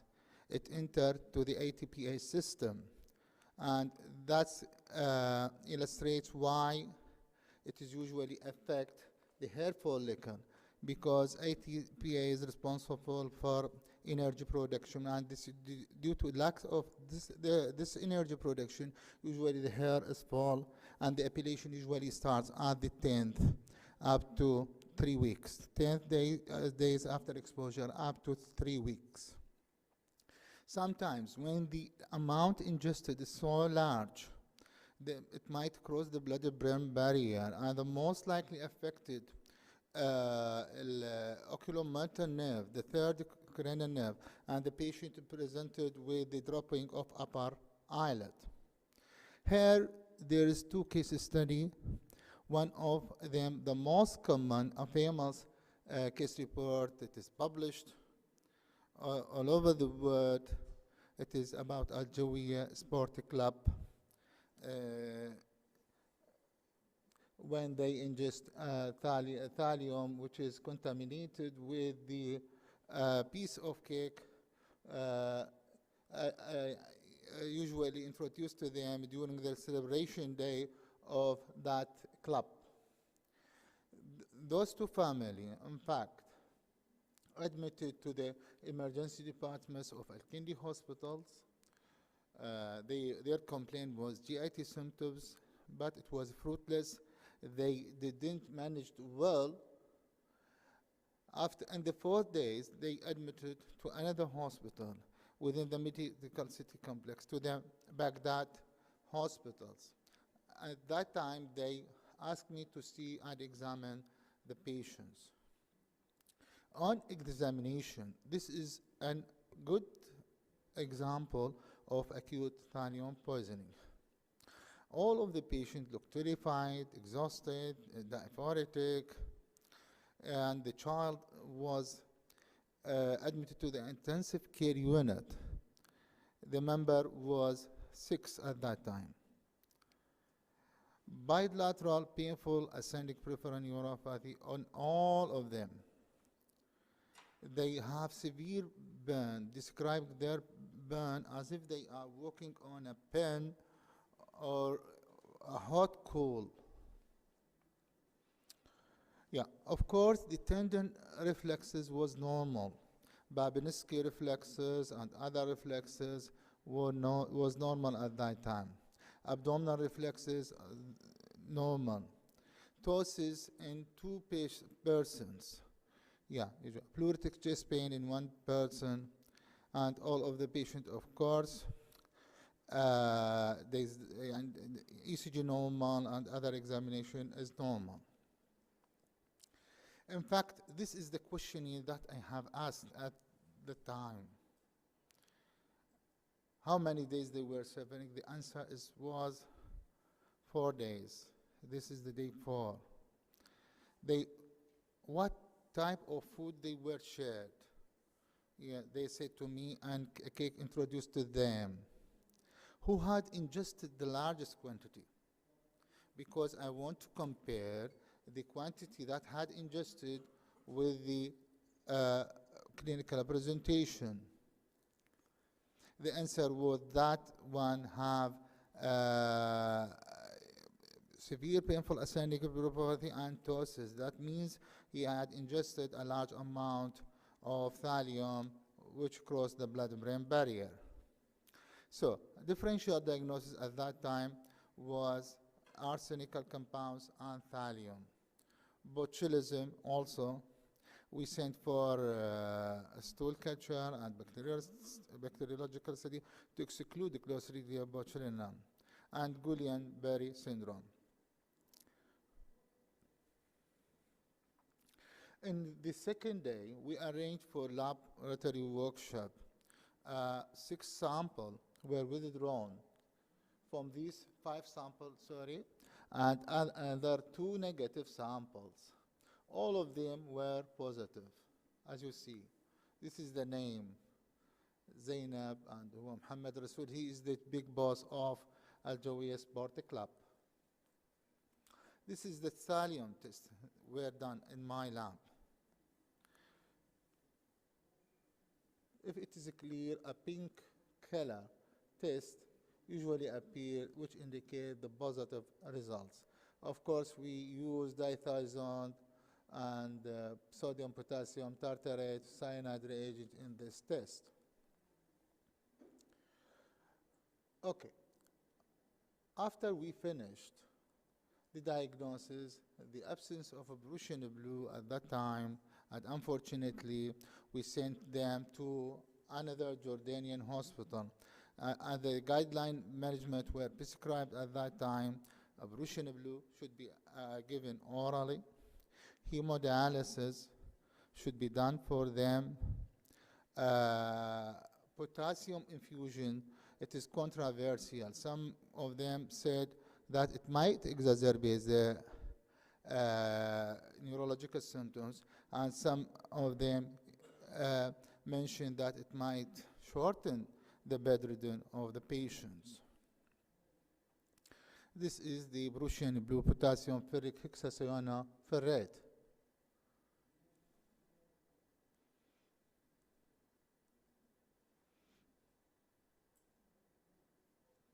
This is a case.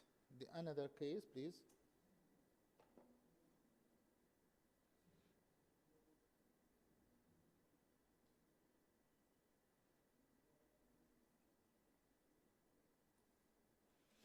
Yeah. Mustafa Latif, 13 years old male. In fact, presented to the Mansour Pediatric Hospitals. The relevant gave history that he eat hamburger and sweet, and his daughter were died the day after ingestion. Of course, the Ministry of Health and other pediatricians asked for my help at that time. This is the Ministry of Health. This is the examination. All things were normal except sinus tachycardia. The patient looked hallucinated, terrified. Of course, he has painful ascending peripheral neuropathy, but no alopecia. And with dark hyperpigmentation of both hand and face. This is an abnormal, but it rarely happened with thallium. In more than 80 cases, just we have 2 patients presented with such dark hyperpigmentation. Of course, the patient treated with thalia, with the Prussian blue, and also we add, this is laboratory finding. All biochemical tests were normal, except thallium. The patient has hypertensive, which were treated by captopril, in addition to Prussian blue, or IV fluid, or potassium, of course, given IV infusion, but then it replaced by fruit juice in order to replace the thallium. Usually the patient have hypokalemia during the course of illness.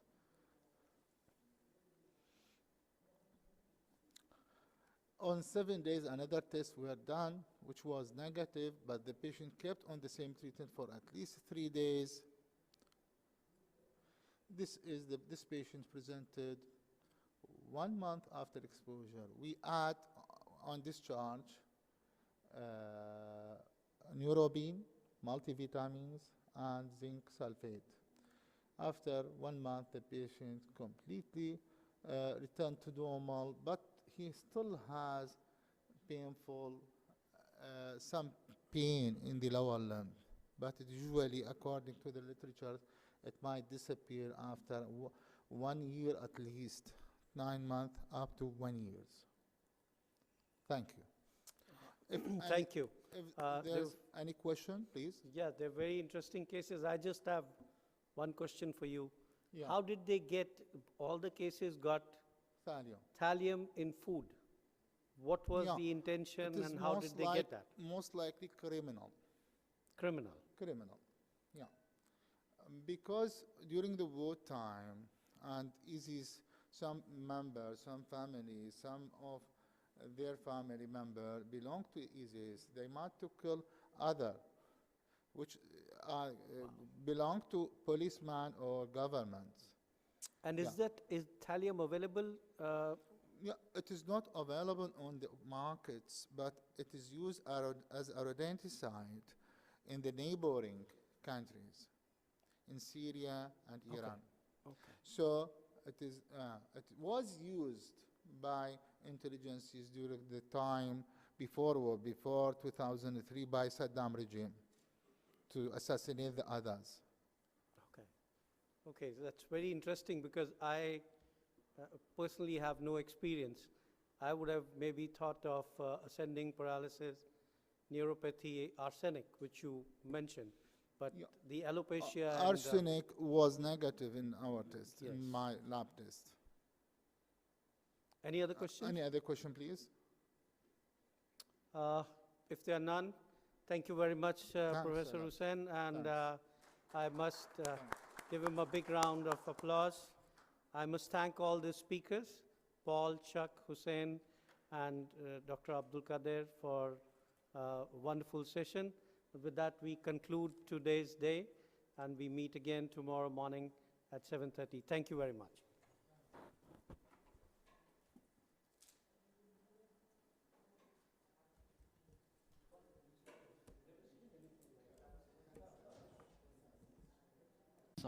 The commonest source of CO poisoning in Turkey? In Turkey, there is furnaces and heat stoves, most of the common cause. We don't have that much suicidal carbon monoxide poisonings.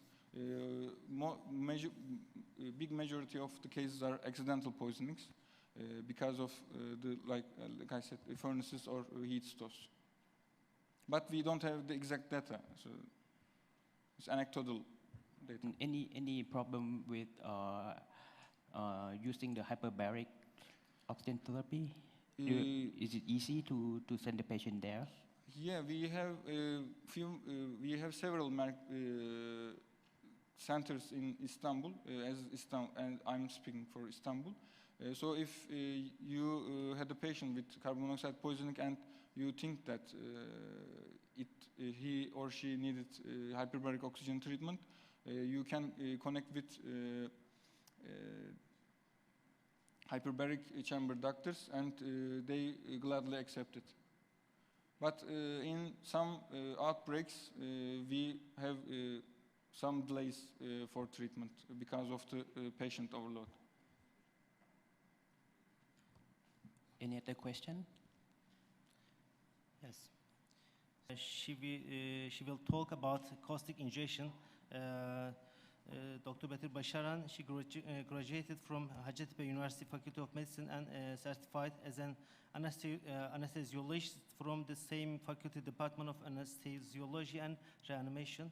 Dr. Başaran is an associated professor of anesthesiology and currently working in Konya Training and Research Hospital. She is interested in critical care and toxicology. Yes, please. Good afternoon, my colleagues. It's my pleasure to be with you as an anesthesiologist. And I come from Konya, the city of Rumi, that's located at the center of Anatolia. Okay, pardon. You see? I declare that I have no conflict of interest about my speech. My topic is corrosive ingestion. As you know, it is rare and potentially devastating event, and there is limited experience, personal experience about it. Uncertainty persists about the best clinical practice, and wide range of cases can be seen from the mild to severe, and the CT scan is accepted as a best methodology for the management of the cases according to worldwide scientific literature. And esophageal stricture, as you may know, is the main common consequence. During the management of these cases, multidisciplinary approach is accepted. And you may see what clinicians must be participate to manage these cases. I am the anesthesiologist, the second one. And the first one always is the emergency care physicians. And, pardon. As you may know, two age groups are most risky group. First one is children aged between the 2 and 6 years. About 80% of the cases are children between 2 and 6 years, and 20% of cases are adult. They are aged between the 30 and 40 years. And two main agents responsible for the caustic ingestion strictures, caustic ingestion burns. And the first one is the strong acid. Strong acid may cause coagulative necrosis, esophageal scar formation, and also strong acid can cause prolonged gastric contact. The second one is alkali. and alkali can cause the cofactive necrosis, but the difference from the acid is the alkalis can cause in all the GI tracts, can affect all the GI tracts. It's the difference from the strong acids. Major determinant of the outcome, as you may guess, is the quantity. Early contact of the poison control center is must. Why must?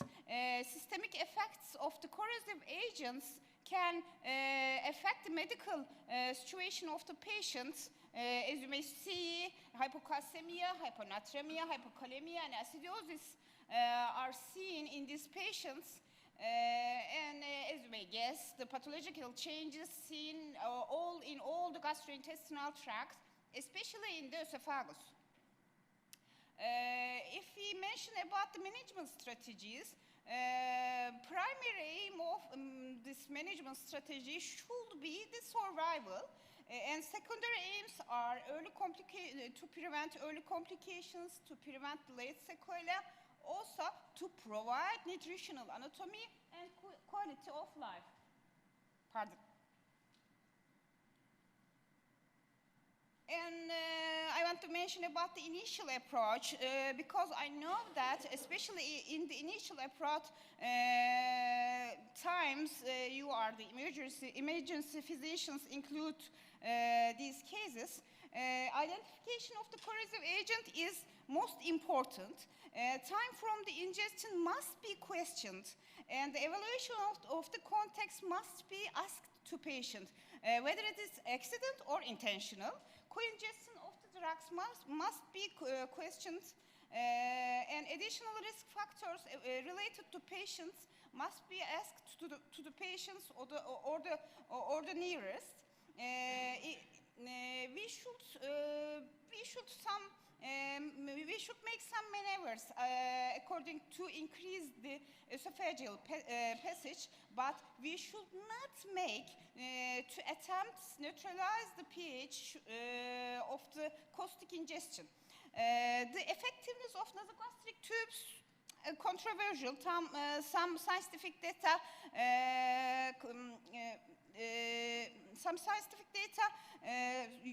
try to use it, but some not, some of them not. Evaluation of gastrointestinal injuries, in case of evaluation, distinguishment is most important.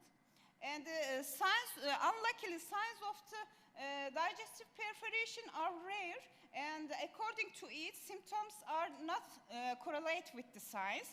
So it shows us signs and symptoms, signs plus symptoms do not show the full necrosis.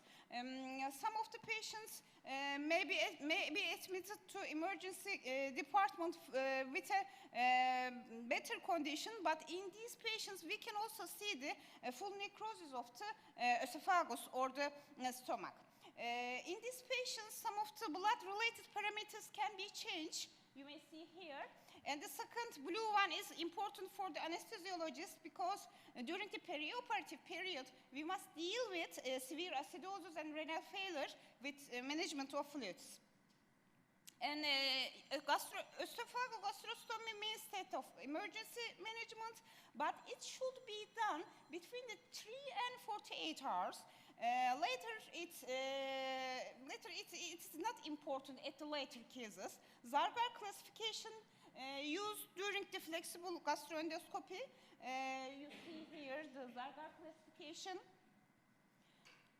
Endoscopic grading can predict systemic complications, respiratory failure, emergency mortality, also provide nutritional anatomy, but endoscopic grading have two major drawbacks. One of them is inability to predict accurately depth of necrosis, as I said before. The second one is endoscopic grading is mostly observer dependent.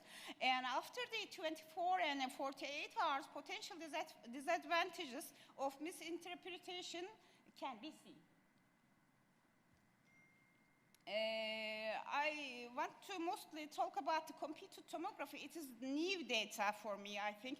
I know before this speech presentation, I know only the endoscopic grading. But during my search about this speech, I learned about the computed tomography, and I learned about that the World Society of Emergency Surgery support application of CT. It surprises to me too much, I think.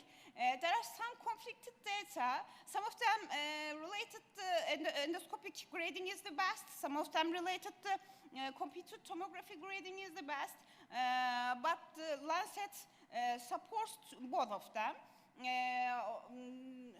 The last data from the Lancet also supports, firstly, the computed tomography if needed. If the computed tomography shows us the full thickness necrosis, then the gastroendoscopy should be done. Management algorithms, nearly scientific data supports management algorithms based on computed tomography, as I said before.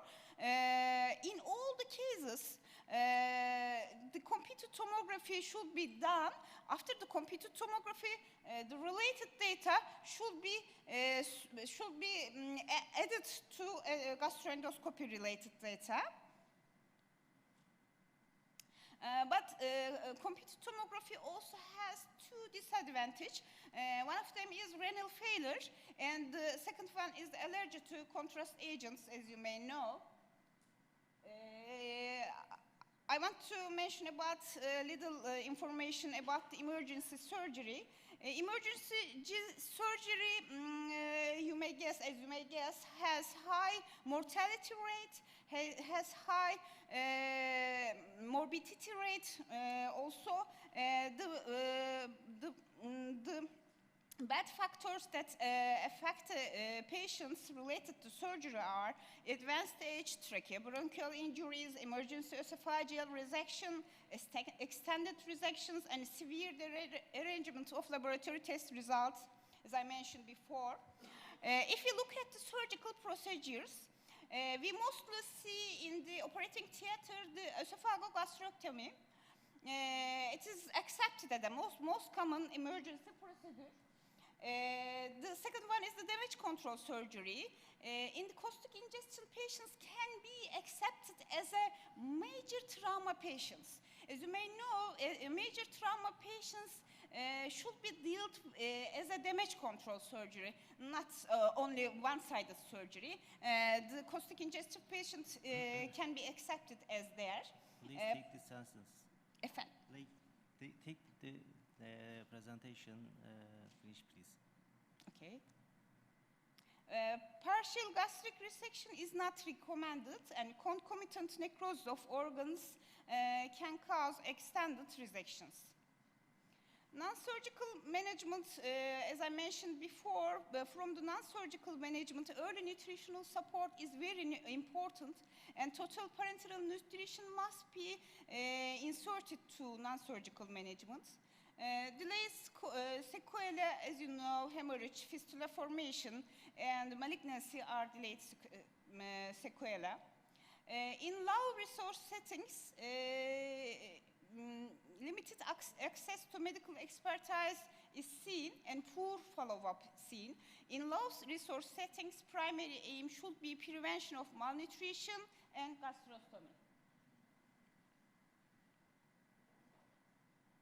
And future directions are there: optimal management of corrosive ingestion, quality of life after caustic ingestion, and preventive measures. Thank you. Thank you, Dr. Bambasharan. Do you have any question or contribution? I guess I have a question and a comment. The question is, did you come across any use of steroids and antibiotics in such cases? Yes, I have read about the steroids and antibiotics, but they have no place during the routine management of cases.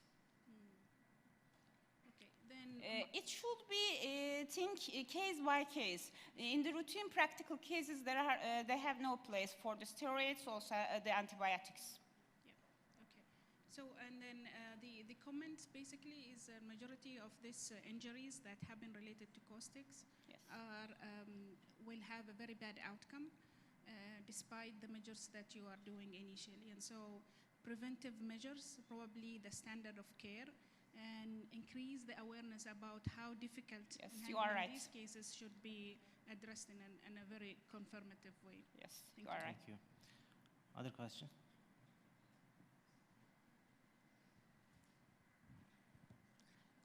Thank you for your presentation. I want to ask you, I met with lots of causative ingestions in my clinic, and most of the time pediatric surgeons are stopping the oral intake and waiting for 24 hours. So what's your emergency surgery rates for caustic congestion in your, in your hospital? I have 1 year training period in the pediatric surgery department before the anesthesiology training. And the pediatric surgeons mostly deal with cases with waiting, not the operating. They wait, not operate. In the Konya Training and Research Hospital, we did not take any pediatric patients for the emergency resection. Thank you. Other question? Any other question? Thank you very much. It's going to talk about the colchicine poisoning. Please welcome Dr. Azura Shiki. I'm not sure, I'm sorry if I pronounced it incorrectly. Azura Skiki. Kiki. Yeah. Okay. Please welcome Dr. Kiki. Thank you. Thank you, Chairman. Dr. Kiki is a medical toxicologist working at the Pavia Poison Control Center in Italy. Thank you for the presentation, and thank you to the organization to invite me to talk about colchicine poisoning. So let's start talking about colchicine. It's a drug derived from the alkaloid component of the plant Colchicum autumnale. Colchicine binds the tubulin dimer and inhibiting the formation and function of microtubules. So, with consequent anti-inflammatory and antimitotic properties commonly used in therapy for the gouty arthritis or familial Mediterranean fever or other rheumatic disease. It's a poisoning with high mortality rate, and it can occur after intentional overdose, therapeutic errors, or ingestion of plant containing colchicine that are often confused with edible plants. The most widespread in Italy is Colchicum autumnale, often collected instead of wild garlic or Allium ursinum. So to my knowledge, different species of Colchicum are present on the MENA region with a huge variability, and all plants are poisonous with the high concentration of colchicine in bulb, corn, and seeds. And this is an example, the species of Colchicum present in Turkey with difference to autumn and spring. So in order to understand the basis of colchicine poisoning treatment, it is important to point out some toxicokinetic characteristics of colchicine. And the first one, because of the antimitotic action of tubulin and because on the microtubules and because of the presence ubiquitary of the microtubules in cells, of course, colchicine has a really narrow therapeutic index. Is a variable bioavailability between 25 and 50%, a volume of distribution of up to 21 liter per kilo, plasma protein binding between 10 and 50%, is metabolized by liver with biliary secretion and enterohepatic cycle, and with a renal elimination of 20% and elimination half-life variable on renal elimination rate from 10 to 37 hours. So evaluate reliable prognosticator is important to early identify patients at risk of death who should benefit from aggressive treatments. It's therefore important to evaluate the ingested dose because it is known that if patient ingested less than 0.5 milligram per kilo of colchicine, death rate is less than 5%. But if patient ingested more than 0.8 milligram per kilo of colchicine, death rate increased to 90%. Of course, this does not apply with plant ingestion, but only with drugs. So other non-prognosticators in colchicine poisoning are prothrombin index less than 20% or white blood cell count more than 80 gram per liter in the first 24 hours, or the onset of cardiogenic shock of ARDS in the first 72 hours. And the exact prognostic value of plasma colchicine concentration is still unknown and I think is not currently available in emergency practice. So, drug-drug interaction may cause clinical picture more severe than predicted when, in example, colchicine is co-ingested with the cytochrome inhibitors 3A4 or PGP inhibitors.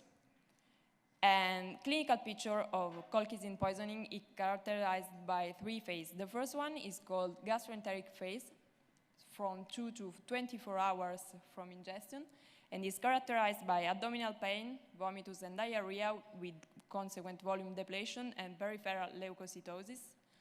The phase 2, that is the most dangerous for the patient and is the one in which patient could die because of the onset of cardiovascular shock, respiratory distress, myelosuppression, thrombocytopenia, rhabdomyolysis, and multi-organ failure. If patients survive from this phase, we observe the third phase, that is the recovery phase, with rebound leukocytosis and alopecia. So, based on this information, it is important to identify the key points of the management, especially in the first hour from ED presentation, and I want to start by discussing a case that I consider explicative to this objective. This is the case of a 42-year-old woman for which Pavia Poison Control Center was called from extra-hospital emergency setting, and because the patient had taken 30 minutes before a dose of 0.85 milligram per kilo of colchicine, so of course a potential lethal dose. So the first indication was perform gastric lavage in the first emergency room available. 1 hour later, the patient arrived in a near emergency hospital, Elitto Hospital of Italy. So the potential severity of the evolution was explained and the importance of the decontamination was underlined, but what happened was that because of the discovery of a pregnancy test positive, the patient was transferred to a bigger hospital with an OB-GYN service, but gastrointestinal decontamination was still not performed. So unfortunately, patient died on day 5 of hospitalization. Yes, so sad. But I think it's very important because starting from this, I want to focus your attention on the first hour management of colchicine poisoning, in which is important history evaluation, of course, suspect colchicine poisoning, calculate ingested dose, consider drug-drug interaction, start laboratory test monitoring, but mainly is important to perform gastrointestinal decontamination. And as soon as possible after ingestion and after emergency room admission. Gastrointestinal decontamination should be considered even some hours after ingestion, and even if many hours after ingestion if patients co-ingested opioids or other peristalsis inhibitor. So gastrointestinal decontamination should be based on gastric lavage, oral administration of activated charcoal, multiple doses of charcoal because of the enterohepatic cycle, and whole bowel irrigation. So, I made the photo. So the rest of the treatment is mainly based on the phase of the poisoning, is based on is supportive treatment, so fluids in case of vomitus and diarrhea, vasopressor in case of cardiogenic shock, mechanical ventilation in case of ARDS, hemodialysis that is ineffective because of the large volume of distribution, but should be considered if the patient has acute kidney injury, and of course colonial growth factor or transfusions in case of myelosuppression. So other considerations should be made on exceptional treatment like ECMO. There are reported some cases with favorable outcome, but colchicine poisoning results in multi-organ failure independently from cardiac failure. So actually evidence is still lacking. And the anticorpal fragments anti-colchicine that are still unavailable. So in conclusions, colchicine poisoning is characterized by high mortality rate, should be considered if patients came to emergency room with the gastrointestinal symptom after ingestion of self-collected plants. It's important to evaluate early known prognosticator to early identify patients at risk of death, and gastrointestinal decontamination must not be delayed and should be considered also late decontamination if co-ingestion, as I said, of opioids or other peristalsis inhibitor. Consider drug-drug interaction if you see a clinical picture severe more than prognosticated, and treatment is mainly supportive and needs to be aggressive. Thank you.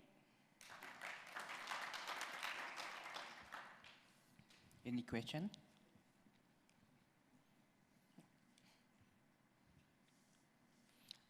Have you had any experience with the ECMO? Yes and not. Not in Italy. I have experience in France, but unfortunately was a patient with amphora who died, because actually, as I said, ECMO act on the cardiac failure, but not on acute kidney injury, rhabdomyolysis, and the multi-organ failure. So unfortunately, no. But was a patient with late arrival at hospital. Actually, is the most important thing. If patient absorb all colchicine that had taken, the mortality rate is really high. Okay. Thank you for your presentation. Thank you. Chairman of Emergency Department at Hamad Medical Corporation, Qatar. Please welcome. Thank you very much. Good evening, everybody. I know it's late, and I hope everybody still have some power. So it is basic, so it will not be a lot of information there, but let's see if we can get some benefit from it. So first of all, let me ask anyone from the audience, how many cases of methemoglobin you diagnosed in the last year? So anybody diagnosed methemoglobin in the last 1 year? By raising hand? So nobody. So that means it's rare disease. That's making my life easy. Okay. So I'm talking now about methemoglobinemia. I don't have anything to disclose. We'll talk about what is methemoglobinemia and what is the most common agent that induce methemoglobin in the blood and information. And if there is any doubt, how we treat it, how the presentation, we'll go through that in very brief. So let's start with the case. This is a real case, came to us in Qatar. It's a 27 years old man who has ingested some chemicals for intentional, for suicidal attempt. He brought by ambulance with complaint of dizziness and drowsiness. And the things he ingested was this chemical. It calls indoxacarb. It is non-organophosphate insecticide.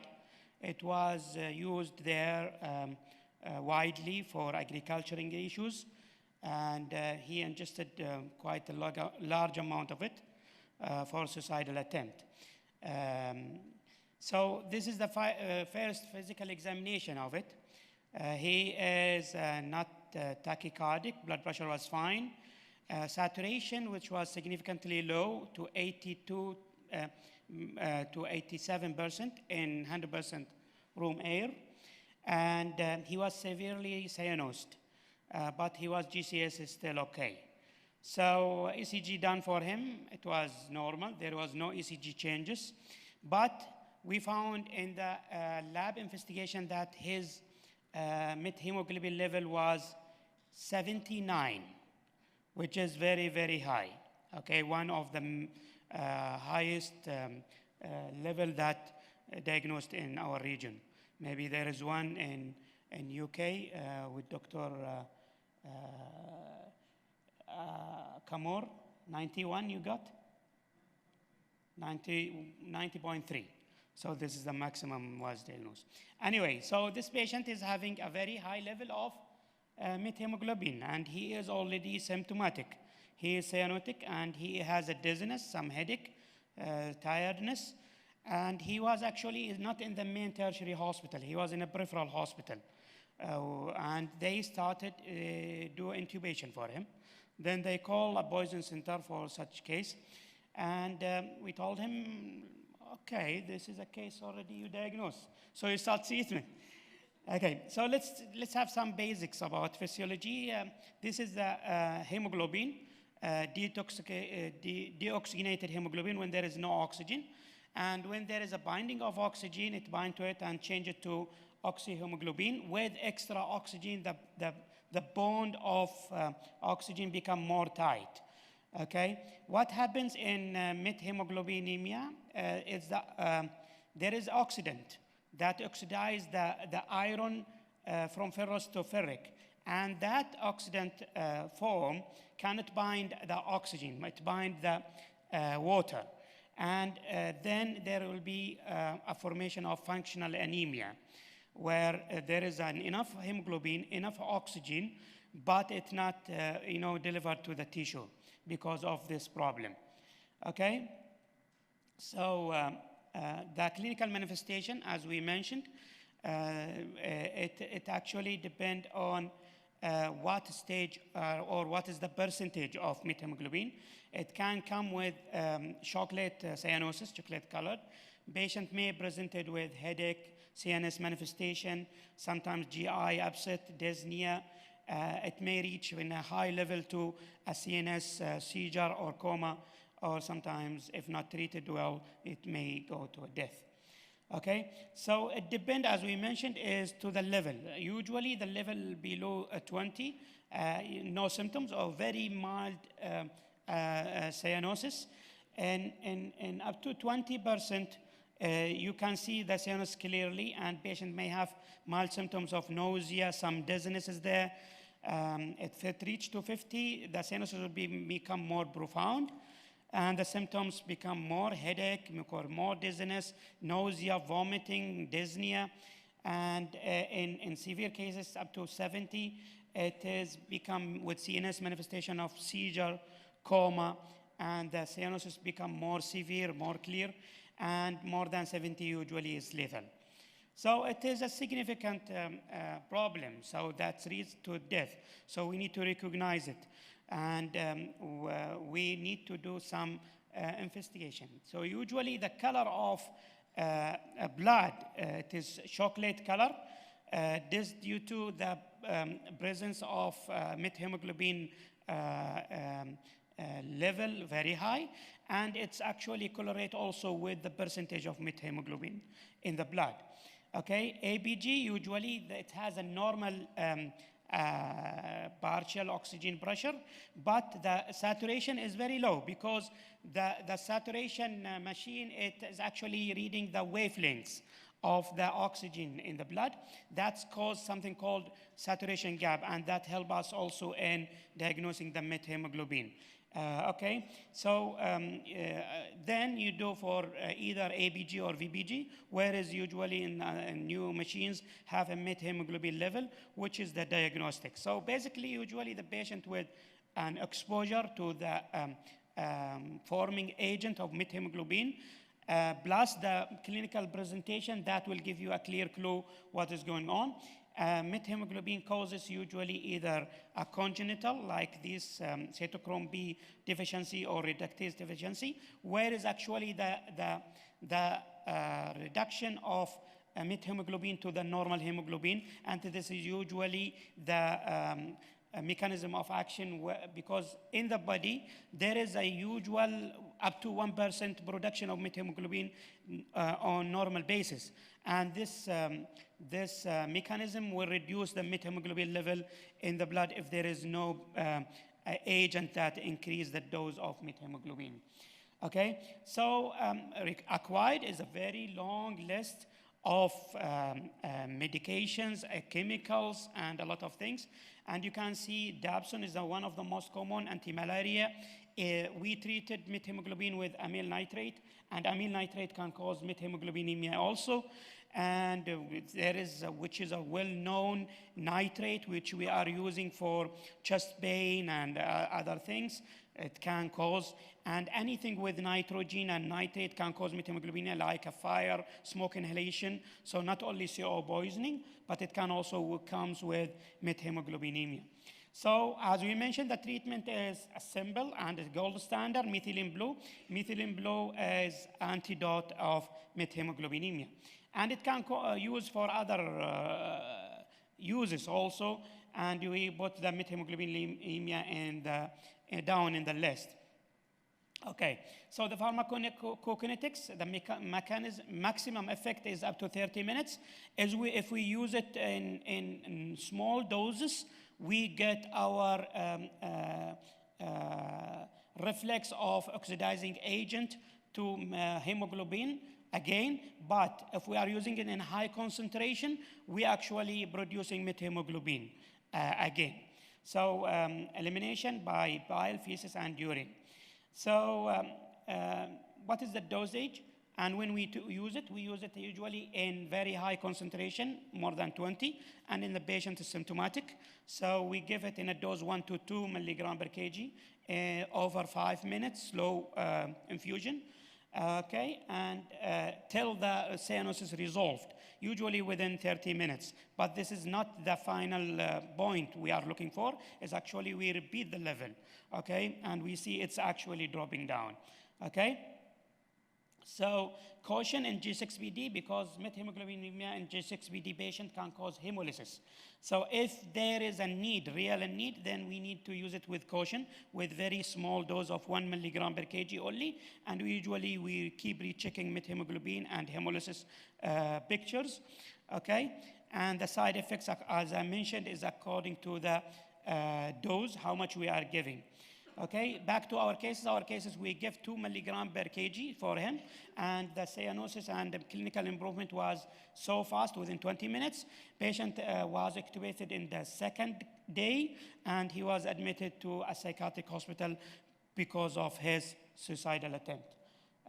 By this, I conclude my lecture, and happy to receive any question.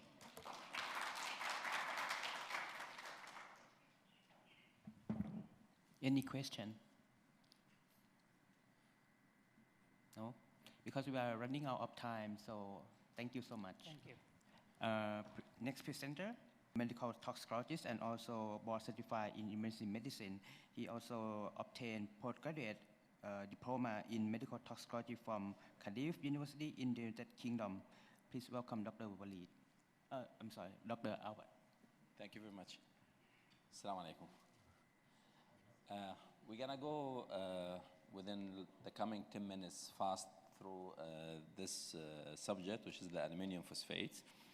I think they put it, the moderators and the organizer, they put it in this session because they know the severity of this substance. I don't have anything to disclose. We're gonna go in this lecture through the background, the epidemiology, the toxodynamic, the clinical presentation, the diagnostic workup, and the management. First of all, aluminum phosphates is one of the fumigants, which is non-specific pesticides applied to kill and control rodents, insects, weed seeds, and fungi anywhere in the soil, structures, crops, and grains. And it have different chemicals, physicals, and mechanism of toxicity.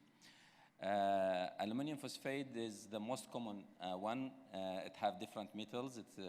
The most common is the aluminum, but there is zinc, magnesium, and calcium. It is, as we said, used for protect grains held in soils, ships, and during the transportation. Because of its low cost and high effectiveness, freedom from toxic residues, and lack of adverse effect on the seed's viability. That's why they use it widely. In the last 35 years, the cases of aluminum phosphate increase dramatically, and this is mainly because of the advanced transportation and manufacturing of this substance, as well as start to be used as a suicidal substance for suicidal purpose.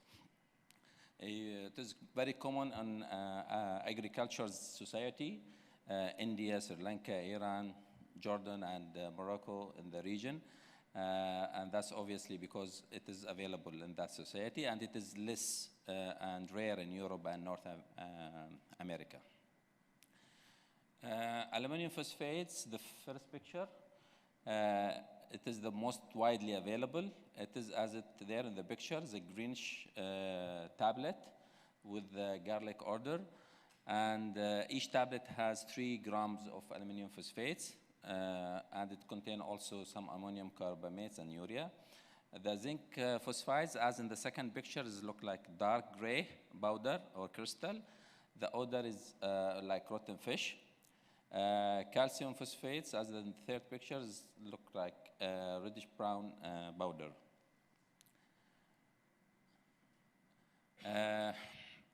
Aluminum phosphate, actually, when it is mixed with the moisture, ambient moistures, it will give the phosphine gas, which is the main cause of the toxicity, the cytotoxicity, and which is going to lead to the death later. If it is mixed with water, this will lead to rapid release of the phosphine. And this is significant because mainly in the suicidal attempts, they intend to take water on top of these tablets, and this makes the condition faster and make the severity worse. The mechanism of toxicity it will be through blocking the electron chain transport by inhibiting the cytochrome oxidase and formation of reactive free hydroxyl radicals and reduce the glutathione. This will result into lipid peroxidations, protein denitrations of the cell's membrane, and interfere with the enzymatic function and synthesis of protein. It also causes acute respiratory distress syndrome through direct injury to the alveolar capillary membranes and by producing oxidative injury. It also have effect and inhibit the cholinesterase activities, but this not to the clinical significant level. The toxic dose for the zinc metals, it's around 1 gram, and the death can happen if there is around 4 gram ingestion. For the aluminum phosphates, 500 milligram can be fatal. The smell, the garlic smell, it is very common with aluminum phosphates. So if you smell it in your department, you have to think about aluminum phosphates. The clinical manifestation, it depends on the dose, the route of entry, if it is ingested or inhalated, the time to exposure, how long, especially for the inhalation. And the aluminum phosphate, it have rapid effect than the zinc phosphate. So the zinc phosphate, the symptoms can happen even after 40 minutes. The clinical manifestation, if it is mild, then it will be GI symptoms. It will be around, it will be mainly about the GI symptoms: nausea, vomiting, diarrhea, discomfort of the abdomen, epigastric, and tachycardia as a result. Moderate to severe symptoms, it will involve multiple systems, the GI, and this even can reach to hepatic failure, cardiovascular, hypotension, palpitation, cardiovascular collapse, and dysarrhythmia, CNS, secondary to the hypoxia, there will be dizziness, confusion, convulsion, and coma, respiratory, tachypneic, and ARDS, renal failure, metabolic acidosis, airway irritation, especially in inhalation. The diagnostic test, what is in this slide is usually, actually, it measures the complication of this substance into the body, the CBS and the coagulation profile to check for the intravascular hemolysis, methemoglobinemia, and and DIC. The chemistry, looking for the hypokalemia, hypo and hypermagnesemia, hyper and hypoglycemia. Acid-base balance, metabolic acidosis, the main, and there will be also respiratory acidosis and lactic acidosis. Acute kidney injury, we expected in these cases, chest X-ray to check for the ARDS. ECG it is very common to see ECG change in these cases, but it is variable. Tachycardia is the most common and to start with. Then there will be T wave and ST change. Ventricular and atrial tachyarrhythmia is common. Echo to measure the effect on the heart. There will be a dysfunction, dilatation, hypokinesia, and akinesia of the left ventricles. As a toxicologist, we don't recommend to do a specific test for the physogene to measure the phosphine in the blood or in the urine because it is rapidly oxidized, but for some reasons, medico-legally, you may need to do that. The most specific and sensitive test is the gas chromatograph. Also, silver nitrate test can be done through the gastric contained and exhaled breath. Treatment start with decontamination. Inhalation, for inhalation cases, the best is to remove the patient from the source and supply oxygen as needed. For the cutaneous exposure, remove the clothes and try to decontaminate with water. Don't forget the eye. For ingested cases, the best to be done within the first 1 or 2 hours. There is a limited evidence about the activated charcoal, but if it happened within the first 1 hour, then no harm to do it. There is experimentals talk about oral administration of sodium bicarb to prevent the conversion of aluminum phosphate to phosphine. Also, there is a case report suggested using potassium permanganate as an adjuvant to oxidize the phosphine to non-toxic phosphates. Vegetable oils and liquid paraffin in vitro suggested inhibit the conversion of aluminum phosphate to phosphine, and there is also single case report. Secondary contamination, definitely we are recommending everyone to have his precaution, but you have to keep in your mind that the particular mask will not prevent phosphine from reaching to you. And there is studies from India. It showed that the staff, hospital staff there, although they didn't have using their specific precaution, but there is nothing, no positive effect on them. There is no specific antidote for treatment. The main treatment is conservative and supportive treatment till the toxin leave the body. Shouldn't be delayed to confirm the diagnosis. And according to the symptoms, the treatment, the arrhythmia using antiarrhythmic, shock, try to use to be guided by the CVB and wedge pressure. Use vasoactive sub-agent according to the need, pacemakers and mechanical support according to the need. The ARDS, ventilatory support. Metabolic acidosis, you can use the sodium bicarb, hemodialysis according to the need, and don't forget to correct the electrolytes. Some studied about use of NAC in acetylcysteine. There is experimental in animal, and then human studies show some beneficial.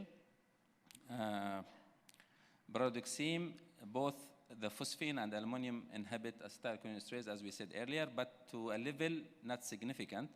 Further study needed in this subject.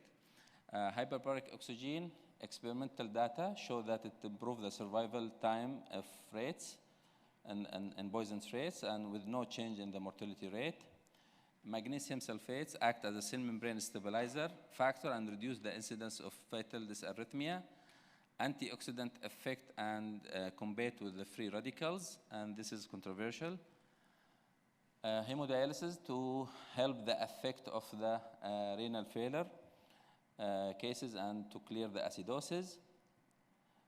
Insulin and glucose. It is suggested by some investigator because of the effect of insulin promote the energy and produce production of carbohydrate and restore the calcium flux, which improve the myocardial contractility.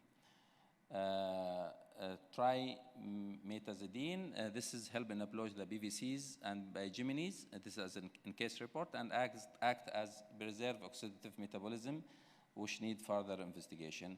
Intra-aortic balloon pump to help the pressure. ECMO in circulatory failure, not formally evaluated. And thank you. Thank you for your presentation. Any question? No. I have seen some country recommend using the coconut oil to lavage instead of using like fluid water. Actually they do it from the local experience, but there is no proven study for that. If it will not help, it will not harm. I would think so because oil can cause pneumonitis as well if the patient aspirates. Right. Thank you so much.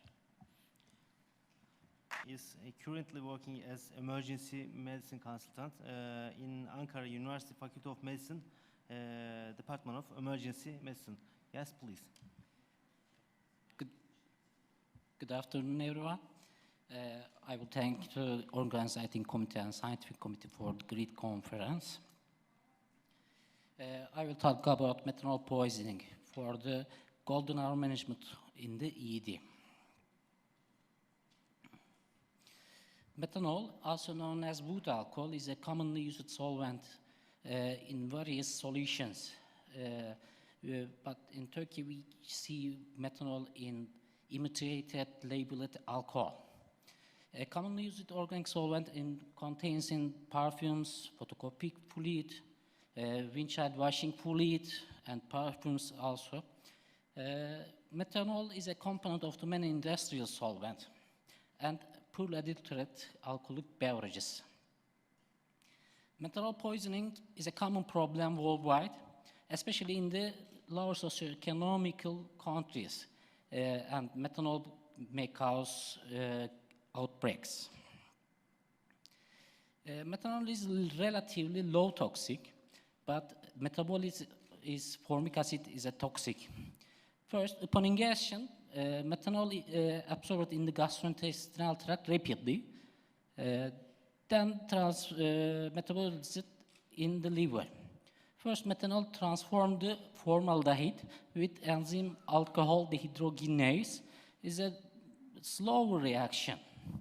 Then formaldehyde transformed to formic acid with enzyme aldehyde dehydrogenase, and lastly, formic acid oxidized to carbon dioxide and hydrogen, presence of cofactor tetrahydrofolate.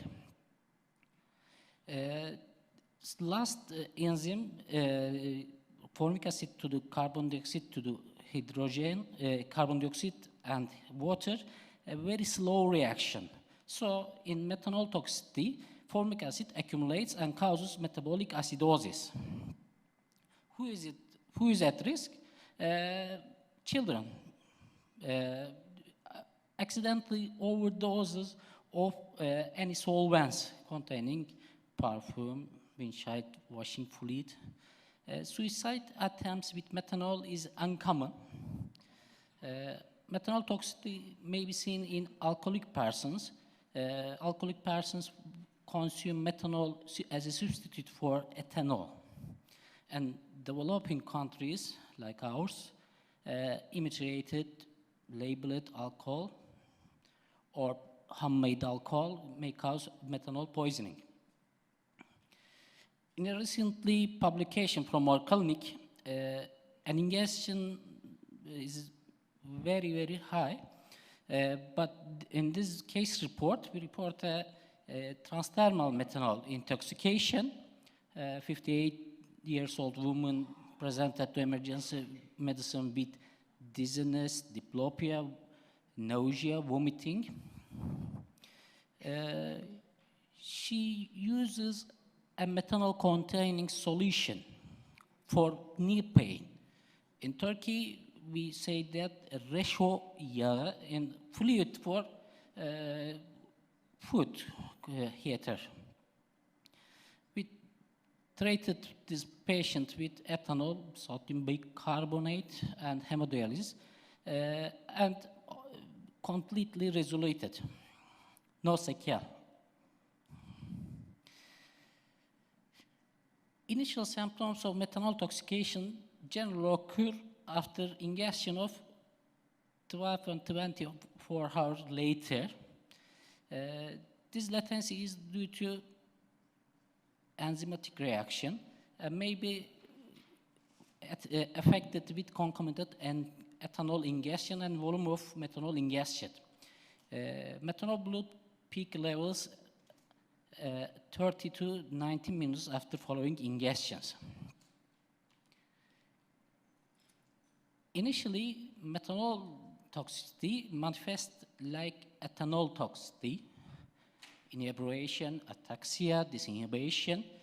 Following a latent period, patient may develop headache, nausea, vomiting, epigastric pain. At later stage, drowsiness to obundation and coma may occur. Seizures may occur due to metabolic derangements and brain injury. Blindness is a very well-known complication of the methanol toxicity. Vision loss is due to formic acid. First, we see flashes of light and blurring, and then scotomata and complex loss of vision may be seen. When we think about methanol toxicity, any patient with any causes altered mental status with acidosis, we think methanol toxicity, ethylene glycol intoxication, cocaine poisoning, inhalant poisoning, complex partial seizures, carbon monoxide poisoning, in keeping in mind these patients. Basic workup includes finger stick glucose, acetaminophen salicylate levels, electrocardiogram, pregnancy test. Electrocardiogram is important for the toxic alcohols. Ethylene glycol causes QT prolongation, and methanol does not. Specific workups are arterial blood gases, electrolytes, and anion gap, BUN creatinine, serum ethanol level, serum osmolarity, methanol, ethylene glycol, and isopropyl alcohol levels, if available, and pancreatic enzyme. Methanol toxicity can cause hemorrhagic pancreatitis, a very common unreported cases. Serum osmolarity first increase, then decrease, accompanied with increase in anionic gap. Methanol toxicity affects the basal ganglia, primarily putamen. Bilateral putaminal necrosis and varying degree of hemorrhages can be seen in brain CT and brain MRI. This is not specific for the methanol toxicity, can be seen in stroke and Wilson disease. Prompt medical care is key to avoid complication of methanol toxicity. Also, antidote therapy and hemodialysis is key. Supportive care, airway, breathing, circulation is essential. Antidotal therapy with either fomepizole or ethanol must be started as soon as possible, and hemodialysis is the definitive treatment of the methanol toxicity. Early consultation may be needed, especially in nephrology, neurology, ophthalmology, toxicology, and sodium bicarbonate. Sodium bicarbonate improves metabolic acidosis. Its effect formic acid to the format, conversion formic acid to the format. This may reverse the visual deficits. Format cannot easily damage the retina and optic nerve, but formic acid damages the optic nerve and retina. Dose of sodium bicarbonate is initially 1 to 2 milliequivalent per kilogram in intravenously bolus, maintenance dose is 20 to 40 milliequivalent per hour. Antidotes, if available, we prefer fomepizole or ethanol. If unavailable, ethanol. Both of them inhibit the enzyme alcohol dehydrogenase. Fomepizole is superior to ethanol because easy to dose, easy to administer, rare side effects. Its disadvantages of the fomepizole is its high cost. Loading dose is 15 milligram per kilogram intravenously. Maintenance dose is 10 milligram per kilogram every 12 hours for 2 days. Ethanol difficult to dose. Frequent testing and infusion adjustment needing, and ethanol irritates veins. Its more limiting effect is sedative and behavioral effects because ethanol inebriates and aspiration risk is rises. Hemodialysis removes both methanol and formic acid. Indications are high onion gap metabolic acidosis, evidence of organ damage, especially visual changes.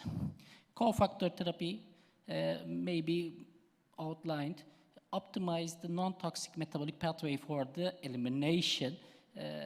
Doses is 15 milligram in every 6 hours. Thanks for your attention. Any question?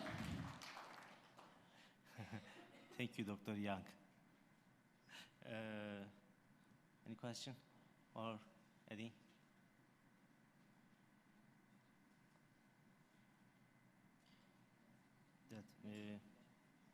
Okay. We have seen recently in our country ethanol poisoning is an important issue. Ethanol is an important issue. Yeah. Any question? Hi, thank you. Just on one of your slides, you suggested that the visual defects can be corrected by sodium bicarb. I'm not sure how accurate is this. And the second point, as far as I know, although formic acid being implicated in the visual sequelae of methanol poisoning, it's not fully understood because formaldehyde, which is one of the metabolites of methanol, which end up leading to formic acid, when people get poisoned by formaldehyde, which was more common in the 70s and 80s, they did not get visual defects. So the notion that formic acid is the culprit is, as far as I know, it's not 100% accurate. And also that's applied to the sodium bicarb. I don't know what's, if everybody else has any other opinion about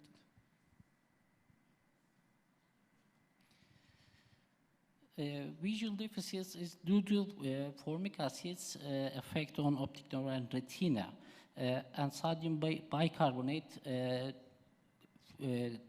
transforms the formic acid to the formate.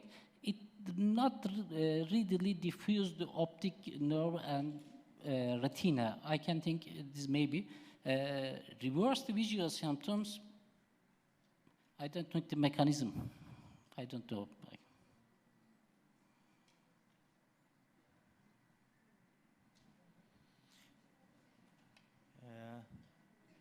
Okay, thank you. Any question? We listened to important issue from very valuable speaker. Unfortunately, this section ends here. Thank you for listening. And thank you for everyone. So next one is the break, and then we will come back in 15 minutes, okay?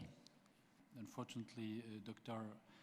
Tharwat El-Zahran is ill, and she have to be in her room. So we have the great pleasure to welcome Dr. Ritrak Ohong. Ritrak is the residency program director in the emergency medicine department of Vajira Hospital in Navaminokhadhiraj, sorry for the pronunciation, university in Bangkok, Thailand. He did his fellowship in the US in the MRA program with Ziad Kadzi, and he's specialist of QT measurement with all the methods and QT interpretation when they are influenced by drugs. And he's responsible for the AACT, ACMT, and EIPCCT work group that is in charge of recommendations to measure QT. And we are waiting for these recommendations soon. So he will present us his lecture dedicated to the diagnosis and management of drug-induced QT prolongation. Thank you, Ritrak. Thank you so much, Mr. Chairman.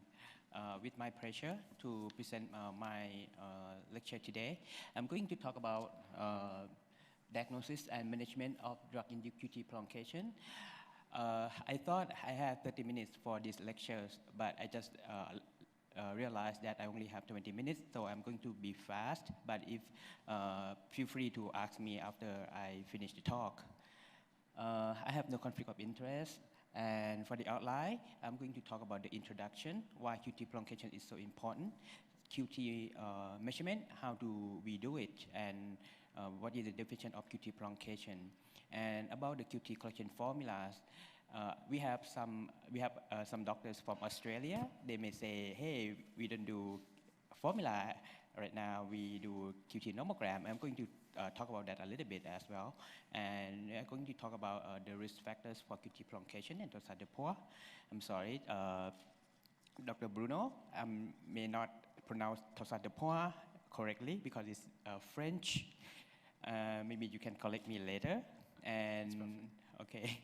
And also, I'm going to talk about the management of QT prolongation and torsade de poids. And I'm going to start with why we are so afraid of QT prolongation, right? So that is the reason. Sometimes, QT prolongation can deteriorate to the torsade de poids, which is some kind of polymorphic ventricular tachycardia. But most of the cases, torsade de poids can stop spontaneously, but sometimes it can degenerate to ventricular tachycardia and VF. And what is the incidence of torsade de poids? Is estimated to be between 1 to 10% of patients receiving QT prolonging drugs. That is from antiarrhythmic drugs, but it might be lower, much lower for non-cardiovascular drugs, for example, SSRI. But we actually don't know exactly what is the incidence rate of the case from torsade de poids because most of the sudden death cases occur at home. And from this study, we know that the rate of QT prolonging drug medication use is increasing over time from this US study, and it has a sharp rising of the QT prolonging drug use. So I think this may be very important for us. And also in medical toxicology, we have seen a lot of QT prolongation from drug overdose as well. And if you are wondering how can we know what medication can cause QT prolongation, you can go to the credibilmed.org. If you are so lazy to write down the credibilmed.org, you can take the picture of the QR code over there, and you can, go to the website by just, one click, okay? In this website, they will give you the categories of QT prolongation risk as a known risk, possible risk, conditional risk, and also drugs to avoid in congenital long QT syndrome. Okay, next one is about how to measure the QT, okay? I think everybody know what is the QT, right? The QT start from the beginning of the Q wave and the end of the T wave. If you have a very nice and very clean ECG like this, it is easy for you to measure, right? You can measure from the beginning of the Q wave, and you can identify the end of the T wave very clearly. But do you know how many types of T wave morphologies? Let's do a game. Who think there's 7 types of T wave? Raise your hand. 8? Raise your hand. 9? No? Okay, one bet. 10. What about the rest of you? Please help me. 12. Bruno said 12. Okay. No. All right, I'm going to give you the answer. So at least 10 morphologies that we know of. So if we have like something like biphasic T wave, how do you measure it? And what about the notch and bifid T wave? How do you measure the QT? And sometimes, you know, you have like the inverted T with a little bit bumped after the end of, after almost the end of the T wave. So how can you measure it? And I'm going to lead to the next question. How many accepted standard methods to measure the QT interval? 1, 2, 3. Who have no idea? Raise your hand. You have no idea? Okay, I'm going to give you some idea about how many methods. So we have 2 accepted methods, okay? This is, I have a quote like accepted because, you know, nobody say what is the standard right now, but most of the study, they only talk about these 2 methods, the tangent method and threshold method, okay? For the tangent method, you draw the tangent line on the steep slope, okay, on the terminal limb of the T wave, and you draw the isoelectric line. The end of the T wave is the intersection between the tangent line and the isoelectric line, okay? But for the threshold method, this pointer is not working on the LCD. I'm so sorry about that. For the threshold method, you just, you know, take a look at the end of the T wave, and when the T wave end at the isoelectric line, okay? So what about clinical differences about these 2 different methods? Are there any differences, do you think? So this study looked at the difference between the 2 methods, if they are clinically significant. So they had 2 groups of patients. One is the control group. Another group is those who had congenital long QT syndrome, who confirmed by the genetic test. And you can see the tangent method give the shorter QT interval when compared with the threshold method, and that is between 6 milliseconds to 12 milliseconds, and those of number were significant. And what about the diagnostic performances and validity between the 2 methods? You can see here, when they use the cutoff value of the QT beset by the QT beset as 480 milliseconds as the cutoff for the QT prolongation, you can see the threshold method provided the better sensitivity, almost double compared with the tangent method, while the specificity they are almost the same, and also with the inter-rater and intra-rater validity, they are almost the same. It's really high, above 0.95. So the author concluded that the tangent provided a shorter QT interval compared with the threshold, but both methods have a high validity. And for the diagnostic performances, each method yields different results. So when you want to apply the cutoff value from whatever study you want to your patient, you just make sure you follow their method, okay? If they use tangent method or they use the threshold method, you cannot use interchangeably because it's gonna cause the wrong assumption. And what is the normal QT interval? This is defined by the normal population at the 99th percentile. In men, it's defined as at the 70 millisecond, in women 480 millisecond, and the risk of arrhythmia is going to increase 2 to 3 times if the QTc is higher than 500 millisecond. But we also have to think about, we know that the QT has dependency with the heart rate. So how can you correct the QT by the heart rate? This is going to be my question again. What formula do you use? Beset? Raise your hand. You don't raise your hand, but you not. Okay, good. At least I know that you are interacting with me. Beset again? Yes? Okay. Who is using Fidelia? No? No? Okay. Rota-Haju formula? Never heard of it, right? Okay. Next one, another formula. No idea. Framingham, Hodges, no? All right. QT nomogram? Yes. Okay. He's from Australia, to be clear. Okay. And who are going to use the QT alone without any correction? I'm not going by book. I'm going by myself, using the QT alone. No correction. No?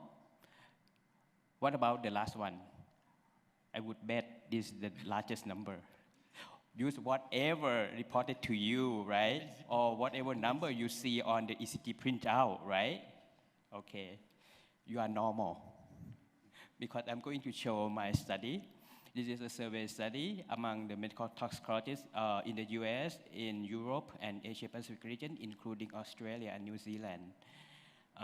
Yes, you're correct. The highest number is about half of the one that participated in my study would just use any number reported to them to the poison center or whatever number that were on the ECG printout.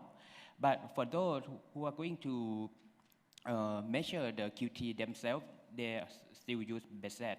Even though we know that the Beset formula received continuous criticism for this method because at the fast heart rate, it can cause overcorrection, and at the slow heart rate, it can cause undercorrection. In 2015, a team of cardiologists from Canada, they review most of the existing formula for the QT collection. You can see there the green line, the green box. You can see the Beset is constructed from just 39 cases in 1920. The same year with the Fidelia that is created from just 50 cases. But what about the newer formula by the Rota-Haju, the yellow one, is created from 50,000 cases, and Dimitrienko created from 13,000 cases. So this group, they obtained 107 ECG from their hospital, and they plot the QT interval against the heart rate and to see which formula would provide the best method that are not dependent on the heart rate. So the slope should be 0, okay? That would be the best one. So you can see all of these, Beset, Fidelia, Framingham, Hodges, they have a significant slope.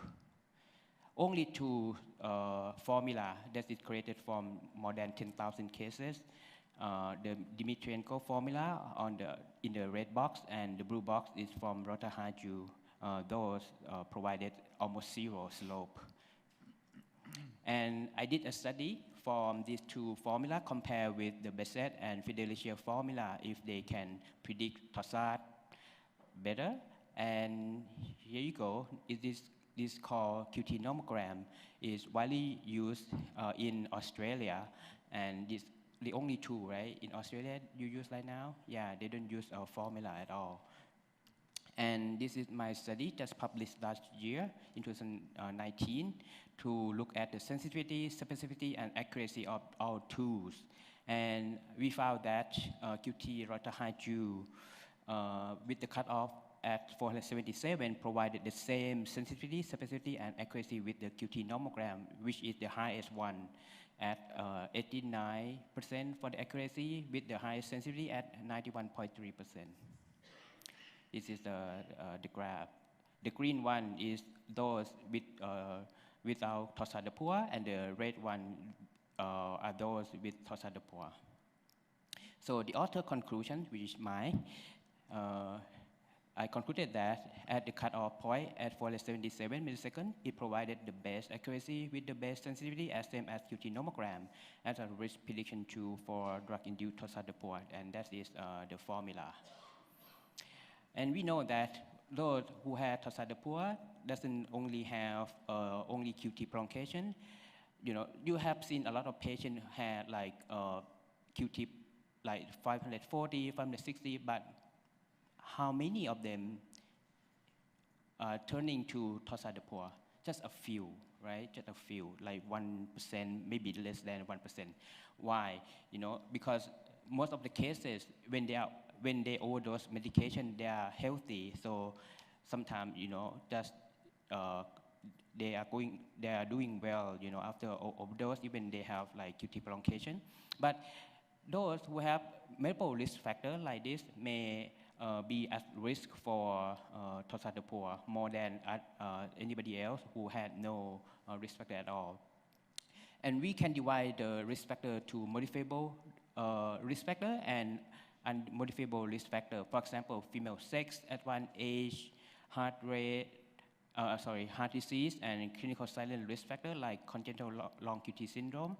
Like that, you cannot change it, but you know, something you can change it. For example, the concurrent medication use that has potential for QT prolongation, rapid IV infusion, hypokalemia, hypomagnesemia, hypocalcemia, something like that, you can change it. And then you can, you know, modify the patient risk factor. And I'm going to go over for the treatment over the next 3 minutes. This is the case scenario with a 41-year-old man ingests a handful of unknown medication 5 hours prior to the hospital presentation. Is previously healthy, and he denies using any medication, alcohol, or cigarettes. His vital signs are stable, and he's conscious.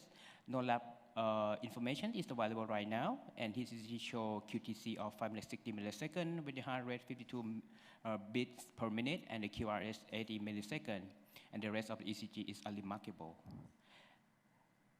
Questions. 1. Would you administer IV magnesium sulfate? Who's going to say yes? Raise your hand. Don't be shy. Come on. Who's going to say no? And say nothing. Come on. No? No, no, no. Okay, I can see you like no. All right. Shake your head. I am okay with that. Next one. Would you pace him? Yes? No? Okay. Next one. What pacing method do you prefer if it is indicated? Pharmacological pacing? No? Transvenous? Transcutaneous? Okay, next one. Would you increase serum potassium to 5 millimole per liter? Yes? No? No. No idea. Okay. I'm going to give you the answer. This is the HA guidelines in 2006. The class 1 recommendation is very clear that you just, you know, remove all the offending agents that cause QT prolongation, okay? And the next one, the class 2A, is to give IV magnesium sulfate only when the patient already have Tosadapur, not for QT prolongation alone, okay? And pacing as well, you only pace them when they already have Tosadapur and also when they have recurrent Tosadapur. If they only have one time of Tosadapur, it's not indicated yet.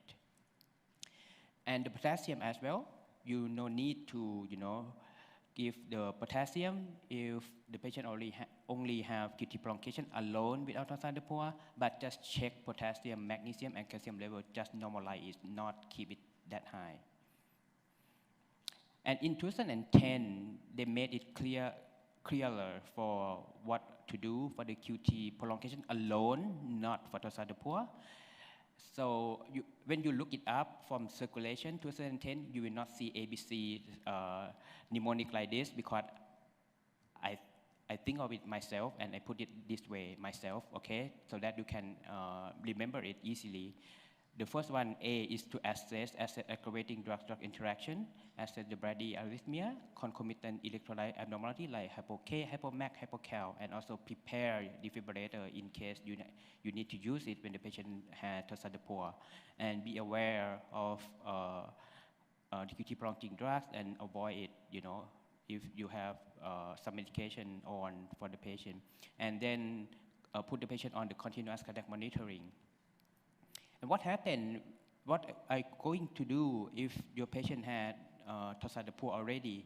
This is the management for non-sustained and sustained tosadapur. Firstly, you have to assess the patient, if the patient is stable or not. If your patient is not stable, like no pulse, unconscious, you need to defib the patient. But if you can still feel the pulse and the patient is still conscious, and it's not stopped itself, you just do the cardioversion, okay? And also you defib as well if it degenerates to BF. But if your patient has repeated episode of tosadapur, that is the indication to give IV magnesium sulfate, and I would recommend you to give 2 grams of IV magnesium sulfate. And you can repeat it once if it's not terminated. What is the mechanism of magnesium sulfate? Why is not recommended to give for just QT prolongation? Because magnesium sulfate only suppresses tosadapur without shortening the QT interval, okay? By suppressing the early after depolarization, that triggers tosad. And the early after depolarization suppression by magnesium has been attributed to the calcium channel blockage by the reduction of the lead component of the sodium current. And that is why, verapamil has a limited evidence that it can be effective for tosadapur stop. And however, because this is just some case report, and verapamil also block the potassium channel, and also verapamil is going to cause bradycardia. So at this time, I would not recommend verapamil until we have more evidence for that. And also magnesium sulfate is also a cofactor in sodium potassium ATPase activity, so it may prevent tosad by facilitating influx of potassium into cells, that is to stabilize membrane potential. And this study is the classic study showing that when you give magnesium sulfate, it doesn't shorten the QT significantly, okay? And when your patient have repeated episode of tosad, another prevention that you can do is to pace the patient, but do not pace the patient with the high rate, because the high heart rate can also cause tosadapur as well. So just pace the patient at the 70 beats per minute, okay? You can use medical overdrive, or you can use the mechanical electrical for the transvenous pacing as well. For medication, you can use isoproterenol or aminophylline. And just remember that if your patient also have a congenital long QT syndrome, avoid adrenergic medication. Just use transvenous pacing instead, and keep the potassium high about 455 to 5 millimole per liter, okay? And also be careful if your patient have acute myocardial infarction, angina pectoris, or hypertension. They are contraindicated. This is some new study that mexiletine is a selective sodium channel blockade that can be effective as well, but at this time there's limited evidence as well. Lidocaine has been used as well, but it's not effective when it was infused continuously. Many times patients will have recurrence of the tosad. So in summary, all the older people and those with multiple risk factors, they are prone to have QT prolongation and tosadapur. And I recommend you to use the more accurate QT correction formula, because it's gonna make another, different assumption if you use the wrong one. Or if you don't want to calculate it, you use a QT nomogram, okay? And below are the summary for the treatment for the QT prolongation. Mostly you just, place the patient on the cardiac monitoring, stop medication and correct electrolytes. And for the torsade de poids, you just, do the same with the QT prolongation, and you use electrical termination if the patient has torsade de poids. Use IV maximum sulfate and water pacing when they have repeated episode of torsade de poids, and to keep potassium that high. Okay, thank you for your attention. Thank you. Thank you, Ritrak, for this very nice presentation. Any question from the floor? Maybe just one question. Okay, so it was so clear that we all understood everything. Yeah, I have asked them so many questions. They have no question at all, actually. Thank you. Thank you for your very attention. much. Okay, so we'll move rapidly to the second presentation.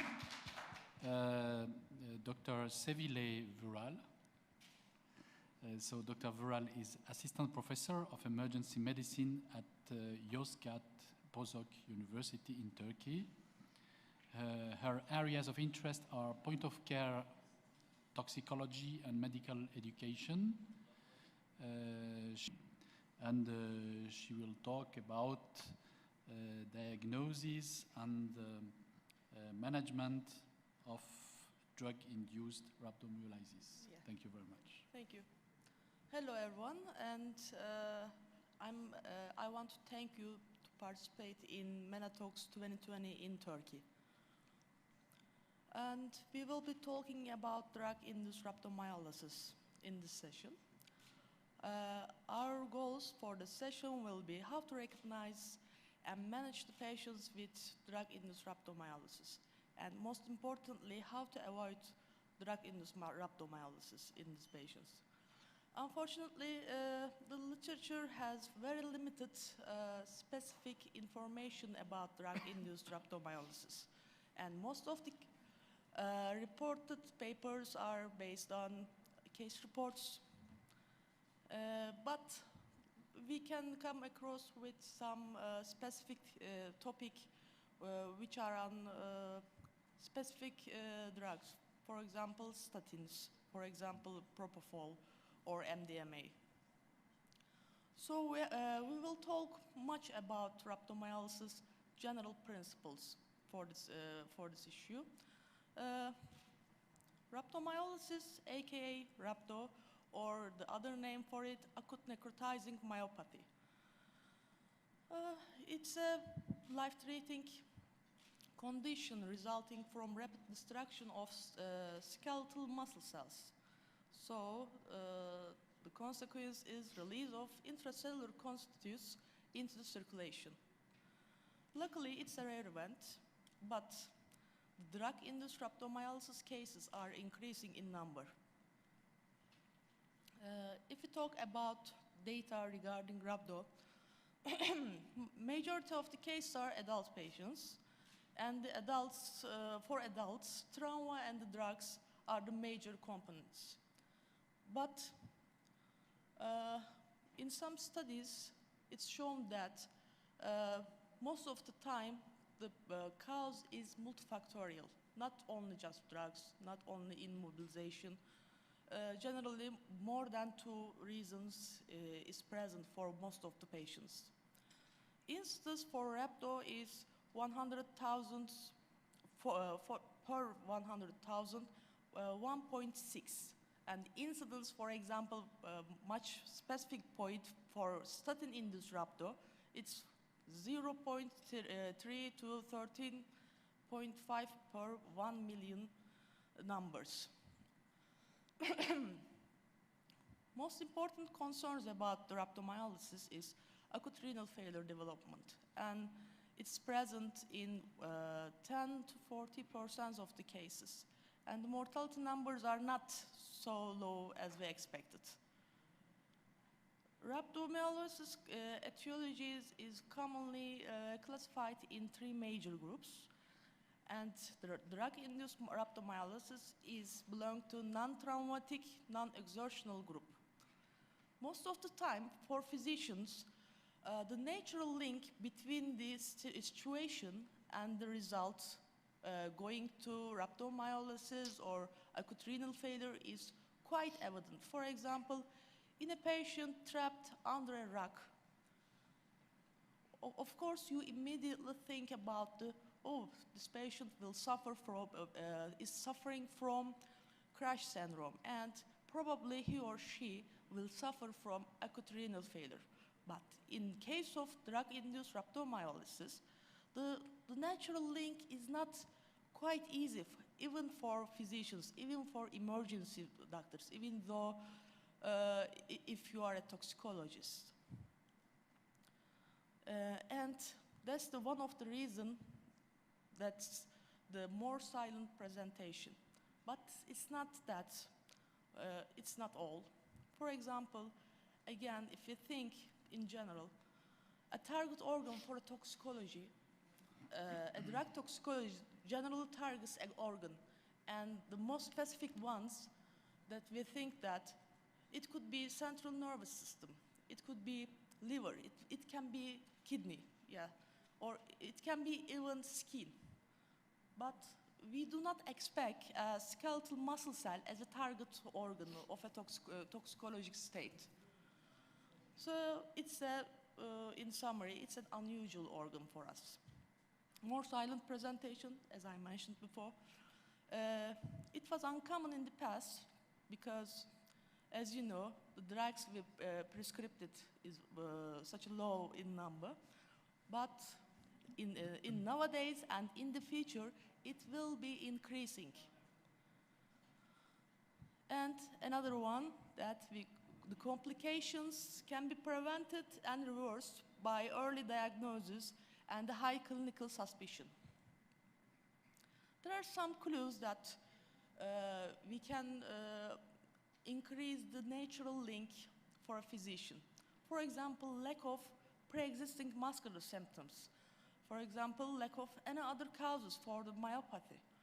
Or the presence of a reasonable temporal relationship between the start of the treatment or change of the dose of the treatment or the appearance of the symptoms. And lastly, maybe partial or complete resolution of the symptoms after the drug is withdrawn can give us a clue about it can be drug-induced. The main groups of drugs that related with the drug-induced rhabdomyolysis is the prescribed drugs by us in our daily clinical routine. And the others are alcohol and the illicit drugs like heroin, like cocaine or amphetamine or what else? Lots of choices. The prescribed drugs or the drugs we use in our clinical routine have a huge list. The list is quite crowded. For example, in the list, you can see antipyretics, you can see antibiotics, you can see antidepressants, you can see antipsychotics, you can see analgesics, you can see benzos, you can see lots of drugs that cause rhabdomyolysis. But we have to be extra careful, especially about statins, lipid-lowering drugs. There are some novel drugs about the related with drug-induced rhabdomyolysis. One of the most important ones, I think, the tyrosine kinase inhibitors, which are used in HIV treatments, and maybe you just noticed that propofol that we use in ICU or emergency settings. When I am working on this session, on this topic, I just realized, is there any internet resources for helping physicians, helping me? And I just came across a website, www.adratlas.com. And this website contains info about US FDA approved drugs and their potential for drug-induced rhabdomyolysis, specifically on this topic. So, for example, if you wonder any drug, for example, rovastatin, and what's its potential for drug-induced rhabdomyolysis, you can see such a result on the screen. Pathophysiology, yes, I will talk about with a few slides, but you know the story. The basic pathophysiology is common for all etiologies of rhabdomyolysis. Muscle injury, the origin point of it. And the injury is followed by myotic cascade and then release of all the inside content of the cell. Common steps: damage of ion channels, increased intracellular ionized calcium, activated destructive enzymes such as phospholipase and protease, and finally myolysis, cell death, and the leakage of the contents. And what drugs do? We can look at it in two categories. On direct category, inhibition of calcium metabolism by the sarcoplasmic reticulum. Impairment of the production of ATP causing disruption of the cell membranes and alterations in carbohydrate metabolism. The indirect mechanisms are drug-induced coma causing prolonged immobilization and muscle compression. For example, very long surgery, another one. Seizures, myoclonus, causing increased oxygen demand on skeletal muscle tissue. If we go step by step, yes, the injured cells then leaked into the circulation. One of the most important molecule in this leakage is myoglobin. Of course, it's not the only one.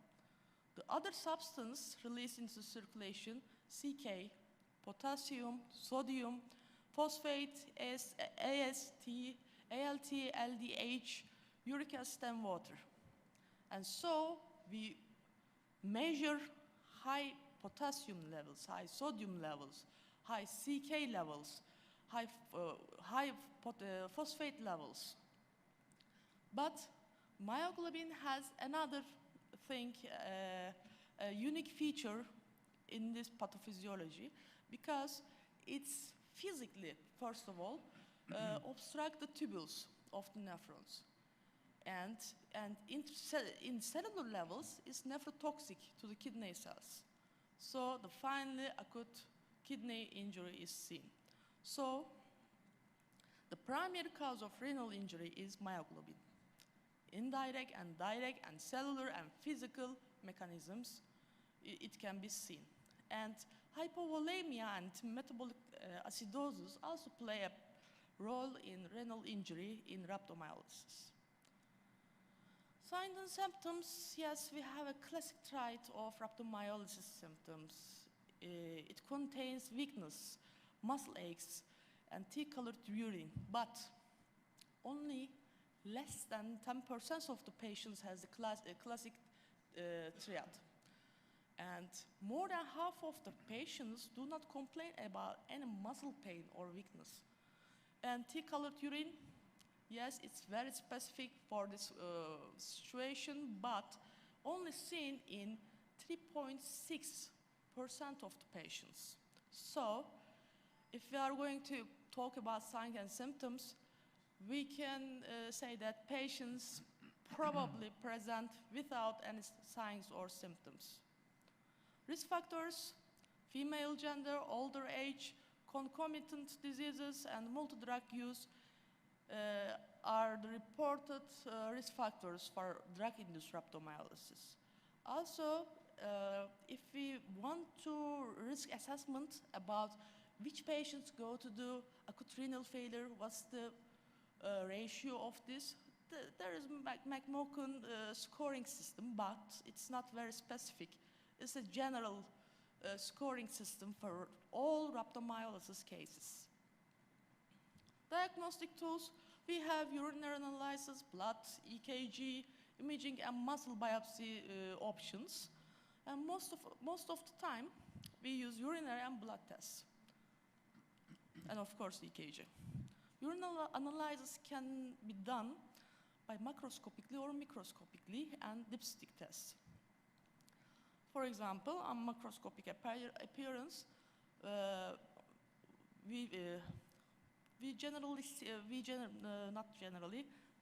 rarely see tea-colored urine, 3.6% of the patients only. In dipstick test, yes, there is blood. Dipstick test says the urine has blood, generally 4 positive, but it's a cross reaction because of the globulin part of the myoglobin. It's a cross reaction. In fact, on microscopy, you will see no blood cells.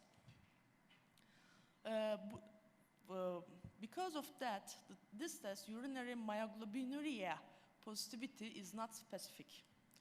And another point of urinary analysis, myoglobinuria is not always visible or may be resolved early because of very, very short half-life. So this test cannot exclude the diagnosis. Another one, urinary analysis on macroscopic. As we said, we will not see any red blood cells.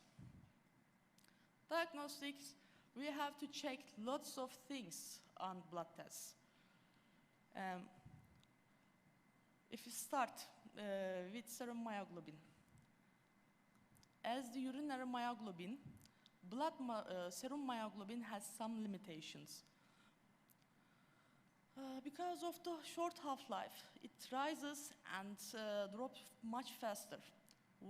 It just took 1 or 6 hours after the injury, so it's not very helpful for us, and very low negative predictive value. But serum CK has lots of advantages. Most importantly, it is the most sensitive indicator of the muscle damage. Rise approximately 2 to 12 hours after the onset, peaks within the same day, and declines gradually. Even the declination rate is relatively constant for CK, and degree of elevation correlates with the amount of injury. If you have at 1,000, yes, you have an injury. If you are at 5,000, approximately you have 4 or 5 times more injured mass, muscle mass. Electrolytes, we have to check this potassium, sodium, calcium, and phosphorus, and we have to treat them as their specific treatment. We have to check the patient's renal functions and liver tests, and probably you will see high serum liver function tests in these patients. Also, we have arterial blood gas analysis for hypoxia, for electrolyte disorders or acidosis. Coagulation panel for DIC evaluation. Cardiac panel maybe, but generally falsely elevated, especially in elderly population, and toxicology panel for ethanol, THC, and MDMA. EKG show lots of things regarding electrolyte imbalance, especially due to hyperkalemia. The other options are, for example, imaging.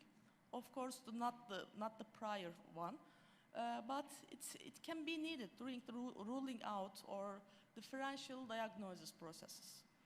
And muscle biopsy, it can reveal necrotic or fragmented muscle fibers, but it's not usually done for routine evaluation of these patients. Until we reach an exact drug-induced rhabdomyolysis diagnosis, we have to deal with lots of conditions as listed here. So you can see you have to differentiate, exclude sepsis, inflammatory myositis, burns, in child abuse, neglect, or ethanol toxicity, and moreover. Complications can be divided into 2 main groups, local and systemic ones. In isolated drug-induced patients, rhabdomyolysis patients, we do not expect so much local complications like second wave phenomenon or compartment syndrome, but please remember that even the patients have drug-induced rhabdomyolysis, the patients may have multifactorial states. The systemic complications divided into two subgroups, early and late. We call them early and late, but one of them is in the first 12 hours, the second one is in the second 12 hours, in fact. And even it's early, even if it's late, the consequence is always life-threatening. Please remember that. And the complications are, I think you already know all these complications. Management, there is not a defined, approved guidelines for treating rhabdomyolysis or drug-induced rhabdomyolysis, and we still go with the general rhabdomyolysis general principles. And of course, our initial priority is airway ventilation and perfusion. And for drug-induced situation, stop muscle destruction by causation of the drug that causes it. If we go point by point, eliminate exposure to the toxic agent. Begin BLS and symptomatic treatment immediately. Use pharmacological agents to prevent agitation, seizures, and abdominal movements that will cause, because they will cause muscle injury to increase. External cooling in the state of hyperthermia. Benzos to control muscle hyperactivity. Correct control electrolyte imbalances. Alkalinization in the urine and mannitol in some selected cases, and it's not approved totally. Evaluate the need of the dialysis of the patients. Monitor the patients in all the way, hemodynamically, in fluid intake and urine output. Just monitor the patients. And of course, the other things. For example, check limbs for compartment syndromes, further investigation to uncover the underlying causes or possible complications. And avoid prostaglandin inhibitors such as NSAIDs because they have vasoconstrictive effects on the kidneys.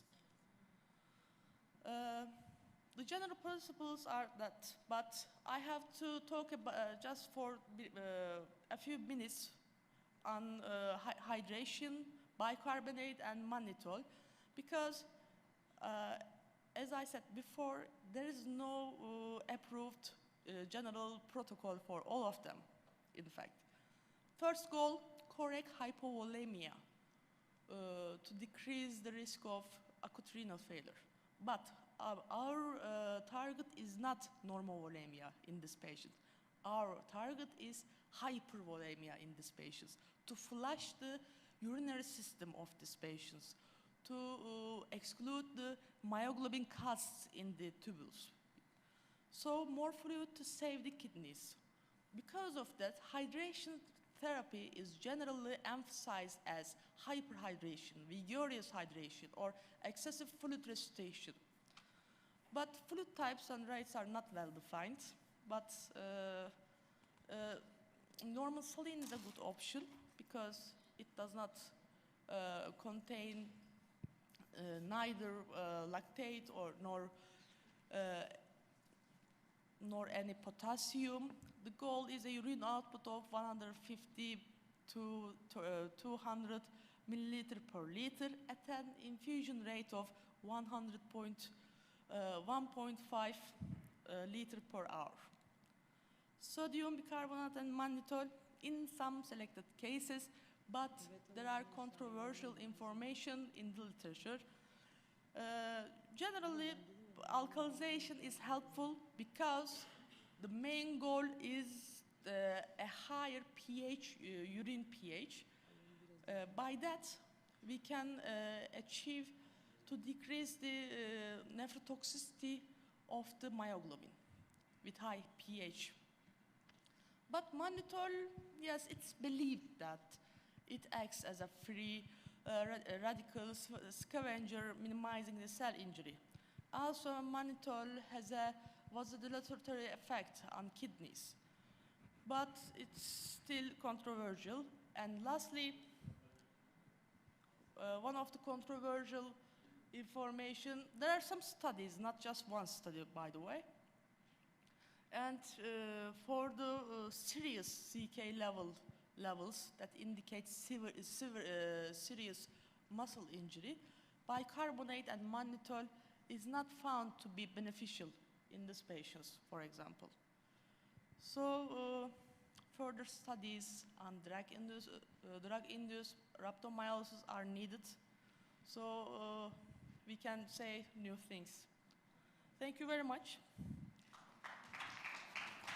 Thank you very much, Dr. Vural. Any questions?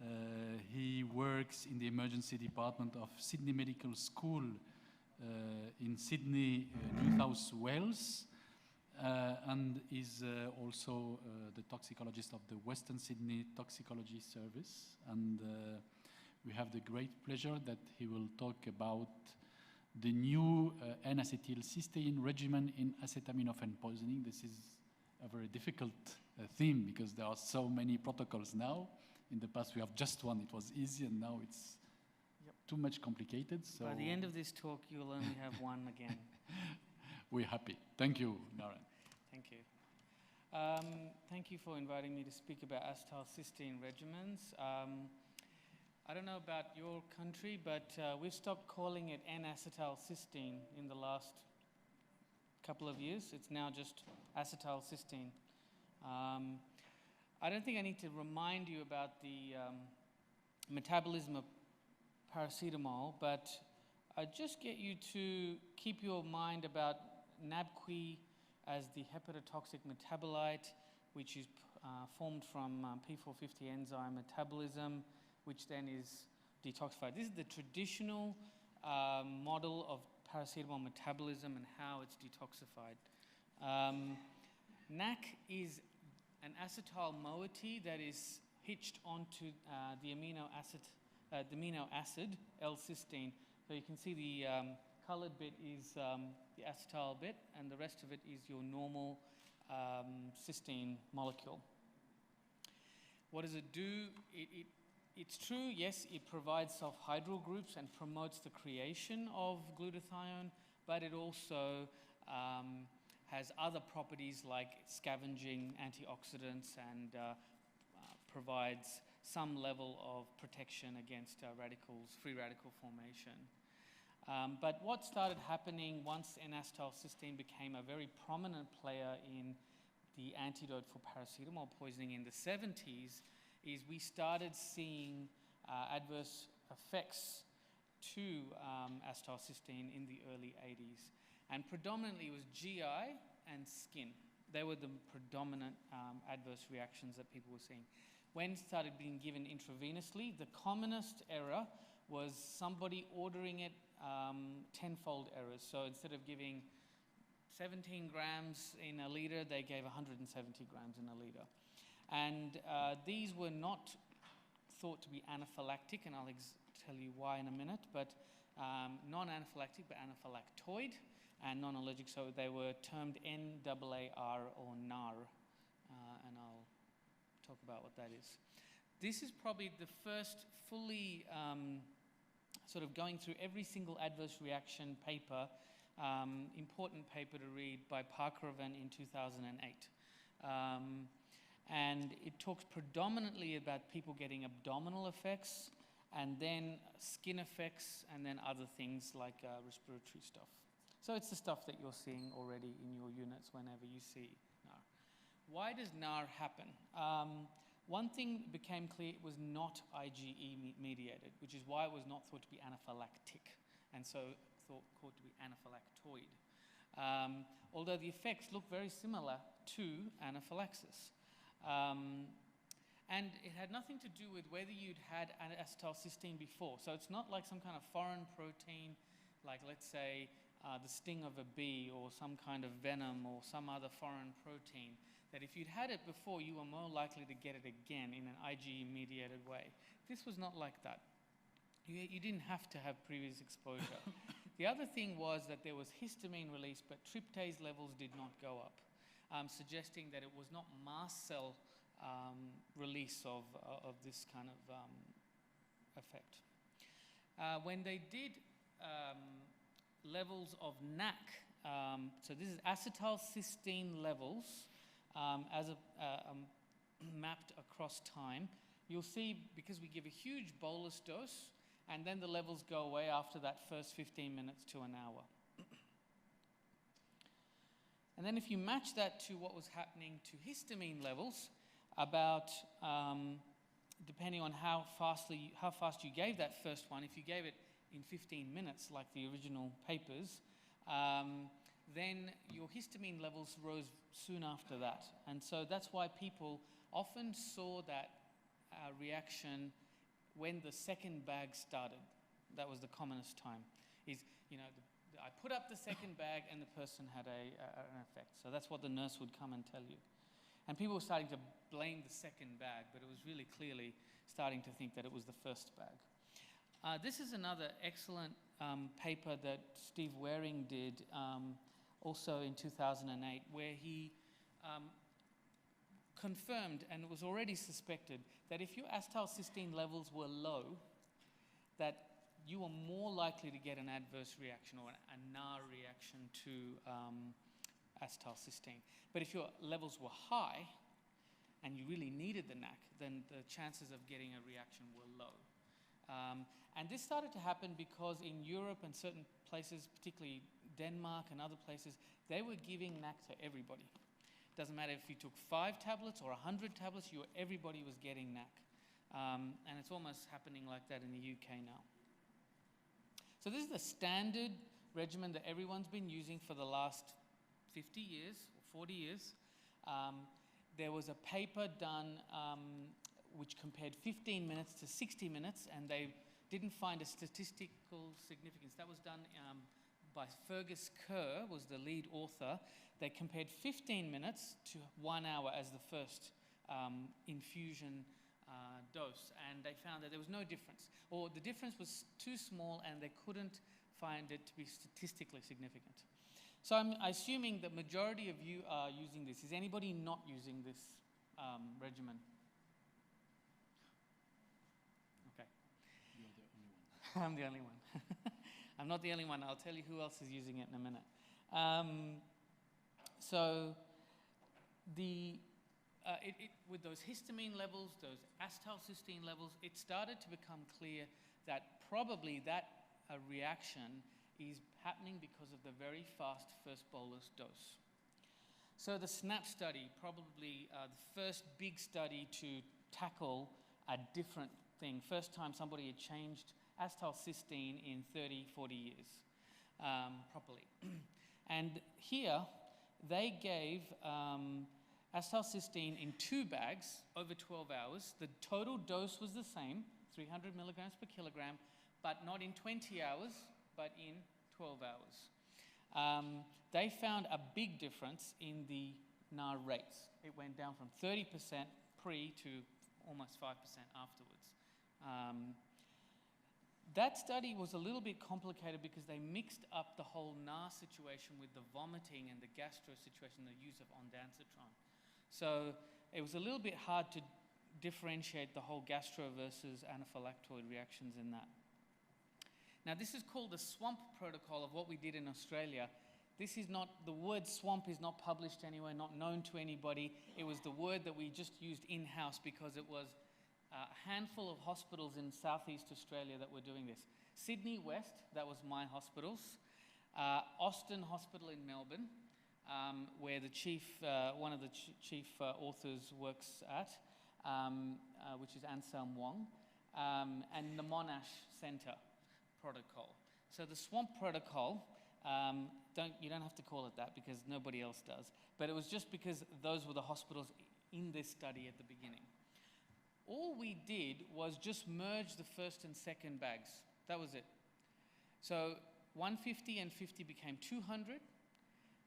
1 hour and 4 hour merged to stayed as 4 hours. That third bag remained the same, 100 per kilo over 16 hours. So the first bag became 200 per kilo over 4. The second bag became 100 per kilo over 16. So the first two bags were merged. Total dose is the same. Total duration is the same. 300 milligrams per kilogram over 20 hours. And we're going to show you some data on that. This is our data from Western Sydney. The chief author for our paper was Richard McNulty, who's one of our clinical toxicologists. He and they worked very hard to make sure that they captured everybody. It was a retrospective study, so that's a limitation, but we're pretty sure we didn't miss any doses of NAC. There was a 66% relative reduction in adverse events if you switched from the 3-bag to the 2-bag. If you just compared severe effects, so that's people who became hypotensive, had breathlessness or any kind of skin swelling, there was a 77% reduction for those people, relative reduction. And there was a similar 60+% reduction in the use of anti-allergy medications like antihistamines and steroids. Now, if you compare that study and do a meta-analysis of other similar studies, so Anselm in Melbourne did his own study. That's the one that's number 4 on the list, that's Wong. Very similar results to ours with the odds ratio 0.39 versus 0.32 for us. Very similar, a repeat study done in Denmark just recently by Dawood, that's the study at the top, also 0.36, so 3 times less chance of having an adverse reaction if you use the same 2-bag protocol. So all of these studies have done exactly the same. They have merged the first 2 bags. The only study that's done something different is Bateman, which is the SNAP study I showed you, which is the 2 plus 10. Okay? But Dawood, McNulty, Schmidt, and Wong have all done the same thing, pretty much. Here is the forest plot on that, on those papers. Now, if you look at this, I don't think any of you should be using the 3-bag NAC ever again. You're going to give me why? No, because all these are side effects, but what is about the efficiency? That's the problem. Yep, that's right. So all of these are about exactly that. So we haven't got enough data on the whether there's an inferiority issue. So far, we've been using this protocol in Western Sydney and in Australia for 5 years, and we haven't seen a change. It's not inferior to the previous because the dose is the same and duration is the same. But certainly, adverse reactions are better. So what are the other advantages to this? The main issue is that there's less interruption between bags, so you have one less bag change, and often nurses will start the first bag. Once one finishes, by the time they start the next one, there's a gap. By the time you chase them down to come and put up the next bag, you've lost a bit of time without NAC. So less medication errors and preparation time. Now, to get this change in protocol across the countries has taken a long time. So Australia and New Zealand changed to the 2-bag NAC in 2019, and so did the Swedish Poison Center. I'm not sure if anybody else has. I know California is still on 3-bag at the moment, and I assume France is as well. I'm not aware of any other places, but these 3... Rocky Mountain has changed? Oh, okay, great. Oh, okay, thanks. Great. And so what we're waiting for are these non-inferiority studies to see whether there's any difference, but I think it's unlikely at the moment. What's coming down the track is NAC Stop. NAC Stop's a study we're just about to publish shortly. Sorry, NAC Stop's been published, and the double NAC and a couple of other. The NAC Stop 2 is the one we're about to publish. NAC Stop was published last year, where for low-risk paracetamol toxicity, we are stopping NAC at 12 hours. So these are people with single ingestion. The LFTs are already normal before you start NAC, and then at 12 hours, you repeat the LFTs and the paracetamol's under 20 milligrams per liter, and it's at that point you can stop the NAC safely. So that's been shown to not cause any change in hepatotoxicity or death. So we think that in these low-risk patients, that you can probably stop NAC at 12 hours. NAC Stop 2 is still to be published, so I won't talk about that because Ansam should talk about that. It's his paper. The other thing that we're doing is double NAC. I know this is practiced in California and other places as well, and that is if at any point your result is double the nomogram line. So this is the nomogram line that we use in Australia, which is the same as in the US. So it's 150 at 4 hours. Let's say at any time, say at the 10-hour mark, your level is double the nomogram line. At that point, you should double that second bag. The first bag's given, that stays at 200 milligrams per kilogram, but that second bag is doubled. So we're thinking at the moment, the thinking behind that is that we're not actually giving NAC based on the dose ingested. It's based on weight of the patient. Now, if you say 1 mole of NAC counters 1 mole of paracetamol producing NAPQI, then really for a 70-kilo person, then that fights about 20 grams of NAC. So if someone takes a massive ingestion, more than 30, 40 grams, then you're probably going to need double or more NAC. That's the thinking behind that at the moment. Still controversial, not widely accepted. It is in the Australian guideline as of last year to double the NAC if the level is double the line at any point. Other things, there are other novel approaches that are being thought of all the time. I'm only putting dialysis there so that people don't forget it. There's nothing novel about dialysis. People have been dialyzing paracetamol for a long time. I've just put it there so that people don't forget that paracetamol is a dialyzable drug, and XTRIP has got guidelines on that already.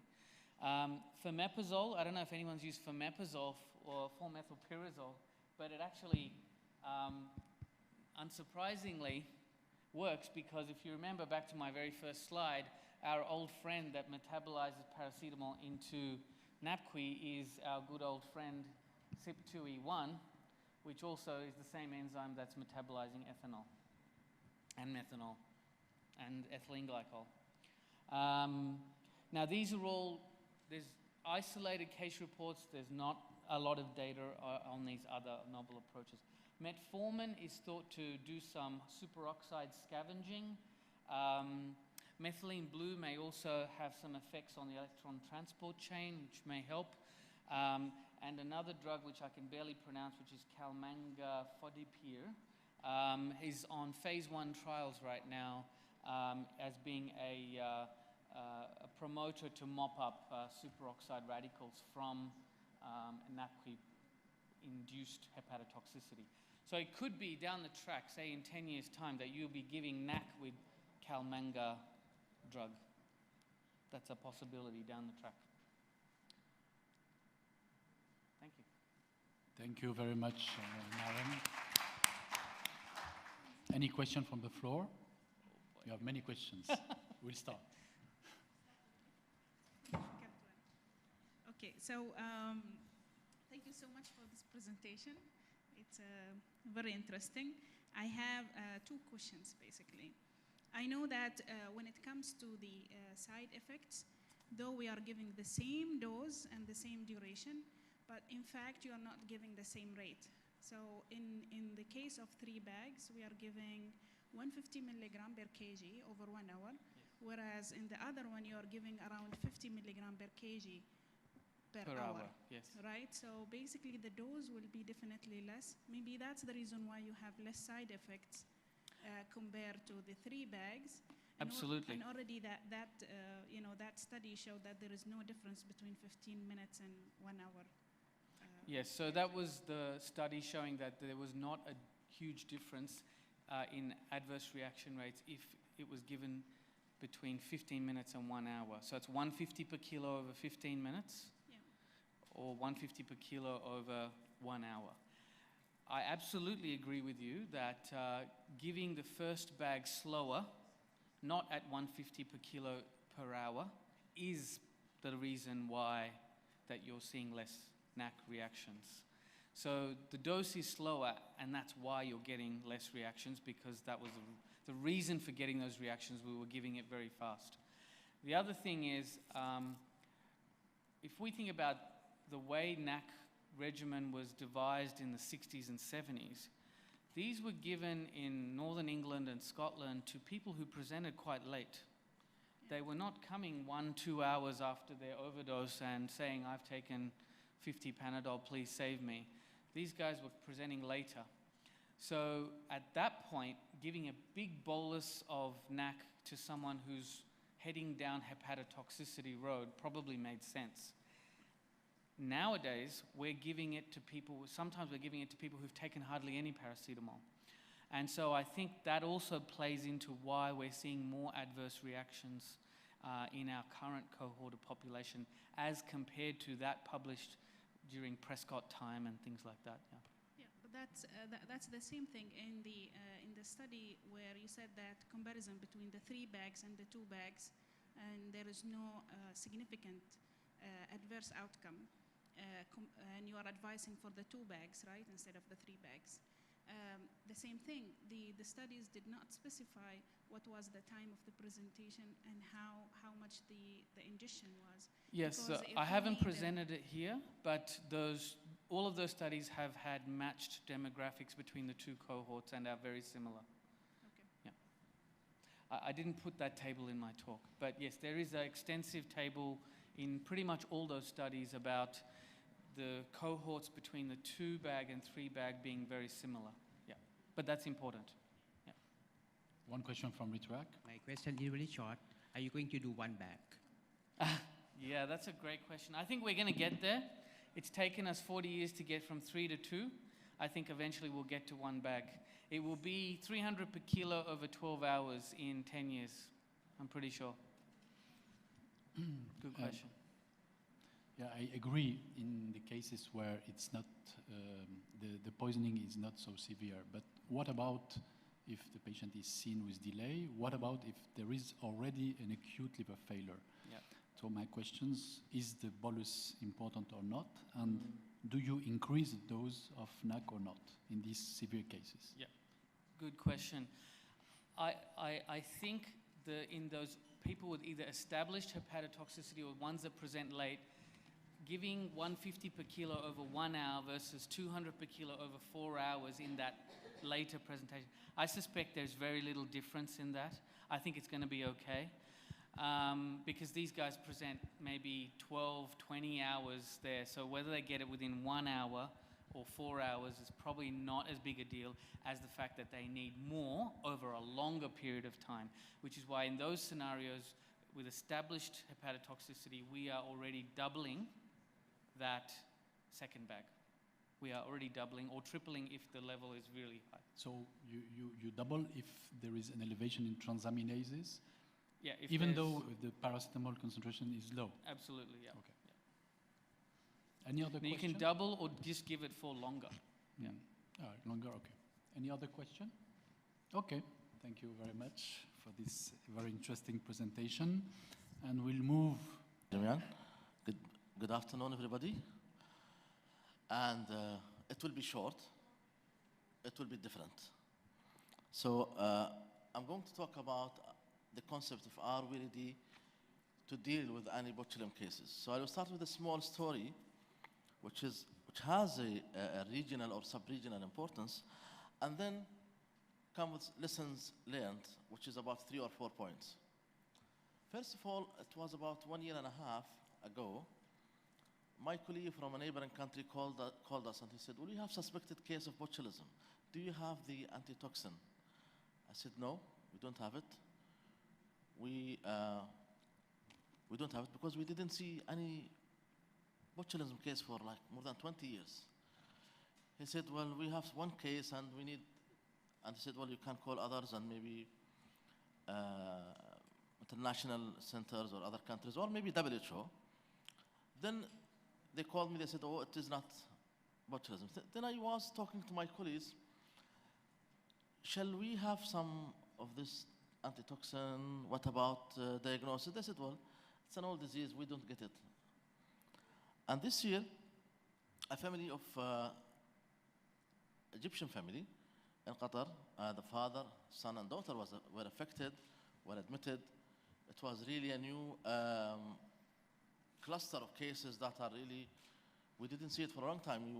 Many of our colleagues, they say, well, this is in the textbook. So they were calling each other, come, see, we have an interesting case, and we don't need to miss it, because we may don't get it for another few years. So it was diagnosed clinically as botulism toxins. They were Egyptians, and we know that Egyptians are maybe one of the most affected countries in our region because they have what they call Shem and Nasim holidays, where they cook fish and make it in, they store it in special jars where it's really anaerobic conditions and it favors the growth of botulism. So we were investigating how to deal with this case. We don't have the diagnostic in our lab. We don't have the antitoxins. We have antibiotics and supportive, and some of them were intubated. And then we want the antitoxin. What shall we do? So I called WHO office, our regional office in Cairo, and they said, we don't have it. Okay, what about the headquarters in Geneva? Well, actually, it finished. There's an order, and it might take a few weeks or so. That was really a bad situation. And we know that Egypt has it, because Egypt always prepared to have some cases, and every year there is 100 vials coming specifically to Egypt. And then we use our, I would say, ways to let the family talk to the embassy, and the WHO officially coordinate, and eventually we succeeded to have it. A bit late, more than a week, and it has to be delivered by one person by hand, and it was really difficult. At the same time, we tried to map the producers, the pharmaceutical companies, and we found the best is the Canadian company that Egypt bring their products from them. And immediately we called our embassy to bring 3 vials as soon as possible, and then we made some orders to have more stockpiles. So the lessons or the story is that we were alerted 1.5 years back. We didn't take it serious. We had it in Qatar this year, and we learned from it. And even though there is an Eastern Mediterranean poison net, with some of the colleagues here are member, and we were talking to them, they said, well, we don't have it, we have only the antitoxin A and B, and we discovered that it's not only locally, it's regionally, and even to internationally, we are not really prepared to deal with these cases. So the lessons from these issues is that we need to have the diagnostic capability in our lab in the hospital, the diagnostic capability in the public health lab, or food safety or environmental lab, to diagnose the food and the people. And also to have something in terms of protocol, how to deal with these cases, and also to make our colleagues, doctors and nurses and healthcare workers aware of these cases and this disease and how to deal with it. Also, if we don't have it, it's not, because the antitoxin is very expensive. If we don't have it, at least we know where it is, or regionally in our region where we can find and order these antidotes. So from there, we took it serious, and we started some discussion internally and nationally. And also, we took that serious to our IMRO office with WHO in terms of mapping our region, and also identifying how many vials in each country, and then make it regularly reported. In case any country needs, we can provide them, even with cost, sometimes without cost. And in our case, Egypt gave it to us for free because it was affecting Egyptian family. So the lesson or the message here is that we need to have it as a package. Increase the awareness of healthcare workers, decision makers, lab, clinicians, and even international methods or ways to order it. And we use the iChart, the International Health Regulation 2005, as a call for this treatment. So basically, I'm just raising the awareness is that although it is quite rare, but sometimes you will get it and sometimes you get it in a big volume, not only one or two, maybe three or more. So we were lucky to have three. All of them survived, but took a long time to recover. But we were really worried about them. So they were, alhamdulillah, we had a very equipped intensive care unit. So some of them were the three of them were intubated, but some of them stayed 2 months. The father stayed about more than 2 months, but eventually they recovered. But it is really bad because we didn't give them the treatment initially. Otherwise, it would be speedy recovery. And this is basically what I need to say. Increase the awareness, and thank you very much indeed. Thank you. Is there any question? So if I understood, you have a project of mapping in the MENA region where the anatoxin are present, where the antidotes are present? Yeah, we agreed with the IMRO office to start and do it with them together. So it becomes more official from IMRO and with our inputs in it. Okay. Because I guess that in many countries, there are no supply and no possibilities to get the antidote. And at the moment, we are in the process of recruiting 12 vials for this year, minimum. Okay. Any question? Thank you very much. I'm sorry for my mispresentation, and welcome to our Congress. Thank you.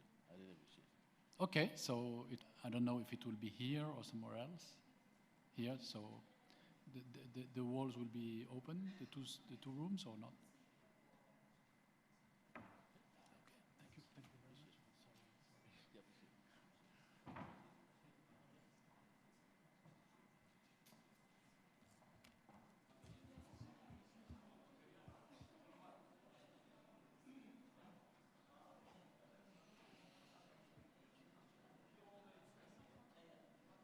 Welcome, everyone. Sorry for the delay. We ran behind a little bit, so I apologize. But we wanted to just close the main scientific conference with this ceremony. Archie, Dr. Hoffman, for the abstract. So we'll keep this short, very concise. We have a few objectives. The first objective is to first have a few thank you remarks. On my behalf, I really want to thank the participants who persevered through our scientific programs, which are quite limited this year compared to previous years. I'm very happy with the attendance. You know, we had hoped to have a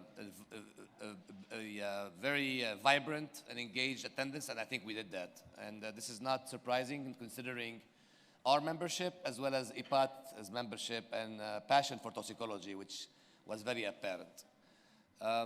We thank you again for your volunteerism. All our speakers volunteered their time and money to come here and speak and participate, so we appreciate that.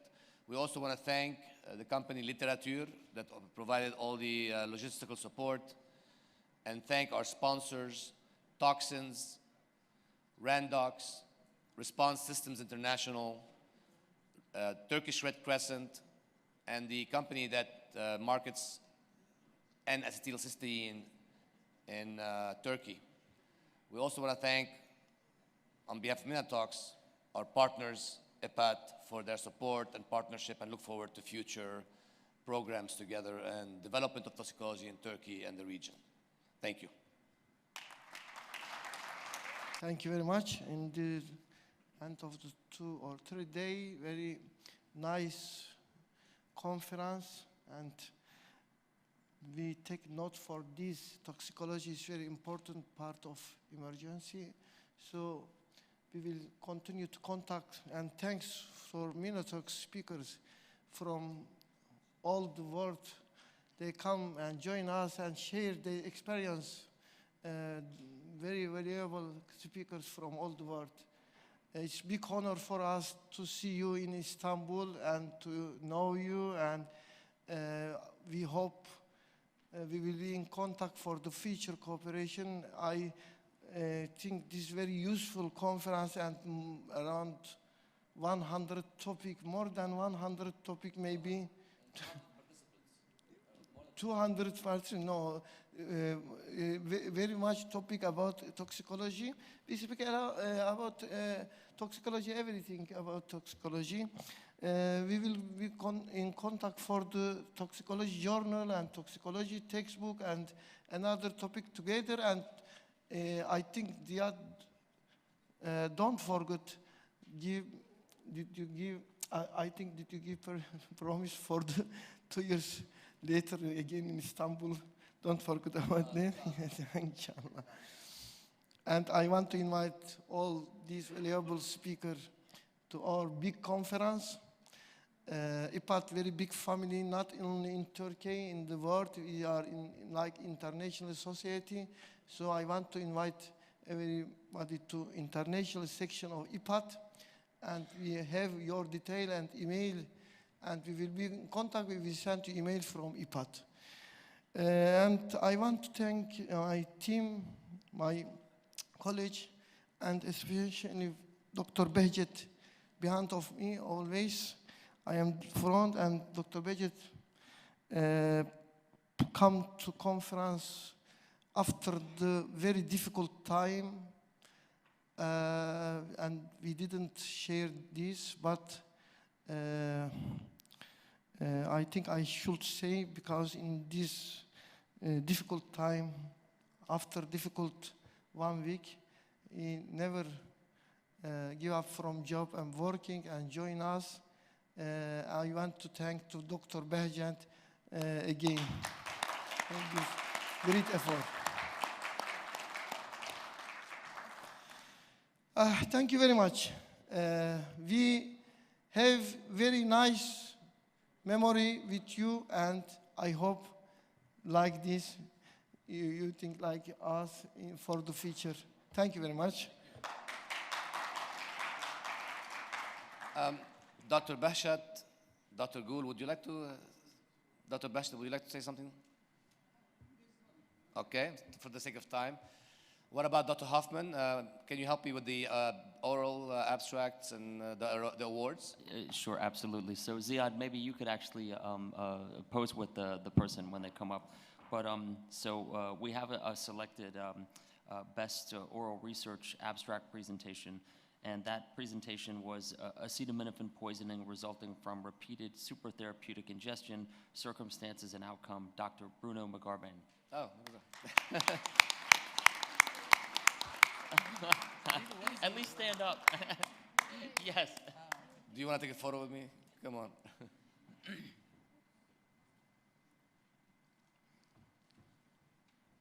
didn't realize this was. I was looking for the camera right there.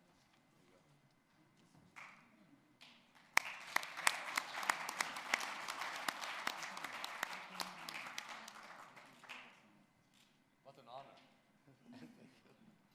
All right. Okay, thank you. And our best, so the best oral presentation of an e-poster was the utility to test the salicylate level for all cases of paracetamol overdose, Dr. Ahmed Alabri.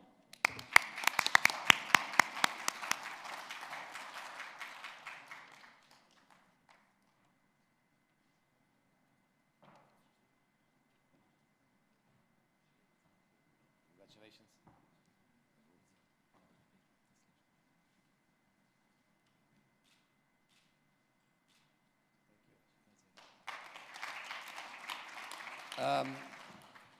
The next award is actually a memorial award for one of our medical toxicology fellows, Dr. Saeed Al-Mazroui, who was enrolled in a medical toxicology fellowship in the US, at Emory actually, and then who was diagnosed with a brain tumor during the fellowship. And he actually succumbed to his disease leaving his family behind, unfortunately, and leaving many friends in Oman and the Middle East, North Africa region, and MENA Talks particularly. So in honor of his memory, we have an award that we give every year